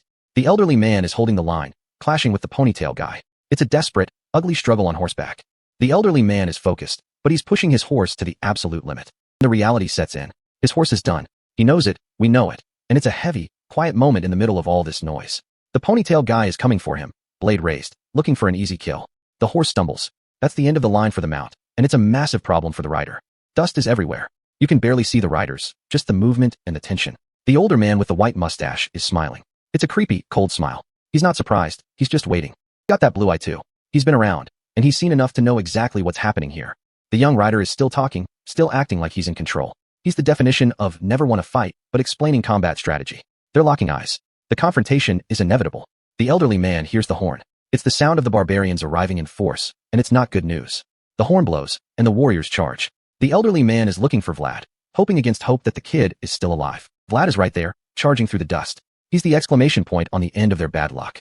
The angry guy is losing his mind. How dare you? Bro, you tried to steal a divine horse. What did you expect? The tattooed guy is furious, and the elderly man is screaming for him to stop. It's pure chaos. The tattooed man is shocked. He can't believe the horse actually accepted someone else. His worldview is crumbling. Vlad is keeping his cool. He's looking at the guy, completely unimpressed. How did that guy? He's clocking the threat immediately. Tattooed man is thinking about the old sir. There's history here, and it's not the good kind. The older man is running, and the tattooed man is just screaming at the top of his lungs. He's completely unhinged. My ass. Vlad really just said that to him. He's not taking any orders from these clowns. The muscular guy is losing it, red aura everywhere. He's the main character in his own head, but he's about to find out he's an extra in Vlad's story. It's a hex. That's the secret. The barbarians have their own brand of magic, and it's nasty. Hexes versus aura. It's a clash of systems, and Vlad is trying to figure out the math on the fly. I will take your life as the price. Talk is cheap, and Vlad is about to show him exactly how expensive that price is. They're both shouting, both locked in, and the contrast between the red and blue energy is blinding. The charge. This is it. 2 riders on a collision course, and neither of them is going to swerve. The explosion, light, energy, and everything else just disappears into the impact. We'll see who's left standing in a second. The planes are absolutely torn apart, just 2 riders closing the gap at a breakneck speed. And they collide. Red energy against green, a straight-up clash of systems right in the center. Vlad is holding the line on that black beast, but the tattooed warrior is swinging back. Blades are locked in a death grip, and wait, who is that? A guy with a red eye watching? The warrior's arm is literally flaring up with hex energy, not even trying to hide it now. The horse hooves are hitting the dirt like they're trying to crack the planet in half. And Vlad is realizing he's got a massive problem. The barbarians are flanking him, bruv. He's getting jumped from above, and Blood really thinks he's got the jump on the main character. The red blade comes down like a falling star, and Vlad is just barely processing the danger. He's dodging by the skin of his teeth, the red aura leaving a literal trail of heat behind. The warrior is looking like a final boss, but Vlad just smirked. Not him being unbothered. He's actually thanking the horse. My man is out here having a full conversation with a steed. He's realizing this horse is built different. Divine blood energy is no joke, fam. He's seen strong guys before, but this barbarian is moving like he's synced to the horse. Vlad's got the sword skills, he knows that, But the riding? That's the real skill gap here. No saddle, no reins, just pure grip strength. And his thighs are screaming, which is just tragic. The warrior is watching him, thinking there's no way to win this, but he's clearly delusional. Flashback to the old man's advice, kill the mobility. Vlad is taking notes in real time. He's fully committed now. Bro really said, let's have a mud fight. Absolute main character energy. He's charging, and the warrior is finally starting to look a little bit worried, honestly. Warrior knows he's getting cooked, so he's going full red aura mode to end this quick. He's screaming for Vlad to bring it, looking like he's about to pop a blood vessel, bruv. Vlad doesn't even blink. He just pivots, eyes locked on the target. The onlookers are losing their minds, thinking he's running away, but he's just baiting. They're screaming that he's fleeing, but watch the positioning. He's drawing the warrior in. The warrior is trash-talking, calling him a bastard with no honor, which is just classic projection. He's absolutely unhinged, screaming about the divine horse like it's his personal property. Vlad is looking back, and he's got that look on his face, the one that means someone's finished. He's asking if they were born on horses, just straight up disrespecting their entire culture. The warrior is triggered, and Vlad is just chilling in the blue light, ready to end this. Meanwhile, someone is opening a scroll in the dark, probably plotting some shady nonsense. Vlad just vaulted over the guy. The aerial mobility is actually insane. Blood is flying. He's landing the strike, and the red tattoos are glowing as the impact hits home. The opponent is shouting about tricks, but Vlad's eyes are locked in. He's done playing. One clean strike from above, and the momentum is completely shifted to Vlad's side. They're tumbling into the dirt, and the warrior is catching a massive L right now. Roll in the mud. Vlad is a menace for that one, honestly. They hit the ground, and it's a full-on brawl in the dust. No more fancy horse stuff. Vlad's got him in a chokehold, pinned and neutralized. He's standing on business. They're rolling toward the cliff edge, and the tension is actually through the roof. The sword is in the ground. It's over. The fight is done, and it was a total demolition.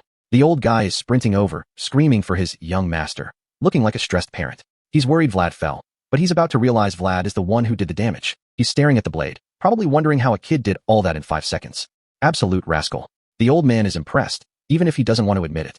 Vlad is pinning him, asking why he stole the secret before he could even explain it. The guy says he's Aggie of the Budat tribe, like that's supposed to make Vlad care. Vlad couldn't care less.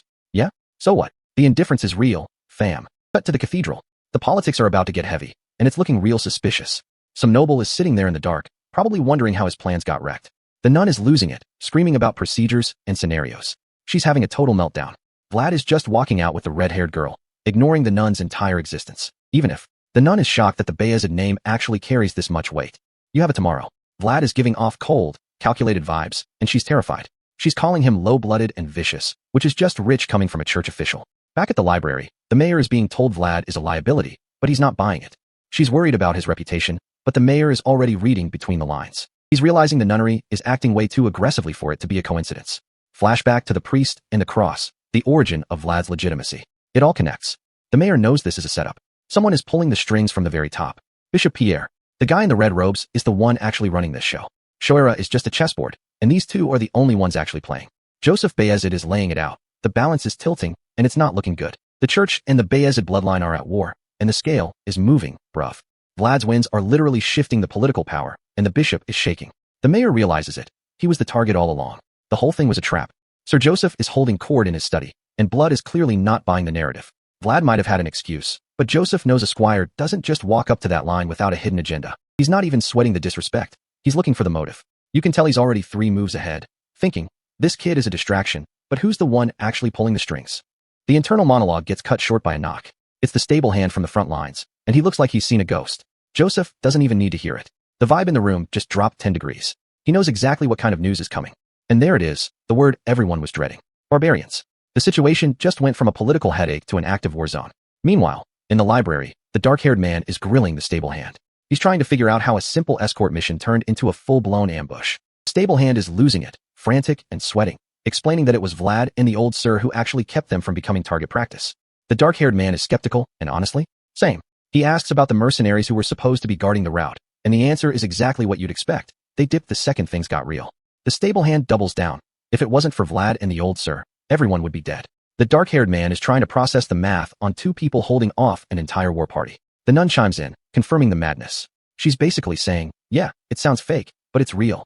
The dark-haired man isn't wasting time. He starts barking orders, telling Jair to mobilize the private soldiers immediately. He points to God, telling him to be the guide. No room for error here. They need to move before the situation escalates further. Soldiers salute and move. They know the drill. When Sir Joseph gives an order, you don't ask questions, you just run.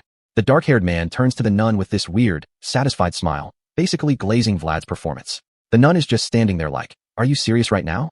He's going on about how Vlad's a lowborn with a short temper, but he's doing God's work. The nun is just nodding along, probably terrified to disagree. Then the scene shifts to a shadowy figure. They're sending a message to Bishop Pierre, and the tension is palpable. They're promising a visit, which is code for, I'm coming to ruin your life. They're acting all grateful for the bishop's worry, but the subtext is heavy. This isn't a peace offering. It's a threat wrapped in fake politeness. The figure's eyes start glowing with this ominous purple light.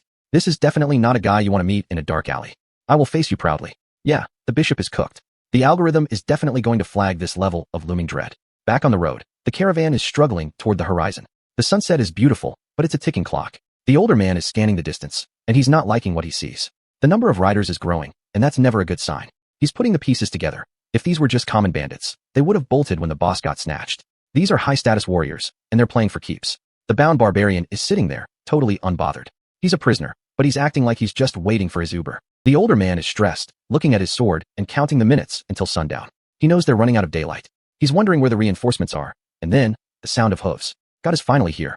A wide shot of the plains. It's quiet, too quiet, until you hear the thunder of a cavalry charge. The Shoera cavalry arrives in a cloud of dust. It was an unnecessary worry. But let's be real, you can never be too prepared when barbarians are involved. The civilians are losing their minds with relief. They think they're saved, but the guy with the ponytail in the back, he's not celebrating. The ponytail guy is looking at the older man with pure intensity. The older man is giving him his flowers for holding the line, but the vibe is still razor sharp. The older man is acting all sage-like, talking about experience from age. He's got what he wants, though. Now he's going to start asking the real questions. He gets right in the prisoner's face. Why come this deep? It's a fair question, but don't expect a straight answer. Bound man just drops the bomb. We only needed the son of the plains. The horse. It was all for a horse. The older man is baffled. Pillage and war for a horse. The prisoner just shrugs it off as pocket money. The audacity of this guy. Flashback to Vlad on that black horse. It shows him. That's the son of the plains, the horse that defied the odds and found a boy from the empire. The older man hears a sound and turns. He's unimpressed by the barbarian struggle. Struggling against only this much? The flex is real. The knight on horseback shows up, and the older man doesn't hold back. He's calling the knight out for not having a proper military mount. The knight is surprisingly chill, promising an escort to Shoera. He asks about the barbarians, showing a weird amount of concern for their stories. The knight is trying to keep the peace, talking about avoiding tension. He wants to persuade them to leave, which feels like a tall order. Suddenly, a flash of green light. A sword draws, and the energy is absolutely cracked. The knight is surrounded by this green aura. He looks like he's about to turn the entire battlefield into a highlight reel. The sword is fully unsheathed, and the green magic is literally warping the air. This isn't just a weapon anymore. It's a statement. The barbarian scouts are watching, and they're terrified. They realize they're out of their depth. This is a level of power they didn't know existed.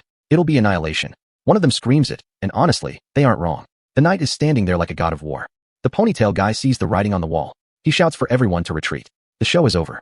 The order goes out, but the men are hesitating. They're worried about their leader, but the fear of that green light is winning. The tattooed prisoner is screaming at them to leave. He's the boss, and even he knows when to fold a losing hand. The riders are huddled, indecisive. They're terrified of the chieftain, but they're more terrified of the knight with the glowing blade. The knight is just sitting there, a green beacon of death. The barbarians decide to cut their losses. The prisoner gives the final order. Survive, by any means. He's surprisingly loyal to his people, even in chains. They look back one last time. A final exchange of looks. The knight with the eye patch just watches, completely unbothered. The knight is standing there, looking clean. The battle's over, and he didn't even break a sweat. Barbarians are retreating. They're falling back, and the field is finally quiet. The villagers are surrounding Vlad, cheering like he's a local hero. He's just sitting on the horse, probably wondering when he can go to sleep. The horse decides to act up. It rears, and the crowd scatters. This horse has a personality, and it's not a fan of crowds. That's dangerous. Yeah, no kidding. The villagers are realizing this horse is as wild as its rider. Vlad is trying to handle the horse, but it's a struggle. He's telling it to calm down, but the horse is basically saying, I don't work for you. The bearded knight rolls up, asking what the deal is with the horse. Vlad is just like, oh, this one. Vlad explains it's the horse from the deathworm incident. It found him. The knight is impressed. This isn't a normal animal. The knight notes the horse is huge and definitely not ordinary. He's already planning to put a saddle on it. You're finally being worth your food. The knight is roasting Vlad while complimenting the horse. The bromance is real. They ride toward the gate. The sun is setting, and they're finally heading home. They stop at the gatehouse. It's night, and the castle looks imposing. The guard is just watching them like, here we go again. The horse refuses to move. Vlad is stressed, and the knight is just watching, probably thinking, of course it won't move. The knight says the horse was acting up when the merchants were around. It's got a sixth sense for trouble. The knight hits the nail on the head. The horse hates humans, and Vlad? Well, he's not exactly a people person either. The knight is totally done with both of them. What a great pairing you two are. He's clearly projecting his frustration. Vlad is sitting on the horse in the middle of the night. It looks like he's going to be sleeping in the stables. Vlad is by the campfire, staring at the city. He's exhausted, the horse is exhausted, and the city is just glowing in the distance. Oof, man. Tell me about it, Vlad. The city of Skora looks quiet enough from the outside, but you know better. There's always something brewing behind these timber walls. Vlad is still chewing on that horse encounter, and honestly, can you blame him? He's looking for answers, and the old man is just waiting for the next shoe to drop. He's finally putting the pieces together, realizing that Barbarian wasn't just talking nonsense to pass the time. He was dropping lore. And there it is, the climbing rose metaphor. Bro really tried to explain his entire survival philosophy while chained up like a dog. Vlad's listening, actually taking it in, because in this world, if you aren't learning the rules of the game, you're the one getting played. So he's out here arming himself with roses, but he knows, deep down, he knows, these aren't going to be enough. The old man agrees. They need something more specific, something with a taste that actually sticks. They're hashing out the strategy now, and Vlad's logic is starting to look less like socially awkward and more like calculated madness. He's looking for something that moves, something that's alive, and the old man's face says he's just realized what Vlad is actually planning. And there she is, Gemina, standing on the balcony with a mountain of linens, totally oblivious to the fact that she's about to be drafted into Vlad's latest scheme. She's focused on the work, but she's got that look, the look of someone who knows exactly how annoying this is about to get. The old man is the voice of reason here, pointing out that Vlad and Gemina aren't exactly besties, but Vlad doesn't even care. Look at that smile. That's the smile of a man who has zero concept of personal boundaries. Gemina's reaction? Pure, unfiltered, get out of my face energy. Honestly, her patience is a saintly virtue. She's trying to stay professional, but Vlad is just hovering, and the tension is thicker than the laundry she's folding. She's trying to deflect him to Lady Alicia, because that's the adult thing to do, but Vlad doesn't play by those rules. He's pushing, she's snapping. It's like watching two people argue in a group chat where one of them is clearly the problem. Then he pulls out the roses. The absolute audacity. She's stunned, and honestly, I would be too. She's still trying to keep him at arm's length, but the roses are already in the room, and there's no walking that back. He's not leaving, he's not listening, and he's dropping the Lady Gemina card like it's a legal summons. He's out here looking like a romantic lead in a story that is definitely not a romance. The man has no shame, and I kind of respect it. Gemina is blushing, and the hot in here excuse is already loading in her brain. Vlad is genuinely confused, which is the most dangerous kind of clueless. She snaps. Finally. And honestly, she's right. Meanwhile, over at the prison, the vibe has shifted to straight-up dread. The mayor is making his rounds, and you know nothing good ever happens in a prison corridor this dark. Joseph Bayezid introduces himself, but the prisoner isn't impressed. He's seen enough high and mighty types to last a lifetime. The prisoner is locked down tight, but he's still holding all the cards, and he knows it. He's mocking the mayor, baiting him, and honestly, the sheer arrogance is a testament to how dangerous he really is. Joseph is trying to maintain his composure, but he's clearly sizing up the predator in the cage. He sees the red aura, the real deal, and realizes this isn't just some thug, it's a monster. Joseph is trying to act like he's in control, but he's clearly rattled by the sheer presence of the guy. He's trying to pivot to the taboo of the wild horses, hoping to get some leverage, but he's barking up the wrong tree. The metaphor of the green plains is beautiful, but it's just a distraction from the cold reality of the situation. The prisoner isn't giving him an inch. He's waiting, watching, and testing the mayor's resolve. The physical barrier between them is just a suggestion at this point. The real tension is in the words they're refusing to say. The prisoner is reflecting on his choices, and he's actually satisfied. He thinks he's exactly where he needs to be. He drops the bomb. It was never about tribal dominance. It was about the son of the plains. The mayor is shocked, and the prisoner explodes. The facade of the calm captive is gone. He's pulling the chains, the metal is groaning, and the mayor realizes he's made a massive, potentially fatal mistake. The prisoner is breaking, and a weapon is suddenly in play. This is where the monetization bots start sweating. A random emblem, a focused gaze, and two figures in the mist. The story is widening, and it's getting dangerous. The prisoner is hanging on by a thread, and he's demanding answers about the dragon. The red aura is flaring. He's not just angry, he's terrified for the world. Realization hits. The dragon isn't just a story. It's actively breaking out. The dragon is the threat, and the prisoner is demanding to know what the hell the mayor did to trigger it.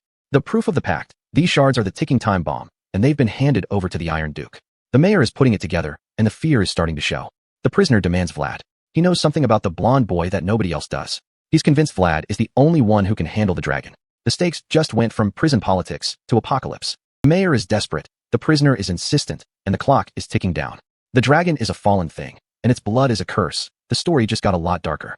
The dragon didn't even know it was a dragon. That's the most terrifying part.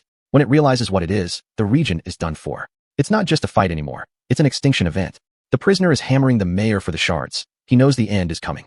The scene shifts to the Duchy of Baranov, and it's cold, isolated, and absolutely brutal. Sebastopol, the capital, and they're flying the flag of the Iron Duke. The castle is a fortress, and the snow is covering everything. Good for hiding bodies, bad for spotting threats. To more Baranov, the Iron Duke. He's not a man you want to see when the world starts ending. The messenger is panicked, the shard is reacting, and the Duke is already processing the nightmare. Thinking about the past, wondering if the cycle is repeating. He's screaming for the mages, and you know he's not the type to ask twice. He's calling for priests, for prayers. This isn't a conventional war. This is a spiritual crisis. He's mobilizing everyone, and the sheer scale of the preparation tells you how bad this is. Heavy door. The ancient seal. The Duke is facing the source of the rot. He senses the change in vigor. It's not just a shard anymore. It's an awakening. The hand reaches out. The corridor is silent, and the chained object is waiting. The Duke's eyes are fixed on the danger, and he's ready for the fallout. 2 sarcophagi. 2 dragon shards. Chained, sealed, and clearly not contained anymore. They're resonating. The end has started, and the whole world is about to hear it. Gemina's looking at Vlad like she's about to break some news, and honestly, the way she's hovering, you know it's not going to be a casual chat. Merchants are swarming the place with gifts like it's a birthday party for a celebrity, but Vlad is nowhere to be found, leaving Gemina to play the PR rep. The merchant leader is practically vibrating with disappointment, ready to dump his loot on the first person he sees because he missed his window for a photo op with the man of the hour. Gemina realizes she's been too humble, and now she's clocking that this isn't just a fan club. This is the exact moment to start managing the narrative. She's not just an employee anymore. She's calculating how to leverage these rumors to turn Vlad into a local icon, and Blood really has no idea what's coming. The Minter figure is leaning into the hype, already talking about Vlad like he's the next big thing in the Bayezid power structure. These guys are treating the guest book like it's a VIP list for a club, and Gemina's just standing there, realizing this is way bigger than a simple tavern gig. Gemina agrees to take the lead, but her mind is drifting, feeling the distance growing between them as his reputation starts to outpace his actual life. She's holding these linens like they're the only thing keeping her grounded, realizing that while he's becoming a legend, he's becoming a stranger to her, too. The Minter calls her out, snapping her back to reality because there's no time for a pity party when you're building a brand. Gemina turns around, and you can see the hesitation in her eyes. She's not ready for the spotlight, but the Minter is already pushing her toward the edge of it.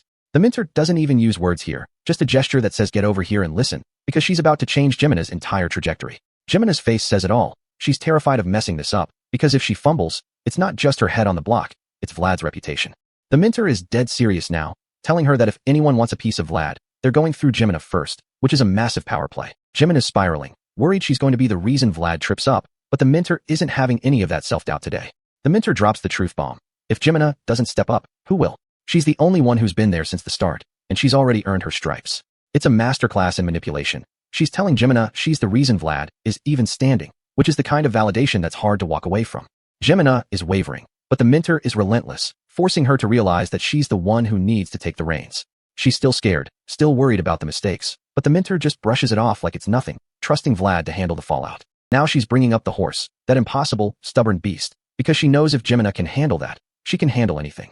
There's a shift in energy here, almost intimate, as the Minter pulls her in, making it clear that this isn't just about work, it's about survival. She's teaching her that the battlefield isn't just about swords, it's about perception, status, and knowing how to hold the room.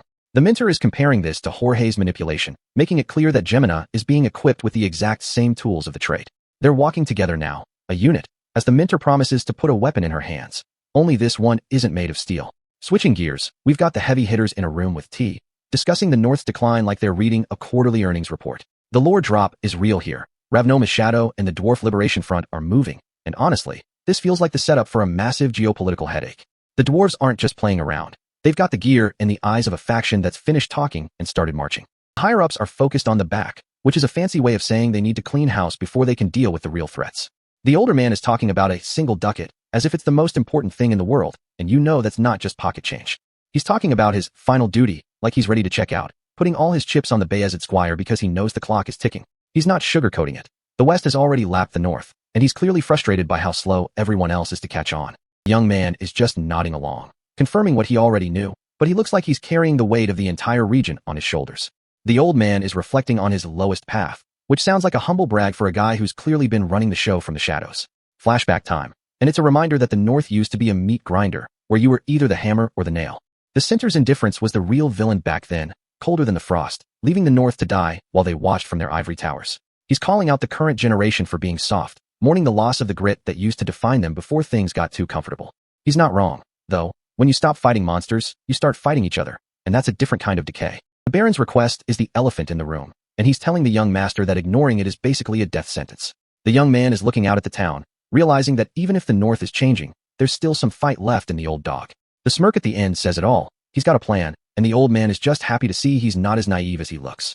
Back to Vlad, and the voice is dropping some cryptic nonsense again, talking about new eras like it's a weather report. Vlad is genuinely confused by the crowd, and honestly, I'd be too. He just wanted to walk a horse, not start a parade. The voice is just trolling him at this point, pointing out that people love a spectacle, especially when it's an idiot trying to tame a god-tier horse.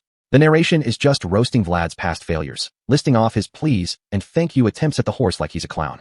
Vlad's blushing, which is honestly the most relatable thing he's done in chapters, because being the butt of a cosmic joke is rough. He's looking at the crowd, realizing this is way too much attention for a simple horsewalking trip, and he's starting to sense the trap. Enter the Lady of Red, Gemina in a dress that screams, "I'm in charge," and blood looks like he's seeing a ghost. Vlad's doing a tactical assessment of her outfit, which is peak, main character who has zero romantic awareness, calling it a combat uniform. The earring, the dress, the confidence, she's not just Gemina anymore, and Vlad is clearly caught off guard by the glow-up. The veil comes off, and the crowd goes wild. It's a total transformation, and she's owning the moment like she was born for it. The horse is reacting, which is the biggest indicator that something supernatural is happening. The animal knows she's not the same person. Gemina's terrified, but she's masking it with that red dress aura, proving she's got the nerves of steel she needed to develop. She's aware of the eyes on her, and the sweat drop is the only thing betraying how much she's shaking inside. She's talking to herself now, reinforcing why she's doing this, because if she can't handle the crowd, she can't handle the life beside Vlad. The horse moves, and the crowd loses their minds, thinking it's a miracle, but it's really just Gemina finding her backbone.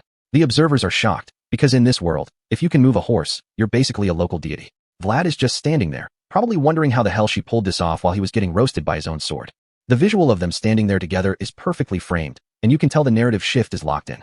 The sensory details here are top tier. The horse's eye, the sweat, the glove. It's all about the tension of the touch. She touches the horse, and it's a success. The beast is tamed, and Gemina has officially arrived. The crowd is chanting her name, and she's officially become the Lady of Red, the new center of attention in show era. Vlad is just watching, probably realizing he's no longer the only star in this show, and he's actually okay with it. The chanting is deafening, and you can see how much this validation is working for her. She's finally getting the respect she deserves. Children throwing petals, the whole town square turning into a festival. This is the PR when the mentor was talking about. The women on the balcony are stunned, because they know how much work went into this, and they're seeing the results in real time. The mentor is out here giving a speech like a politician, making sure everyone knows that the back alley folks are finally being seen.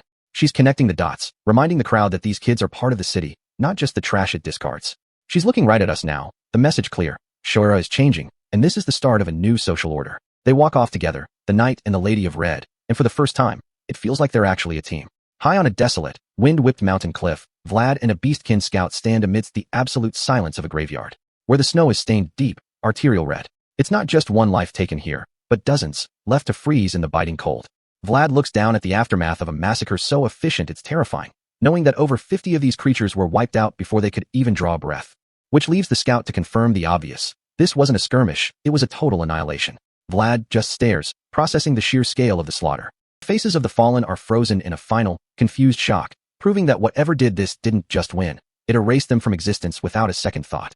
The beastkin confirms that Joseph's reports were dead on. The threat is real, and the realization hits that this is only the beginning of a much larger, darker cycle. A flicker of the past reveals the legend of a perfect being, once torn asunder by the Swordmaster, its very essence bleeding out to seed the world with broken remnants. Remnants that have forgotten their own divinity, living as shells of a dragon that lost its wings, its scales, and its sight, all wandering in the dark. But the cycle is shifting. Some of these scattered souls are waking up, starting to remember exactly what they are, and that kind of awakening is never quiet. Back in the present, the evidence of that power lies in the snow, a severed, armored hand that serves as a grim reminder of how dangerous these remnants truly are. They stand there, two survivors of a different kind, looking toward an indistinct, massive shape buried in the drifts, a silent witness to the carnage. The moon hangs high and indifferent over a dark, restless sea. Peace is a myth in a place like this. Down on the beach, the political rod is in full swing. Count Gaidar soldiers have arrived, and their presence makes the air feel heavy with an impending, ugly choice. The knight Siegmund holds his blade, the reflection of the refugees caught in the steel, a stark contrast to the cold, calculated orders he's being forced to carry out. Jorge, playing the part of the loyal dog, demands to know why Siegmund is hesitating, effectively forcing him to choose between his humanity and his oath. Jorge doesn't care about the morality. He's just here to collect on a promise. He stares down his peer, waiting for the crack in the armor to appear. Siegmund isn't having it. He draws the line, refusing to recognize Jorge as his liege, because following a butcher isn't in the knightly code. Jorge pulls out a scroll with the count's seal, acting like a piece of paper justifies the cold-blooded murder of civilians. He's really trying to weaponize bureaucracy to get his hands dirty. Siegmund looks at the refugees, women, children, people just trying to exist, and realizes that the Dwarf Liberation Front is just a label used to justify a hit job. The tension is thick enough to cut. Siegmund knows the Count wouldn't stoop to this, which means Jorge is operating on a whole different level of malice. Jorge stops pretending and goes for the throat, framing Siegmund's mercy as treason, because nothing screams fragile ego like accusing someone of betrayal for having a conscience. Siegmund finally snaps, calling the order exactly what it is, dog's hit, and standing his ground, because at the end of the day, he's still a person, not a weapon. Jorge turns his predatory gaze toward the other knights, testing their resolve, waiting for them to pick a side in this pathetic, forced loyalty test. The gray-haired knight breaks first, apologizing to Jorge, not because he agrees, but because he's terrified of the consequences of standing up for what's right. He's hollowed out, resigning himself to an immoral act because the weight of the oath is heavier than the weight of his own soul, and it's honestly tragic to watch. High above, the pieces are moving. The silver-haired man watches the horizon, his purple eyes cold, calculating, and completely detached from the human cost. He whispers to Godwin, his voice a calm ripple in a sea of chaos, already looking past the current mess towards something much larger. He's got a scar that tells a story he isn't sharing, a man who moves through the world like he's playing a game of chess, while everyone else is just trying to survive. Godwin gets the order to move, and he doesn't blink, because when you're a pawn in a game like this, you don't ask questions. The moon watches over it all, promising a world where the strong can shine even brighter, which is just a polite way of saying they're going to burn everything else down. Back at the table, the man with the goatee sits in the center of the web, silent, composed, and absolutely lethal in his stillness. He's briefing the room on the north, specifically the Iron Duke and Bayezid, treating the fate of great houses like he's reading a grocery list. A gloved hand drops a list of names on the table, a hit list, or a roster of assets. It doesn't matter, because these people are already being filed away. He's disappointed in Bayezid, noting they've failed their transition, which basically means they're ripe for the picking, and he knows it. His eyes flare purple, a warning sign that the conversation has shifted from intelligence to something far more dangerous, telling his underlings to sit down and shut up. The subordinates are sweating bullets, gulping down their anxiety, because they know one wrong word to this man is a death sentence. Not buying the report, convinced Bayezid has a hidden sword, a secret weapon they're keeping off the books to survive the coming winter. He keeps them on edge, making them apologize for their own incompetence, while he mentally dissects the power structure of the North like a surgeon. One of them finally remembers a detail, a tiny, trivial thing about an unusual trend at Bayezid that might just be the breadcrumb he's looking for. He leans in, curious now, his mask of indifference slipping just enough to show he's hungry for information. The dark-haired man drops the name, a squire who's making waves, and the silver-haired man's interest is officially piqued. Vlad. The name hits the room like a physical blow. The silver-haired man is actually shocked, because he remembers that kid from a lifetime ago. The report continues, aura usage on the spot, an impossible feat for a squire, and the room goes silent, because that's not just talent, that's a problem. He laughs it off, calling it a fake rumor, but his eyes tell a different story. He's trying to convince himself that a kid from the slums couldn't possibly be this dangerous. He's wrestling with the memory, the name Vlad, rattling around in his head like a ghost he thought he'd buried years ago. Shura. The word brings back the memory, a plucky boy who had something special, something that didn't belong in the mud. A flash of that same boy, crying out in a moment of pure, raw desperation, a memory that has haunted him more than he'd ever admit. He's talking to himself now, trying to deny the reality, because if Vlad is truly back, his entire game plan just got hit with a massive variable. He sits in the silence of the ruins, trying to reconcile the name with the boy, wondering if he's crazy for even considering the possibility. His eye glows, intense and predatory, because deep down, he knows that potential like that doesn't just disappear, it grows, and it's coming for him. Meanwhile, our boy is currently half dead on a floor, trying to remember his own name, let alone his shining potential. He's so exhausted he's literally melting into the table, probably wondering if the voice can help him skip the next training session. It's been a gauntlet of hell, sparring with Sir Jair until his bones ache, and he's still got the evening debate to look forward to. The old master isn't letting up, pushing the aura techniques until Vlad is seeing stars, and he's clearly about 2 seconds away from a complete system crash. He's begging for a break, but the world is telling him to count his blessings, which is just the universe's way of saying, get back to work. He's gritting his teeth, forcing himself to eat, because he knows the only way out of the slums is to master this nightmare. A guy with a massive backpack shows up, all smiles and energy, completely oblivious to the fact that Vlad is currently operating on zero fuel. The guy's here to stay, acting as the new stable hand, and Vlad is just trying to figure out why his life is suddenly getting so crowded.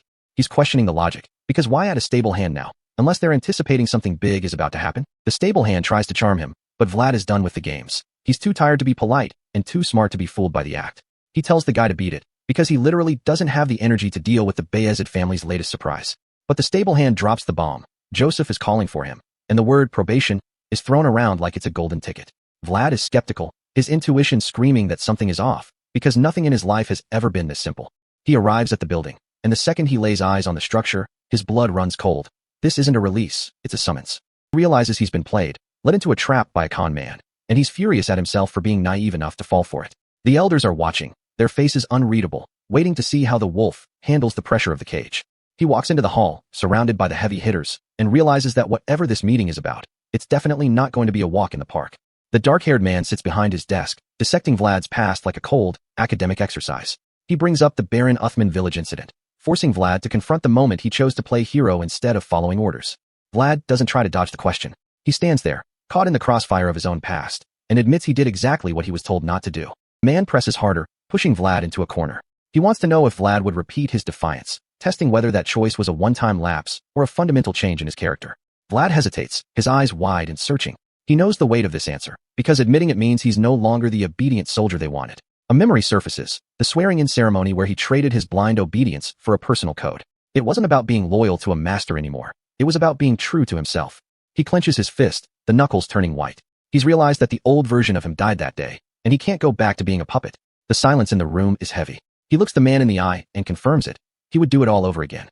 The dark-haired man isn't angry. Instead, he looks at Vlad with a strange, knowing approval, explaining that honor is just a surface-level light, but conscience is what actually makes a man shine. He moves closer, his footsteps echoing in the quiet study. He's teaching Vlad that while honor is for the audience, conscience is the only compass that works when you're truly lost.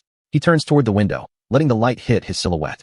He tells Vlad that by finding his own path, he's finally begun to understand his true role as a knight.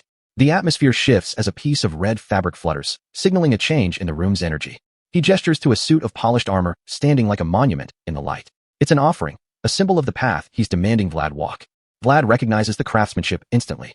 It's the armor from San Rosino, a gift that feels more like a heavy, golden cross shackle. The man talks about the superior techniques used to forge this armor, but Vlad just looks down at his own gear, seeing the difference between a pristine display piece and the reality of his own scarred equipment.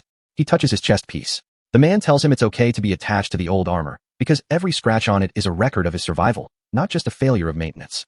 But then he pivots, saying the new armor is the real proof of Vlad's future. Vlad is confused, wondering how a metal suit dictates a life path. The man invites him to look closer, pushing him toward the stand. Vlad steps forward, still unsure if he's being promoted or groomed for something else entirely. A flash of memory hits him, the title of Defender of Children, echoing in his mind. It's a ghost of who he was, and it's clearly what the man wants him to live up to. Faces from his past flicker by, the bearded man, the elder, the brothers. They are all watching him, waiting to see if he'll break under the weight of this new expectation. The man smiles, a soft, dangerous thing. He tells Vlad that this armor is the path he's destined to walk from now on. Vlad stares through the window grid, his face unreadable. He's looking at the world, but he's thinking about the cage he just stepped into. The title card hits, and the setting shifts instantly to a freezing, unforgiving mountain range. Volkov Baronov, the Iron Duke's successor, is hunkered down on a snowy ridge. He's got that look of a man who knows he's about to be in the middle of a disaster. He's watching the horizon, and he's not alone. The Iron Duke's successor title is basically a death sentence in this climate. Below him, the cavalry is moving fast, their torches cutting through the dark like a line of frantic fireflies. The ground shakes. Something massive is tearing through the snow, and the energy output is off the charts. Then, the creature breaks the surface. A white dragon thing with glowing blue eyes, and it is absolutely not here to talk. The riders are already panicking. They know they're being hunted, and the dragon's speed is making their escape look like a pipe dream. One rider screams for more speed, but the dragon is already closing in, its presence dominating the frame. An archer draws a purple-infused arrow, aiming at a target that's moving way too fast to track. The dark-haired man's eye flares purple. He's tapping into something deep, and it looks like he's ready to kill. The knights are scrambling, trying to spread out, but the mountain peak is glowing with that same ominous, swirling energy. He swings his sword, a purple arc of pure power, and he's not holding back. The dragon's skull appears, and then the purple energy detonates. It's a total light show, and everything is about to get vaporized. A massive pillar of purple light screams into the sky. This isn't a skirmish anymore. It's a localized catastrophe. The dragon is caught in the beam, its claws reaching up, but it's fighting a losing battle against that much concentrated magic. The dark-haired man grins. Gotcha, he shouts, as if he's just won a game of tag, not triggered an arcane nuke. The dragon snarls, its blue eyes burning with pure, unadulterated hate. It dodges the projectile, and the ground behind it just disintegrates. This thing is agile, which is a problem for everyone involved. The man is sweating now. He knows it's fast, but he didn't expect it to be this quick. They identify it, Lindblom, the fastest dragon, and it's making them look like complete amateurs. The knights are shouting, trying to keep their formation, but they're losing the upper hand in the blizzard. The cavalry is charging through the trees, but the woods are just another obstacle for the dragon to tear through. They try to surround it, but Lindblom is already bracing for a counterattack. Dragon's throat glows. It's loading up a breath attack, and the knights are right in the kill zone. The creature stands its ground, blue light pulsing through its scales. A breath attack is coming, and it's going to turn that forest into a graveyard. The man with the purple eye isn't letting it happen. He's screaming, swinging his sword, and unleashing another massive energy beam to intercept. The beam cuts through the night, a violent streak of purple against the white snow. The dragon's mouth is wide open, blue energy surging, It's a standoff of pure power. Collision. The beam hits, and the light is blinding. The dragon is still moving, white scales flashing as it weaves through the chaos. The man's eye is locked on the target. He's not blinking. The creature's claws are digging into the snow, and the knights are still riding like their lives depend on it. Because they do. Another explosion rocks the field, and the formation is breaking apart. The dragon leaps, and the silhouettes on the cliff watch the whole disaster unfold. The knights are falling behind, and the dragon is literally running circles around them. The archer stands on the cliff, staring down at the failure. He's frustrated, and that's a bad look for a man with a bow. Just a close-up of his cloak in the snow, a quiet moment in a very loud chapter. Back in an elegant room, the vibe is completely different. The man is drinking tea, looking relaxed, talking about his mother's good taste. He's enjoying the tea, completely unfazed by the chaos happening miles away. He looks at his brother, his expression hardening. He's not here for a social call, and he knows it. The brother smiles, trying to keep it casual, but the tension in the room is suffocating. He's trying to defuse the glare, but he knows he's pushed a nerve. He finally drops the act. The barbarian was right. The dark-haired man realizes the weight of that statement. The implications are starting to set in. The dragon's face fills the page. It's here. The young man delivers the final, terrifying verdict. A dragon is coming, and nobody is ready for it. The world is literally shaking. A massive, segmented death worm erupts from the earth in the west, and blood. This is not a scheduled migration. This is a full-blown disaster. Meanwhile, up north, the lindworm, the fastest, coldest dragon in existence, has already started its hunt. It's not just a myth, it's a living extinction event. Back in the safety of the library, the tension is thick enough to cut with a blade. These men are discussing migration patterns like they're checking the weather, but they know the season hasn't even turned yet. The dark-haired man isn't buying the excuses. He knows the deathworm's last appearance was an anomaly, and now, the patterns are breaking completely. Realization hits like a physical blow. The lindworm has already tasted the blood of the gray orcs. Not him getting his character arc delivered via literal dragon slaying, but this is a forced move. They are scrambling, trying to track a beast that moves faster than their scouts can run. They can't just sit on their hands while the world destabilizes. The man with the wavy hair confirms he's been tasked with the lindworm conquest, and honestly, the way he says it, you can tell he's already counting the potential casualties. The man with short hair doesn't hesitate to pull rank. He demands knights and a full-scale reconnaissance because he knows exactly how high the stakes are. A logical demand in an illogical situation. The man with wavy hair agrees, but the question of manpower is the elephant in the room. He holds up one finger. Just one. The confidence of a man with absolutely no reason to have that kind of confidence, unless he's betting on a wild card. The dark-haired man is spiraling. One night? Against a dragon? That's not a strategy, that's a suicide note. The brown-haired man tries to talk him down, claiming a skilled sword can do the work, provided it can actually reach the target, which is a massive if. The dark-haired man finally asks the million-ducat question. Who exactly is he assigning to this death trap? Sir Joseph arrives, looking entirely too calm for a man who just walked into a room where everyone is sweating bullets. The dark-haired man is genuinely confused. He didn't call for this, and the smile on Joseph's face is starting to look a lot like a problem. Then Vlad walks in, fully armored, completely unbothered, and dropping the bomb that he called Joseph in without asking for permission. The unknown man greets him with a title that carries way too much weight. The greatest dragon herder of the North. And just like that, the title card drops. Star-Fostered Swordmaster, Chapter 68. The calm before the absolute storm. Back in a quiet, dimly lit room, the silence is heavy. A tea set, a lamp, and the feeling that someone is about to say something they can't take back. Vlad is sharpening his sword, and he's blunt about the timeline. It's going to take more than a month, and that's a lifetime when the world is ending. The woman with the orange hair tries to keep it light, telling him he's doing well, but her eyes tell a completely different story. She's worried, and she's trying to hide it behind needlework. Sound of the whetstone against the steel is the only thing moving. She brings up his mother, and Vlad's reaction is immediate. He shuts that door fast. He's been carrying that trauma for over 10 years, and he doesn't need to be reminded of it while he's trying to prep for a suicide mission. She pushes anyway, admitting she doesn't remember her own mom, but she remembers his. She remembers the sacrifice. The memory flashes back, a ruined room, a mother kneeling to shield her child from a horror the story doesn't even have to name to make you feel the dread. Back in the present, Vlad admits the truth. He doesn't remember her either. The trauma isn't a memory, it's just a scar he's been carrying since he was a kid. The woman is busy finishing her work, but there's a tension in the room that has nothing to do with the war outside. She's working on a crest, the third crest, San Logino. It's a secret anchor for the journey ahead, and she's sweating whether it's too conspicuous. She shows him the work, and Vlad is just tired. He doesn't care about the fashion, he's just trying to survive the next month. They talk about the dragon, and the term living disaster is tossed around like it's just a standard classification. She's worried about the winter. If he's going to be out there for a month, he's going to be facing the coldest death imaginable.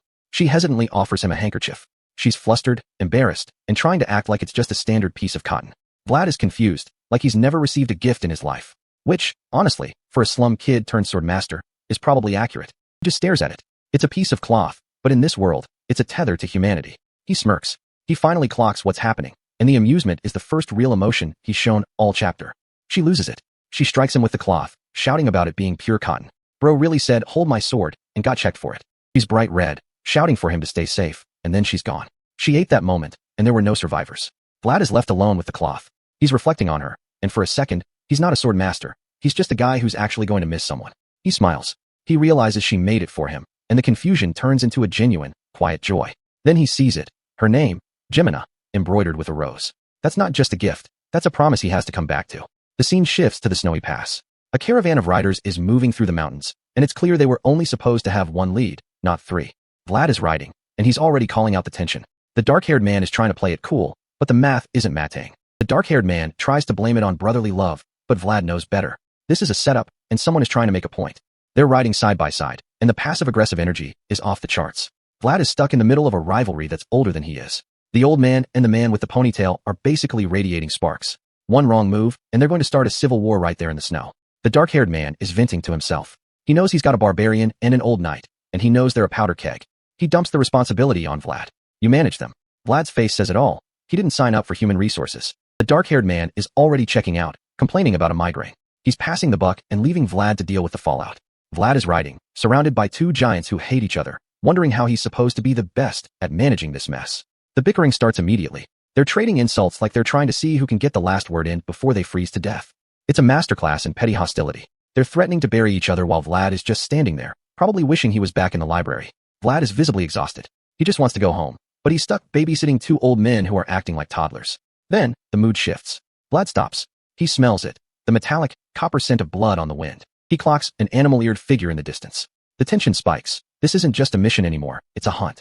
The figure is surprised Vlad can smell anything in this snow. It's an elite senses move, and now they're both on high alert.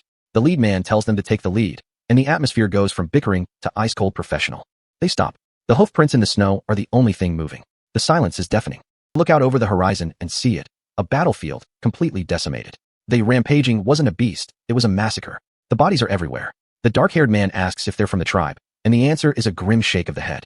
The realization sets in. The descent of these tribes means the whole region is shifting. Everything is moving. The older man looks at the bodies and freezes. He sees the wounds. It wasn't claws. It was a sword. That's the horror of it. A dragon doesn't use a blade. This was human cruelty, perfected and unleashed in the snow. Two swords, crossed in the blood. The struggle of washing blood off with more blood is a cycle that never ends, and it just started again. The silhouettes of the real culprits appear against the fire. An uninvited guest has arrived, and they didn't come to talk. The younger man stares at the fire. The game has changed, and they're already behind. The crew is pushing through a brutal mountain pass, and honestly, Blood is just happy they beat the worst of the snow. They finally hit the northern border of Bayezid territory, and Vernhem Fortress is looking exactly as bleak as you'd expect for a place this far out. Vlad stops dead at the gate. Something about the view is already throwing him off. Two flags. One is the local blue, but the other? It's a red banner with a dragon. That is not supposed to be there.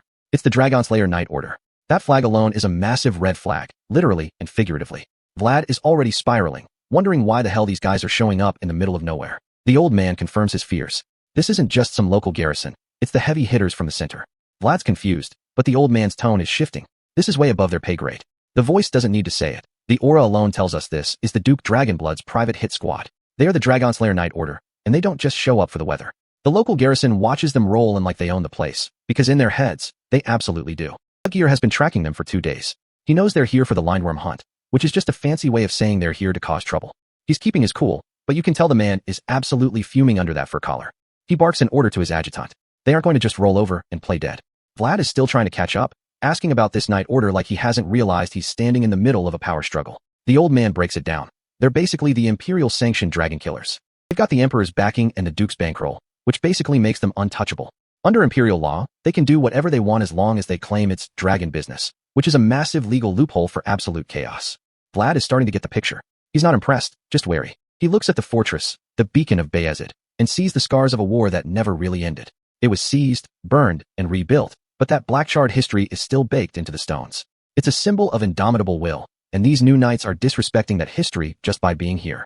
The old man knows Luckgear is about to snap. You don't just put your flag on someone else's pride without expecting a fight. A door opens, and the air just gets heavier. Someone is waiting for them. The silhouette in the doorway says they've been waiting, and yeah, that's never a good sign. Mirshay Dragilia steps out. He's got that, I'm the main character, aura that usually gets people killed.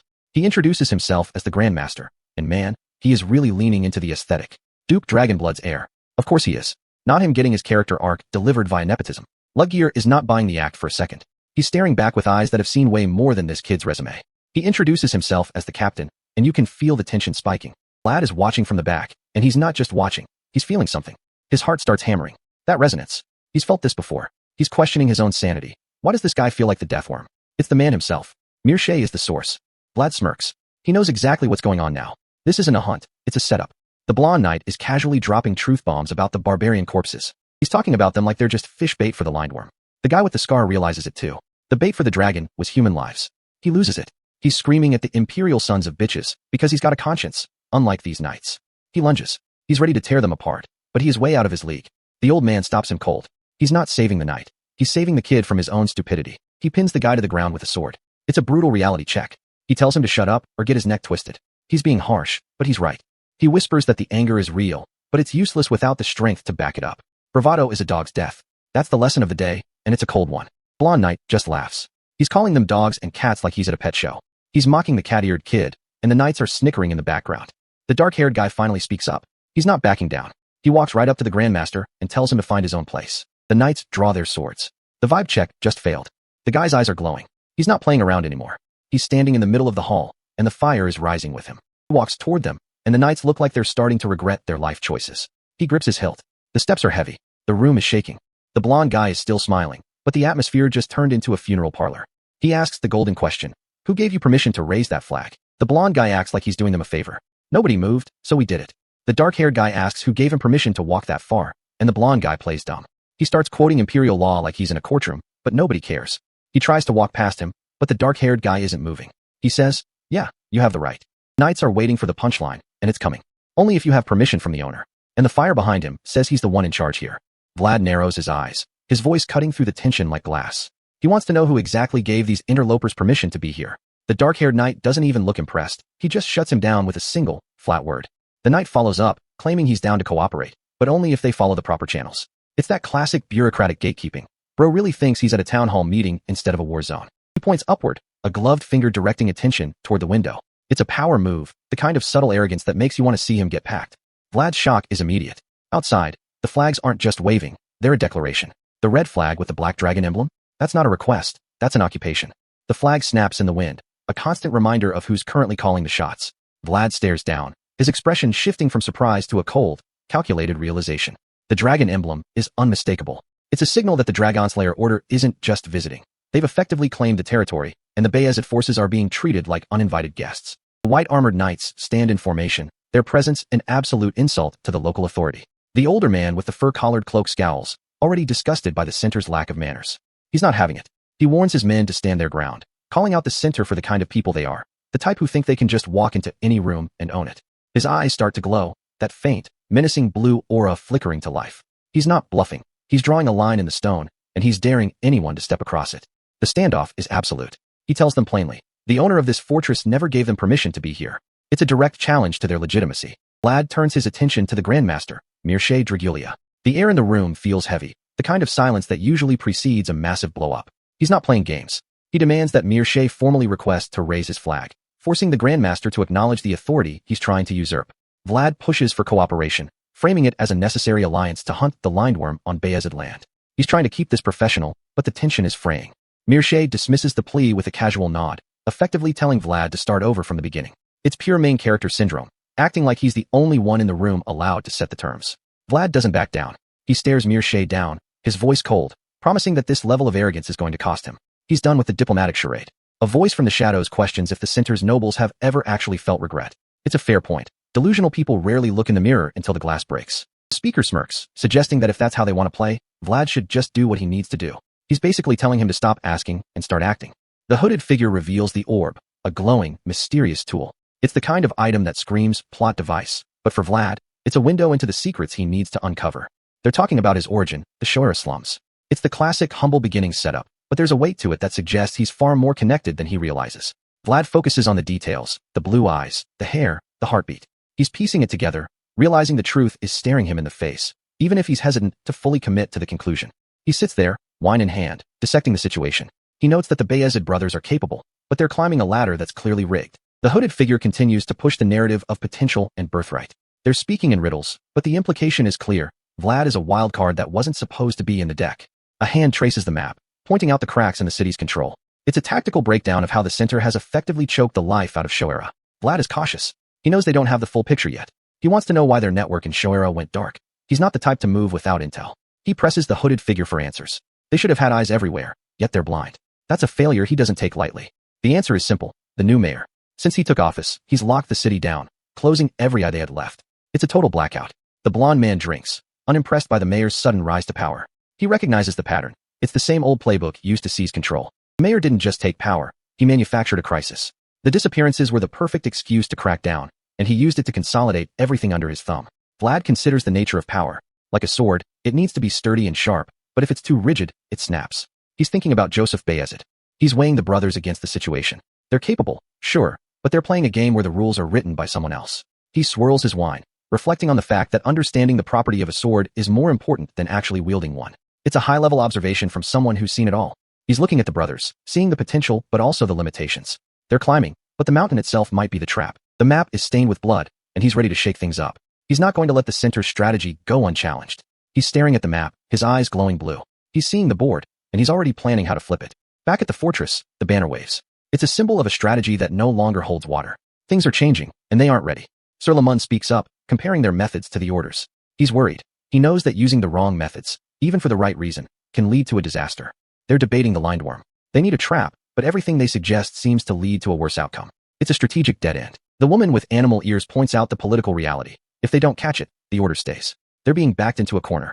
The man with blue-gray hair agrees. It's not just about the monster. It's about the center using the monster as a permanent anchor in the north. They need the Portly family's help, but even that takes time they don't have. They're running out of moves. They're stressed, hands clasped, knowing that any move they make is going to have a massive cost. Half a month is a luxury they can't afford. Then, someone suggests using the barbarians as bait. It's a desperate, unhinged idea, the kind that gets people killed for no reason. The elderly man immediately shuts it down. Those barbarians are Aggie's tribe, and dragging them into this is a recipe for a full-scale war. He explains the fragility of the peace. The North and the barbarians are living side by side. You break that bond, and the whole region burns. He's adamant. They can't sacrifice the long-term peace for a short-term win against a dragon. The flames of war would consume them all. Sir Lamund sighs, agreeing. The future looks grim, and they're all starting to realize how deep this hole goes. The man in the gray uniform crosses his arms, thinking. He knows that no matter what they do, the fallout is going to be brutal. He realizes the truth. The center wants the North to self-destruct. Every move they make is just playing into the design. They pivot to Vlad. If his horse is as fast as they say, maybe he's the only one who can actually do something. Sir Lamund warns them off. Vlad doesn't listen to anyone, and trying to control him is a mistake nobody should make twice. Ludgear is frustrated. He wanted to borrow that horse, but it sounds like even that plan is a non-starter. They're completely out of options. The Dragon Slayer name is a weight they can't match. The order has the methods, the resources, and the lack of conscience needed to get the job done. The man with the red eyes admits it. It's annoying, but the order is efficient. They don't hesitate, and that makes them dangerous. He grinds his teeth, hating that they're being played like pieces on a board. If they could just find the lindworm, maybe they could change the game. The messenger bursts in. Someone is at the gates, and the tension in the room spikes instantly. Who could it be now? The gates are opening. The news spreads fast, the steel gauntlet. They know exactly who that is, and it's not good news. The Baranovi clan. Their flag waves in the snow, a symbol of power that doesn't care about their little strategic meeting. The knight with the ponytail and red eyes sits on his horse, looking like he owns the place. They've arrived, and the dynamic just shifted again. Close up on his armor, the details sharp and cold. He's here for business, and it's clearly not going to be friendly. The scene shifts to the wilderness. A bloodied hand in the snow, a silent, grim testimony to the cost of the lindworm's rampage.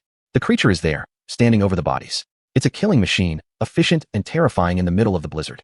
It's a nightmare in the flesh. The glowing eye, the blood dripping from its jaws. It's the apex predator, and it's not done yet. It opens its mouth, the serrated teeth visible in the dark. It's a primal, destructive force that's about to tear through whatever is left of their fragile plans. The creature lets out a sound that echoes in the storm. The North is in danger, and the peace they've been trying to hold on to is about to be shattered. The mission briefing is over, and the courtyard is already buzzing with the kind of cold, quiet tension that only happens right before a suicide run. Vlad is checking his gear, but he's clearly not thrilled about the extra baggage. Then this cat-eared mage rolls up, acting like she's the foreman on a construction site, ready to slap a magical sticker on his face whether he likes it or not. It's a coldness resistance engraving, basically a magical thermal layer, and since Vlad's the one stuck with the longest ride, he's getting the full treatment.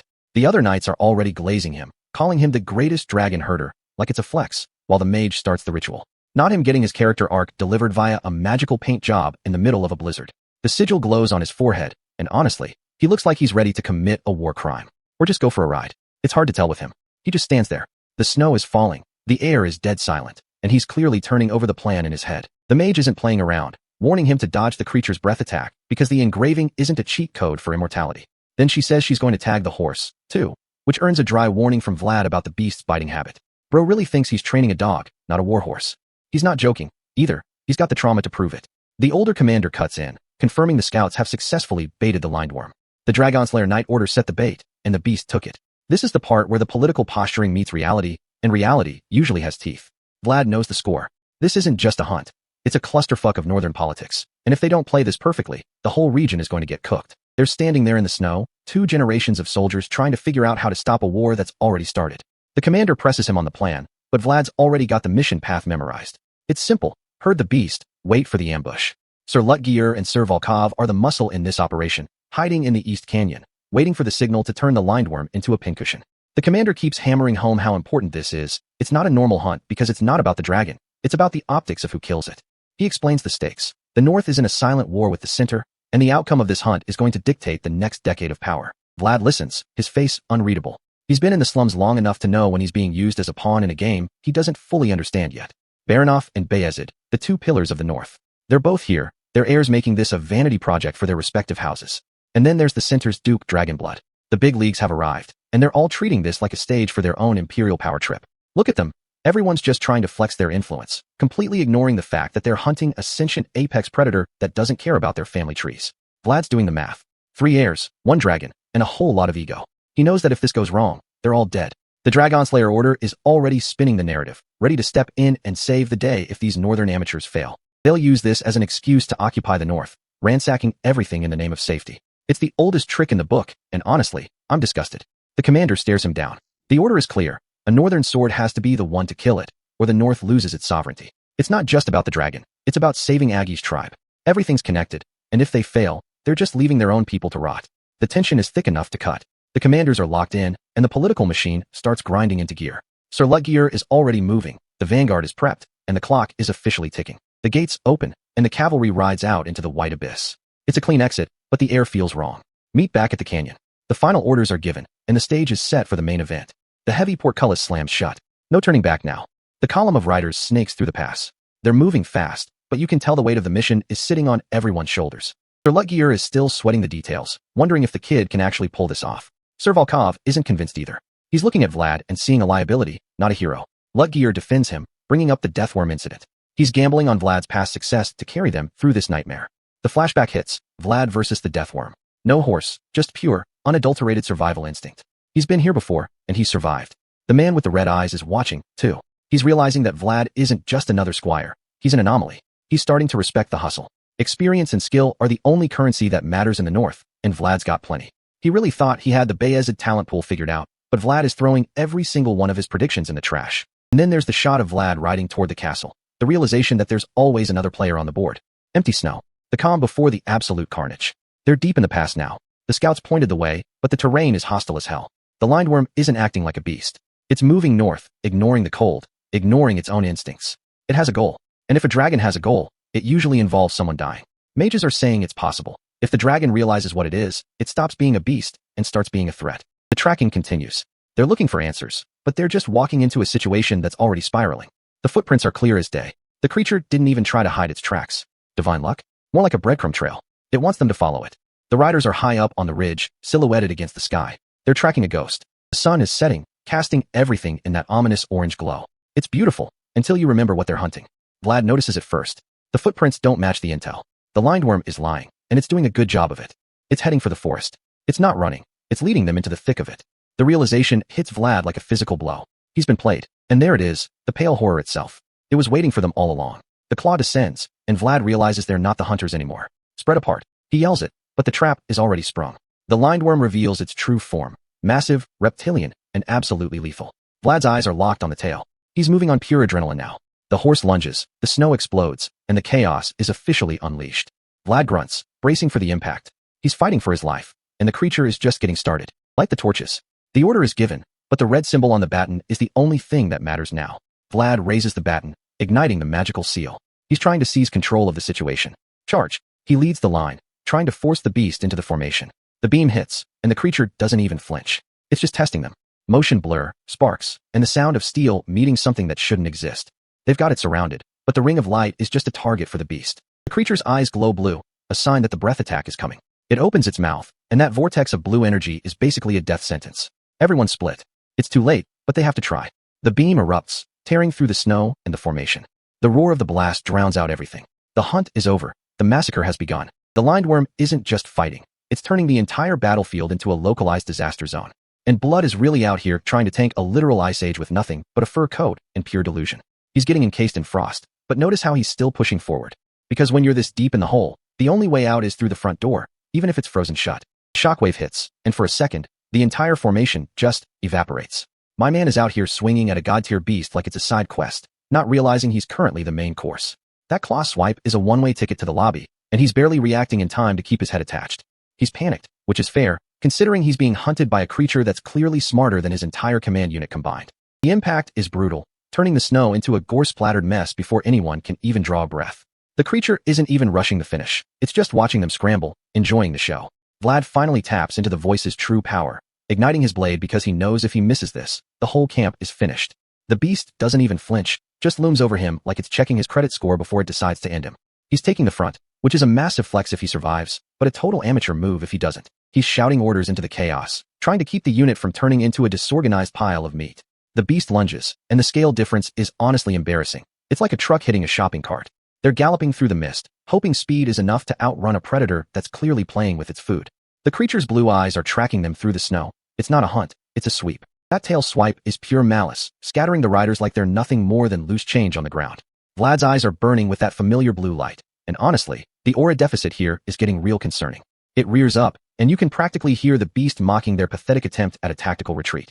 The impact ripples through the earth, forcing everyone to realize that their swords are basically toothpicks against this thing. Split up is the classic move, but when the enemy has an energy breath that covers the whole map, where are you actually going? The horses are getting caught in the crossfire, and losing your mount in this terrain is basically a death sentence. He's screaming about the breath attack, but bruv, you're already standing in the blast zone. It's a little late for a strategy meeting. Vlad is dodging the debris, looking back at the carnage and realizing his tactical plan is currently burning in the snow. He's visibly frustrated, and honestly, who wouldn't be when the boss monster decides to target the horses first? Ice spikes erupting from the ground is a new level of disrespect, like the terrain itself is joining the creature's side.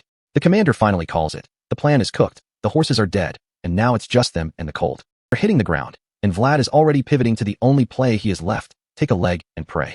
The beast is standing there, waiting for them to make a move, and honestly, the confidence of a monster that's never been challenged is wild. Vlad's internal monologue is basically a suicide note at this point. I don't know if this works, but let's see. He strikes, and for a split second, it feels like they might actually have a shot. Blood splatters, but the creature doesn't even look bothered. It's just a scratch to a thing like that.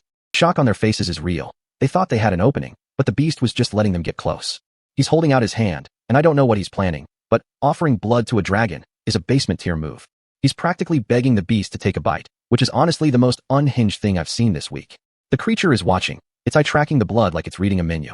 That red eye is a complete shift in tone, and if you think this is going to end well, I have a bridge to sell you. Reflection in the blood drop. It's like the monster is already inside his head, watching him bleed. That's not a beast. That's a nightmare with teeth, and it's clearly not satisfied with just a drop. Vlad is actually smiling, which is concerning because that's the look of a man who just lost his last marble. The creature looms over him, and Vlad is standing there like he's waiting for a bus, completely unfazed by the impending doom. He's maneuvering under fire, using the chaos as cover because he knows he can't win a straight fight.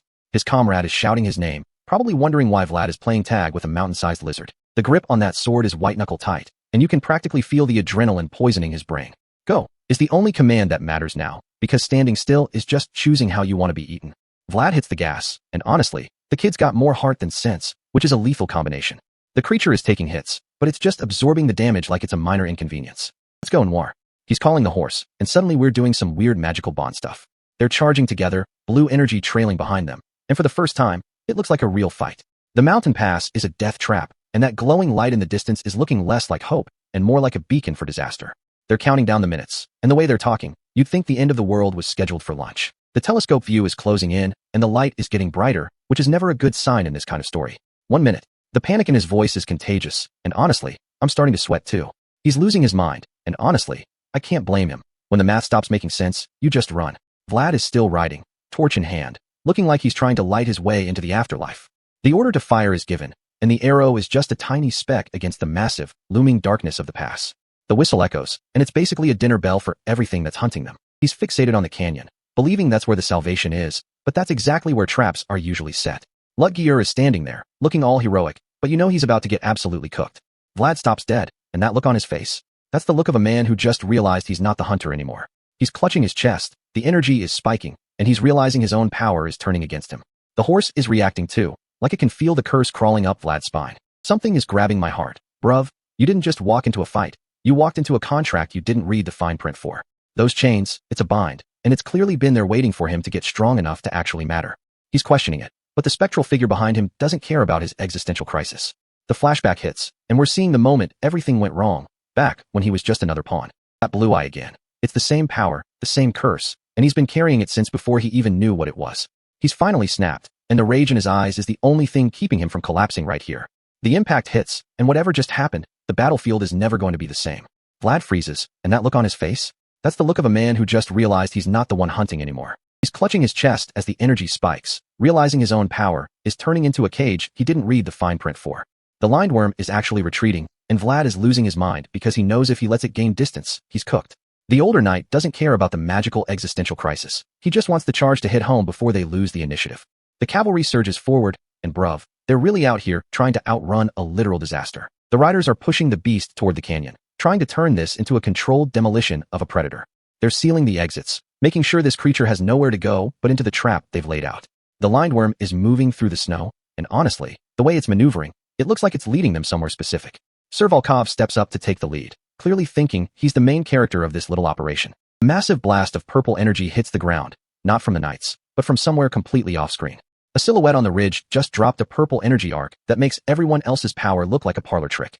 The explosion is blinding, and one of the soldiers is already asking if they got it, which is the universal signal for something going horribly wrong. The mist clears, and instead of a carcass, we get a pair of glowing red eyes emerging from the dark. Not ideal. The lined worm roars, and the older knight is finally realizing that spread out is not just a suggestion, it's a survival requirement. It unleashes a torrent of blue fire, and honestly, the battlefield just turned into a high-stakes barbecue for the knights. A massive surge of blue energy erupts, and Vlad is right in the middle of it, caught in a literal magical web. The elderly knight watches from the periphery, his eyes cold, clearly seeing something the rest of the squad is missing. Vlad is fighting the bind, but the voice in his head is just screaming at him to get it together before he gets turned into an ice sculpture. The older knight is still moving, cutting through the chaos like he's got a deadline to meet. He's talking about his joints aching from the cold, which is a wild thing to say while standing in a magical blizzard. Energy is leaking everywhere, and Vlad looks like he's about to have a total system failure. The knights are watching in absolute horror, and yeah, that's the appropriate reaction to your reality dissolving. The title drops, and we're officially in the thick of it now. Vlad is stumbling through the cold, hallucinating voices and losing his grip on the physical world. He's being entangled by crystalline ice, and bruv, he's realizing that his past in the slums didn't prepare him for this kind of supernatural claustrophobia. He's kneeling in the snow, and he's starting to realize this soft field is just a very pretty grave.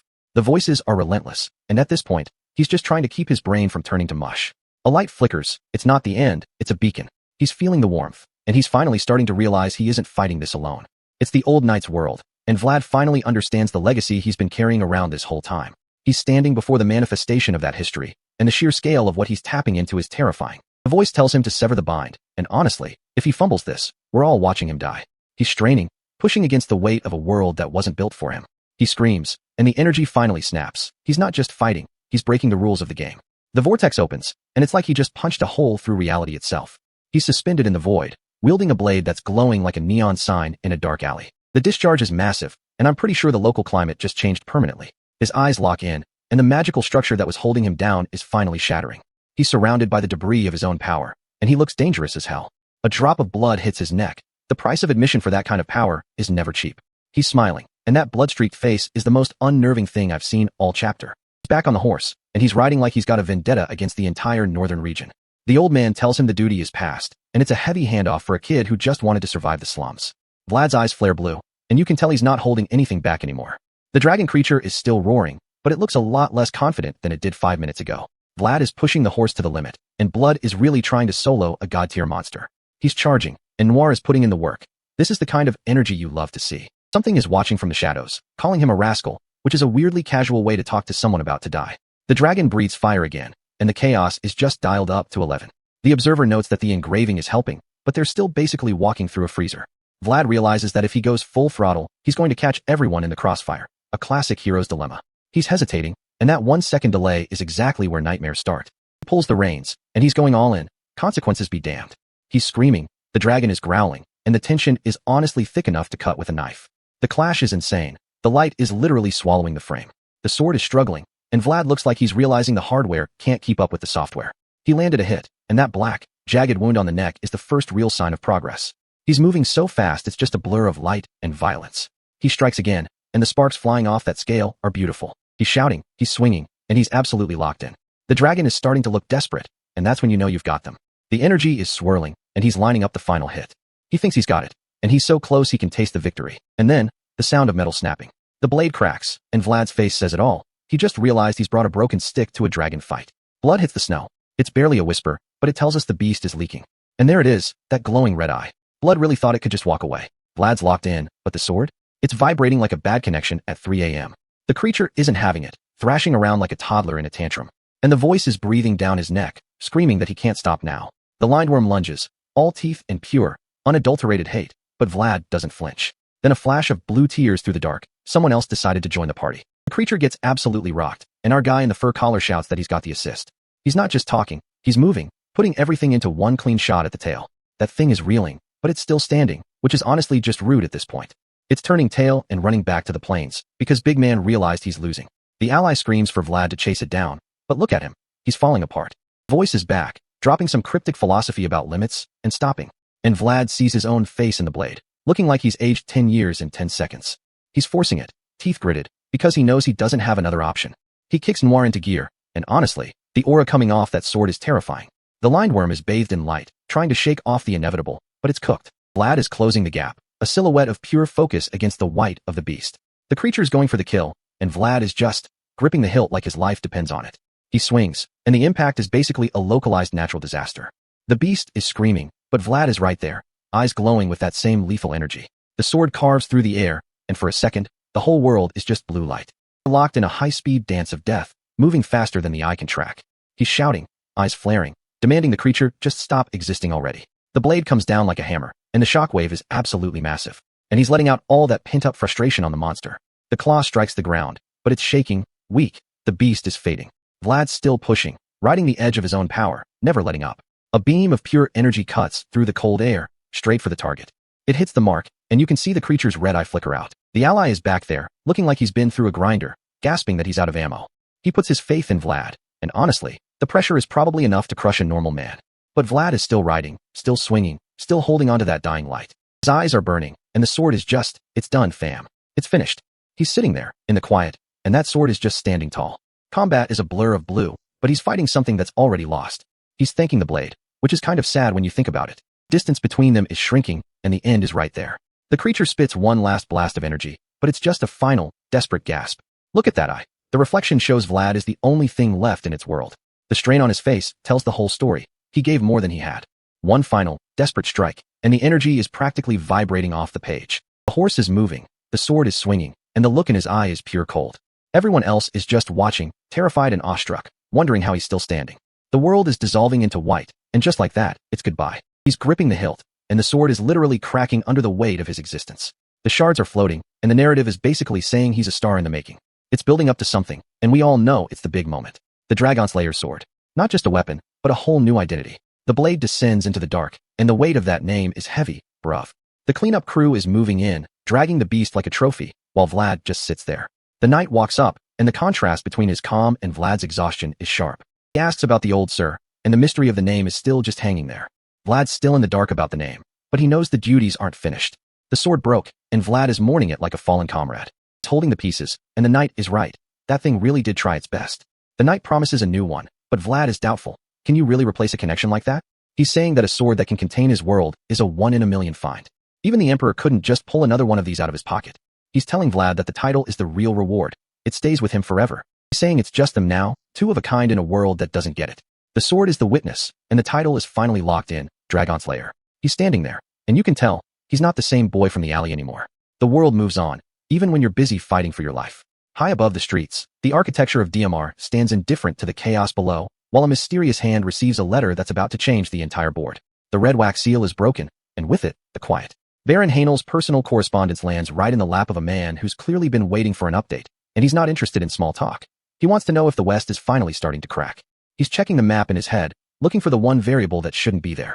The eye patch-wearing subordinate confirms the Gaidar army is staying put, but that doesn't satisfy him. He's looking for something much more specific, Vlad. The silence stretches. It's been at least a month since Vlad vanished into the conquest, and for a man who treats life like a game of chess, that's a massive, uncalculated gap. He's already doing the math, and the numbers aren't adding up. Is Vlad a tool or a liability? The subordinate confirms that the timing is off, everything is slipping out of sync. If the schedule is compromised, the whole operation starts to look like a house of cards. He's not waiting for a report anymore. If the conquest party is heading for Sturma, that's exactly where he needs to be. The smirk says it all. He's not just observing the thread, he's going to pull it.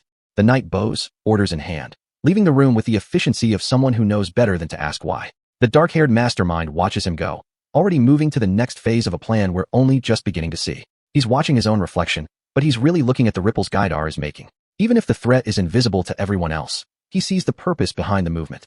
He's reading the room, and the room is shifting. Coincidences are for people who don't have a plan. He's realized that this sudden, chaotic moment is the exact key he needed to unlock the larger problem he's been staring at. It's not luck, it's design. Flashback to a younger Vlad, kneeling in the dirt, handing over a purple trinket to a woman who probably didn't know he'd become a monster. He thought he messed up back then, but he's finally realized that the mistake was actually his best move. Back in the present, the snow buries the fortress in a cold, suffocating silence. Two chained chests sit on the red carpet like ticking time bombs, and the guardians of the pact are already discussing who's going to hold the leash. The spiky-haired man sits on his throne, his hands resting on his blade like he's ready to execute the very air in the room. He acknowledges Bayezid's help, but his eyes are fixed on the cargo that needs to be contained. The Dragonslayer Knight Order is gone, and the justification for their presence has evaporated with them. But the spiky-haired man doesn't care about politics. He wants to know about the bastard who's been causing all the noise. Mirshe has packed up her order and left, which is exactly what they wanted. Bayezid's knights are still hovering like vultures, but they're not going to get a sniff of what's actually buried in this hall. The watch remains unbroken. Bayezid's men are committed to their vigil, and until the very last second, they're going to be the eyes that see nothing. The white-haired man stares down at the chests, his face a mask of cold, hard focus. He's betting that with the Lindworm dead and the Dragonslayers gone, the pressure inside these things won't reach a breaking point. He knows he's wrong. It's temporary, just a matter of time before another dragon starts waking up. Storing 2 shards in one room is like putting 2 fires in a box of dry wood. It's only a matter of time before it explodes. He's in a corner, and he knows it. He has to separate them, but the weight of that responsibility is heavy enough to crush anyone who could possibly carry a duty this lethal. The sword is held aloft, a symbol of the burden they've inherited. This isn't just a job, it's a pact written in blood and chains that are glowing with a very bad, very permanent energy. He's looking directly into the abyss, and the abyss is calling them the guardians of the pact. It's a title that sounds a lot like a death sentence for whoever has to actually do the guarding. The fortress looms over the mountains, a jagged tooth against the sky. Down here, the elderly man with the goatee looks up, and for the first time, he doesn't look like a prisoner. He looks like he's waiting for the punchline. The elderly man is trussed up in furs like a piece of cargo, and he is not having it. He's calling Vlad a bastard, which is honestly the most accurate thing anyone has said in this entire chapter. Vlad's just trying to survive the road to Sturma, but the cold is relentless. The old man is still posturing, acting like he's made of iron, while he's literally wrapped in a rug like a piece of holiday ham. Vlad points out the irony. The old man was complaining about his joints aching just a minute ago. It's hard to act tough when you're currently being carried like a sack of potatoes. The old man is grumbling, telling Vlad to loosen the ropes, because he's literally cutting off his circulation. Blood is really out here complaining about his comfort, while currently being a high-value hostage. The destination is finally in sight. The blonde man in the red cloak is waiting, and he's got that polite, "I'm definitely going to stab you later" energy that you just can't teach. He's talking about how happy his father is going to be to see them. It's the kind of hospitality that makes you want to keep your hand on your sword hilt at all times. The blonde man is dropping hints, saying he's not sure he can stay quiet if he gets too excited. He's basically telling Vlad he's planning to cause chaos, and he's doing it with a smile on his face. Vlad keeps it professional, but he's offering him the tail of the Lindworm as a parting gift. It's a peace offering that feels more like a bribe to get him to leave as quickly as possible. The blonde man declines. He's got enough baggage, and he's already got what he came for. The smirk says he's leaving with a lot more than just a souvenir. He's packing up, and he's making sure Vlad knows he's taking the prisoners, too. He's cleaning house, and he's doing it with that terrifyingly calm, aristocratic efficiency. He's telling Vlad to leave the north to the north. It's a polite way of saying, don't come back, and then he drops the real request. He wants a final word with the new Dragonslayer. Vlad doesn't like it. He's tense, blue aura flickering under his skin, but he gives him a second. 1 second is all it takes for things to go sideways. Vlad gives him the warning. No more tricks, or there will be consequences. They're standing back to back, and the tension is thick enough to cut with a dull dagger. The blonde man asks what he's talking about, and Vlad isn't playing the game anymore. He knows. He's seen the shift in the air, and he's not going to be lied to twice. The The blue light flares, and suddenly Vlad is in the middle of a psychic or magical feedback loop. He's on his horse, surrounded by a pillar of energy that looks like it's trying to rewrite his DNA. The reality is fracturing. He's got a sword pointed at his face, and the blonde man is acting like he's just observing a science experiment. The aura is screaming, and Vlad is trying to keep his head. The blonde man's eyes are glowing blue, and he's looking at Vlad with a terrifying, calm certainty. He's not a guest. He's an evaluator, and he's just marked Vlad for something much bigger. The red eyes of the other character are burning, and the message is clear: no second warnings. The blonde man is pushing him, testing the limits of his resolve. The blonde man walks away, smiling like he just finished a successful day at the office. He's leaving a trail of questions, and Vlad is left standing in the wreckage of his own composure. Vlad's standing there, reflecting on his own lack of focus. He's realizing he got caught up in the blonde man's world, and he's not going to let that happen again. He's recalibrating. He's looking at the castle wall, watching the figure in the red cloak fade into the distance. He's confirmed the most important thing, and now he knows exactly where he stands. The luggage is packed, and it's pathetic, just 2 bundles for 2 men. It's the life of a traveler, or maybe just the life of someone who doesn't expect to have a home for very long. The blonde man is walking away, and Vlad is watching him with the eyes of a wolf. It was memorable, sure, but only because of the sheer amount of bullshit he had to wade through. He's thinking about how much easier it would have been without that specific, blonde-haired bastard breathing down his neck. He's done with the games. The blonde man is back, or maybe he never left. He's talking about gladness and reasons, and Vlad's eyes are glowing bright blue. He's not in the mood for the riddle of the day. Vlad tells him to shut up and leave. He's not playing the polite guess game anymore. The blue aura is roaring, and he's ready to end the conversation with steel if he has to. The blonde man is actually impressed. He's watching Vlad grow in real time, and he's loving every second of it. He's like a proud, twisted mentor who enjoys watching his students suffer. He tells Vlad to raise his head confidently. It's a command, not a suggestion. He knows something about Vlad's future that Vlad is only just starting to suspect. The giant blue eye in the sky. It's looking down at Vlad, and the world is starting to tremble. This is the moment the voice was building toward. The blonde man is fading, but he's got one more question. His eye has a slit pupil. He's not just a man, and he's certainly not a friend. He asks if Vlad's heart beats faster every time he sees a dragon. Vlad is sweating, his heart hammering against his ribs like a trapped bird. He's terrified, and for good reason. The dragon is here, or at least, the memory of it. The heartbeat SFX are deafening, and Vlad is standing in the shadow of something that should be dead. The shadow is massive, and the blue eyes are staring right through him. He's not fighting a man anymore. He's fighting a legacy. The blonde man is talking about the blue blood of the lindworm. He's tempting him, asking if he's thirsty for that kind of power. It's a trap, and it's the most beautiful trap Vlad has ever seen. The unknown individual with the wavy hair is creeping up behind him. He's offering him a drink of dragon blood, and the air is thick with the smell of magic and bad decisions. The individual looms over him, that sinister smile practically screaming, "Drink the poison." Vlad is standing at the edge of something irreversible, and the heartbeat sound is about to stop.